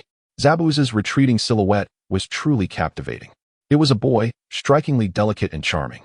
"Humph, you still have a penchant for uttering irritating remarks," Zabuza scoffed, his discontent apparent. This was not mere sarcasm. The boy's sweet smile hinted that, were it Zabuza, he would surely retaliate swiftly. "Not necessarily," Zabuza replied, casting a sidelong glance at him, his tone somber. "Those 2 brats might be even stronger than you." Such simple words caused the boy to lower his gaze slightly, his long eyelashes fluttering like those of a girl. After a considerable pause, his youthful voice finally emerged. "If that is the case, I will fight until the end for Zabuza." Zabuza regarded the boy. His lips, concealed beneath bandages, seemed to move, yet ultimately, he uttered nothing, merely releasing a soft snort as if to acknowledge the sentiment. The atmosphere shifted abruptly, as if everything around them fell silent, including the whispers of the wind and the rustling leaves. Zabuza felt as though he could only hear his own heartbeat and that of the boy beside him. Suddenly, Zabuza jolted to the realization that this was not merely an emotional illusion. In an instant, he gripped the hilt of his large blade with vigilance, scanning the surroundings, while the boy, too, clutched a silver needle, standing back to back with Zabuza in a defensive posture. Soon, they were both struck with a chilling realization. Everything around them appeared to be frozen in time. The flow of air, which should have been caressed by the wind, rendered the grass and leaves in a moment of stillness, as if captured in a painting. Even a bird, frozen mid-flight, and the myriad of immobile fallen leaves, along with the dust motes refracting sunlight, remained utterly motionless. An eerie silence gradually morphed into an instinctual dread, amplified by the rapid beating of their hearts. Zaibujan. Both he and Bai simultaneously invoked the method to dispel the illusion. Yet, there was no effect. The only sounds they could perceive were their own. "Zaibujan!" Bai exclaimed sharply, pointing towards a tree not far ahead. Zaibujan also noticed. Beneath that similarly motionless tree stood a man clad in a black suit, leaning against the trunk with a smile, silently observing them, devoid of any heartbeat, as though he had merged with this absolute quietude. The visitor was Shun Mo. Without an introduction, he would have to expend some trading points to enhance his initial credibility. In certain areas, time had come to a standstill. Characters possessing such abilities were innumerable in this boundless world, and the amber employed by Shun Mo, derived from the black contract, not only halted time, but could also release specific individuals from its grasp. Naturally, the side effect of his age regression was mitigated by trading points. Such an entrance would be sufficiently shocking, even within the Naruto universe. Zaibujan felt a sheen of cold sweat on his forehead. Was all of this orchestrated by you? If this is not an illusion, what kind of ninjutsu is it? Merely trivial methods to avoid being disturbed. With a gentle smile, Shun Mo stepped forward, moving like a phantom until he stood before Zaibujan, who narrowed his eyes in response. A space ninjutsu without hand seals? Such a figure had never been documented in the ninja manuals he had studied. There is no need for fear, nor for trepidation. Shun Mo's words seemed to possess an unusual magic, suppressing the fear within both men, even quelling their urge to fight. The large sword in their hands gradually lowered. Zaibujan, perceiving the shift, fell once more into a state of profound shock. He could manipulate even the emotions within a person's heart. What manner of existence stood before him? Allow me to introduce myself. Shinmo's smile appeared to widen, as if he could see into Zaibujan's thoughts. He elegantly waved his staff and bowed, saying, I am a merchant from another world, drawn by the will to alter fate. From this moment on, Zaibujan, your destiny is irrevocably transformed. A merchant from another world? Zaibujan did not grasp the full meaning of this phrase, but he understood at least one thing. This man was beyond his resistance. May I inquire? Beside him, Bai suddenly spoke, raising his delicate face to softly inquire, Merchant, what do you trade in? Indeed, Silent replied, casting a glance at the youth, effortlessly discerning his thoughts. Realizing that he and Zabuza could hardly resist the presence before them, Bai resolved to divert attention toward himself. This was indeed a means of safeguarding his companion in the face of peril. As for Zabuza, he remained silent. I have already mentioned that I trade in destinies, Silent said with a serene smile, once again waving the staff in his hand. In an instant, the two before him felt the surrounding space rend asunder, as if they were immersed in an endless expanse of stars. Various phantoms materialized, terrifying behemoths howling. Weapons exuding a murderous intent reminiscent of mountains of corpses, and tomes radiating arcane rainbow light. All manner of unimaginable entities seemed to be sealed within diminutive jars by an overwhelming force, until ultimately, only jars of varying sizes floated around them. Powerful creatures, invincible weapons. The knowledge of all things within these small vessels lay countless treasures capable of altering fate. With a gentle tap of his staff, a large jar soared before them, slowly opening. From within, a sword hilt adorned with intricate patterns emerged, emanating an aura of compelling authority. Zabuza's beheading blade trembled uncontrollably in his grip, necessitating both hands to hold it steady. The blade quaked in fear. Zabuza was unequivocally certain of this. He had never encountered such a weapon. Merely the hilt seemed to possess cataclysmic power, transcending the very nature of a blade. However, Silent did not wait for the great sword to fully materialize. With another wave of his hand, the weapon receded, and the jar returned among the myriad of floating containers. Everything around them vanished, and they found themselves back on the grassy expanse within the forest, the only constant being the stillness. Now, you should grasp what I trade in, Silent remarked with an elegant smile. So, would you like to purchase a jar and endeavor to alter your fate, to realize the ideals within your heart? A distinct sound of swallowed saliva resonated. Zabuza gazed at Silent, then surveyed the stillness surrounding them, struggling to discern whether this was an illusion or reality. Yet, his heart raced uncontrollably. A merchant from another world, jars filled with formidable items if all of this were true. Then his dreams, overthrowing the water shadow and rebuilding the village, could be within reach. How much for these jars? Zabuza's voice emerged, slightly hoarse. If it's real, I suppose I shall find out through experience. After all, given the circumstances, I have little choice. I will take anything. Silence was palpable, even before the encounter commenced. The other party was already entirely captivated. With a smile reminiscent of a devil's, he proclaimed, we can trade everything. Wealth, weapons, even memories, emotions, and lifespans. I will assess their worth and provide you with sufficient compensation. Anything can be sold? Zabuza appeared to accept this notion with surprising ease, even exhaling a sigh of relief. He did not believe in the concept of a free lunch. If a price had to be paid, then there existed the genuine possibility of reward. However, I do not have my wealth on me, he frowned. In comparison to memories and lifespans, naturally, monetary transactions took precedence. Over the years, in preparation for his next coup, he had tirelessly engaged in various tasks, labor, and even clandestine dealings, accumulating a considerable sum, yet it was impossible to carry it all. This is merely a trivial matter. Silence chuckled, waving his staff, causing a multitude of cash, treasures, and weapons to materialize from thin air, quickly forming a small mound. Zabuza. His strikingly beautiful eyes widened slightly, for he recognized these items as the very funds they had concealed for the coup, including essential supplies. Even objects hidden in the most secretive locations had appeared before him. Truly, a merchant from another world. Zabuza was equally astonished. However, upon accepting the other's extraordinary abilities, such matters became trivial, leaving only exhilaration in his heart. The more miraculous the methods of this mysterious individual, the more plausible everything seemed. Silence, too, felt a thrill. From their first meeting, he had conducted a wealth assessment on Zabuza, which was the very reason he had exerted such effort to entice him. One must acknowledge that a rogue ninja with considerable strength, if driven solely by the urge to amass wealth, could indeed display efficiency far surpassing that of ordinary individuals. Zabuza was a diminished version of Kakuyu. The wealth he had collected through various means amounted to 15 million trading points, equivalent to 250 million yen. It was no wonder he was perpetually pursued.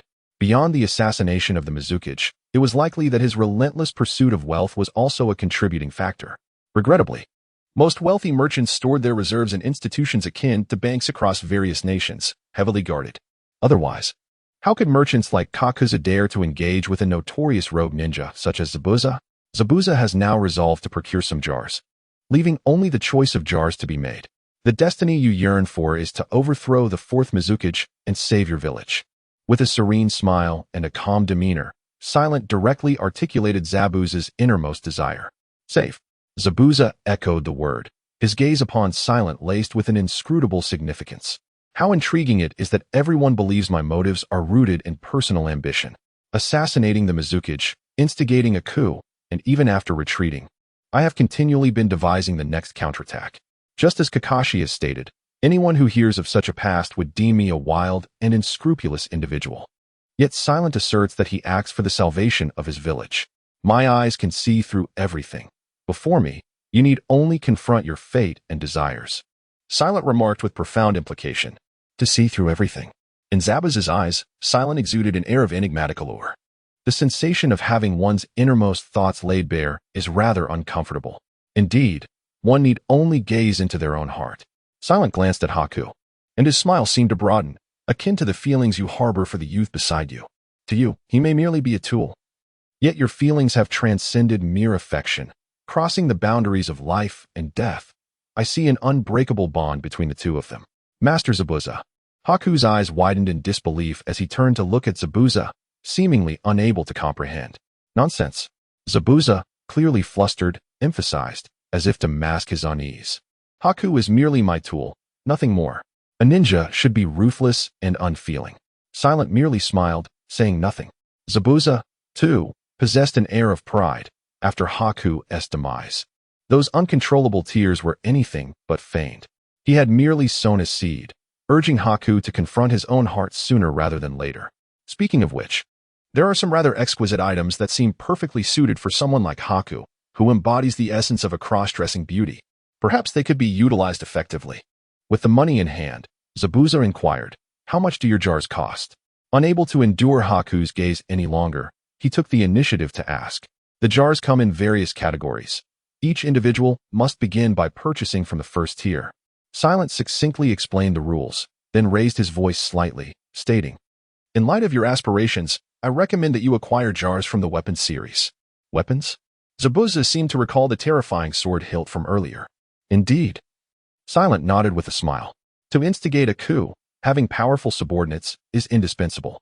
The weapon series not only enhances your own strength, but also provides an array of formidable weapons. As you hail from the village hidden in the mist, you should understand the critical importance of powerful weaponry to a village. The village hidden in the mist is renowned for its 7 ninja swordsmen, 7 blades, 7 formidable warriors. Generations of powerful warriors may perish, yet their weapons endure through time. For a village, or rather for politicians, formidable armaments hold greater practicality than mighty subordinates. For while allies may fall, weapons can be inherited, thereby augmenting the village's strength across generations. This truth resonates deeply. Zabuza felt a flicker of temptation. Having resolved to instigate a coup, he naturally had a cadre of followers, with Haku being the most exceptional among them. Otherwise, even assassinating the Mizukage would be a futile endeavor. If he could procure powerful weapons for his subordinates and enhance his own strength, the odds of a successful coup would increase significantly. Furthermore, following the death of the Mizukage, acceptance by the village would become considerably easier. Thus, he resolved to acquire such vessels. Zabuza ultimately nodded in agreement. First, he chose the first-tier vessels. With a wave of his staff, 200 first-tier vessels materialized before him. For someone like Zabuza, there was no need for elaborate arrangements. The mere prospect of gaining strength rendered the vessels irresistibly enticing. Indeed, as Shin Mo had anticipated, After experiencing the first orb of light, Zabuza's heart surged with unparalleled shock and excitement. Could it truly be so simple to enhance one's power? Gazing at his hands, a realization struck him. Those two young prodigies, Sasuke and Naruto? Shinemo uttered their names with a light chuckle, remarking that one sought vengeance while the other aimed to protect. Their fervent desire to alter their fates was no less fervent than his own. Though he did not explicitly acknowledge it, this statement bore an implicit admission. Those two exceptionally strong youths had also procured vessels from this enigmatic merchant. Zabuza appeared to hesitate for a moment before turning to Haku. Haku, you should absorb some orbs as well. Haku, taken aback, quickly replied, but, Lord Zabuza. There are no buts, Zabuza interjected, waving his hand. With your innate talent, your potential for growth will surpass mine, and with your current strength, you are no longer a competent tool against those young prodigies. The experience orb he had just absorbed contained training knowledge for dagger use, a skill Zabuza had mastered through extensive practice. The increase in his muscular strength was negligible, whereas Haku could derive far greater benefits from it. All of this was for the sake of the coup, Zabuza reassured himself. Shinemo merely smiled, reflecting on the notion that the subtleties often revealed genuine emotions. The allure of a cross-dressing master was so formidable that even a hardened man like Zabuza found himself unwittingly captivated through daily interactions. In response to Zabuza's resolute demeanor, Haku could only blush lightly, responding with a soft acknowledgement. The vessels were opened one after another. As they were merely first-tier vessels, aside from the extraordinary orbs of light, they contained a variety of exquisite and practical weapons.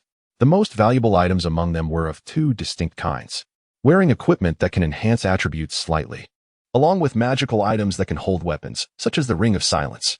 As Shinemo gazed at the ring within the first-level jar, he chuckled, surprised that such an item could be found in a mere novice container. The utility of such an item requires no elaboration. As a ninja, you should comprehend its significance. Zabuza struggled to contain his excitement. He certainly understood. Such storage equipment, which allows for rapid and repeated use, far surpasses the capabilities of sealing scrolls. The items just obtained, even the ordinary weapons, hold a value exceeding the wealth he had expended, not to mention the few extraordinary pieces and numerous magical orbs. It was a tremendous profit. You mentioned that the first level is merely for experience, Zabuza remarked, looking at Shinemo. The second level marks the true beginning, with prices that are tenfold, yet yielding value far beyond that. Indeed, Shinemo replied with a smile. Let us start with 10. Zabuza, however, refrained from purchasing all at once, as he wished to reserve some funds for other uses. Shinemo read this thought and merely smiled. Save money? How could that be possible?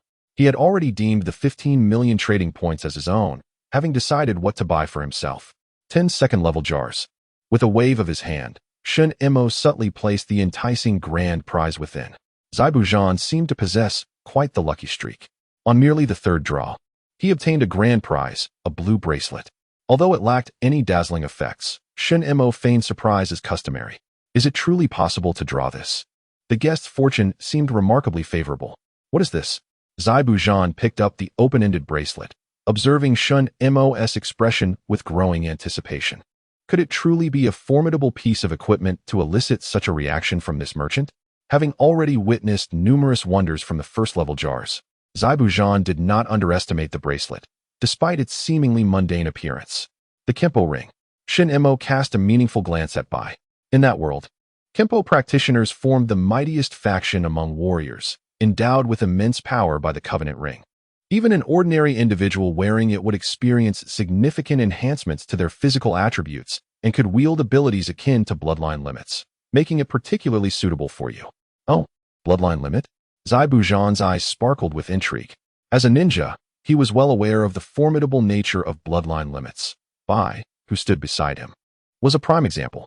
Its greatest potential, however, was yet to be revealed. Shinemo wore a contemplative smile, suggesting that when paired with another unique weapon, the combination could unleash a terrifying effect of exceptionally high potential. Such power is typically only achievable with equipment from third-level jars, making it exceedingly formidable.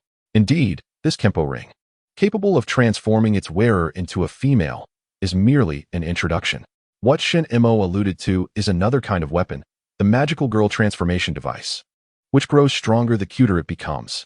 The transformation device, coupled with the magical artifact, is simply perfect for an individual of Bai's caliber. Its formidable power is astonishing. Zai Buzhan, without harboring much doubt about Shinmo's words, gazed excitedly at the bracelet before him, as if truly appreciating the allure of its unveiling. With merely the purchase of a canister, one could summon an array of unexpectedly powerful equipment. Delight seemed to abound in every corner. The power of the bloodline limit, perhaps. Click. Zai Buzhan fastened the Kempha bracelet around his wrist, and in an instant, the opening sealed seamlessly, devoid of any discernible gaps. However, he felt no discernible difference. A slight furrow formed on his brow, especially as the bracelet appeared to be something a woman might wear. Shinmo was left utterly speechless. What on earth? Zai Buzhan donned the renowned feminine transformation bracelet? The moment he contemplated wearing the bracelet, Shinmo was unable to intervene in time, and Zai Buzhan effortlessly placed the bracelet onto his wrist. By the time Shinmo processed the situation, it was already too late. What expression is that? Zai Buzhan observed Shinmo, the enigmatic merchant, displaying a look of shock, a sense of foreboding creeping into his heart. He tugged at the bracelet, but it would not budge. His frown deepened. It was stuck. Shinmo, realizing the gravity of the situation, rubbed his forehead in exasperation. You were far too eager. The Kempha bracelet is a vow ring. Wearing it signifies the binding of a contract. Even if you were to sever your hand, it would merely transfer to your other hand, unless, of course, a special item to dissolve the equipment contract is obtained later. This was clearly intended for Bai. A cross-dressing master paired with a feminine transformation bracelet could rectify the regret of discovering Bai's true gender while watching the animation years ago. Yet now, one could only say fate is a cruel mistress. Unaware of the true significance of the Kempha bracelet, Zai Buzhan, upon hearing that it could not be removed, felt a twinge of unease but could not fathom the reality. He merely inquired, "You mentioned that wearing it would enhance my physical attributes and grant me abilities akin to those of the bloodline limit. Why do I feel nothing?" "It requires activation. Simply recite it in your mind," Shinmo replied, glancing at Zai Buzhan's upper body, which was adorned with only two thin straps, and then at the Kempha bracelet that had begun to emit a radiant glow. He opened his mouth, but ultimately said nothing. Oh well, transformation shouldn't be discordant. 4. The Kempha transformation would even prepare attire alongside the metamorphosis. A miracle unfolded before Bai's increasingly round eyes. A blue luminescence flowed from the bracelet, enveloping Zai Buzhan's form. His short black hair visibly lengthened, his muscular physique began to slender, and even the clothing he wore seemed to undergo a transformation. As the brilliance faded away, before Bai stood a tall woman with skin reminiscent of wheat, clad in a light blue deep V bodysuit and black stockings. Her face was still obscured by bandages, yet her figure alone was enough to captivate the gaze of any lecherous onlooker. Zai Buzhan, my lord? Bai was utterly stunned, mumbling incoherently, unsure of what to say. In contrast, Shinmo maintained a calm demeanor. It was an error born of Zai Buzhan's own impatience, having nothing to do with him. Moreover, since this was now a fait accompli, a novel thought suddenly emerged in Shinmo's mind. This is... Zai Buzhan herself appeared utterly perplexed, staring at her own form, realizing that even her voice had transformed. Her once rugged tone had become a sharp, feminine pitch. After a considerable pause, it seemed she finally grasped the feedback from her body. Her fists clenched tightly, a surge of flames erupting forth. Yet she paid no heed to such matters, instead seizing the large blade and unleashing the most furious roar of her life towards Shinmo. What on earth is happening? Her chest heaved with rage, and Bai, observing the scene, felt his face flush with color. Zai Buzhan has turned into a woman. The Kempha bracelet was originally designed for females. Shinmo merely smiled and shrugged. If a male were to wear it, as you have seen, it would transform the wearer into a woman. Furthermore, the enhancement of physical attributes and abilities akin to bloodline limits. Have you not already experienced them? Shinmo gestured towards the flames in her hands. The Kempha bracelet is an amplification-type equipment. The stronger the wielder, the more potent the effects upon wearing it. This particular one is of the same style as the protagonist's. After transformation, it grants the ability to control flames. Zai Buzhan gazed at the flames in her palm, feeling the power surging within her body, confirming the truth of Shinmo's words. However, you say this suits us well. Zai Buzhan forced out through gritted teeth. Since the bracelet is meant for women, what relevance does it have for two strapping men? Of course it is suitable, Shin-Emo raised an eyebrow. But you were simply too eager. I meant that it is particularly fitting for Bai. Unlike you, his disposition is akin to that of a child, innocent, wise, and untainted. Even a brief transformation into a woman would not cause him any discomfort. Zaibujan cast a glance at Bai beside him, then turned to face the seemingly innocent Shin-Emo, a surge of frustration bubbling within him. The latter's assertion was indeed correct. This was undeniably suitable for Bai. However, not only had the consequences been left unclear, but the emphasis on bloodline limits felt almost deliberate on the merchant's part. You had just mentioned the existence of a method to dissolve the contract. Zaibujan tightened his fists, yet ultimately refrained from taking any action, even resorting to honorifics. In truth, transforming into a female form was not particularly remarkable for a ninja, as such transformations could be achieved through transformation techniques. Yet the crux of the matter lay in the fact that transformation techniques merely cloaked the physical form with an illusion. A slight impact could easily undo it, leaving the inner self unchanged. Now, however, Zaibujan could distinctly sense that she had undergone a complete transformation from within, a stark contrast to the use of transformation techniques. Setting aside the discomfort of this peculiar sensation, the existence of such a magical artifact was, even for a ninja, somewhat unfathomable. Zaibujan further perceived the mystery and terror inherent in the otherworldly merchant before him. Under normal circumstances, a weapon bound by a contract could not be undone unless its wielder perished. Shin-Emo regarded the transformed Zaibujan with a leisurely demeanor and remarked, "Indeed, the jar itself embodies the impossible becoming possible. Within the second-tier jar, there exists a specialized artifact designed to dissolve weapon contracts, should one be fortunate enough to draw it. Removal would be safe. For the omnipotent system, customizing such an artifact was hardly a challenge." Thus, Shin-Emo spoke the truth. Zaibujan appeared to hesitate momentarily, but a casual glance at Bai's adoring and reverent gaze sent a chill down his spine. "Open it." He gritted his teeth and sat down, overwhelmed by the tremors before him that threatened to drive him into madness. "The effects of the Kempha can also be undone," Shin-Emo kindly reminded him. "Originally, this was not a permanent transformation bracelet." Upon hearing this, Zaibujan immediately released the transformation, and with the dissipation of power, he reverted to his original form. This signified that as long as one refrained from using it, transformation would not occur. Nevertheless, the loss of power left Zaibujan with a tinge of regret. It was indeed an exceptionally powerful piece of equipment. How splendid it would be to bestow it upon Bai. It could undoubtedly serve as a trump card. Continue to open the jars. Zaibujan could now only hope to procure the artifact that would dissolve the contract. The second-tier jars were priced at 10 times that of the first tier, but the effects and value of the items within were equally remarkable. Among the remaining 7 jars, aside from the luminous orb, the only weapon drawn was a special wearable item designed to enhance the user's speed, a pair of shoes. Why are they for women? Having been deceived once, Zaibujan was exceedingly cautious. Wearable items were typically gender-specific. Could it be that Shin-Emo intended this for Bai? Bai, why don't you give it a try? Zaibujan urged Bai to experiment with it. After watching Bai glide back and forth with an unusually light speed, a fervor ignited within Zaibujan. This was merely a pair of shoes. Wearable gear comes in myriad forms: shoes, tops, trousers, wrist guards, and more. Should one manage to assemble a complete set, they may even unlock unique skill effects. Shin-Emo, sensing Zaibujan's fervent desire, added fuel to the fire, asserting that even an ordinary person could be transformed into a true powerhouse with a full set of equipment. The collection of gear serves as a trump card within the game, especially tormenting for perfectionists. Imagine laboriously gathering nearly all the equipment, only to be missing one piece that would complete the set and significantly enhance overall power. At that moment, all the money previously spent would become a driving force to continue investing, for only by collecting the complete set does the prior expenditure hold its utmost value. Zaibujan's anticipation was palpable. "Let us go for another 10. He exclaimed to Shin-Emo, reasoning that investing in such powerful weapons could yield no losses.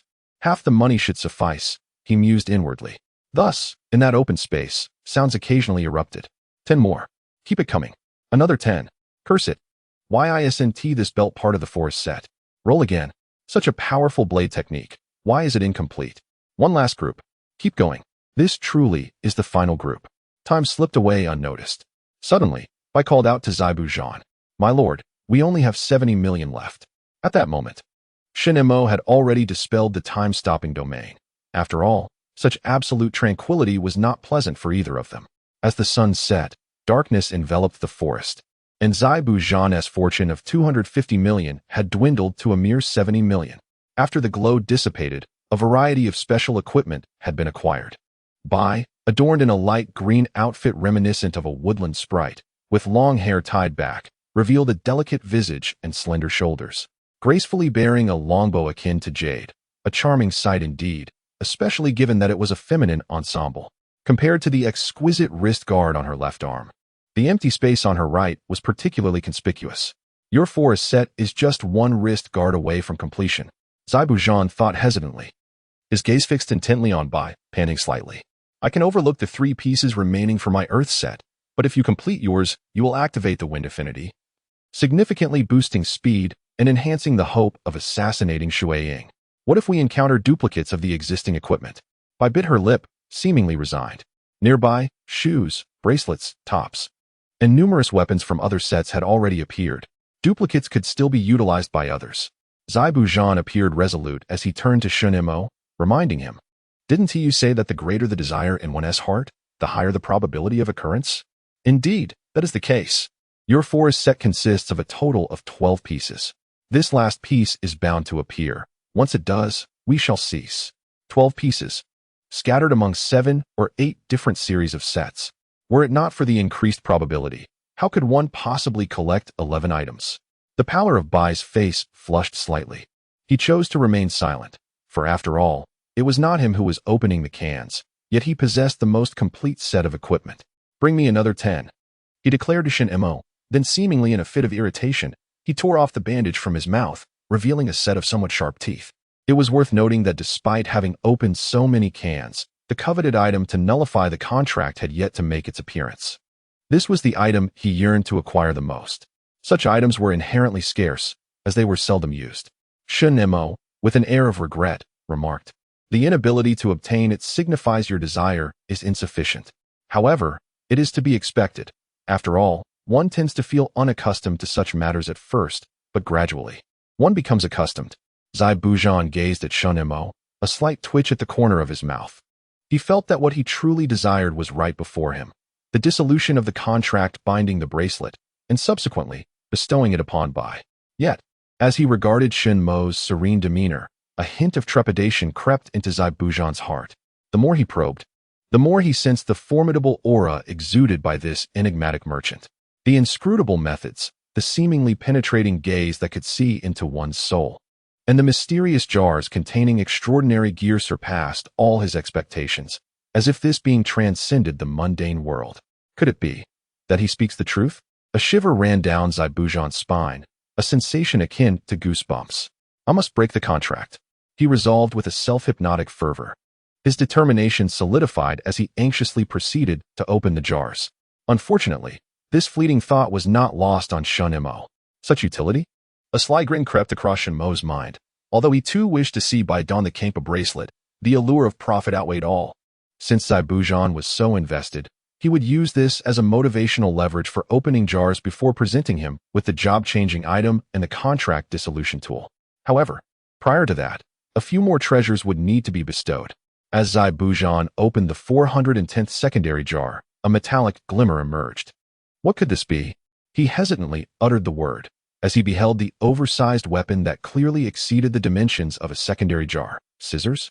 Indeed, this weapon resembled an exaggeratedly styled, broad-bladed sword.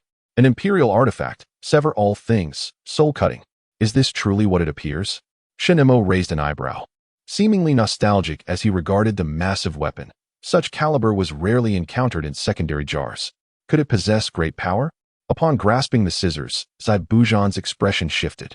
He felt an unsettling sensation, as if his vitality was gradually dissipating, though the rate of erosion was not alarming. It was as if the weapon possessed a life of its own.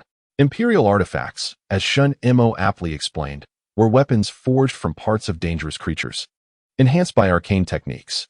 Theoretically, each individual could wield only one imperial artifact. This particular one, named Sever All Things, soul-cutting, was reputed to cleave any object in existence. The term any certainly carried some exaggeration. A conceptually powerful weapon, Shinemo would incur significant losses. Its value within the system was a staggering 24,000 trading points. Zai Bujan slowly unfurled the weapon. The inner blades shimmered with an exceptionally dazzling sharpness. What an exquisite weapon! Zai Bujan was instantly enamored. Its size was comparable to a beheading sword, with the outer blades equally keen. Let us test it with the beheading sword. Very well. Raise the decapitating sword. Aiming it at a portion of the blade. With a decisive snap, this formidable weapon, one of the 7 legendary swords of the Mist Village, was effortlessly severed. Zabuza felt scarcely any resistance. Such sharpness. He was evidently taken aback. Although the sword's characteristics lay in its ability to absorb blood and self-repair, its hardness surpassed that of ordinary weapons. Indeed, it was capable of severing all things. Zabuza's delight grew. As a ninja, he had a profound obsession with powerful weapons. My lord, I glanced at their remaining fortune of 35 million, speaking softly. Now that you have a reliable weapon, both the earth set and my forest set have but one piece left. Shall we continue? Zabuza's expression stiffened. Only 35 million left? From the jars just opened. Bai's last set had not emerged, while Zabuza's earth set had yielded 2 more pieces, leaving only 1 remaining. Let us proceed. The elation of acquiring a new weapon diminished significantly, and he resignedly remarked, there's not much to be done with the remaining funds. Let us expend it all. Even over 200 million had been spent. What did it matter if there were just a few tens of millions left? Zabuza succumbed to the common pitfall of excessive spending, growing increasingly indifferent as his expenditures escalated. Furthermore, the item to dissolve the contract had yet to be unveiled. As this thought crossed his mind, his eyelid twitched, and he cast a pained glance at the wealth he had painstakingly amassed over the years, shaking his head. My lord, I wish to use the remaining funds entirely to purchase jars. Very well. Silence was more than willing. With a mere gesture, 70 level 2 jars reappeared. Thus, Zabuza was left with merely a handful of level 2 jars, having completed his acquisitions. In fact, you could also sell your ninjutsu memories and experiences, Silence suggested casually. Generally, the last 10 level 2 jars, or the first 10 level 3 jars, held a significant probability of containing fate-altering items. The stronger the will to change one's destiny, the greater the odds. Fate-altering items? Zabuza furrowed his brow, observing Silence, who seemed reluctant to elaborate further. After a moment's hesitation, he resolved against selling, even though a large part of his strength stemmed from numerous enhancement orbs and his current equipment. He lacked the resolve to part with the ninjutsu that had sustained him in the past. After all, there would be future opportunities to earn more money. Silence discerned this mindset. While somewhat regretful, he refrained from further comment. This was a new rule he had established. Should anyone manage to purchase 50 sets of level 2 jars, they would be granted a chance to open level 3 jars, potentially receiving a so-called fate-altering item, perhaps a class-changing item, or perhaps a permanent ability with growth potential. Akin to Tsunade, all aimed at fostering motivation for subsequent jar purchases. Since Zabuza had not seized the opportunity, it was of no consequence. Do not become accustomed to it before the time. A meaningful silence enveloped as he cast a glance at Zaibujan, who remained absorbed in the final 70 jars. At long last, within the 30-something jar, he uncovered the last piece of the White Forest ensemble. It was complete. In that moment, even a tough man like Zaibujan felt an urge to howl at the heavens, convinced that the expenditure of over 200 million was not in vain. Shall I try it on? He inquired eagerly, gazing at Bai.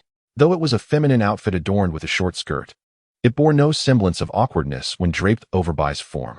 As Bai donned the last wrist guard, a brilliant, pale green radiance began to ascend from his being, a distinct whirlwind swirling around him, accompanied by a howling sound.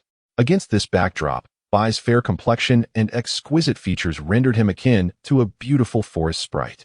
Merely witnessing this visual spectacle invigorated Zaibujan's spirits. Zabuza had come to a profound understanding of the significance of power. He was not consumed by it. However, as a ninja, the absence of strength rendered everything meaningless. In the realm of ninjas, weakness is indeed a cardinal sin. Go ahead and try Haku. Even as he stifled his emotions and endeavored to cultivate a fade of coldness, the exhilaration of the moment was unmistakably evident on Zabuza's face. Haku had never before witnessed such a side of Zabuza.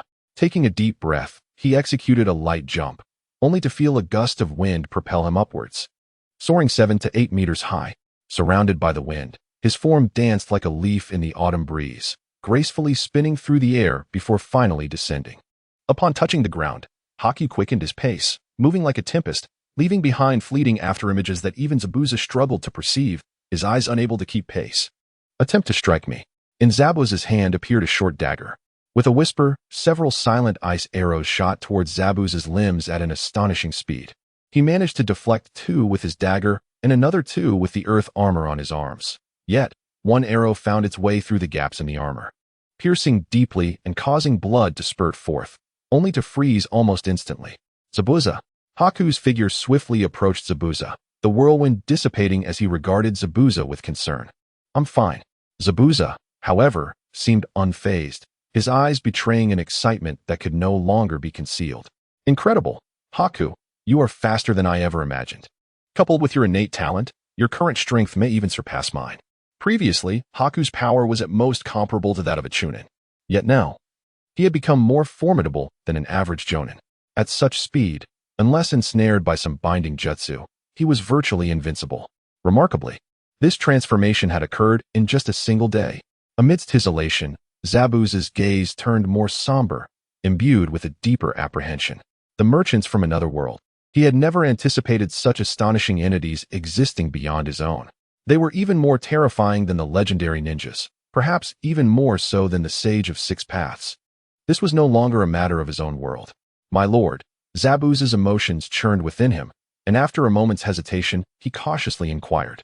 If we were to pursue trouble with those leaf ninjas, would you permit it? If anyone were to witness Zabuza in this moment, they would never associate him with the infamous demon he was reputed to be. The man who dared to assassinate the Mizukage now exhibited such caution and respect toward others. However, Haku beside him felt no surprise. After all, who could afford to be careless in the presence of such an existence as Silence? This matter does not concern me. And furthermore, Silence regarded Zabuza with a cryptic smile. You wouldn't truly resort to lethal measures, would you? Zabuza remained silent. Once again, he felt that all his thoughts were laid bare before this individual. Indeed, from the very beginning, Zabuza had no intention of eliminating those few leaf ninjas. His sole objective was to eliminate his target and secure the bounty offered by Kato. Otherwise, why would he have made such a dramatic entrance and engaged in so much trivial conversation? Had he truly killed Kakashi, even if he later succeeded in overthrowing the Mizukage, it would have invited unnecessary complications. I am merely a merchant, he mused, gently toying with the drowsy Hinata in his arms, exuding an air of languor. It was as if he had chosen this fate. It was his destiny, his choice. However, he warned against underestimating those 2 leaf Chunin. Even if he bore no murderous intent, they might not spare him the fate of a villain. Since you do not mind, I shall naturally impart to them the true essence of being a ninja. Zabuza seemed to breathe a sigh of relief. His greatest concern now was that this esteemed individual before him would prevent him from striking again. The reward from Kato was substantial, enough to procure numerous jars. As for those 2 leaf Chunin, he chuckled to himself. Zabuza did not believe that the jars they could open would match his own wealth. Not even Kakashi's savings could rival his. This thought sparked an odd image in Silence's mind. Ninja-Ray, I spent 100 million on jars. Are you frightened? Ninja C, huh? I opened jars worth 300 million. Ninja-Ray, wow, having money makes you impressive. Ninja C, ha. Indeed, having money is what makes one remarkable. If such a scenario were to unfold, the ninja world would be unrecognizable. However, Silence soon dismissed the thought. Just as he had expressed to Zabuza, earning money through jar sales was his chosen fate, and he found ample joy within that destiny. With today's earnings amounting to tens of millions in transaction points. If this continued, he could soon acquire an Icarus, and imagine the delight of selling jars accompanied by a beautiful, loyal, angelic companion. With anticipation, Zabuza continued to open the remaining jars. Meanwhile, Silent, while playfully engaging with Hinata, contemplated the abilities he intended to purchase next. His physical prowess needed enhancement. He decided to invest transaction points for comprehensive upgrades, followed by acquiring Wolverine's mutant abilities for safety and peace of mind. However, it seemed that the over 10 million transaction points might not suffice. Money, it seemed, was never enough to spend. Silent had come to understand this deeply. At this moment, Zabuza had finished opening the last of the remaining jars, and his expression turned grim. There was nothing, no final piece of the earth set, nor any item to dissolve contracts. What a disappointment. Silence feigned a sigh, yet it mattered little. The Kumfa bracelet would only transform upon activation. If left unused, it would forever remain unaltered. And opportunities still lay ahead. Perhaps even the sale of ninjutsu memories, or emotions, or even lifespan. Zabuza swallowed hard. Lord Zabuza. Haku grasped Zabuza's arm. Concern etched on his face as he whispered, "There are still some who support us in the village. We should be able to gather more funds. Or perhaps sell my memories and lifespan." Silence felt a jolt within. Zabuza's nascent thoughts were swiftly halted by Haku. "It seemed you were not inclined to purchase the jars any longer." Silence concealed his regret, yet his form gradually began to fade into the ether, leaving only his final words lingering in the air between them. "Should you wish to acquire the jars, simply use the membership badge to contact me." Ultimately, beneath the silvery moonlight, only Zabuza and Haku remained, gazing at one another as if lost in a dream. Zaibujan has existed in this world of ninjas for 26 years, having taken the lives of so many that he has lost count. He once believed that his life would be a ceaseless cycle of conflict and turmoil, destined to meet his end at the hands of another in an unknown place. However, he never anticipated encountering something so extraordinary in this lifetime. While Shun Mo was present, he remained unaware of the gravity of the situation. But now, in Shinmo's absence, he cannot shake the feeling of being ensnared in a dreamlike state. Master Zaibujan, beside him, seemed to share the same sentiment. He gazed at his splendid and remarkable attire, as if finally coming to terms with reality, yet could not help but inquire, what, exactly, is the purpose of that esteemed individual? Although he and Zaibujan had been tirelessly pursuing wealth, the existence of Shun Mo transcended mere monetary gain. Setting aside the question of whether wealth holds any value, acquiring it was astonishingly effortless. No matter how securely they hid their riches, they could always be retrieved. As if by magic, Zaibujan found himself at a loss for words in response to this question. The disparity in identity, realm, and ability was too vast. Just as ordinary people cannot fathom the thoughts of emperors, Zaibujan could not begin to comprehend Shunmo's intentions. Yet, one thing was abundantly clear: under no circumstances should they provoke him lightly. In a measured tone, Zaibujan remarked, "That esteemed individual appears to perceive everything. Even the slightest malice could yield dire consequences. If it were just us, it would be manageable, but..." His words trailed off, and a shiver ran down his spine.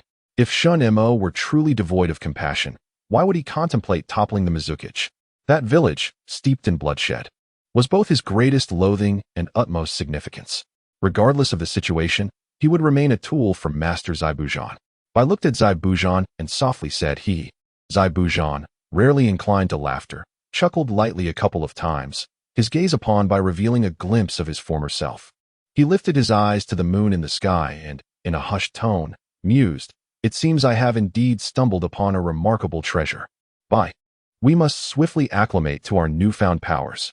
In a certain sense, the presence of that esteemed individual may prove beneficial, at the very least. My aspirations now hold a greater chance of realization."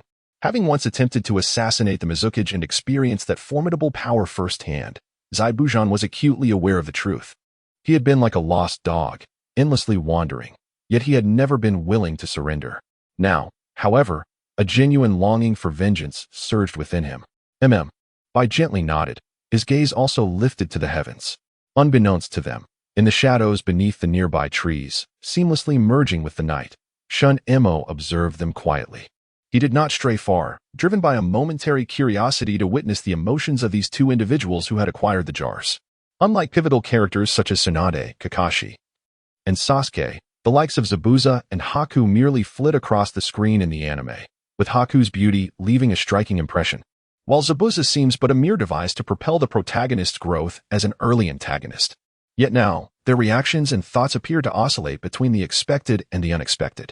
Himari, silently cradling her warm pet, raised it towards the moon in the sky, seemingly engaged in a soliloquy. "I perceive this world as a game, and these animated characters as players. However, there seems to be a fundamental disparity." Meow. Himari emitted a soft sound, seemingly unable to comprehend her words. She merely shifted uncomfortably, lowering her head to gently nibble at Himari's fingers, as if protesting against being held so high. "What a silly cat," Himari thought with a sigh. "Meow meow." The pitch of Himari's voice rose slightly. She understood the term silly cat, and abruptly wriggled free from Himari's grasp. leaping onto his face and playfully tugging at his hair in a fit of pique. "Oh, you wish to rebel? Today's fish treats will be halved. Meow meow. Humph. I shall not tolerate this next time. Meow meow. Now that's more like it." Himari indulged in petting her beloved feline, feeling a surge of joy. Though she would one day transform into a sultry cat girl, for now, she remained a young kitten, her demeanor akin to that of a child. Having found a makeshift wall, Himari retrieved a door to an empty room and returned home. After a hearty meal, he sat at the table, exchanging it for a laptop, embarking on a serious contemplation of future business ventures. Initially, he had no right to ponder such matters. After all, few sought to purchase containers, and ensuring personal safety was paramount. However, it seemed now was the time to thoughtfully devise a profitable plan for the future. As an official and planner of the game, making money was the primary objective, while creating joy was the ethical responsibility. Himari murmured, inscribing the words money and happiness as the first steps in his musings. The two are inextricably linked. When players experience joy, the officials profit. This had been the case with Tsunade, Sasuke, and Kakashi, even Dan's. Himari understood that capturing their innermost desires was essential to encourage continued spending. This principle remained unchanged as a game planner. The art of enticing players to invest became almost instinctual. Yet, the officials. Himari enlarged the word on the screen, his brow furrowing. The officials embody all rules and gameplay, the architects of the entire world, wielding absolute interpretative authority. For Himari, this meant that any malicious interference with the officials' ability to generate revenue, regardless of whether it stemmed from paying players or the amount spent, must be addressed. Thus, he could not merely sell containers without further consideration. That path was fraught with risk. Cultivating players' interest and capacity for expenditure was imperative. Silence inscribed this message, a task mandated by the authorities, which he had consistently fulfilled. As a paladin, if he could devise a novel application of holy light or even an interaction skill between holy light and chakra, it might yield a fresh paradigm born from the collision of disparate systems, potentially garnering a substantial amount of transaction points. Furthermore, within the royal jar bestowed upon Danzo, Silence harbored aspirations to elevate the productivity of the entire world. Then, his expression grew solemn as he inscribed 3 capital letters beneath the official title, PvP, Player versus Player. The existence of PvP is undeniably paramount in any game. However, in this realm, which transcends mere gameplay and is rife with various emotions of love and hatred, it appears inescapable. In truth, when compared to confrontations between players, battles against dungeon bosses are far more suited to this inequitable competitive scenario. Regrettably, such a notion is challenging to establish in this world, at least for the moment. What looms ahead is the first authentic member duel, Zabuza versus Sasuke. Silence must finalize the PvP settings before that match. Although this world diverges significantly from games, Silence felt an exhilarating surge of creativity, a long-lost fervor rekindled within him. Unlike his peers, he possessed the unique opportunity to transform an entire world into a lucrative stage. With a smirk, Silence exchanged for a cup of coffee, his fingers dancing rapidly across the keyboard. In the ensuing days, aside from Silence, Zabuza and Haku were swiftly enhancing their abilities, while Sasuke and Naruto commenced their training. However, Naruto's regimen primarily involved purchasing chakra from Silence through Sasuke's membership badge to acquire jars, proving far more efficient than personal training. Naturally, the busy Silence remained in the shadows, utilizing the system's custom features to directly transmit the jars. Once the system confirmed the transaction, chakra would be extracted seamlessly. In just 4 days, Naruto amassed a remarkable 40 level 1 jars. By the end of this period, he had secured his own membership badge, albeit at the cost of spending most of the time in a deep slumber for recovery. The Ninetales was utterly bewildered. This fellow, surely, hasn't he been captured and turned into a chakra extraction tool? The Ninetales felt a pang of anxiety. Under the effects of the seal, its chakra was being voraciously drawn by Naruto daily for rapid recovery. This incessant extraction, without harming Naruto, seemed to be a deliberate strategy against it. Meanwhile, under the influence of the strength jars, Naruto's power surged exponentially. At this juncture, should he consume a strength pill, he would undoubtedly attain the level of a Jonin. By the 6th day, Silence regarded a sheet of paper before him, finally exhaling a long-awaited sigh of relief. He had completed it, after countless revisions and careful deliberation. His future path to wealth has become increasingly clear. Selling jars is the central strategy, and this will undoubtedly remain unchanged. Conventional games that sell items cannot possibly compete at the same level of profitability. Zabuza is nearly prepared for action. Shuren silently employs a divination technique to observe the increasingly coordinated movements of Zabuza, glancing at Sasuke and the others. After a moment of contemplation, he rises and calls to the seemingly listless Hinata. "Come on, Hinata, it's time to get some fresh air." Meow. Hinata instantly perks up, spinning in place 3 times before agilely climbing up to Shuren's shoulder. Having been cooped up in this room for almost a week, she feels as though she's nearly bursting, even sensing a noticeable increase in her belly's roundness. After all, she is no ordinary cat. At that moment, outside, it is midday, with the sun blazing in the sky. Thus, it is time to seek out the illustrious landowner. Shuren squints slightly at the sun overhead and leisurely makes his way towards the forest, heading for a structure that resembles a giant mushroom. Indeed, this visit is to find the affluent Kato, a man whose status and demeanor are entirely incongruous with his ordinary appearance. Shuren recalls that the North Yuan family in the town he first arrived at could afford to hire a special jonin and several nin as their guards, displaying the demeanor expected of a prestigious clan. Yet Kato, one of the world's few incredibly wealthy individuals, presents himself like a clown. Even though his wealth is dispersed across various holdings, he undoubtedly attracts ninjas like Zabuza, who, when provoked, would rather eliminate him than accept any payment. What is most astonishing is that he appears utterly oblivious to the strength a ninja should possess, daring to venture into the fray with a band of thieves. Had he known, he would have realized that maritime trade is anything but tranquil. With a hint of curiosity, Shuren arrives at the exterior of the mushroom-like structure in the forest Kato's base. Towering trees block out the sunlight, rendering the area exceedingly dark even at noon. Inside, a cacophony of voices can be heard. With a creak, the door swings open before Shuren. The raucous sounds abruptly diminish as everyone turns to gaze at Shuren at the entrance, exchanging glances of confusion. "Boss, could this be your guest?" A burly man clad in samurai attire, wielding a large sword, tilts his head towards someone deeper within. The individual, short and stout, dressed in a suit with an absurd hairstyle, resembles a plump monkey in clothing. It is none other than Kato. Kato holds a wine glass, appearing somewhat inebriated. He casts a cursory glance at Shuren, nonchalantly waving his cane. "I don't recognize him. If he weren't with you, I would have had him disposed of." "Oh, and keep that cat." Even from a distance, he perceives Hinata's value. After all, she is irresistibly adorable and devoid of any unsightly fur, cherished by the noble ladies. So that is how it is. Ha ha ha. This fellow truly is unfortunate. "Hey, your attire is somewhat intriguing. If you could muster some funds, we might consider releasing you. First, let us strip you of your garments, for your delicate skin is quite appealing, haha." The bandits rose, each of them chuckling, their mouths spewing forth a torrent of vulgarity, each a wretched scoundrel beyond redemption. Yet, Silent maintained an unwavering smile upon his face. In contrast, Fagio seemed to bristle with indignation, arching her back and meowing furiously, her sharp claws overlooked, instead showcasing her adorable demeanor. "Be good." Silent seemed to soothe as he reached out to gently pat Fagio's small head, all the while ignoring the bandits who were gradually encroaching upon them. With a crisp snap of his fingers, a sound not loud yet eerily resonant, it echoed in the ears and hearts of all present. The entire space seemed to linger in a moment of suspended animation. Then, a horrifying spectacle unfolded. "B-Boss, your hand." A bandit gazed at his leader, his voice trembling, eyes wide with terror, as if witnessing an unspeakable horror. "Hand."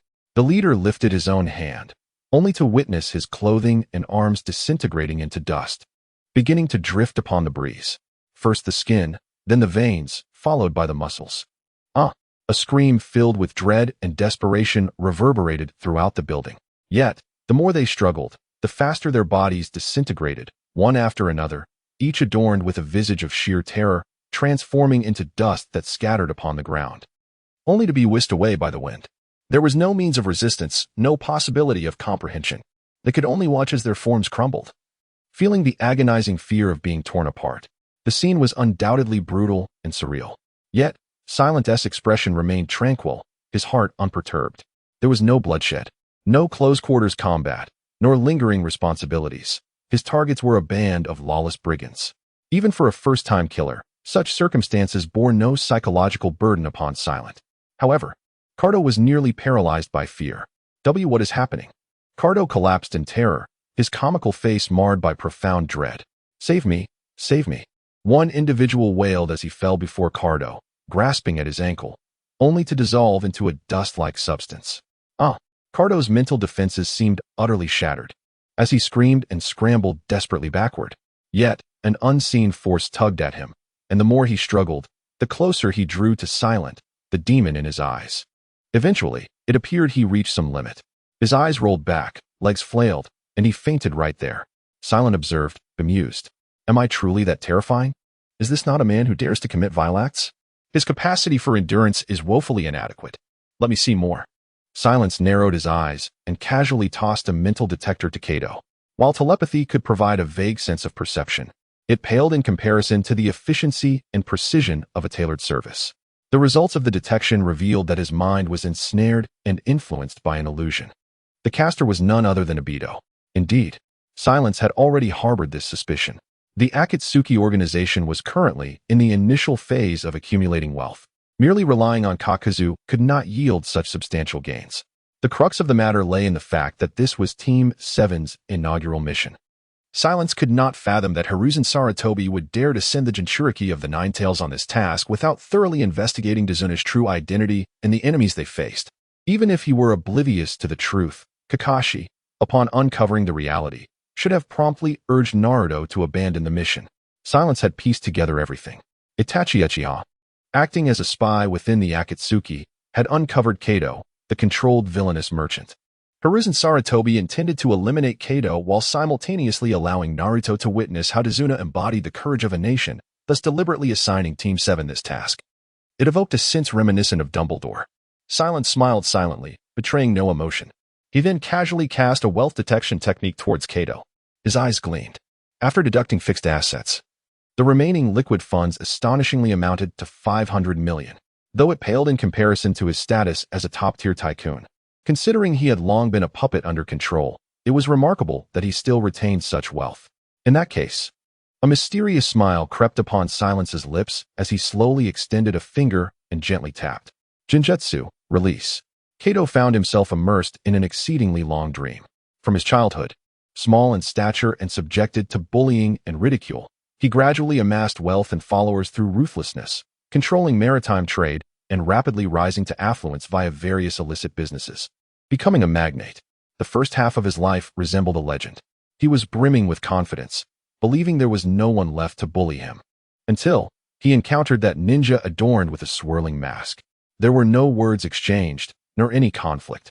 Merely a fleeting glance left him in a state of utter bewilderment. Most of his wealth slipped through his fingers, and even the ninjas he had nurtured departed one by one, leaving him in a daze, mindlessly amassing riches only to have them relentlessly seized. It was akin to a nightmarish experience. Now, the dream had ended. Kato opened his eyes, realizing he was still lying on the cold ground, memories flooding back, including those from just before his unconsciousness. Awake? A soft voice drifted from beside him. Kato abruptly sprang to his feet, his short, stout figure surprisingly displaying a degree of agility. He beheld a figure, a mysterious individual wielding a cane and accompanied by a cat, who, with a mere snap of their fingers, had dispatched nearly 100 people. This enigmatic being lounged leisurely in the chair before him, wearing a smile that sent chills down his spine. With a resounding thud, Cardo abruptly knelt on the ground, his forehead striking the earth with a dull thump. He seemed to stifle the sound of tears as he murmured, "Thank you, my lord, for freeing me from control." Silently, Shinma regarded him with interest, his lips sealed. Yet a peculiar voice echoed within Cardo's mind. "Cast aside this fade. Your wretched and desperately struggling soul cannot escape my gaze." Cardo's body visibly trembled. "Do you harbor resentment?" Shinma inquired, a brow arched, as the voice, reminiscent of a demonic whisper, resumed, "No matter how fiercely you resist, no matter how much wealth you possess, you remain but a lowly creature, akin to an ant, subject to the whims of others. Your suffering, your hatred, your unwillingness to accept your fate, I see it all too clearly." Cardo clenched his teeth, the pain radiating from his gums evident, yet he bowed his head deeper, even refraining from tightening his fists. Indeed, he felt hatred, and he was undeniably in pain. The stark contrast between his humble existence and his unwillingness to accept such humility nearly warped his spirit. Even the world's most affluent merchants, when confronted by truly powerful ninjas, are reduced to mere playthings, akin to ants. Excellent. Shinma's smile widened. I have received your will to alter your destiny. Now, make your decision. The opportunity to transform your fate is at this very moment. Though under the illusion cast by Obito, which muddled his perception, Cardo's core character remained largely unaltered. His nefarious dealings and insatiable ambition were the true essence of Cardo. However, one might ponder, what relevance does this have to wealth? 500 million. Equating to a staggering 30 million transaction points, represented the largest deal to date. It would scarcely impact the global economy. Thus, observing Cardo's fervent and yearning emotions, Shinma contemplated what abilities to bestow upon him. The short and stout figure. Was it to be something concise yet potent? Inspiration struck. A martial artist would be fitting. The energy seeds from the Dragon Ball universe could serve as a transmutation device for such a class. With 5 billion, Cardo's prowess might catapult him from an ordinary man to the precipice of shadow-level strength. Such a being, once perceived as an insignificant ant, would wield newfound power. Shinma felt a twinge of curiosity about how far he could ascend. The following day, Shinma departed with satisfaction. Behind him knelt Cardo, who seemed unchanged. Yet his expression brimmed with exhilarating anticipation, hinting at profound transformation. Shall, Cardo murmured, the name Shinma had inadvertently revealed, accompanied by a grotesque and frenzied grin. Whatever Cardo contemplated or intended, Shinma understood fully, yet remained unperturbed. To transform the wealth acquired through trade, or any other items, into universal trading points, it is imperative to fulfill two conditions: the voluntary consent of both parties involved in the transaction and the proportionality of the item's price within a specified range. This implies that even if Kato has paid a hefty sum, Silent must still provide him with items of at least 1/5 of their value. Thus, Kato has now evolved into a martial artist of formidable strength, nearing the shadow level, albeit diminutive in stature. Regrettably, engaging excessively in transactions with these affluent merchants is inadvisable. With a cheerful smile, Silent mused aloud, expressing a tinge of regret. The more transactions we conduct, the less valuable money becomes. For the sake of long-term strategy, I must focus more on those ninjas. Miao Feiju responded lazily, her little head unable to comprehend the words spoken by Silent at that moment. Ah, it is about to commence. Silent's gaze sharpened suddenly. With a thrill of excitement, his figure vanished like a wisp, only to reappear standing upon the ocean's surface. It was dawn. A thin veil of mist enveloped the sea, not obstructing visibility, but imparting a refreshing chill. In the midst of this ocean, a grand bridge, still under construction, spanned between a small island and the coastline. This was the very location of the final battle in the original tale of the Land of Waves.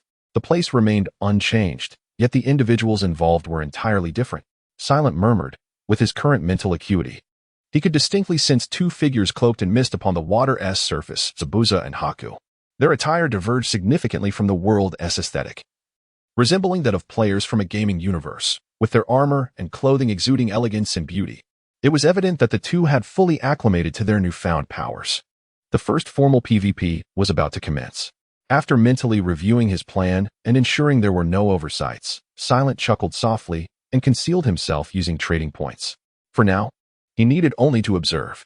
Zabuza and Haku had already spotted the Konoha ninja stationed by their target, Tsunade, on the bridge. Haku, Zabuza spoke with a grave tone.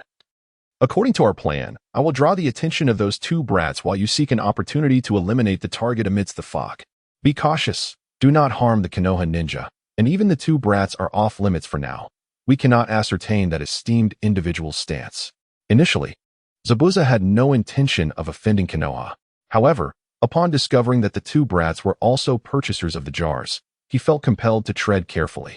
He harbored a sense that the esteemed individual had ulterior motives for selling the jars. Reminiscent of that individual's first words upon arrival, I come in pursuit of the will to change fate. This left him with the impression that they were all deliberately selected. Understood, Zabuza-sensei. Haku responded decisively, aligning with his intent. Haku had never relished killing. He merely forced himself for the sake of Zabuza. Let us commence. With no further ado, he exerted a slight force and leaped forward, standing before Kakashi and the others, who were on high alert. His demeanor remained as direct as ever. Zabuza Momochi? Kakashi scrutinized the figure before him. A man clad in peculiar brown armor and wielding an odd weapon. It took him a moment to affirm his recognition. The contrast with the last encounter was stark. The most crucial detail was, "Your executioner's blade?" Kakashi furrowed his brow. As a former member of the 7 Ninja Swordsmen of the Mist, Zabuza's blade was far more recognizable than the man himself. Zabuza offered no reply, merely casting a glance at Sasuke and Naruto. Sasuke, misinterpreting the gesture, felt a surge of anger. Gripping his sword tightly, he surged forward, determined that this time, Zabuza would not escape. Over the past week, Sasuke had finally found the time to fully familiarize himself with his newfound power, making significant progress since 7 days ago. Even without Naruto by his side, he was confident in his ability to confront Zabuza, perhaps even to triumph in a one-on-one duel. Moving with a ghostly grace, he closed the distance to Zabuza in the blink of an eye, thrusting his long sword towards Zabuza's heart with an intricate trajectory. The intent to kill was palpable. The humiliation from their last encounter and his resolve to hone his skills left Sasuke with no hesitation. Clang! The expertly executed strike was intercepted by Zabuza's peculiar weapon, sending sparks flying upon impact. "You kid are no match for me alone," Zabuza scoffed, his tone laced with derision. Sasuke, unfazed, smirked in response. "Impressive for a jonin. But my sword is far more than that." With a twist of his feet, he channeled power from his legs through his waist and into his arms. In an instant, all his strength converged upon the sword in his hand. "Experience the fruits of my training," he declared, excitement gleaming in his eyes, envisioning Zabuza being sent reeling, weapon dislodged, perhaps even spitting blood from the force of the blow. Boom! A resounding noise echoed, but it did not originate from their clash. Rather, it emanated from beneath Zabuza's feet. The concrete bridge bore 2 deep, cracked imprints from where he had forcefully planted his feet. Yet Zabuza did not budge an inch. Sasuke's smile faltered, his expression freezing. In that fleeting moment, he felt as if he had struck a massive boulder, or even a mountain. Despite concentrating all his power into the strike, Zabuza remained steadfast. How could this be? This was an exceptionally refined sword technique. "You little brat," Zabuza said, slightly lowering his head. His brown eyes glinted like those of a demon, emanating an unrestrained aura of murderous intent that washed over Sasuke. The words that followed made Sasuke's eyes widen in shock. "Don't think that just because you've acquired a few jars from that esteemed individual, you are invincible." With a chilling declaration, Zabuza forcefully gripped the colossal weapon and unleashed it with a fierce intensity, warning that failure to act would lead to a dire demise, akin to the fate of the sword he wielded. The scissor-like weapon ensnared Sasuke's blade in a moment of bewilderment, then severed it with a brutal snap. The faint, mournful cry of the Qingfeng sword resonated in Sasuke's ears as he struggled to comprehend what had transpired. In disbelief, he witnessed the muscles in Zabuza's arm bulge as he bellowed with ferocity, "Break!" Accompanied by the sound of metal fracturing, Sasuke's treasured sword, drawn from its vessel, shattered completely, with a third of its tip launching violently into the bridge, embedded deep within. The Qingfeng sword was broken. Sasuke could hardly fathom the reality unfolding before him. His weapon had been cleaved in twain by his adversary. Moreover, Zabuza's words echoed ominously in his mind. How could he possibly know about the merchant? He even knew about the purchase of the vessel. A sardonic chuckle escaped Zabuza's lips as he lifted his foot and delivered a powerful kick to Sasuke's abdomen, sending him hurtling backward, completely unprepared for the assault. "Sasuke!" Naruto rushed forward, catching Sasuke, but the sheer force propelled them both rolling across the ground for a considerable distance. "Sakura, deliver this medicine, and Rin, guard Mr. Tsunade," Kakashi commanded, his gaze darkening with an intensity akin to that of a lifeless fish.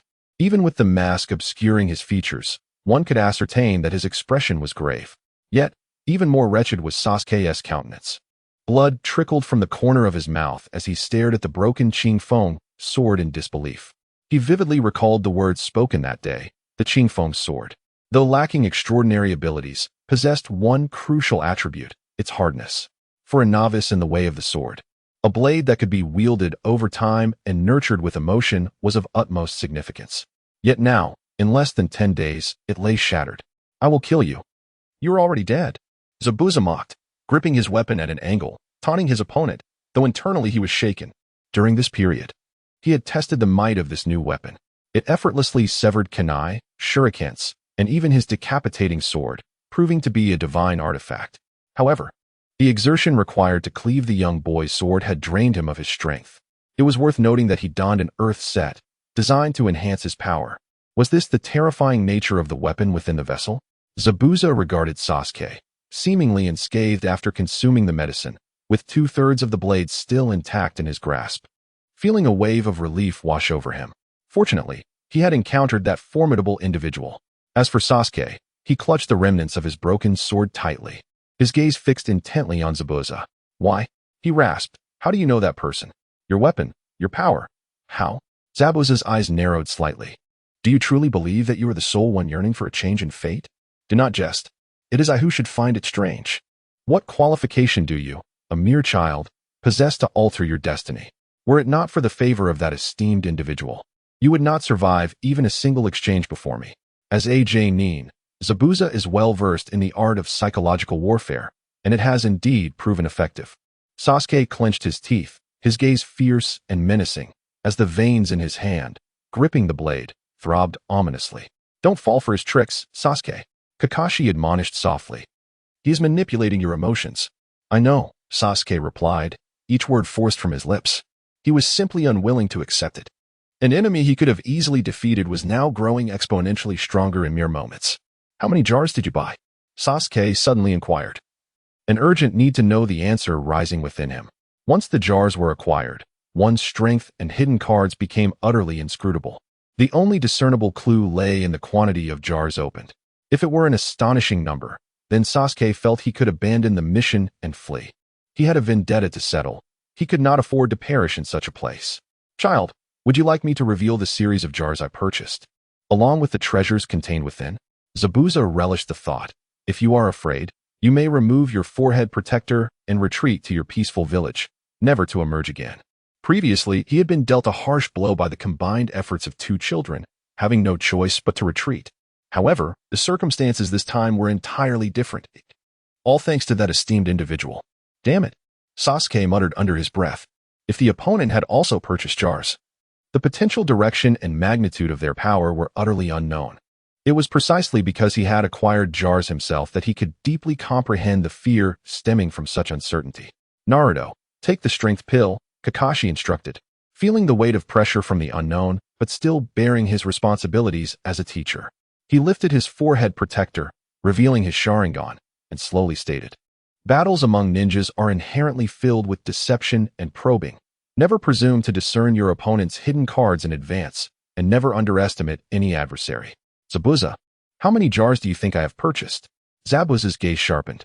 The unknown is relative.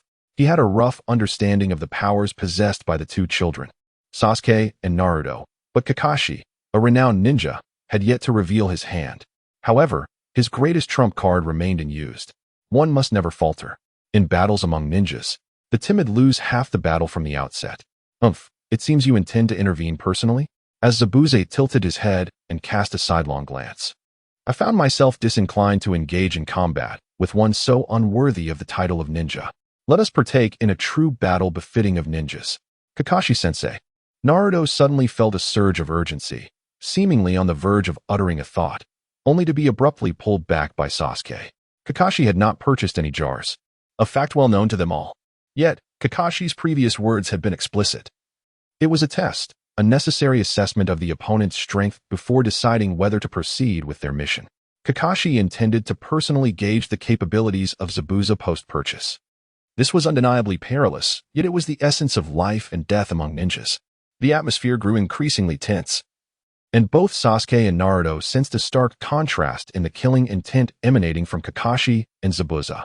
These two individuals had truly adopted a serious demeanor. In a swift motion, as if synchronized, both combatants sprang into action, their forms darting with remarkable speed, each striving to create opportunities for casting or evading ninjutsu. Their velocity, while not overwhelming, was accompanied by a shared realization in their minds. Then came the force. The colossal blades of the scissor clashed with the kunai, where only the inner edges possessed the ability to sever all. The outer sharpness was comparable to an ordinary great sword, resulting in a back-and-forth exchange, before both retreated simultaneously. Kakashi's palm trembled slightly. Was he enhancing his strength? I expected you to be stronger. Zabuza, sensing the advantage in power, continued to exert verbal pressure, questioning if the ninjas of Konoha were truly so impoverished as to squander the opportunity granted by that esteemed individual. Impoverished? Kakashi would not yield, responding with equal tenacity. If you recognize me, you should be aware of my reputation. How much do you think I have in useless jutsu to sell? Zabuza felt a slight tremor within, nearly forgetting this fact, yet his gaze remained disdainful. Does ninjutsu belong solely to you? Guess how much I have saved over the years in pursuit of vengeance. Kakashi swallowed hard, realizing that their verbal sparring yielded no results. Both fell into silence, their vigilance towards one another intensifying. Under normal circumstances, the probing of ninjas involves verbal exchanges, yet they would not be on such high alert. However, both understood that the jars possessed an enchantment that transcended common knowledge. Zabuza feared Kakashi might suddenly produce a bracelet and transform into a magical girl, dramatically amplifying his power.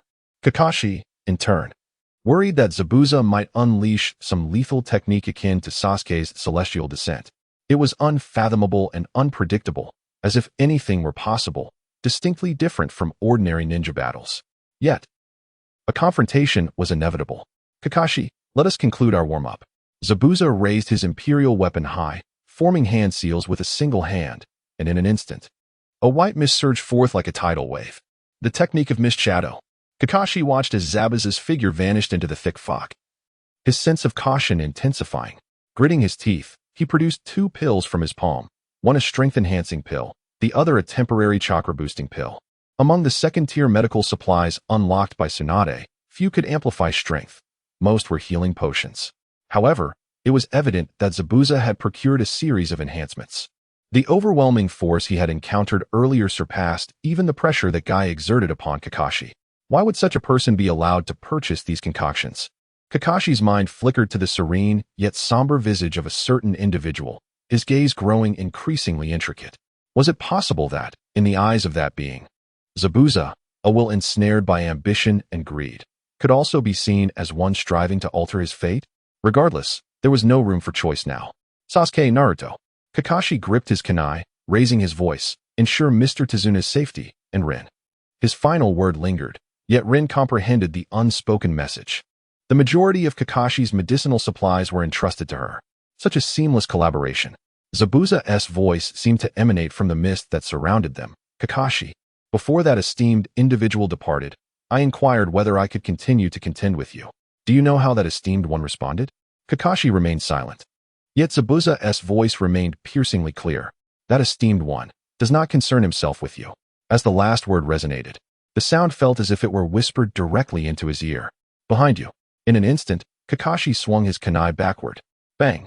A sharp metallic clash echoed, sparks flying in all directions, as an immense force bore down upon Kakashi. Zabuza's armor shimmered with a brown luminescence, although he had yet to gather all the pieces. This was indeed a combination of 11 second-tier special pieces of equipment, significantly enhancing his strength. Crack!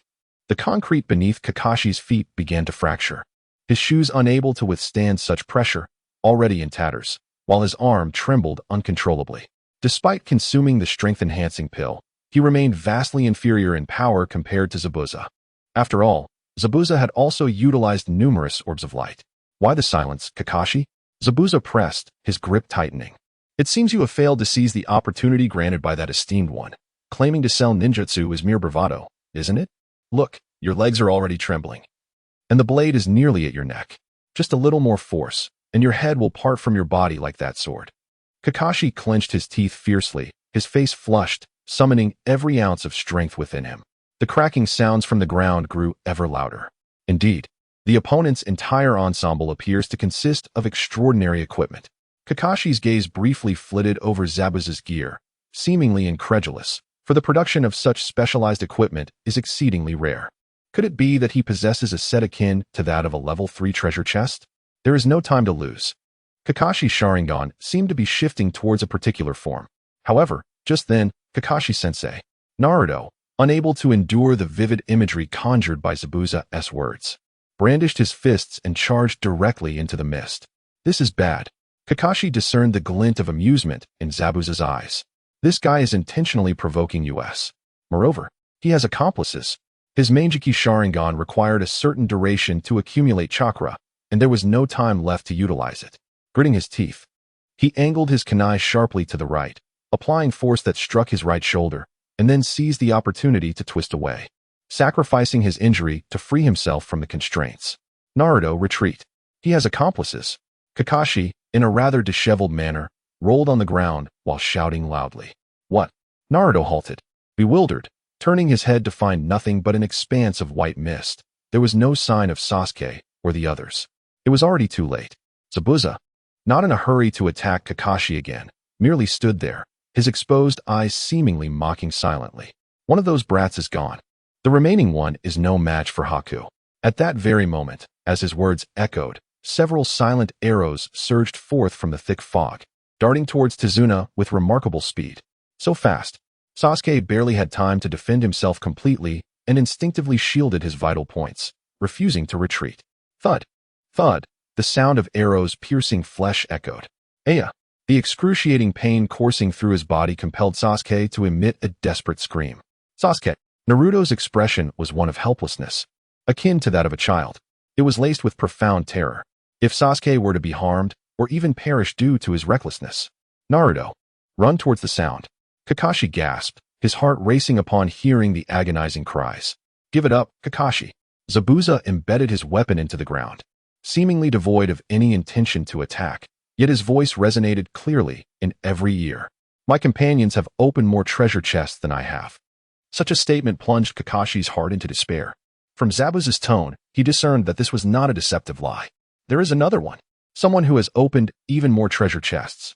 Sasuke, drink the medicine. Rin hurriedly poured a vial of red liquid into Sasuke's mouth, then swiftly extracted the ice arrows embedded in his body to allow the medicine to mend his wounds. As for Sakura, she had already collapsed on the ground, staring at Sasuke, who was now akin to a porcupine, his body riddled with ice arrows, resembling a figure drenched in blood. It seemed her spirit was teetering on the brink of collapse, merely for an utterly inconsequential individual. Amidst the dense fog, a voice devoid of discernible gender slowly emerged. Is it truly necessary to exert oneself so desperately? Silence. Silence. Sasuke's body trembled as he endured excruciating pain. He had already heard the words spoken by Zabuza. Another one. A purchaser of jars. Why is it that despite having acquired so many jars, he continually encounters individuals far stronger than himself, all of whom have also opened jars? Sasuke's insatiable thirst for power instinctively led him to draw comparisons. Yet the outcome was invariably harsh. Even possessing strength deemed worthy of A.J. Nin, he was utterly incapable of defeating Kakashi.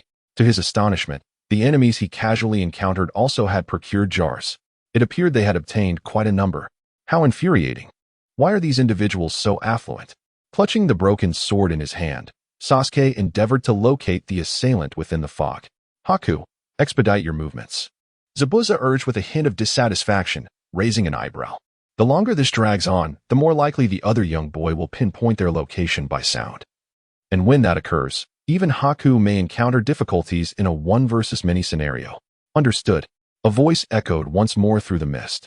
Sasuke immediately became alert, positioning himself in front of Rin and Sakura. His injuries had now fully healed, but there was no time to marvel at the miraculous effects of the Jar-S potion. Whoosh, whoosh, whoosh. An unceasing barrage of ice arrows pierced through the fog like phantoms. There was no evading. Sasuke strained his eyes, attempting to discern the trajectory of the arrows, but could only faintly perceive the slightest traces. Thud, thud, thud, much like a grim replay. Ice arrows once again embedded themselves into Sasuke's body. The searing pain returned, forcing him to barely defend against critical areas. Gritting his teeth, Sasuke managed to suppress any cries of agony this time. Rin promptly assisted him with medication and healing. In no time, the wounds began to heal at a visibly rapid pace. How astonishingly miraculous. The figures cloaked in mist seemed to witness this scene, expressing their astonishment. Yet even with an abundance of miraculous potions, such a trajectory would surely lead to death. The voice, though emanating from the fog, appeared to come from all directions, rendering it impossible to ascertain the opponent's location. Damn it, what series of jars did you purchase? Sasuke gasped for breath, daring not to blink. He had now sensed the genuine peril of life and death. A fleeting moment of error would result in immediate demise. The next target would not be Tsunade, but rather that pink-haired girl behind you. You. Sasuke's expression changed dramatically. If he could barely hold his ground, Sakura in her current state was virtually doomed. I apologize. But if it were possible, I too would prefer not to take a life. Haku had already begun to sense Naruto's gradual approach, saying no more.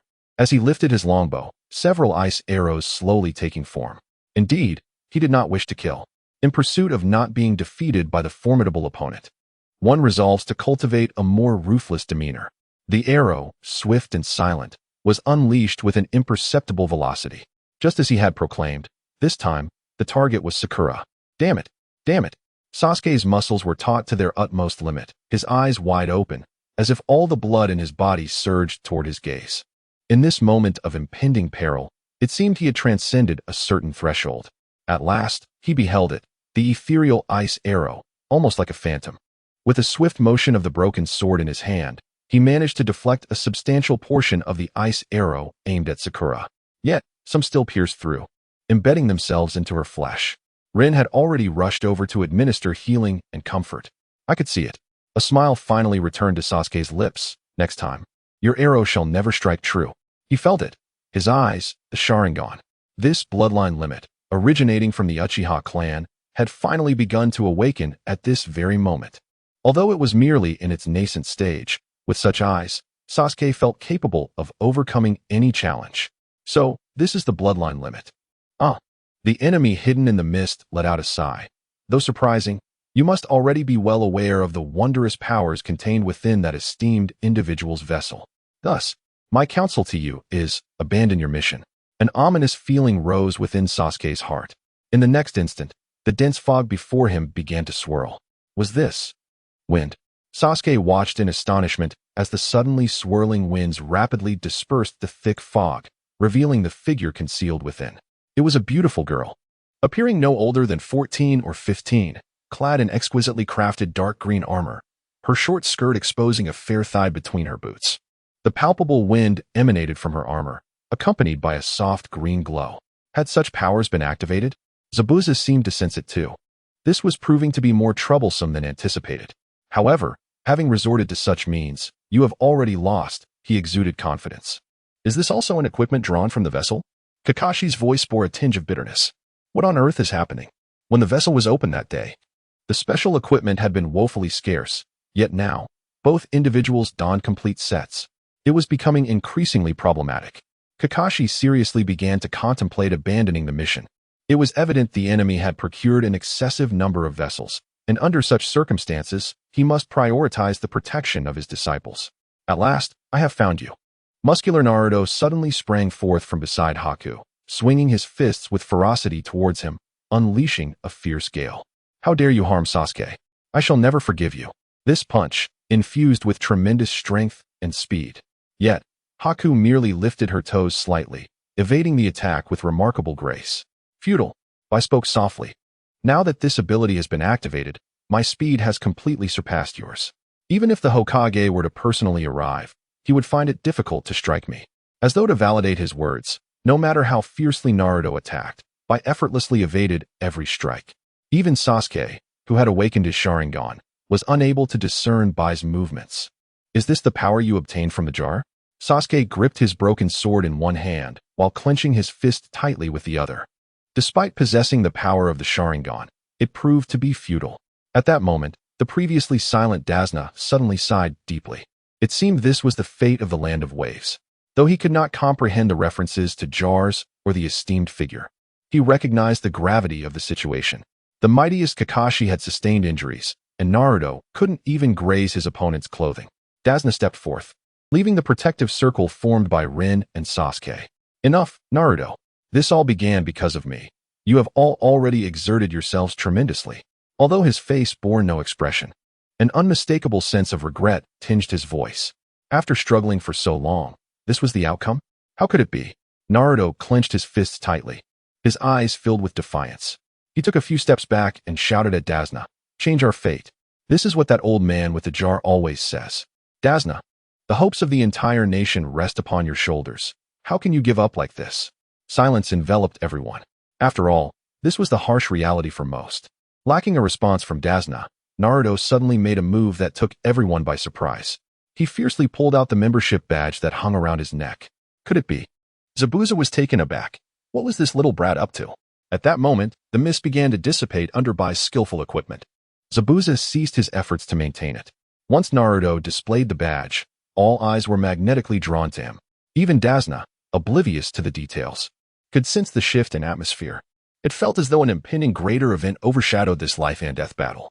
Yet, Naruto appeared utterly oblivious to the focused attention as he tightened his grip on the membership badge and activated it right before everyone's eyes. You little brat, have you lost your mind? Zabuza's voice lowered, tinged with a hint of panic, but it was too late to intervene. Just moments later, a somewhat amiable voice emanated from the badge. It's Naruto. What? Do you want to purchase a new jar? At the instant that voice resonated, an eerie silence fell over the crowd. Zabuza was sweating profusely. If one were to consider whom Zabuza least desires to confront at this moment, it would undoubtedly be Silence. Silence not only embodies an aura of profound mystery, but also symbolizes the hope for his future empowerment. In this world, there exists no consumer protection agreement. To offend Silence signifies the loss of all prospects. Naruto appeared to hesitate for a moment, glancing at Tsunade before biting his lip in determination. Why should he sell jars to someone like Zabuza? Zabuza could not help but inhale sharply. Such a tone. This little brat was indeed blissfully unaware of danger. Even Kakashi could only muster a wry smile. Naruto exhibited no trace of reverence towards the powerful. Otherwise, he would not engage in such reckless antics, even in the presence of Silence. At this juncture, Silence found himself somewhat at a loss for words. He would not stoop to concern himself with Naruto's tone. That would be beneath him. However, it was imperative that others did not harbor the illusion that he was easily swayed on matters of principle. Silence maintained his languid tone. Zabuza is with you, I see. Very well, I shall make an appearance. He had been contemplating an opportunity to step forth, not to favor any side, but to deepen their understanding of what the omniscient and omnipotent Merchant Association truly represented. Evidently, such words set many on edge, causing Zabuza to instinctively tense. Standing rigidly as though he were a soldier awaiting inspection, Haku swiftly retreated to Zabuza's side, while Sasuke, gripping the hilt of his broken sword, shot a fierce glare at Naruto before nervously surveying their surroundings. That figure could manifest anywhere. Step, step, step. The sound of hard leather boots striking the ground instantly captivated everyone's attention, drawing the gaze of each individual, including the bewildered Tsunade, towards that direction. A silhouette emerged gradually from the mist, clad in well-tailored attire, youthful in appearance, with a faint smile gracing his lips, accompanied by a cat perched on his shoulder and a short staff in hand. There was an indescribable sense of harmony about him, as if this image was his rightful form. Indeed, everyone was present. Silence, adorned with his characteristic smile, surveyed the surroundings with a simple glance. His unadorned tone bore an immense weight, imposing pressure upon all. Zabuza stood tall, bowing his head alongside Haku, and spoke. We did not anticipate disturbing your esteemed presence. We are truly sorry. Among all those gathered, the individuals most awestruck by Silence were Zabuza and Haku. This difference stemmed from their personalities and identities. As longtime fugitives, they comprehended the essence of power far better than others. Not to mention that Silence's jars were entwined with Zabuza's dreams. Yet the others, even the boisterous Naruto, felt a twinge of restraint upon witnessing Zabuza's demeanor. The very same Zabuza who had just instilled immense peril in them now exhibited a profound reverence toward Silence. In light of such a scene, only a fool would remain unresponsive. After all, it appeared that with a mere utterance from Silence, Zabuza would retreat, and all crisis and despair would effortlessly dissipate. Such is the influence of one in a position of high esteem. Dazna swallowed hard, his gaze filled with tension and anticipation as he looked at Silence. Alas, Silence merely raised the scepter in his hand, reiterating that he would not concern himself with any of their intended actions. Zabuza felt a wave of relief wash over him. He had been anxious that Silence might take a liking to the two young ones, possibly to the extent of offering them assistance. Should that occur, he would have no choice but to withdraw and forfeit the bounty. Why, Uncle Dazna? Naruto seemed unable to comprehend, staring at Silence in disbelief. They had intended to eliminate Uncle Dazna, the very hope of their nation. Why would Uncle Dazna sell his wares to such villains?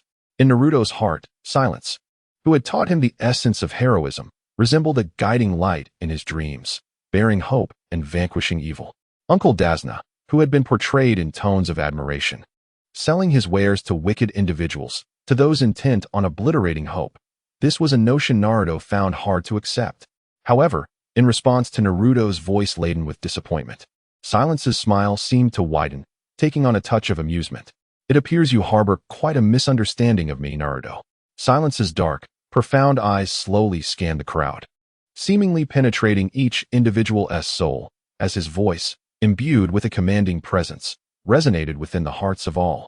I am a merchant from the all-knowing and all-powerful Commerce Guild, traversing an endless world, selling jars to those yearning to alter their fates, granting them hope to turn their destinies around. This is our mission. However, the fates of individuals are fundamentally disparate. Naruto, much like your aspiration to become a hero, some among those you deem wicked harbor a will to change their destinies that may be no less potent than yours, perhaps even greater.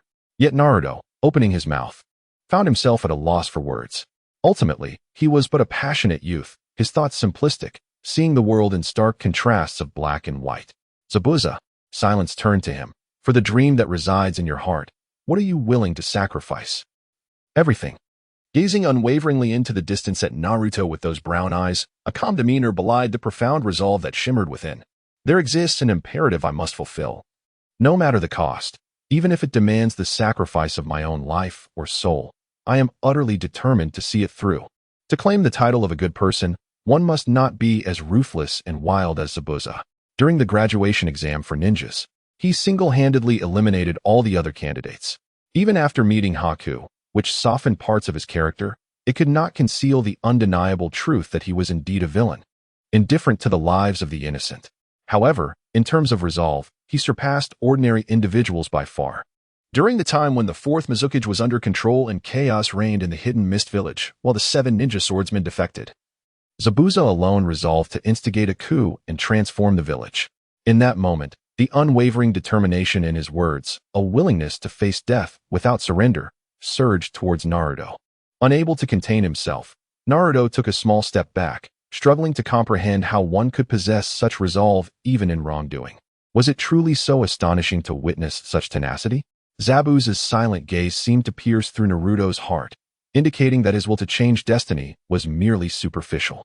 To become a hero, one must confront various adversaries. This is not solely a contest of strength, but a clash of spirit and will.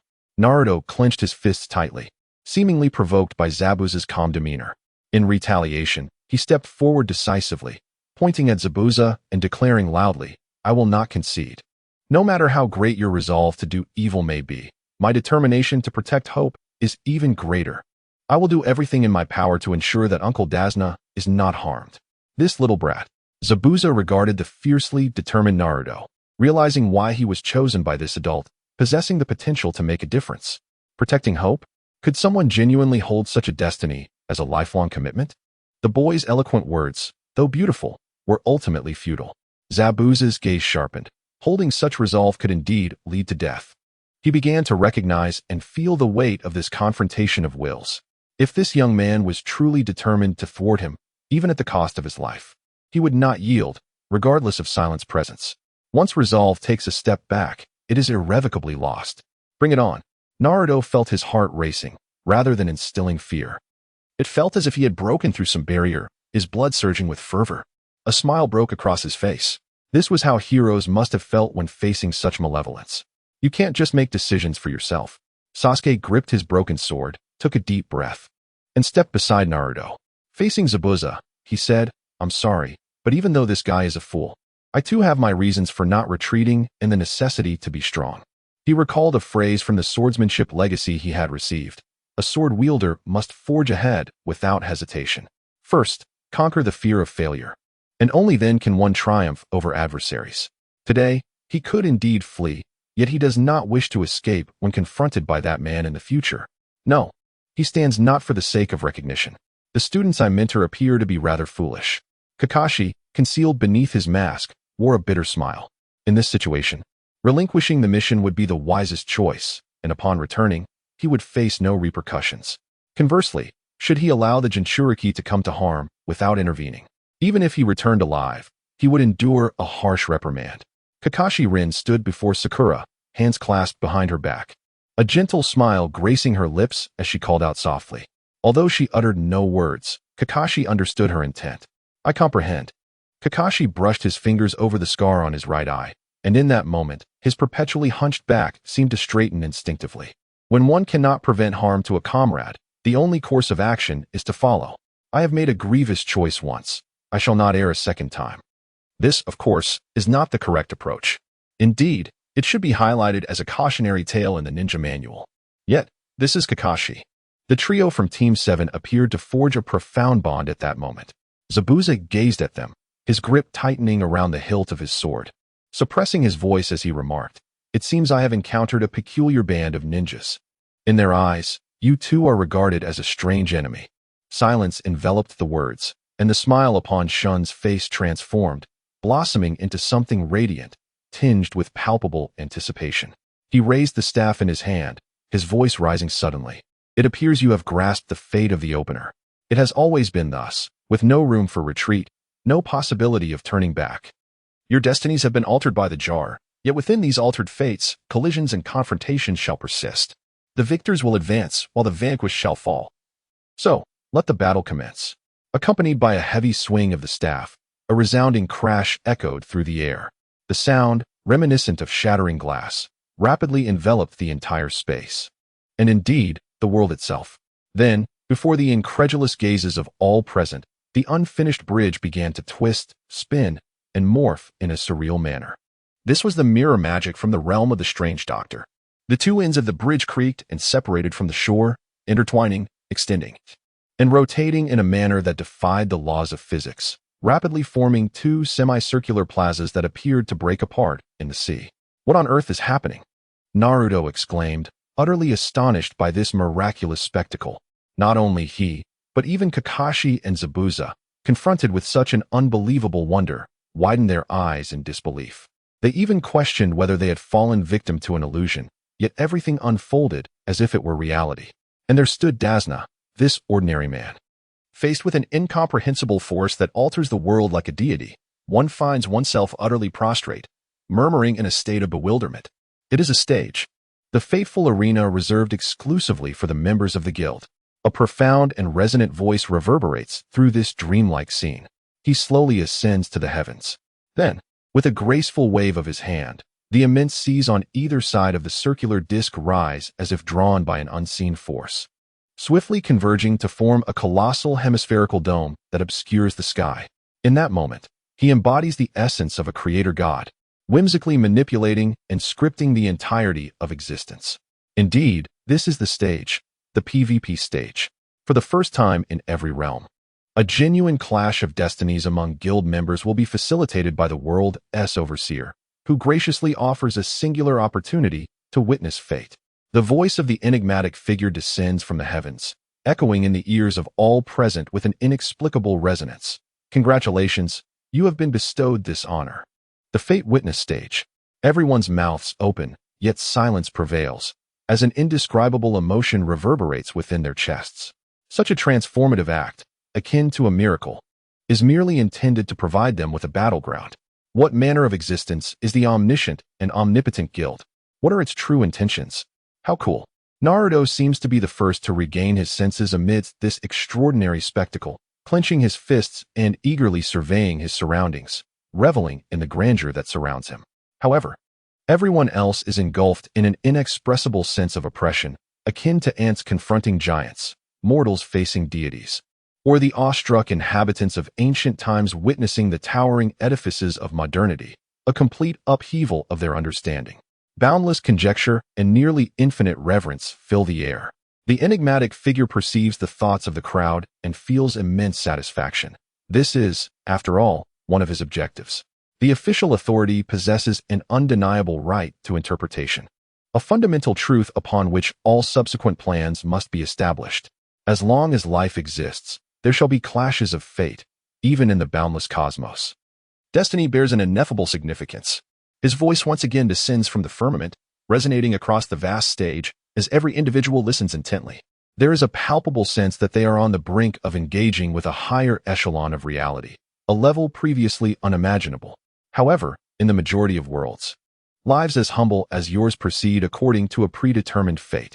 With another wave of his hand, the semicircular sea that envelopes the entire venue suddenly reveals images and even sounds. There, upon the original bridge, the protagonists remain: Naruto, Sasuke, Zabuza, and Haku, among others. The difference lies in their unchanged forms. Zabuza and Haku bear no equipment, as if the presence of the enigmatic figure had never occurred.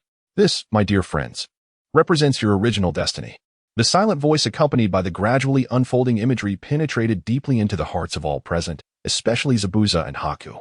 Upon witnessing the scene of Haku sacrificing himself for Zabuza, witnessing Naruto's anguished inquiries, and finally seeing Zabuza's tears, the emotions within these two individuals surged like tumultuous waves.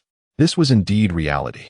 Confronted with such imagery, they comprehended that, had it not been for the emergence of silence and the acquisition of those enigmatic jars, this might have been their destined fate.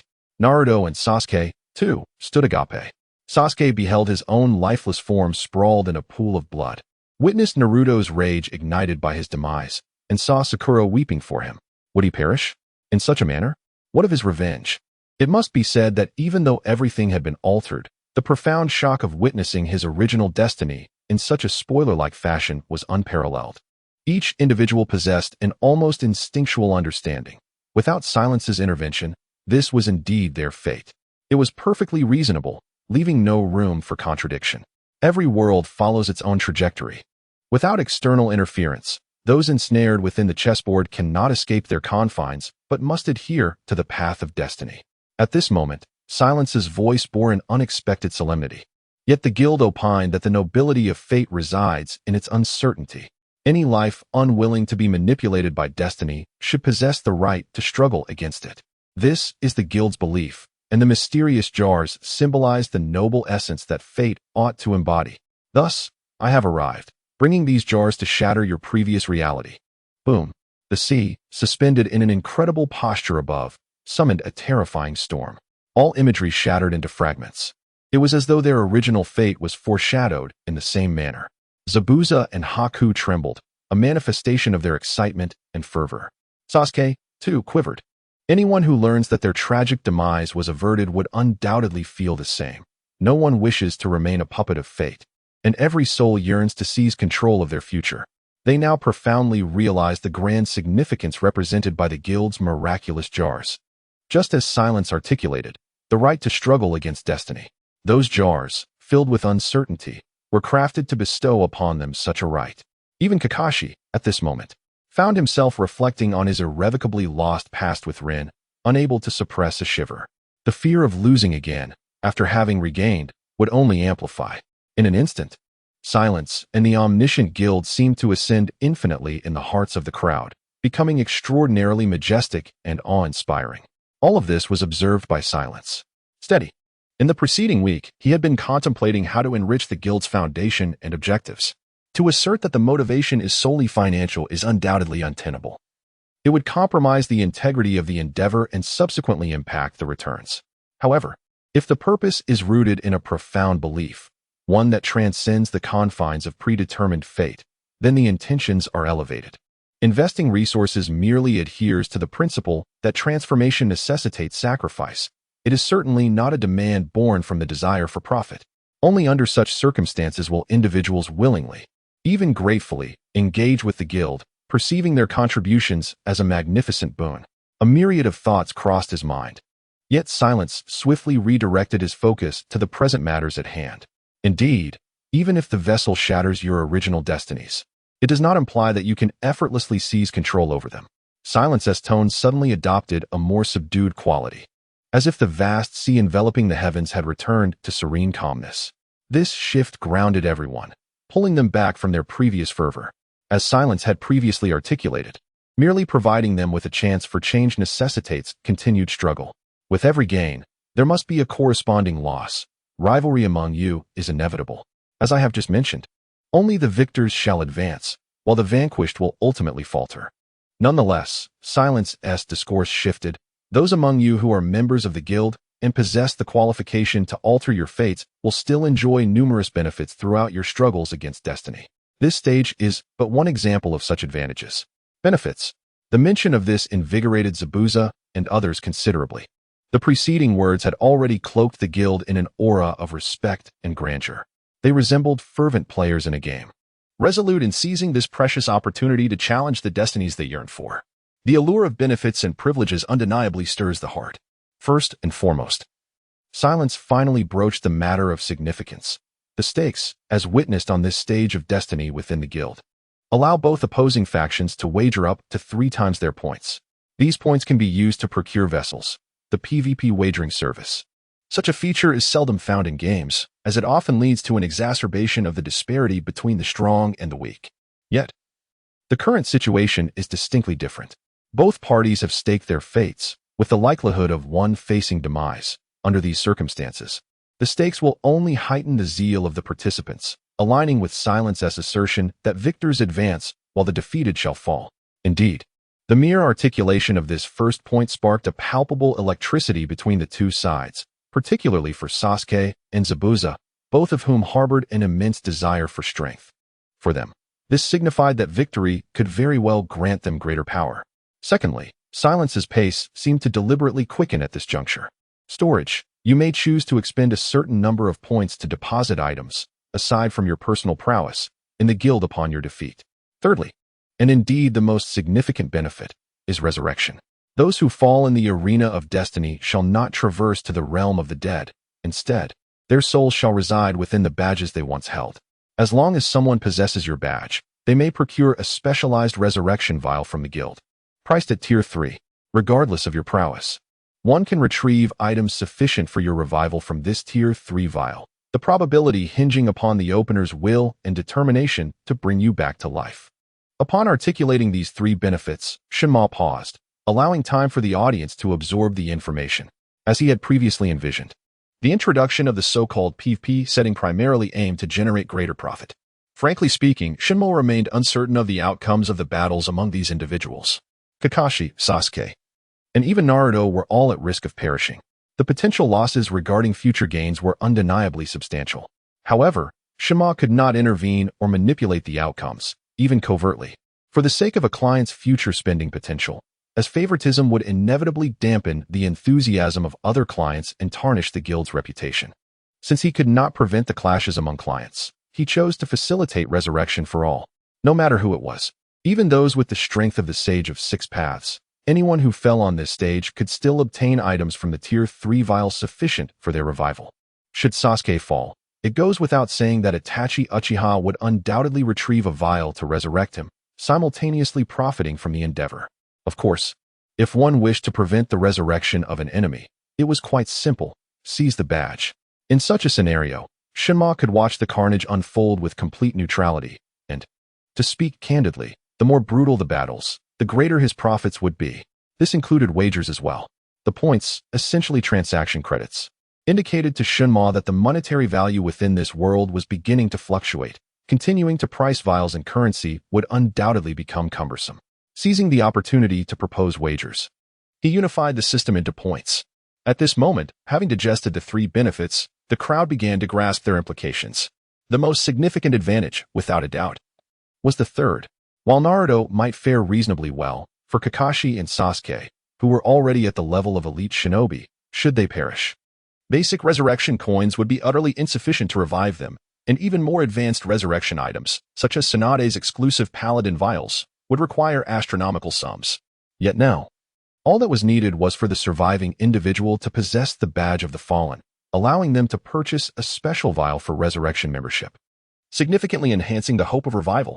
Naruto looked at Sasuke, and with unwavering resolve, declared, "If you die, I will do everything in my power to bring you back. And if I die, you will not perish, Sasuke." Clenching his fists, Naruto appeared solemn, still reeling from the visions of fate moments ago. He gazed intently at Sasuke, making a solemn vow: "I will never allow you to die, even if it costs my life." Just moments ago, Naruto observed with clarity. In the original course of fate, Sasuke was destined to perish in order to protect him. Such a circumstance he would never allow to transpire again. Sasuke remained silent, merely averting his gaze, yet the corners of his mouth seemed to curl into an imperceptible smile. The bond between these two was forged during their battle in the Land of Waves, and it appeared that they had reached a similar understanding once more. Since you both comprehend the situation, a voice of silence resonated. We shall now proceed. Before the formal commencement, you will each possess the final half hour to procure jars and determine your bets. As this is a stage of destiny for members only, participation is restricted to members. However, Bai and Kakashi, though not yet members, possess the qualification to join. The decision rests in your hands. As these words echoed, a cascade of numbers materialized above both parties, signifying the stakes they would determine. Yet, in light of this development, what astonished both sides was a different matter entirely. Kakashi, you're not even a member, Zabuza exclaimed, his eyes wide with disbelief, as if he had been deceived. If I weren't concerned about what formidable tools you might produce, I would have already taken you down. It was absurd that this individual, with such earnestness, claimed to have an abundance of jutsu. Likewise, Kakashi retorted without a hint of embarrassment. Did you not just assert that the young lady by your side possesses more jars than you? Humph. I did not speak in vain, Zabuza huffed. I am of the same mind, Kakashi replied, narrowing his eyes slightly. Even now, their verbal sparring continued. Yet soon, they lowered their voices and huddled with their respective companions. In this final half hour, it was imperative that they wager their entire fortunes, for they had no assurance of victory. Silence, of course, reveled in this outcome. In truth, it was a situation he had orchestrated. My lord, the worthless jutsu I have left should still be valued at approximately 80 million, Kakashi murmured, knowing full well that Silence could hear him. It amounts to 5 million points. Silence corrected, his voice solely in Kakashi's ear. The true cost of a level 1 jar is, in fact, 3,000 points. Since he introduced the concept of points, it was evident he intended to standardize the units. Points referred to trading currency. Kakashi silently calculated, and it was about right. Enough to purchase 200 level 1 jars and nearly 150 level 2 jars. The next step was clear. Without hesitation, he inquired, My lord, are there any jars that can temporarily augment strength? Given the previous circumstances, although this sum could significantly enhance their capabilities, the situation at hand was dire. As the guiding instructor of Team 7, Kakashi bore the responsibility to protect his students. Thus, what he currently desires to acquire are items such as strength-enhancing pills and amplification potions that can temporarily augment his power, rather than a permanent enhancement of his abilities. Temporary boosts in strength? Silence paused, taken aback. Is Kakashi truly so astute? The method he personally favored was to utilize a small number of trading points to temporarily access various abilities, which was both convenient and economical. For instance, to bring the third Hokage to his knees with a one-time ability, if chosen wisely, could be achieved with merely a few 100,000 trading points. However, to possess strength on par with the third Hokage would require at least tens of millions of trading points. The disparity in value between permanent power and transient strength is immense. Yet the crux of the matter lies in the fact that combat only necessitates that one ability be employed to determine victory or even life and death. While one-time powers can indeed be granted, they must be controlled. Otherwise, chaos may ensue, leading everyone to shy away from purchasing permanent abilities in favor of transient powers for survival. Kakashi, Silence contemplated rapidly, already devising a solution. He calmly stated, You must understand that for items of equivalent value, greater power often comes with greater flaws, much like your eye. While it bestows you with formidable strength, it equally introduces significant shortcomings. Kakashi's prowess can be attributed to his Sharingan, yet it can also lead to his downfall. The notion of a 50-50 chance is born out of necessity. After all, he possesses great power but cannot wield it recklessly. Kakashi is well aware of this truth. Yet in the current situation, he has no alternative. Sir, this is my own choice, Kakashi asserted firmly. Very well. Silence seemed to sigh. Your fate lies in your own hands. In that case, I recommend the series known as Taboo. Merely uttering the word sent a chill through Kakashi's heart. In the ninja world, there is no shortage of forbidden jutsu. The Taboo series of vials contains an array of items and abilities that can significantly enhance one's strength. Yet they often come with terrifying costs. The voice of Silence echoed in Kakashi's ears like a warning, as some costs could be even more severe than death. I have made my decision. Kakashi gritted his teeth. Ever since the resurrection of Rin, he no longer wished to live in regret. In that case, Silence ceased further discussion, and with a wave of his hand, 200 first-level vials materialized before Kakashi. In truth, from the current perspective, Silence believed that Kakashi had a greater chance of victory. On the surface, it may appear that Kakashi would struggle against the enhanced Zabuza. and that Sasuke and Naruto might also falter against a white who has maximized his agility. However, they possess more hidden cards. Kakashi's eye, Sasuke's celestial technique, and Naruto's nine-tailed form, along with numerous potions. And on Zabuza's side. Yes, the Kenpu ring. Silent contemplation enveloped Shinmao as he realized the outcome was indeed difficult to ascertain. The Kenpufa wristband, initially intended as a grand prize for Bai, had now been bestowed upon the formidable figure of Zai Bujan, amplifying its attributes significantly. At this moment, Zai Bujan had also reached a decision, trading away some seldom used ninja technique memories to procure jars for Bai. The series focused on agility, akin to Naruto's strength jars, for aside from the adage force breaks all, there exists the equally compelling notion that only speed is invincible. Both parties found themselves at the moment of unsealing the jars. Kakashi-sensei, what series of jars did you purchase? Naruto inquired with curiosity, gazing at the jars before Kakashi. Just ordinary strength-enhancing ones, Kakashi replied cryptically, under the condition that Shinma's voice would only resonate with him. With merely 20 minutes remaining, Kakashi hastened his pace, opening the first jar. Inside lay a book. Is it a technique manual? Kakashi mused, pulling it closer to examine, only to gradually feel his face flush red. It was a moving picture album from the wondrous world of Harry Potter. The content was evident, as Kakashi began to spout blood from his nose. Kakashi-sensei. Sakura, having stolen a glance, stood up, her face crimson, rolling up her sleeves as if eager to deliver a punch. What series of jars did you actually buy? Kakashi.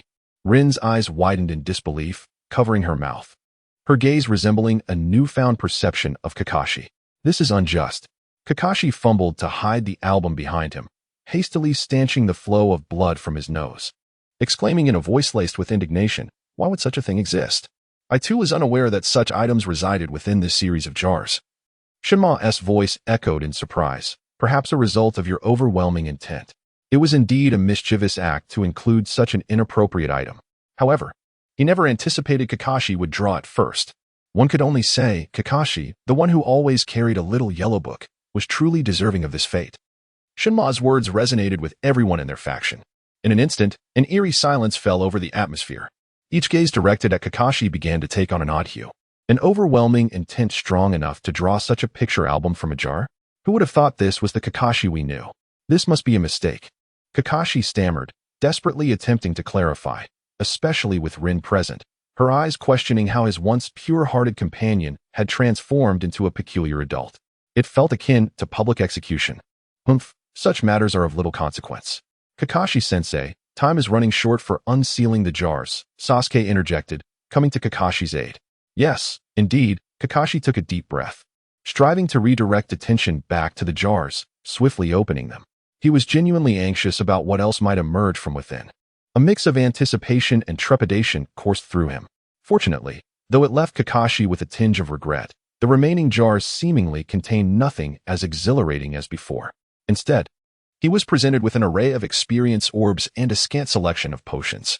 Among the 200 first-level jars prepared by Silent, the grand prize was a technique, the Seven Injuries Fist. This infamous self-harming move inflicts damage upon the user before harming others. Its power, though considerable, comes with an equally grave cost, reminiscent of Gai's forbidden technique, the 8 Gates of Death. Truly, it was a jar of forbidden series, and at this moment, Kakashi began to grasp the profound implications of the term forbidden. He inhaled slowly, yet did not waver. My lord, I shall purchase them all from this series. He responded with a measured calm. In accordance with his wishes, over 100 larger second-level jars materialized before them. Kakashi felt the memories of seldom-used ninjutsu fade entirely from his mind. Continuing down this path would diminish his strength. Faced with these second-level jars, an anxious anticipation stirred within him, immense power accompanied by the looming specter of terrifying costs. Nonetheless, he resolutely proceeded. Upon opening the 12th jar, an unprecedented item emerged, a card. Adorned with an exquisite golden luminescent border, it was evident that it was no ordinary object. However, what truly sent a shiver down his spine was the image on the card, a pair of crimson eyes that seemed to pulse slightly. Within the irises swirled intricate, luminous pentagram patterns, and anyone who beheld this image would instantly sense the boundless malice it contained, murder, madness, and a frenzied release. Merely gazing at the card sent Kakashi's latent negative emotions stirring within him, compelling him to avert his gaze. He was shaken. Even a simple glance could evoke such feelings. What exactly was this card, and the eyes within it? A sense of foreboding washed over Kakashi. He turned the card over, revealing its back, which mirrored the front's ornate golden lines intricately woven into an indescribable pattern, akin to a sealing technique. Yet, upon closer inspection, he noticed that the golden lines shimmered with a flowing radiance, intricate to an astonishing degree. What could this possibly be? Kakashi murmured softly. Though uncertain, he harbored a premonition that it was something extraordinary. Sealing card. Silent's voice resonated in his ear, indicating that it contained some form of power or state, sealed by formidable forces in the guise of a card. Unlike the orbs, the contents of a sealing card typically possessed a limited duration of use. While it could have taken the form of an orb, orbs were cumbersome to carry. Thus, Silent had chosen to design such cards, which consumed only a minimal amount of trading points. Kakashi understood. This was precisely the item he had hoped for, one that could temporarily bestow greater power. It is merely those eyes. Fortune smiles upon you, Kakashi. Within the card you hold is something extraordinary. Silence, tinged with a hint of elevation in tone, often indicative of a client having drawn something remarkable. He continued with a touch of nostalgia. Indeed, the secondary forbidden jar possesses a considerable probability of yielding treasures from that realm. As you can see, what you possess is a pair of magical eyes, more precisely. A power experience card known as the Raging Copy Eye. This originates from the animated series, The Legend of the Legendary Heroes. When discussing forbidden powers, the first thought that traverses my mind is of this world. The forces and artifacts contained within are predominantly formidable, yet often come at a steep price. Upon hearing this, despite Kakashi's wariness towards the pair of orbs, a glimmer of hope flickered within him. He inquired, "My lord, what is its purpose?" The others observed Kakashi, aware that he was engaged in a hushed conversation with Silence, yet they remained oblivious to the specifics. Among them, Rin, who knew Kakashi best, began to harbor a sense of concern. However, no one dared to interrupt. "It can grant you immense power," Silence explained succinctly. "The copy I shares similarities with the Sharingan. Once activated, it can instantaneously analyze the composition, form, nature, and potency of any ninjutsu observed, allowing direct usage, or even reconfiguration to create more potent new techniques. In terms of analytical capability, it may indeed surpass the Sharingan. Upon acquisition, the Copy Eye, like other abilities, can be applied within this world. Originally intended for deciphering magic, it can now equally be employed to analyze ninjutsu. Of course, its essence remains unchanged." Such power? Kakashi expressed his astonishment. Silence had previously mentioned that his own Sharingan alone was worth millions, implying that such a level of power could only be unveiled from a tertiary jar. Yet, this was merely a secondary jar. Truly, it is deserving of its classification within the Forbidden series. However, my lord, it must entail more than this, Kakashi contemplated, recalling the overwhelming negative emotions emanating from those eyes, compounded by Silence's earlier elucidation of the Forbidden Jar's characteristics. It was not difficult to deduce. It could not be so simplistic. Indeed, analysis is merely the conventional state of the Copy Eye's usage. However, what you have drawn is its rampaging, darkened state. Silence's tone bore an enigmatic undertone. When the possessor of the Copy Eye succumbs to emotions such as anger, fear, or sorrow, they lose their rationality, unleashing their full power with a profound hatred that indiscriminately obliterates everything in their path until death ensues. As he elucidated, he also transmitted a vision directly into Kakashi's mind, a scene depicting the male protagonist in a state of fury, like a demon. Adorned with a grotesque smile and an indescribable contorted expression, he uttered incomprehensible phrases that resembled malevolent curses, and then, in a frenzy, shattered everything around him. It was true destruction, analysis, deconstruction, annihilation. Be it humans, trees, or even the very terrain itself, all are reduced to dust and utterly consumed. Kakashi could not suppress a sharp intake of breath. Though the vision was fleeting, he could already perceive the magnitude of that power. In the theater of war, it would be the epitome of a lethal weapon. To persist until death? Such a cost far exceeds that of his Sharingan, not to mention the risk of losing one's sanity and becoming indistinguishable from friend or foe. However, since this is merely an experience card, as long as you survive until the time limit expires, it will conclude. Silence added a remark that felt far from comforting. If one were to survive until then, it would likely only be due to exhaustion, resulting in a few months of recovery. Kakashi fell into silence for a moment and solemnly stored the card away.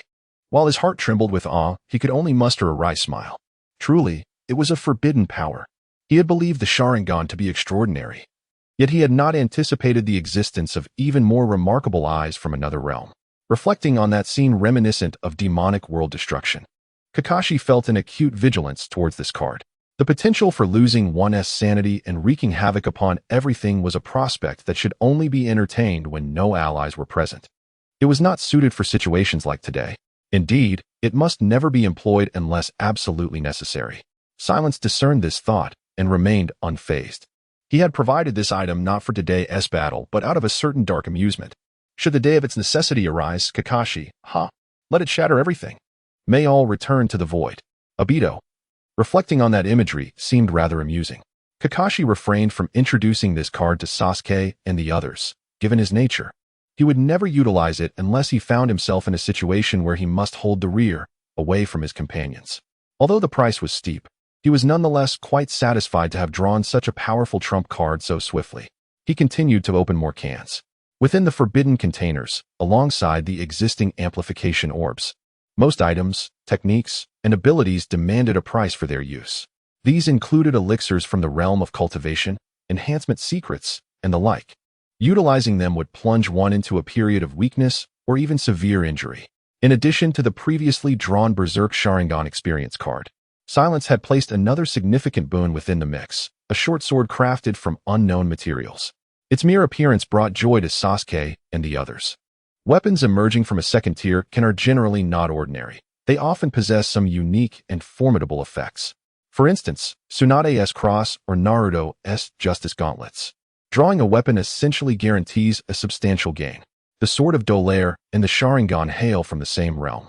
The silent explanation resonated perfectly in Kakashi's ears, evoking a sense of reflection as he mused. It appears that you are quite fated to that world, Kakashi. A flicker of discomfort crossed Kakashi's eyes. He harbored no desire to be entwined with such a realm. Cautiously eyeing the short sword before him, he inquired, could this too possess the same nature? If it is an object that drives one to madness, it holds no value, for it would blur the lines between friend and foe, rendering it unusable in the presence of comrades. Rest assured, this will not lead to insanity, Silent replied, seemingly attuned to his thoughts. That is reassuring, Kakashi sighed with relief.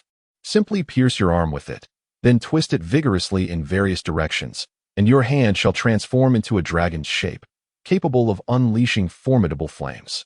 After stating this, Silent added, in relative terms, the cost is indeed negligible. It seems your fortune still favors you, Kakashi. Kakashi's arm instinctively trembled. Piercing my arm? And twisting it? That is negligible? What manner of world is this, filled with such things? Are you regretting it? Silent floated above, observing him with a hint of amusement. Regret now? And there's no turning back. I had issued a warning in advance, Kakashi. The fate of the jars is relatively fair, if one desires greater power at a lesser cost. It must be so, otherwise, the remaining price must be borne by you alone. Truthfully, Silent had not anticipated Kakashi's choice. Yet, balance was essential. A fleeting surge of power could indeed be granted, but it could not be without cost, as Silent himself had experienced. Gazing at the short sword, Kakashi began to profoundly comprehend the nature of the jar he had chosen. If the jar symbolized destiny, then opening these jars seemed to represent the unfolding of his future fate. However, he cautiously glanced at Rin, followed by Sasuke and Naruto. The trepidation that had once gripped his heart due to the cost appeared to gradually subside. No, this is precisely what I desire. He solemnly stowed away the short sword. If someone must bear the cost, then it shall be him henceforth. Observing Kakashi's resolve, Silent refrained from further commentary. After all, this was a positive development. The greater the determination, the more the need for the jar. Among the remaining jars, nothing particularly noteworthy remained. Meanwhile, the process of jar opening by Zabuza and Haku had long concluded, retaining advanced ninjutsu while selling only a limited number of low-level techniques. Zabuza managed to have Haku attain membership. This alone seemed to signify a loss of momentum. Nonetheless, even for a first-level jar, Silent still provided some valuable items, including a technique from a martial arts game known as Spirit Fox technique. Like a cunning fox, it moves with agility, making it difficult to capture, and its value is not to be underestimated. The final phase of the pre-battle preparations has passed. Time is up. A sound of silence, resonant like a great bell, descends from the heights, echoing throughout the space. It appears that none of you are inclined to place any bets. Although there was a brief discussion, neither side possesses the certainty of victory, and in the face of the possibility of resurrection, no one is willing to stake everything they have. Silence remains unconcerned. Originally, bets were meant for situations where both parties held deep-seated grudges. It is not merely a gamble of life and death, but a wager of everything. The loser, even if resurrected, will possess nothing. So, does anyone wish to deposit items aside from their membership badge and personal strength? Silence inquires again. Deposits. Kakashi and Zabuza both nod in agreement. Without depositing, these rare items would undoubtedly be seized by the opponent upon death. The deposit fee is modest. Considering the current level of their equipment, it only requires a little over 10,000 points. Very well. Silence observes as the system confirms the transaction, feeling a surge of joy within. As he suspected, transactions can include valuable services alongside physical items. In the future, this stage will be maintained by members utilizing their points. A source of income, indeed. After all, dying outside the stage means forfeiting the benefits of resurrection. Moreover, having validated his hypothesis, Silence contemplates his strategy, a slight smile gracing his lips. If that is the case, let us make this stage even more vibrant. The battle countdown begins. Members, prepare yourselves. Silence raises his staff, and with a wave, water transforms into a 1-minute countdown. Then, as if speaking to himself, he muses, the first fate stage of the new world should attract an audience, shouldn't it? Audience. Kakashi and the others are momentarily taken aback. At that moment, an unexpected change occurs. A rift suddenly tears open in the vast ocean barrier above, and in an instant, an indescribable mental pressure surges downward, causing everyone, including Kakashi, to drop to the ground. An overwhelming wave of fear, anxiety, madness, and despair, accompanied by nightmarish whispers and demonic roars, reverberates in their minds. They desperately want to raise their heads to see the crack, as if doing so would alleviate the chaos. Yet, on the other hand, an instinct originating from their very souls clearly warns them, do not look. To gaze upon it is to invite death. This extreme contradiction and distortion nearly drives them to madness and collapse. Fortunately, this sensation lasts only a fleeting moment. Be mindful of your influence. You possess only the right to observe. Silence's voice resonates from above, and with a wave of his hand, all terror recedes like a tide. The chaotic minds, including the memory of such emotions, gradually fade, as if everything had never happened at all. What was that? They raised their heads. And behind that fissure lay an abyss of endless darkness. Nothingness enveloped them, save for the dampness of their backs, recounting the earlier events. A peculiar sound, unintelligible to human ears, emerged from the crack. It was as piercing and frenzied as a knife slicing through glass, evoking a sense of discomfort. Indeed, this was a new world. Silent's tone was reminiscent of a conversation with an old friend. Chirp. Ah, you are the first to arrive, Silent casually remarked. Meanwhile, the crowd below dared not utter a single word, though memories and recent emotions had dissipated under an unfathomable force. Kakashi and Zabuza were acutely aware of the chilling sensation upon their backs, serving as a constant reminder. Behind that fissure lay an existence far beyond their comprehension. Do not dwell too much on it. Silent's voice resonated from above, observing the fate of the world as a privilege granted only to esteemed members of the guild. He harbored no malice towards humanity. Rather, his existence transcended their realm. The mere utterance of his name could drive an ordinary human to madness, and a single glance at his true form could lead to death and delirium. But fret not, according to the rules. He is but a spectator and cannot intervene. What just transpired was a trivial incident, and I have already nullified its effects. A trivial incident. Zabuza's voice was tinged with bitterness. It was that very incident that had nearly driven them to insanity. Sasuke and Kakashi shared similar sentiments. Despite having elevated the guild to unimaginable heights, the reality remained overwhelmingly surreal. The notion that mere mention of a name could induce madness, and a fleeting glance could result in death and insanity. Did this imply that a solitary stroll across the world could send all living beings into a frenzy of madness and demise? The very thought sent a shiver down Naruto's spine. How terrifying! Silent observed their emotions with a sense of satisfaction.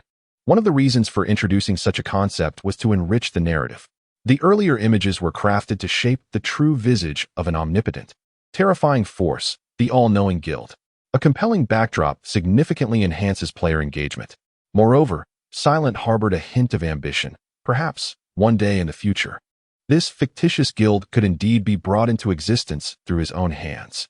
As thoughts surged within him, they quickly settled. For now, he would focus on the present. Just as Zabuza and Kakashi were reeling from the revelation of the monstrosity behind the dark fissure, two more cracks opened with a faint sound. Tension filled the air. "Ha ha!" A hearty voice boomed. "Fear not. As guild members, as long as you pursue your dreams relentlessly, you shall one day step into the boundless realm. Young seekers of destiny, I shall await you on your future paths." In contrast to the previous presence that felt almost inhuman, the current voice undoubtedly brought a sense of relief to the crowd, even instilling a hint of exhilaration. Is this truly real? Sasuke gripped his sword tightly, lifting his gaze towards the fissures and the silence suspended within them. "Can we, too, ascend to your level?" The uncontrollable subjugation he had just experienced lingered within him, an indescribable oppression that remained even though its immediate effects had faded. It felt as though it were a reminder that the lowly remain lowly. Yet now, indeed, the resounding voice asserted confidently, "We have all traversed this path. The greatest significance of being a member of the Merchant Association lies in transcending the confines of the world, a true and endless journey." Sasuke swallowed hard, his eyes brimming with desire. He yearned for strength, not solely for vengeance, but to no longer be looked down upon. At that moment, a voice emerged from the third fissure. "Humph, no matter how hard you strive, a mere dabbler remains a dabbler. Do not conflate my stature with that of your insignificant kind." This voice radiated an overwhelming pride, declaring, "Who permitted you, lowly insects, to raise your heads? Insects should behave like insects, indulging in your grotesque struggles for my amusement." Sasuke's expression stiffened. However, the fourth fissure soon followed, revealing a lazy yet sweet voice. "What a bothersome individual. Do you wish for me to cast you aside? How amusing." The proud voice seemed tinged with anger, for there will always be ignorant and arrogant dabblers. "If you are eager for death, I would not mind fulfilling your wish." "Heh. Do you wish to engage in a fateful duel among esteemed members? There's no need to be overly hasty. After witnessing this new world, I shall indulge you thoroughly." The female voice remained languid and sweet, utterly unpretentious. Will there be a showdown among esteemed members? With the fifth fissure opening, things became intriguing. It is indeed a new world. No wonder it is so vibrant. The sixth fissure followed closely. "Mr. Silence, it has been a long while since I last saw you. Have you commenced your duties in the new world again?" A minute had already elapsed, yet the fissures continued to open one after another. Although their visages remained unseen and lacked the imposing aura they once emanated, a myriad of voices with distinctive tones echoed throughout the space. Cold sweat began to bead on the brows of the onlookers. Is this the true Merchant Association? So many worlds, so many formidable beings. Only Naruto's eyes sparkled with curiosity and excitement as he gazed at the fissures in the sky. His inherently showy nature thrived in such a stage. The multitude of powerful beings from other realms igniting a fervent determination within him. Just wait. I, Naruto Uzumaki, will surely astonish everyone. And at that moment, Silence suddenly raised his hand. Silence. His voice, though not particularly forceful, swiftly overshadowed all conversations, creating a profound silence. Only a dozen cracks hinted at the presence of more than a dozen gazes from another realm, observing this scene. The stage of fate had already been set in motion. Shun Emo slightly intensified his tone, stating that given this was the inaugural performance of the new world, he would not hold it against them. But they must not forget the rules of the guild. They held only the right to observe the stage. A profound stillness enveloped the space. Neither the haughty emperor nor the indescribable monstrosity uttered a sound. In that moment, Shun Emo embodied absolute authority. Without concern, Shunmo's voice resonated once more, drifting into the ears of Kakashi and Zabuza's group. This time, due to his presence, many high-ranking members were curious enough to come and witness. In the future, when they applied for the stage of fate, there would not be so many spectators. Even if they did attend, they would lack the authority to speak. Moreover, seize this opportunity and perform well. While they may not offer much, should any one of them take a liking to you, there lies the chance of receiving some advantageous permissions, such as persuading them to help procure a limited number of higher-tier jars. That final statement caused subtle changes in the expressions of everyone present, their heartbeats escalating uncontrollably. Higher tier jars? By now, they were quite familiar with the jars sold by the guild. The prices between each tier varied tenfold, and so did the value of the contents within. In other words, the equipment on Zabuza's person, if exchanged for tier 3 jars, could potentially match the worth of a single piece. Furthermore, higher tier jars might even harbor more formidable abilities. Sasuke contemplated briefly. If he were to draw a tier 4 or even a tier 5 jar skill hiss, just imagining it sent waves of excitement coursing through him. The celestial powers contained within tier 2 jars were already so powerful. How terrifying could the skills in tier 5 jars be? Eliminating that man should be a rather effortless task. Gradually, the atmosphere among the crowd began to shift. If they had felt a sense of inadequacy when confronted by the otherworldly spectators, now, with their personal interests at stake, the allure became undeniable. Each individual could not help but exclaim, "How enticing!" Meanwhile, Shunemo, attuned to their thoughts, smiled contentedly within. This was his second objective in orchestrating the audience's appearance, to add an element of surprise. Players, after executing remarkable feats, often feel a desire to share their experiences. Even without that urge, the inclusion of likes, comments, or even rewards would compel them to strive for excellence. Some might tirelessly replay the game merely to create content. Just look at Sasuke now to understand this phenomenon. Previously, the focus was solely on victory. Now, however, the aspiration is not merely to win, but to secure a resplendent and remarkable triumph, for therein lies the hope of earning the recognition of a distinguished member, thus enabling the acquisition of superior vessels and unlocking greater powers. Lacking funds? Such a rare opportunity warrants borrowing, incurring debt, and even parting with some superfluous abilities to make the purchase. Henceforth, the 4 core functions of the entire PvP scheme have been fully unveiled. Resurrection, the stimulation of a desire to grow stronger, the enhancement of the guild's background, and the impulsive allure of surprise spending. The battle has commenced. Silence was finally broken by Shunemo, who issued a brief reminder before falling silent once more. This seemed to serve as the signal to commence. Zabuza and Kakashi swiftly assumed their respective formations. Meanwhile, Sakura and the others, deemed unqualified for battle, retreated to a corner of the arena, relegated to mere spectators. Sasuke, Naruto. Kakashi murmured as he surveyed their adversaries. "Let us prioritize teamwork. Do not act recklessly for the sake of glory." "Rest assured," Naruto replied, brimming with confidence and excitement. Taking a few steps forward. "As always, I will take the lead in the attack." Kakashi and Sasuke exchanged glances, their eyes twitching slightly. It was as if Naruto had inscribed the words "I desire the spotlight" upon his very countenance. No, the current Zabuza is not the same as before. Kakashi narrowed his eyes, focusing intently on Zabuza and the young woman beside him, seemingly strategizing. However, their opponents reacted with greater swiftness. "White," Zabuza called out sharply. "Yes." White responded, exhibiting a remarkable understanding of Zabuza's prepared strategy without the need for further elaboration.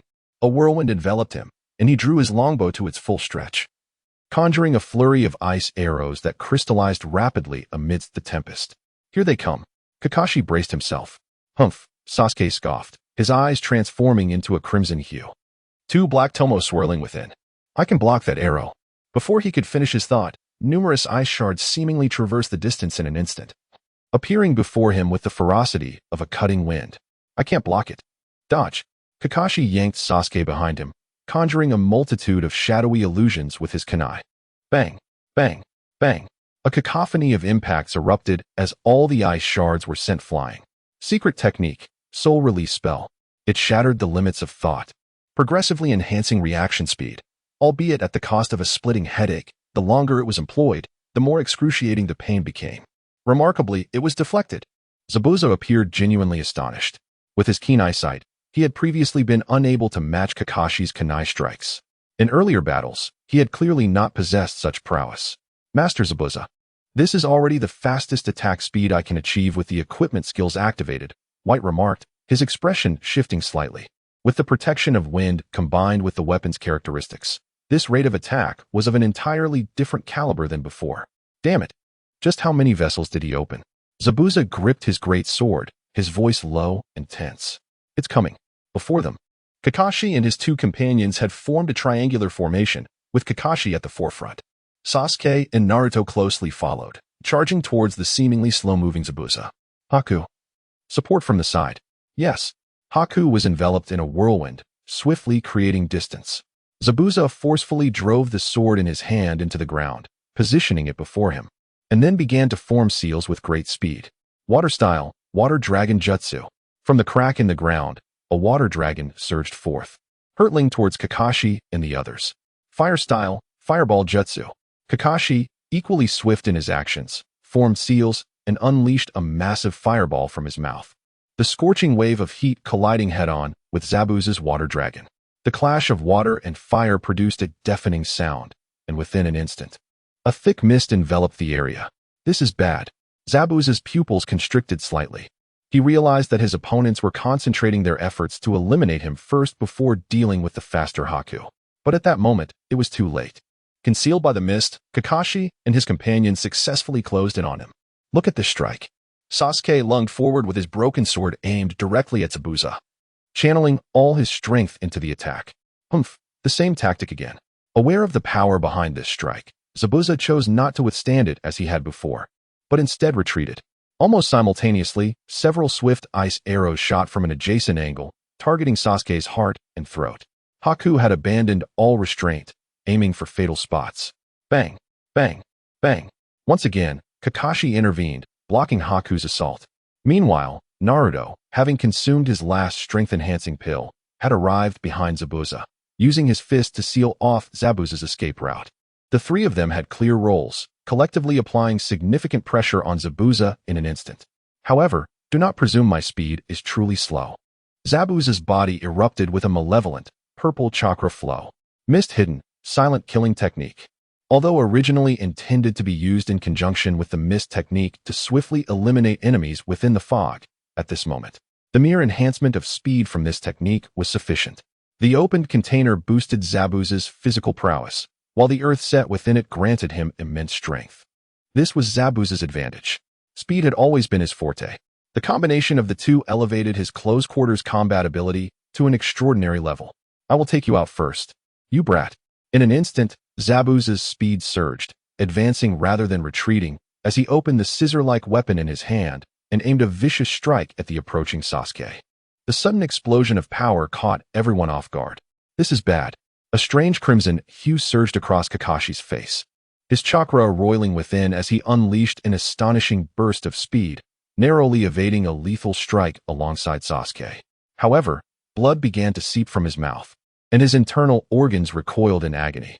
Zabuza's failed attack was of little concern to him. He merely retreated a few steps to create distance. It seemed that the power contained within your jar was one that could erupt in a short span. Zabuza let out a cold chuckle, remarking, Kakashi, after becoming a member of the Merchant Guild, our battle is entirely different from our days as ninjas. These young ones cannot possibly match my experience. It appears that this victory shall be mine without reservation. Kakashi remained silent. Zabuza's words held truth. The wisdom gleaned from past ninja encounters was no longer applicable. No one would anticipate that a person of immense strength could also possess remarkable speed. Most exceptional ninjas exhibit specialized traits, as excelling in a particular direction offers a distinct advantage in combat. Teacher Kakashi, Sasuke whispered, supporting him, ordinary combat does not favor us. Let us employ a finishing move for a swift resolution. Indeed, a finishing move. When it came to physical prowess, Sasuke, who had opened the most jars, was inherently weak. Meanwhile, Kakashi and Naruto had not opened many themselves, their foundational differences stark. To put it bluntly, in a purely physical confrontation, Zabuza could easily withstand all three of them. His equipment provided a far greater basic enhancement than the absorbed orbs of light. With the addition of Haku's presence, their disadvantages became glaringly apparent. Kakashi did not respond, his hands moving rapidly to form seals. However, just as he assumed his stance, Zabuza surged forward once more. Seals? I shall not grant you that opportunity. Though the purple chakra surrounding Zabuza had dissipated, his speed remained undiminished. The weapon in his hand carried tremendous force, each strike capable of summoning a tempest. Kakashi had no choice but to evade alongside Sasuke and Naruto. Haku's assault from the other side grew increasingly fierce. Clearly, Zabuza was concerned, worried that Kakashi and the others might unleash some formidable finishing move, seeking to capitalize on his current offensive advantage to secure victory. The earth beneath them shimmered with radiant energy, evidently pushed to its limits as terrifying sounds of slicing air reverberated throughout the square, the atmospheric pressure surging violently. Zabuza now resembled a monstrous force of unparalleled speed. Kakashi began to feel the heavy burden imposed by the secret techniques, and more critically, both Sasuke and Naruto were utterly incapable. They had no usable ninjutsu, and their experience in physical combat paled in comparison. Even Sasuke's esoteric swordsmanship was rendered ineffective against the razor-sharp, scissor-like weapon. It seemed there was no way out. Kakashi urged Naruto and Sasuke to retreat further. "Sasuke, you were right. This conventional fighting style does not favor us. If only he could adeptly wield the power granted by that evolved eye, the situation would be considerably simpler. Regrettably, given the current circumstances, there is simply insufficient time to prepare him adequately. Even the lightning release technique he developed would be effortlessly countered by that extraordinarily hard scissor. Such a weapon, possessing formidable offensive and defensive capabilities, paired with the opponent's current strength and speed." Kakashi understood that hesitation was no longer an option. The present Zabuza was a more formidable taijutsu ninja than even Guy. A moment's negligence could lead to grievous injuries or even death for Sasuke and Naruto. "Zabuza, the jar you opened has indeed granted you formidable power." Kakashi slowly drew forth the short sword from behind him. "Yet as you have just articulated, our confrontation transcends the realm of ninjas, hence it must be utilized. Dorelli's sword scales. If the ninja's methods prove ineffective, then one must resort to the treasures within the jar. Those eyes, originating from the same world, cannot be weak. Is that the special equipment you just activated?" Zabuza's eyes narrowed, surprisingly refraining from further assault.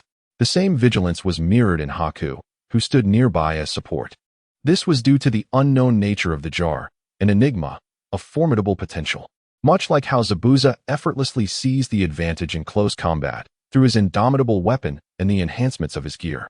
What the opponent produced could very well be a terrifying weapon capable of reversing the tide of battle. If possible, I truly wish to avoid using it. Kakashi grasped the short sword. The hesitation and helplessness in his gaze unmistakably revealed his genuine thoughts. A weapon with a price? Zabuza glanced at the somewhat mismatched bracelet on his wrist, his lips twitching slightly, becoming increasingly vigilant. Even with a limited number of jars opened, he recognized that the higher the cost of a weapon, the more formidable its power likely was. Kakashi hesitated no longer. He raised the broken sword and mercilessly plunged it into his own arm, piercing through entirely. Gush! Blood surged forth. "What?" Zabuza's eyes widened in shock. "Kakashi-sensei." Naruto could not help but shout. Even Sasuke gazed at Kakashi in disbelief. As for Sakura, she instinctively covered her mouth.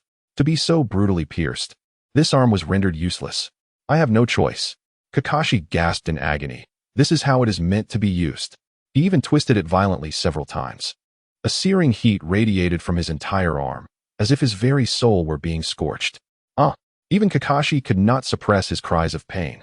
And amidst this torment, his entire arm began to twist wildly, and before the eyes of all, a dragon's head, adorned with crimson scales, emerged, as if to vent this anguish. Kakashi instinctively waved his hand. The dragon's head extended suddenly, surging forth, its maw agape as torrents of fiery flames, akin to molten lava, erupted forth, rolling and howling like a sea of fire. The very air twisted in response to such searing heat. From the perspective of the silent expanse above, Kakashi's arm appeared to have transformed into a colossal, fire-breathing dragon, unleashing vast swathes of orange-red flames. Not good. Zabuza felt the overwhelming heat bearing down upon him. His eyes filled with sheer horror. How can I evade this? Hiding behind anything is futile. I cannot even use ninjutsu in time. Lord Zabuza. Haku dashed over, waving his hand to conjure a flurry of ice shards. Yet even that offered only a fleeting respite against the terrifying blaze. Fortunately, they managed to escape to the other side just before being completely engulfed, leaving behind only a few scorch marks. However, a significant portion of the battlefield had already been transformed into a terrifying inferno beneath Kakashi's dragon-headed arm.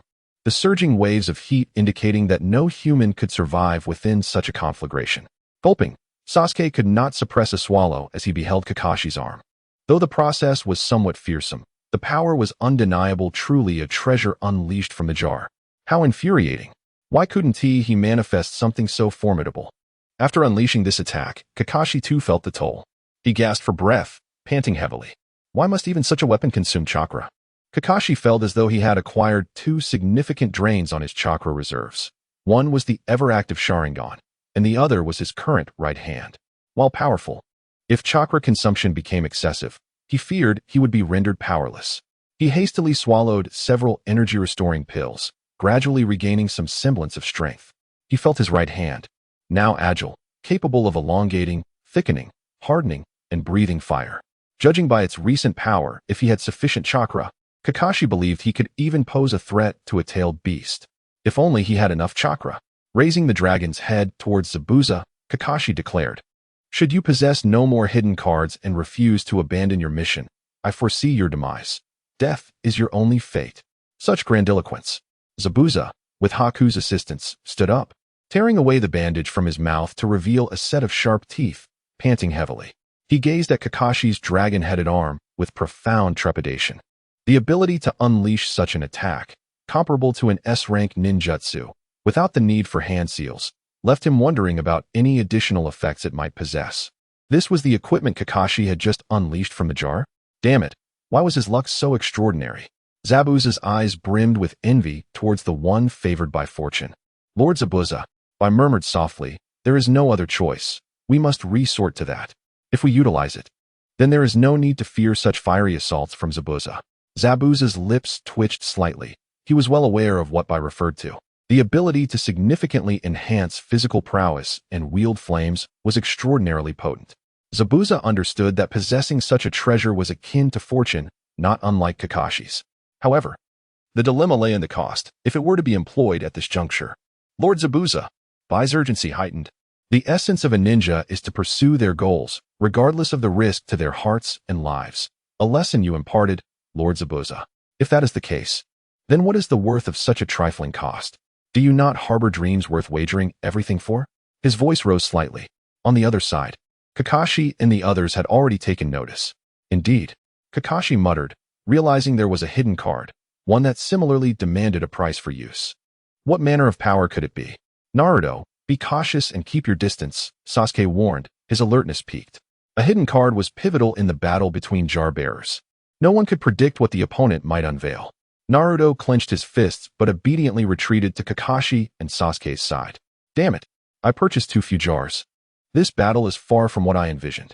Even a critical hit paled in comparison to the opponent's might. Damn it." Zabuza roared in frustration, his teeth clenched, his inner turmoil evident. Even a self-inflicted wound like Kakashi's. No, he would not hesitate, even for a more significant corporeal sacrifice. Yet, if he were to employ that item, he could already envision that unless he annihilated all present, his title may very well transform from Demon of the Bloody Mist to an array of peculiar monikers. Perhaps even perverse ninja, contemplating the powerful beings from other realms observing above only intensified his agitation. "Lord Zabuza," I pressed, his tone more insistent. I know. Zabuza snapped, his gaze fixed intently on Kakashi and his companions, his teeth grinding. "You have forced my hand, Kakashi. You shall not regret this." Kakashi remained silent. Yet his vigilance reached an apex. Sasuke and Naruto too felt the immense pressure. What manner of cost could compel even such a fearsome individual as Zabuza to this brink? Huff! Zabuza exhaled, no longer wishing to elaborate. He silently recited the mantra for his dreams, his resolve solidifying. Then, gritting his teeth, he activated the Kenpu Law Ring. A blue luminescence erupted from the ring, enveloping his entire being, and Kakashi's eyes widened in astonishment. So that's it. Indeed. It was that bracelet with a distinctly mismatched design. The transformation was not merely confined to a single area. The entire physique was undergoing a remarkable change. Trouble was brewing. Under the watchful gazes of the three, the azure halo surrounding Zabuza finally dissipated completely. Before all present stood a stunning beauty, adorned in sensuous attire, her figure voluptuous, and her skin a radiant sun-kissed hue. This was Kakashi, Sasuke, Naruto, and Tsunade all stared, their eyes wide with disbelief. Zabuza had transformed into a woman? What was happening? Was this an illusion? Hee. With a cold smirk, Zabuza extended a slender hand and clenched it tightly. Boom. Enormous flames began to rise in circles from beneath her feet, exuding a fierce and searing aura. The Kimpa served as an amplification device, with Zabuza's original strength magnified. The result surpassed that of the protagonists in the Kimpa world. Indeed, this power was truly remarkable. She slightly shifted her neck, and her melodious voice echoed. You have driven me to this extent. Are you prepared to meet your demise? Faced with the menacing tone, Kakashi and the others seemed to finally accept this new reality. After utilizing that equipment, Zabuza had, at least in appearance, transformed into a woman. Moreover, Kakashi's gaze involuntarily wandered toward her pronounced cleavage. This figure, this slender waist, these legs. She was undeniably a stunning beauty. I understand now, Naruto suddenly exclaimed, drawing everyone's attention. With crossed arms and an air of confidence, he declared, You intend to seduce us, right? It's futile. This is my specialty. And with just one solid punch, your transformation will vanish. Idiot. Sasuke couldn't help but mutter under his breath, covering his forehead with a look of exasperation. He had thought Naruto had figured something out. This did not appear to be a mere transformation technique. As for seduction, such tactics could hardly be effective. This guy underestimated ninjas far too much. Naruto seemed not to have heard Sasuke's words clearly. Seeing everyone's gazes upon him only bolstered his confidence as he pointed at Zabuza and proclaimed loudly, Moreover, your seduction technique is far too elementary. It is utterly unqualified. Allow me to demonstrate what true seduction is. His hands swiftly formed seals. With a loud bang, Naruto transformed into a charming, enchanting figure wreathed in smoke, notably clad only in her golden pigtails.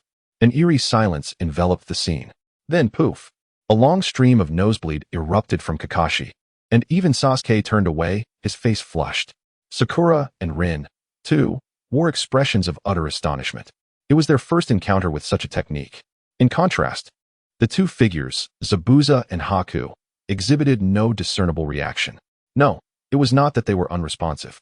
Zabuza's chest heaved violently, flames erupting in furious circles around him, clearly indicating his extreme rage. Are you insulting me, you brat? The chilling intent to kill seeped through her tone. It was undoubtedly an affront. Seduction? What an absurdity.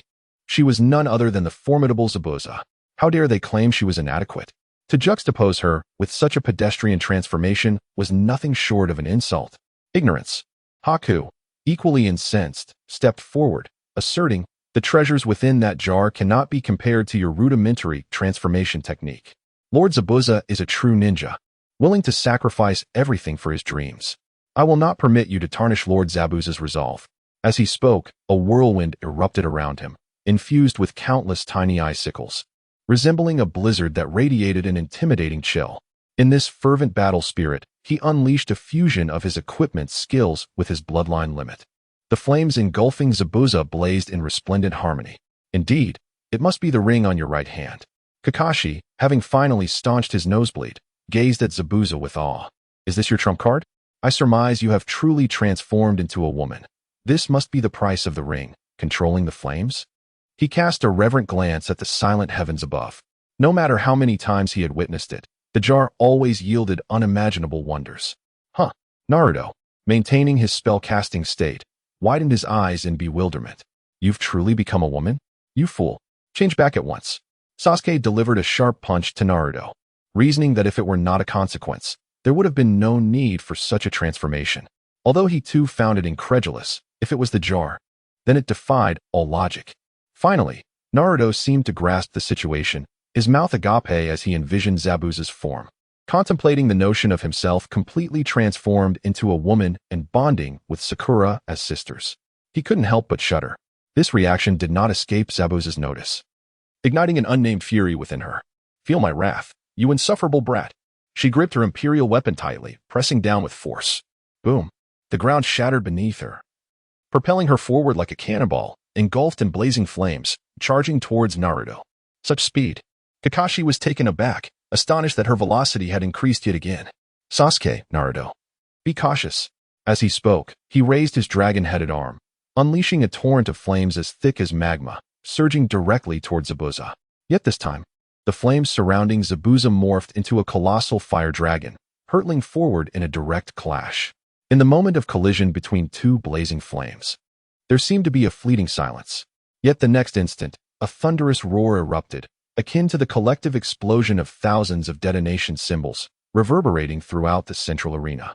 The searing heat, reaching several hundred degrees, expanded in rippling waves, and all present, including Kakashi and Zabuza, were violently struck by the terrifying shockwave, sent soaring into the air before crashing heavily to the ground. This spectacle transcended the typical level of a jounin confrontation. However, there was no respite to be found. A tempest, swirling with shards of ice, cleaved a path through the chaos.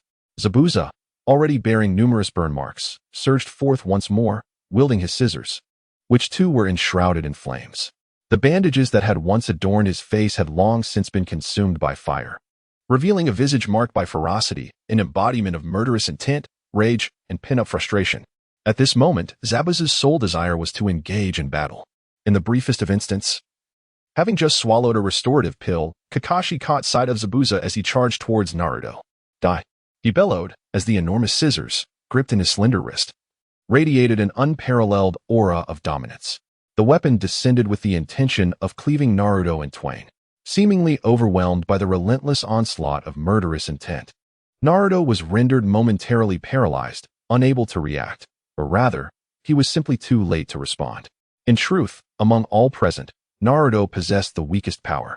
With a mere 200 first-level jars and a single strength pill, his participation in this battle was only a formality. As the conflict escalated and trump cards were played one after another, Naruto's strength became evidently inadequate. The specter of death loomed, starkly manifesting in Naruto's eyes. A sharp clang of metal echoed as Sasuke dashed in from the side, channeling all his strength into the broken sword in his hand, seemingly attempting to withstand Zabuza's lethal strike. Yet, in an instant, the overwhelming force and searing flames engulfed Sasuke. A harrowing scream erupted as Sasuke's garments and skin were incinerated at a visible pace, propelling him forcefully away. Sasuke! Naruto shouted in panic, narrowly reacting in time to roll away from the encroaching flames, mustering every ounce of energy to sprint towards Sasuke's direction. For the first time, Zabuza appeared to release some of his pent-up emotions, his face adorned with a triumphant grin. The sharpness of his unyielding teeth, juxtaposed with his oddly refined features, created an unsettling visual sensation. It was astonishing how his physical prowess had been amplified to such an extent. Breathing heavily, Kakashi positioned himself before Zabuza, narrowing his eyes as he fixed his gaze upon her. You truly have unleashed something remarkable. Humph. Zabuza let out a cold snort, raising the scissors in his hand, aiming them at Kakashi, signifying that falling to his hands was Kakashi's destined fate. However, rest assured, after your demise, I shall not seize your badge. The rules previously articulated by Shun Mo were clearly understood by all. In such circumstances, to utterly eliminate a member, one must ensure to seize their badge post-mortem, whether by concealing it or discarding it in some obscure place. Only then can one guarantee that the individual will never return. Zabuza's declaration indicated his confidence in victory. On the surface, it appeared so. Meanwhile, Shun Mo, secretly enjoying sunflower seeds high above, smiled faintly. The strength of equipment could be roughly gauged through system pricing. While not absolute, Zabuza's Kemta ring was truly a grand prize, its value far exceeding that of a level 2 jar, making Shun Mo's investment appear like a loss. However, such trivialities were inconsequential, for the allure of grand prizes was immensely stimulating for players. Shun Mo even contemplated setting dazzling special effects for future level 3 jars when they yielded grand prizes, perhaps categorizing them by quality, so players would be aware of their fortune, making it easier for them to flaunt. He tossed a handful of dried fish to the shiki perched on his shoulder, using telekinesis to shell the sunflower seeds for himself, continuing his role as an observer. At this moment, facing the formidable Zabuza, Kakashi seemed unwilling to concede so easily. Even if revival were possible, it would undoubtedly incur a hefty cost. How much better it would be to grow stronger instead. After all, no one wishes to experience death, even once.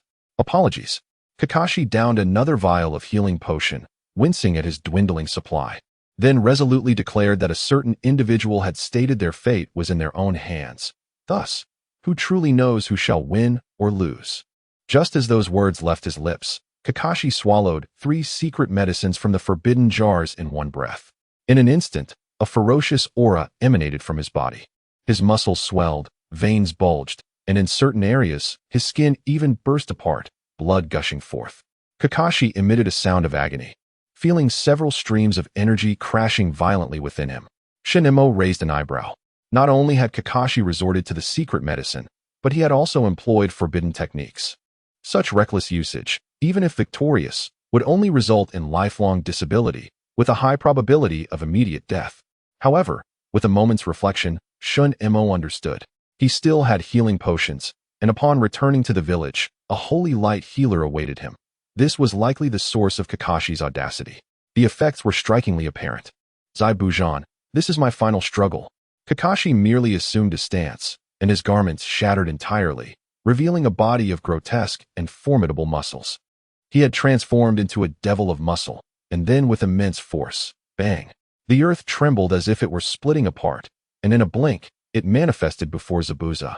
The dragon-headed arm unleashing a terrifying gale of fists and searing flames upon his delicate form. Silence had already conjured a series of battle cries in his mind. Such a ferocious onslaught, even the current Zabuza could only barely withstand. A single blow struck him, leaving extensive burn marks on his skin. Yet, surprisingly, he felt a surge of exhilaration. Excellent. Burn away your final remnants. Then perish, Kakashi. A frenzied battle intent flickered in Zabuza's eyes. The feral side of the demon was seemingly awakened by pain. Gripping his imperial weapon, he charged forward, meeting the attack head-on. Each collision resonated like the explosion of a detonating rune, accompanied by thunderous roars and swirling flames. It appeared that Zabuza was completely overwhelmed. However, he was not alone. Zabuza, the aura emanating from Haku, was as chilling as frost, and the forest bough in his hands conjured phantoms. Unleashing a flurry of deadly arrows aimed with precision and ferocity at Kakashi. Throat, heart, even the eyes, every vital point of the human body became his target. The battle, it seemed, had turned utterly brutal. As Zabuza sustained injuries, Kakashi too found himself increasingly pierced by ice arrows. Sakura and Rin, who were spectating, had grasped each other's hands tightly, their hearts racing. Rin watched Kakashi with mounting anxiety, while Sakura gazed at the oblivious Sasuke, feeling utterly lost and bewildered. This battle transcended their comprehension. Ha ha! Zabuza's maniacal laughter echoed across the battlefield. Kakashi, your speed has waned. How much longer can you endure? Though the voice belonged to a woman, the laughter only accentuated the chilling madness surrounding it. For reasons unknown, Zabuza suddenly felt that in his current stance, wielding the scissor-like weapon was becoming increasingly effortless. Previously, it had merely served as a great sword, but now, the keen inner blades danced wildly in his grasp. The more he battled, the more exhilarated he became. Don't speak of me. Your injuries are not insignificant either, are they? Kakashi leapt forward, his dragon-headed arm spewing forth terrifying flames. Zabuza nonchalantly used his imperial weapon to shield most of his body, sustaining only minor wounds. Yet, Kakashi was again pierced by 2 ice arrows, this time striking his legs. It seemed the time had come to conclude this confrontation. A domineering smile crept across Zabuza's lips. You are right, it is time to end this. Kakashi, too, wore a barely perceptible smile. Zabuza sensed something amiss. But Kakashi's dragon-headed arm suddenly extended, viciously clamping down on Zabuza's imperial weapon. Now is the moment. Kakashi bellowed with all his might. What? In a moment of revelation, Zabuza turned his head in disbelief. The once motionless Sasuke, teetering on the brink of life and death, suddenly leaped high into the air. His face bore the marks of severe burns, yet in his hand, the sword emanated a fierce aura of energy. The skill known as Heavenly Departure intensified Zabuza's injuries to an unbearable level, while simultaneously neutralizing the weapon he could have used for defense. Kakashi had painstakingly orchestrated this moment, all for this very instant. Zabuza, to perish beneath my sword shall be your greatest honor, Sasuke exclaimed, a euphoric smile illuminating his face as he poured every ounce of his being into this technique. In that moment, he seemed to grasp the true essence of Heavenly Departure. There was no need for a follow-up strike. After this blow, the enemy's fate was sealed. The blade's energy pulsated around Sasuke, radiating a brilliant light, a manifestation of the skill's inherent traits, resonating with the fervor within him. Zabuza felt a surge of crisis reach its zenith. This brat, he possessed yet another hidden, formidable technique. Damn it, there could be no room for carelessness when battling a wielder of such power. Casting a glance at Kakashi, who was clinging tenaciously to the sword that could sever all things, Zabuza gritted his teeth and resolutely relinquished his grip. He withdrew sharply, aware that regardless of how potent a skill might be, it posed no threat if it couldn't land a hit. Zabuza understood that this was likely the opponent's final desperate gambit. If he could endure it, victory would be his. It was futile. Kakashi, seemingly at his limit, knelt on one knee, gasping for breath, yet his tone betrayed a triumphant laughter. The greatest characteristic of Sasuke's skill lay in its ability to lock onto its target. Given his current injuries, Zabuza would be unable to withstand this blow. This battle had been the most intense Kakashi had faced since the war's end. Fortunately, in the end, he emerged victorious. At that very moment, Sasuke, now completely united with the broken sword and the energy coursing through him, transformed into a colossal blade, hurtling towards Zabuza with the swiftness of a lightning strike. There were no illusions, no alterations, just a bold, straightforward assault. Yet it sent a chill down Zabuza's spine, a sensation akin to icy needles piercing through his body. As if the world around him had vanished, consumed entirely by the sword's presence. There was no evading it. Zabuza felt an undeniable certainty. This strike was inescapable. Would he die? The anguished cry of Haku echoed from afar, Zabuza-san. In tandem with that sword's energy, a whirlwind surged towards Zabuza, Haku's speed seemingly surpassing all limits. In that fleeting moment, it felt as though time itself had stretched infinitely. Zabuza saw the urgency in Haku's eyes, the unwavering resolve to save him. And in the radiant light, he perceived the chilling intent of murder etched on Sasuke's still recovering face. Haku could intercept it. In the mind of Zabuza, an answer emerged, one that would be painted in white, arriving before him in the blink of an eye. Time, which had momentarily stretched, suddenly snapped back to its regular pace as this thought crystallized. A faint sound echoed, reminiscent of something being pierced. It was exceedingly subtle, yet it seemed that every soul present heard it. At the heart of the battlefield, Sasuke stood, poised with his blade, a figure of cold resolve. His sword was gripped tightly by Zabuza, yet the blade's aura had already penetrated his very being. The fierce energy left a deep scar upon the earth behind Zabuza. Zabuza? Lord? Haku sat on the ground, dazed. Had he not been able to intervene in time? No. He had been pushed aside. In that fleeting moment, Zabuza had thrust Haku away. Why? Another piercing sound reverberated. At that instant, Zabuza's hand, fueled by the last remnants of his strength, thrust through Sasuke's chest. You brat. Blood gushed from her mouth, yet her shark-like teeth appeared to mock, reflecting a frenzied expression in Sasuke's eyes, which were filled with disbelief. Let me impart one final lesson, you brat. If you truly seek revenge, you must fight to your last breath, just as I have, cough cough.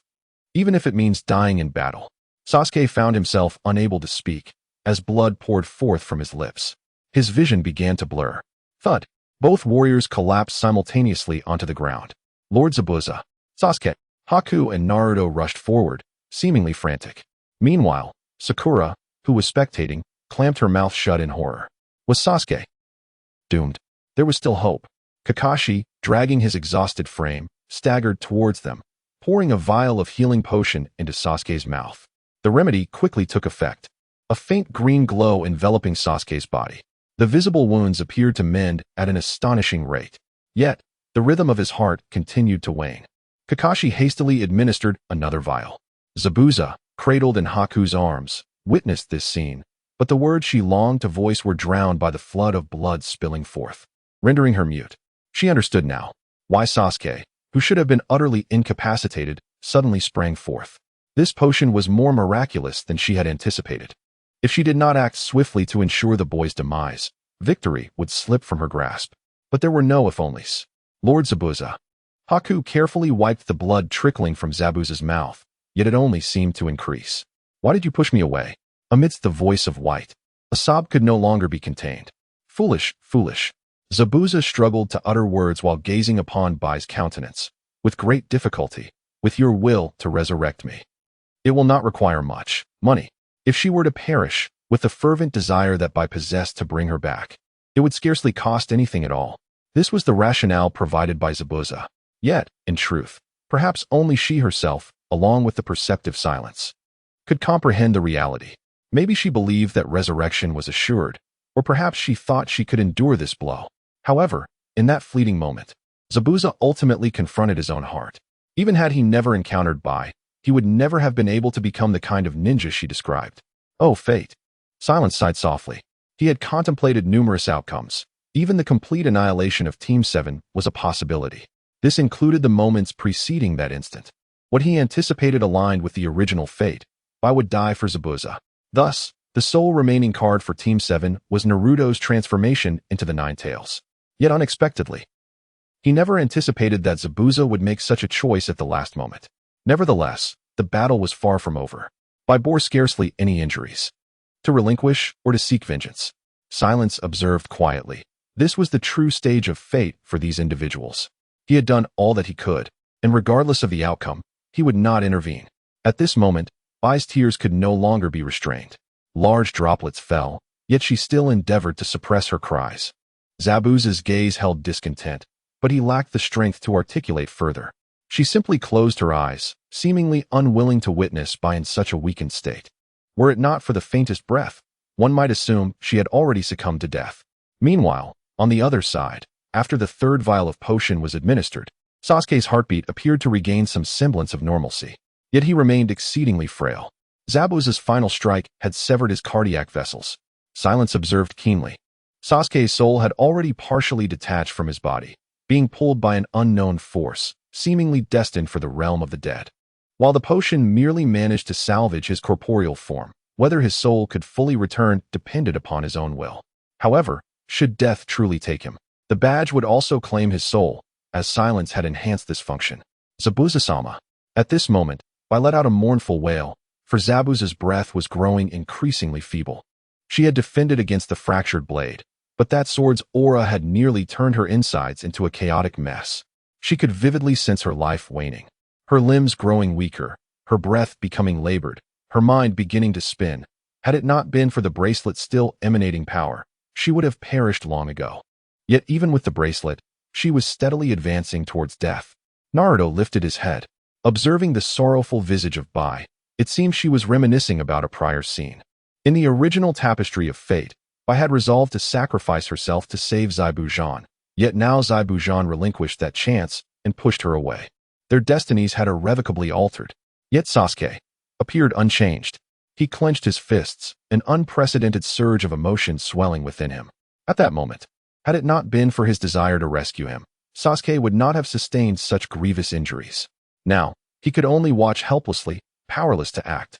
How could such frailty ever be acknowledged? How could one aspire to heroism? Infuriated, Naruto struck the ground with a mighty blow. He had yet to unlock sufficient power. His strength was woefully inadequate for protection. Naruto.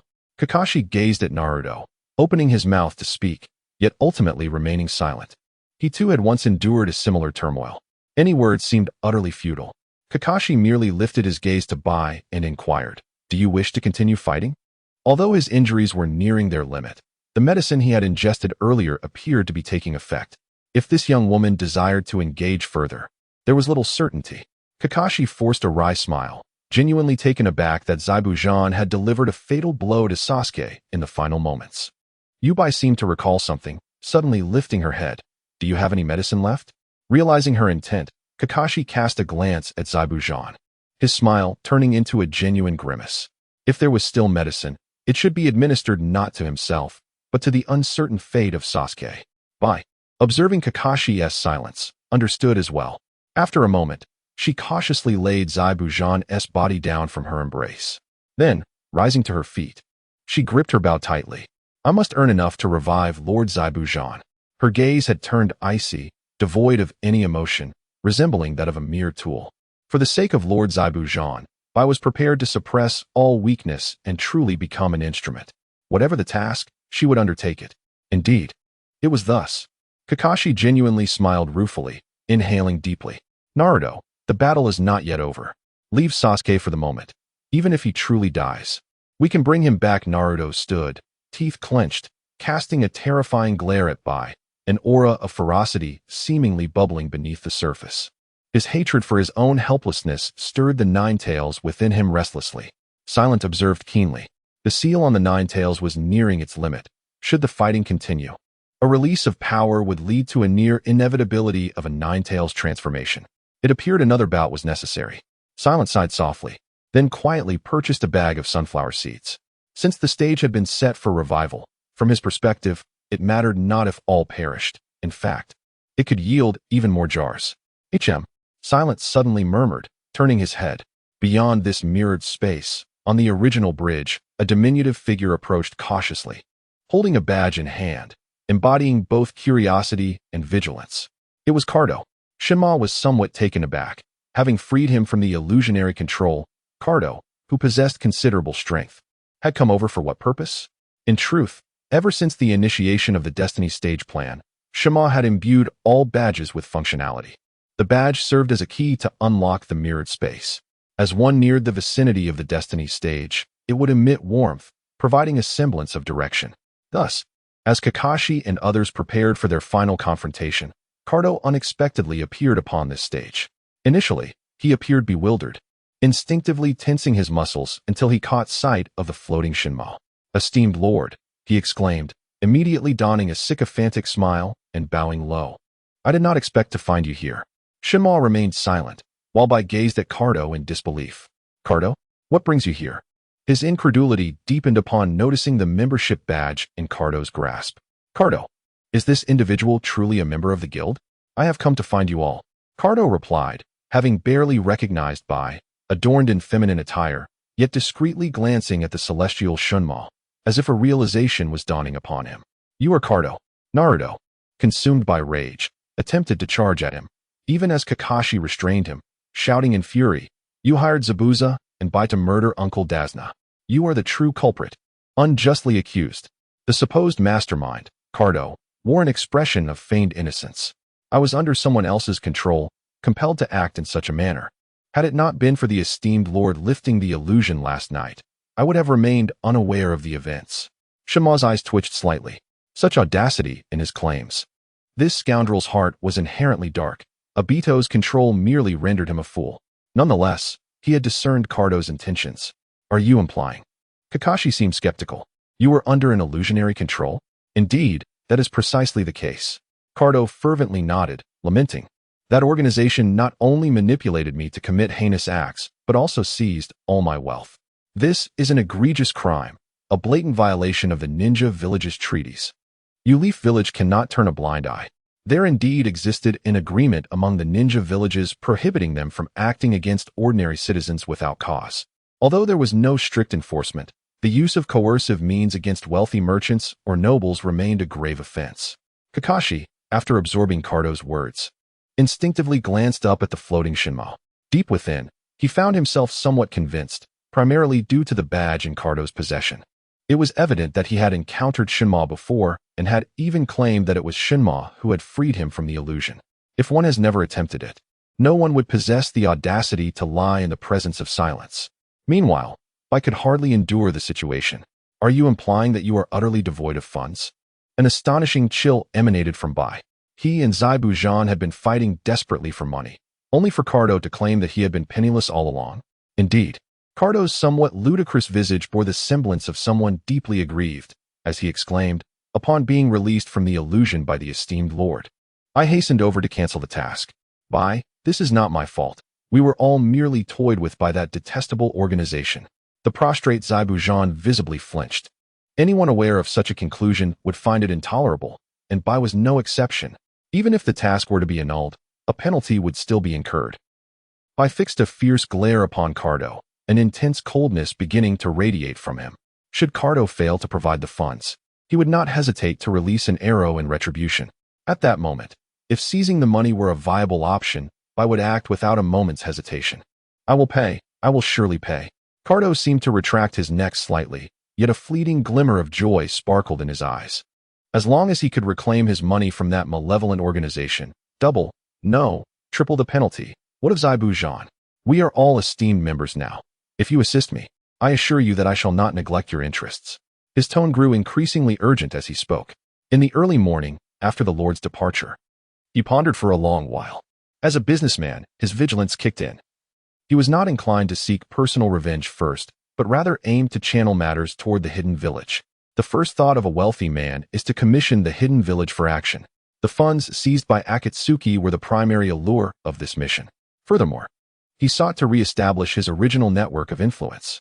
Thus, upon realizing that Bai had also purchased the jars, he immediately extended an olive branch. Bai appeared somewhat hesitant. He indeed required funds to revive Zaibu Zhan, yet Cardo was untrustworthy. Silence observed quietly from above, neither expressing his stance nor intending to unveil Cardo's true nature. In any case, the PvP stage system had been established. The wealth of the Akatsuki organization, whether obtained through personal ventures or seized by others, would ultimately find its way into his hands. At this juncture, Kakashi spoke up. Which organization are you referring to? The Akatsuki. Cardo hissed the name through clenched teeth, his eyes betraying unmasked hatred. I have long heard of it. It is a mercenary organization formed by rogue ninjas from various villages, frequently accepting commissions for wars from smaller nations. Yet, I never anticipated they would resort to such despicable means to plunder wealth, manipulate me, and commit various heinous acts. The Akatsuki did not entirely obscure its existence, and was currently in the first phase of a frenzied campaign to amass wealth. In specific circles, it can be considered a semi-public situation, where the identities of numerous members are known to others. Individuals like Cardo, a wealthy magnate, have deliberately sought information on Akatsuki, as mercenaries naturally have such needs. Akatsuki. Kakashi murmured the name, his expression growing grave. He was well aware of this organization. Oh, I recall that you and Konoha also have an S-rank rogue ninja who has joined this organization, right? Cardo seemed to suddenly remember, gazing at Kakashi with a hint of malice in his tone. What was the name? Itachi Uchiha? I've heard that he excels in Genjutsu. I suspect that he is the one controlling me. Konoha bears responsibility for this matter. As the name Itachi Uchiha was uttered, Sasuke, not far away, felt his heart leap. Kakashi's gaze darkened considerably. If it truly is Itachi Uchiha, then allowing this to continue could mean countless dignitaries are at risk of being manipulated. Perhaps even the daimyo himself. I need to return to the village to report this to Lord Hokage, Kakashi concluded, then fixed his eyes on Cardo. Since you wish to issue a commission, you will return with us and clarify everything. Absolutely. Cardo readily assented, although he had never been to Konoha. He was aware that his notorious reputation was unwelcome there. Yet now, he cleverly shifted most of the blame onto Akatsuki. A new scapegoat was born. However, as if struck by a sudden thought, Cardo shook his head and said, I still have many matters to attend to. Once I complete my tasks, I will come immediately. Please convey my commission to Lord Hokage. I am willing to offer 30% of my total assets as a reward. If Konoha does not agree, I shall seek assistance from the other ninja villages. Despite the fact that most of his company's cash flow had been seized, he still retained a significant amount of fixed assets. This remained an exceedingly tempting offer, not to mention the portion that had been taken from him. All the ninja villages, even an entire nation, would surely be intrigued. Kakashi said nothing further, simply looking towards Haku. Haku, with a firm grip on his bow, relaxed his hand slightly. Without funds, there was truly no need for conflict. He silently turned back and resumed his kneeling position beside Zabuza. If one were to disregard his elfin attire, Haku appeared to possess a youthful vigor. At long last, it was over. Kakashi exhaled deeply, his legs giving way as he nearly collapsed to the ground. To avoid fighting was undoubtedly the best outcome. Silence knew that the stage was set for him to make his entrance. In an instant, he appeared before everyone, causing Cardo to jump in fright, falling to the ground in a most humble manner. Noble lord. His tone was laced with obsequiousness. Silence cast a sidelong glance at him. This individual was, at his core, imbued with profound humility and an intense reluctance to accept it. A paradoxical and twisted character indeed. Cardo's scheme was rather astute, shifting blame onto the Akatsuki, inciting a war between the ninja villages and the Akatsuki, and ultimately making his entrance to reap the benefits. Alas, he was likely unaware that Itachi Uchiha was a covert operative placed within the Akatsuki by Konoha, and his true identity had probably long been revealed in the secret intelligence obtained by Hiruzen Sarutobi. Nevertheless, Silence refrained from uttering a word, feeling a sense of anticipation for the forthcoming developments. At the moment Silence presented himself before the crowd, all eyes were fixated upon him. The extraordinary jar, the remarkable stage, and above, the esteemed members from other realms. In that instant, Silence transcended the role of a mere merchant. He had become a representative of a formidable force. It appeared that the initial act had reached its conclusion. As Silence's calm voice resonated, the rifts in the sky closed one after another, leaving only the fourth rift ajar. He lifted his gaze, seemingly attuned to some unseen sound, and then broke into a smile. I bear good news, he said, addressing Bai. A distinguished member greatly admires the bond you share with Zabuza and has agreed to assist you in acquiring 5 Tier 4 jars of any series. According to the rules, you have 3 months to save the necessary funds. After that, the offer will expire. Tier 4 jars, Kakashi exclaimed in astonishment. Bai also abruptly raised her head. By proportion, a Tier 4 jar could cost around 50 million yen each. Although only 5 were available, even the prospect of obtaining common items was significant. Should fortune favor them with skills or equipment, even Kakashi and Naruto gazed on with envy. A Tier 4 jar requires 3 million points. Silence explained with a light chuckle. The higher the tier, the greater the likelihood of acquiring valuable items, as there are hardly any common items left at that level. So do strive earnestly for this opportunity. Yet I hesitated, only 3 months? But I wish to resurrect Lord Zabuza first. At that moment, Zabuza, who had previously closed his eyes and appeared on the brink of death, suddenly opened them wide and reached out with great difficulty to grasp Bai's hand. First Bai? The jars. Zabuza fixed his gaze intently upon Bai. My dream requires strength. The reasons for his previous failure were manifold: carelessness, compassion, but ultimately, there was but one cause: inadequacy in strength. The Tier 4 jars contained boundless hope. I understand, Lord Zabuza, Bai affirmed, gripping Zabuza's hand firmly, biting her lip. I will seize this opportunity and procure the strength we need. Zabuza? Cardo exclaimed, utterly bewildered, his eyes widening as he stared at the seemingly gravely injured beauty lying on the ground. Is this truly Zabuza?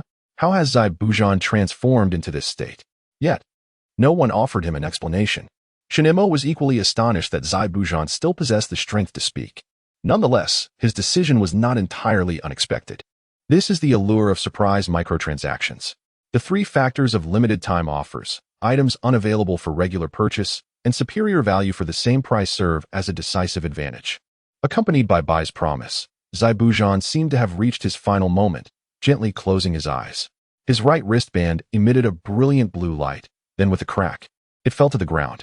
Beneath that azure glow, Zabujan's remains reverted to their original state. The membership badge on his body began to slowly float upwards. The corpse transformed into countless specks of starlight, merging into the badge. The others looked on in astonishment at this scene. This was the aftermath of a merchant association member's demise. At this moment, Zabujan's soul, along with his remains, had been absorbed into the badge.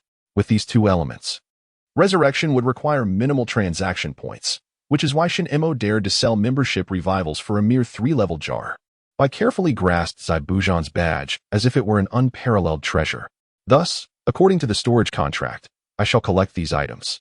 Should Zabujan be resurrected, they will be returned to him. Shinemo waved his hand again, collecting all of Zabujan's belongings from the ground, excluding the Kempfer wristband. This wristband was not among the items Zabujan intended to store. Instead, it remained in Bai's possession. It was at this moment that a sound akin to shattering glass resonated around them. The grand membership stage gradually vanished, and everyone returned to the bridge, as if everything had remained unchanged. Truly astonishing, Kakashi murmured, surveying his surroundings. The pain coursing through his body and the sight of Sasuke lying on the ground confirmed that everything that had just transpired was indeed real, not an illusion. Thus, had a tangible arena been created for their battle? Further information regarding the fate stage would soon be transmitted to your badges. Shinemo cast one last glance at Sasuke, noting that his soul had returned to his body, though it would require some time for recuperation. However, Shinemo had other matters to attend to, so he did not linger any longer and vanished without a trace. Kakashi watched Shinemo disappear, then turned to see Rin and Sakura rushing over, understanding in his heart that the forthcoming battles, filled with cruelty and uncertainty, would only increase. Nevertheless, they must continue to prevail. Naruto, carry Sasuke. We are returning to the village. All right. Meanwhile, Shinemo hurried back to his home, seated at the table with Hinata on his lap, and began to attend to his tasks. From the preliminary experiments on the fate stage, the results appeared promising. Bai would undoubtedly use the jar to resurrect Zabujan. The others were also highly eager and expectant regarding the purchasing privileges for the advanced jars, even if resurrection was not factored in. Merely the latter is sufficient to enable the members to take center stage during battle, showcasing their full potential. Thus, the next step involves disseminating the announcement regarding the activation of the fate stage to all members, murmured Shinemo. With only a handful of individuals, What significance does it hold? Even if the effect is remarkable, every member must be made aware of this occurrence. Shinmo commenced his work. Meanwhile, Tsunade was engrossed in her residence, diligently researching the holy light, a mystical force distinct from chakra, possessing a multitude of astonishing effects. In that moment, she resembled a child who had just acquired a new toy, brimming with enthusiasm for her studies. Suddenly, the membership badge nestled against her chest began to emit warmth. Alarmed, she retrieved it, discovering that the badge radiated a soft, golden glow. What could this mean? After a moment's hesitation, Tsunade pressed the center of the badge. In an instant, a projection, almost lifelike, emanated from the badge, revealing the petite figure of a young girl. Though her expression appeared somewhat vacant, her features were undeniably adorable. With a splendid physique and a pair of pink wings adorning her back. Curiously, she clutched a hefty, round watermelon in her arms. Greetings. The girl stated in a calm voice, I am the assistant of the master, Icarus. The fate stage system of this world has now been initiated. I shall now elucidate the reasons for the establishment of the fate stage, its functions, and the benefits it entails. Tsunade attempted to converse with the girl, but to no avail. She seemed merely a projection. Nonetheless, her attention was swiftly captivated by the images that followed.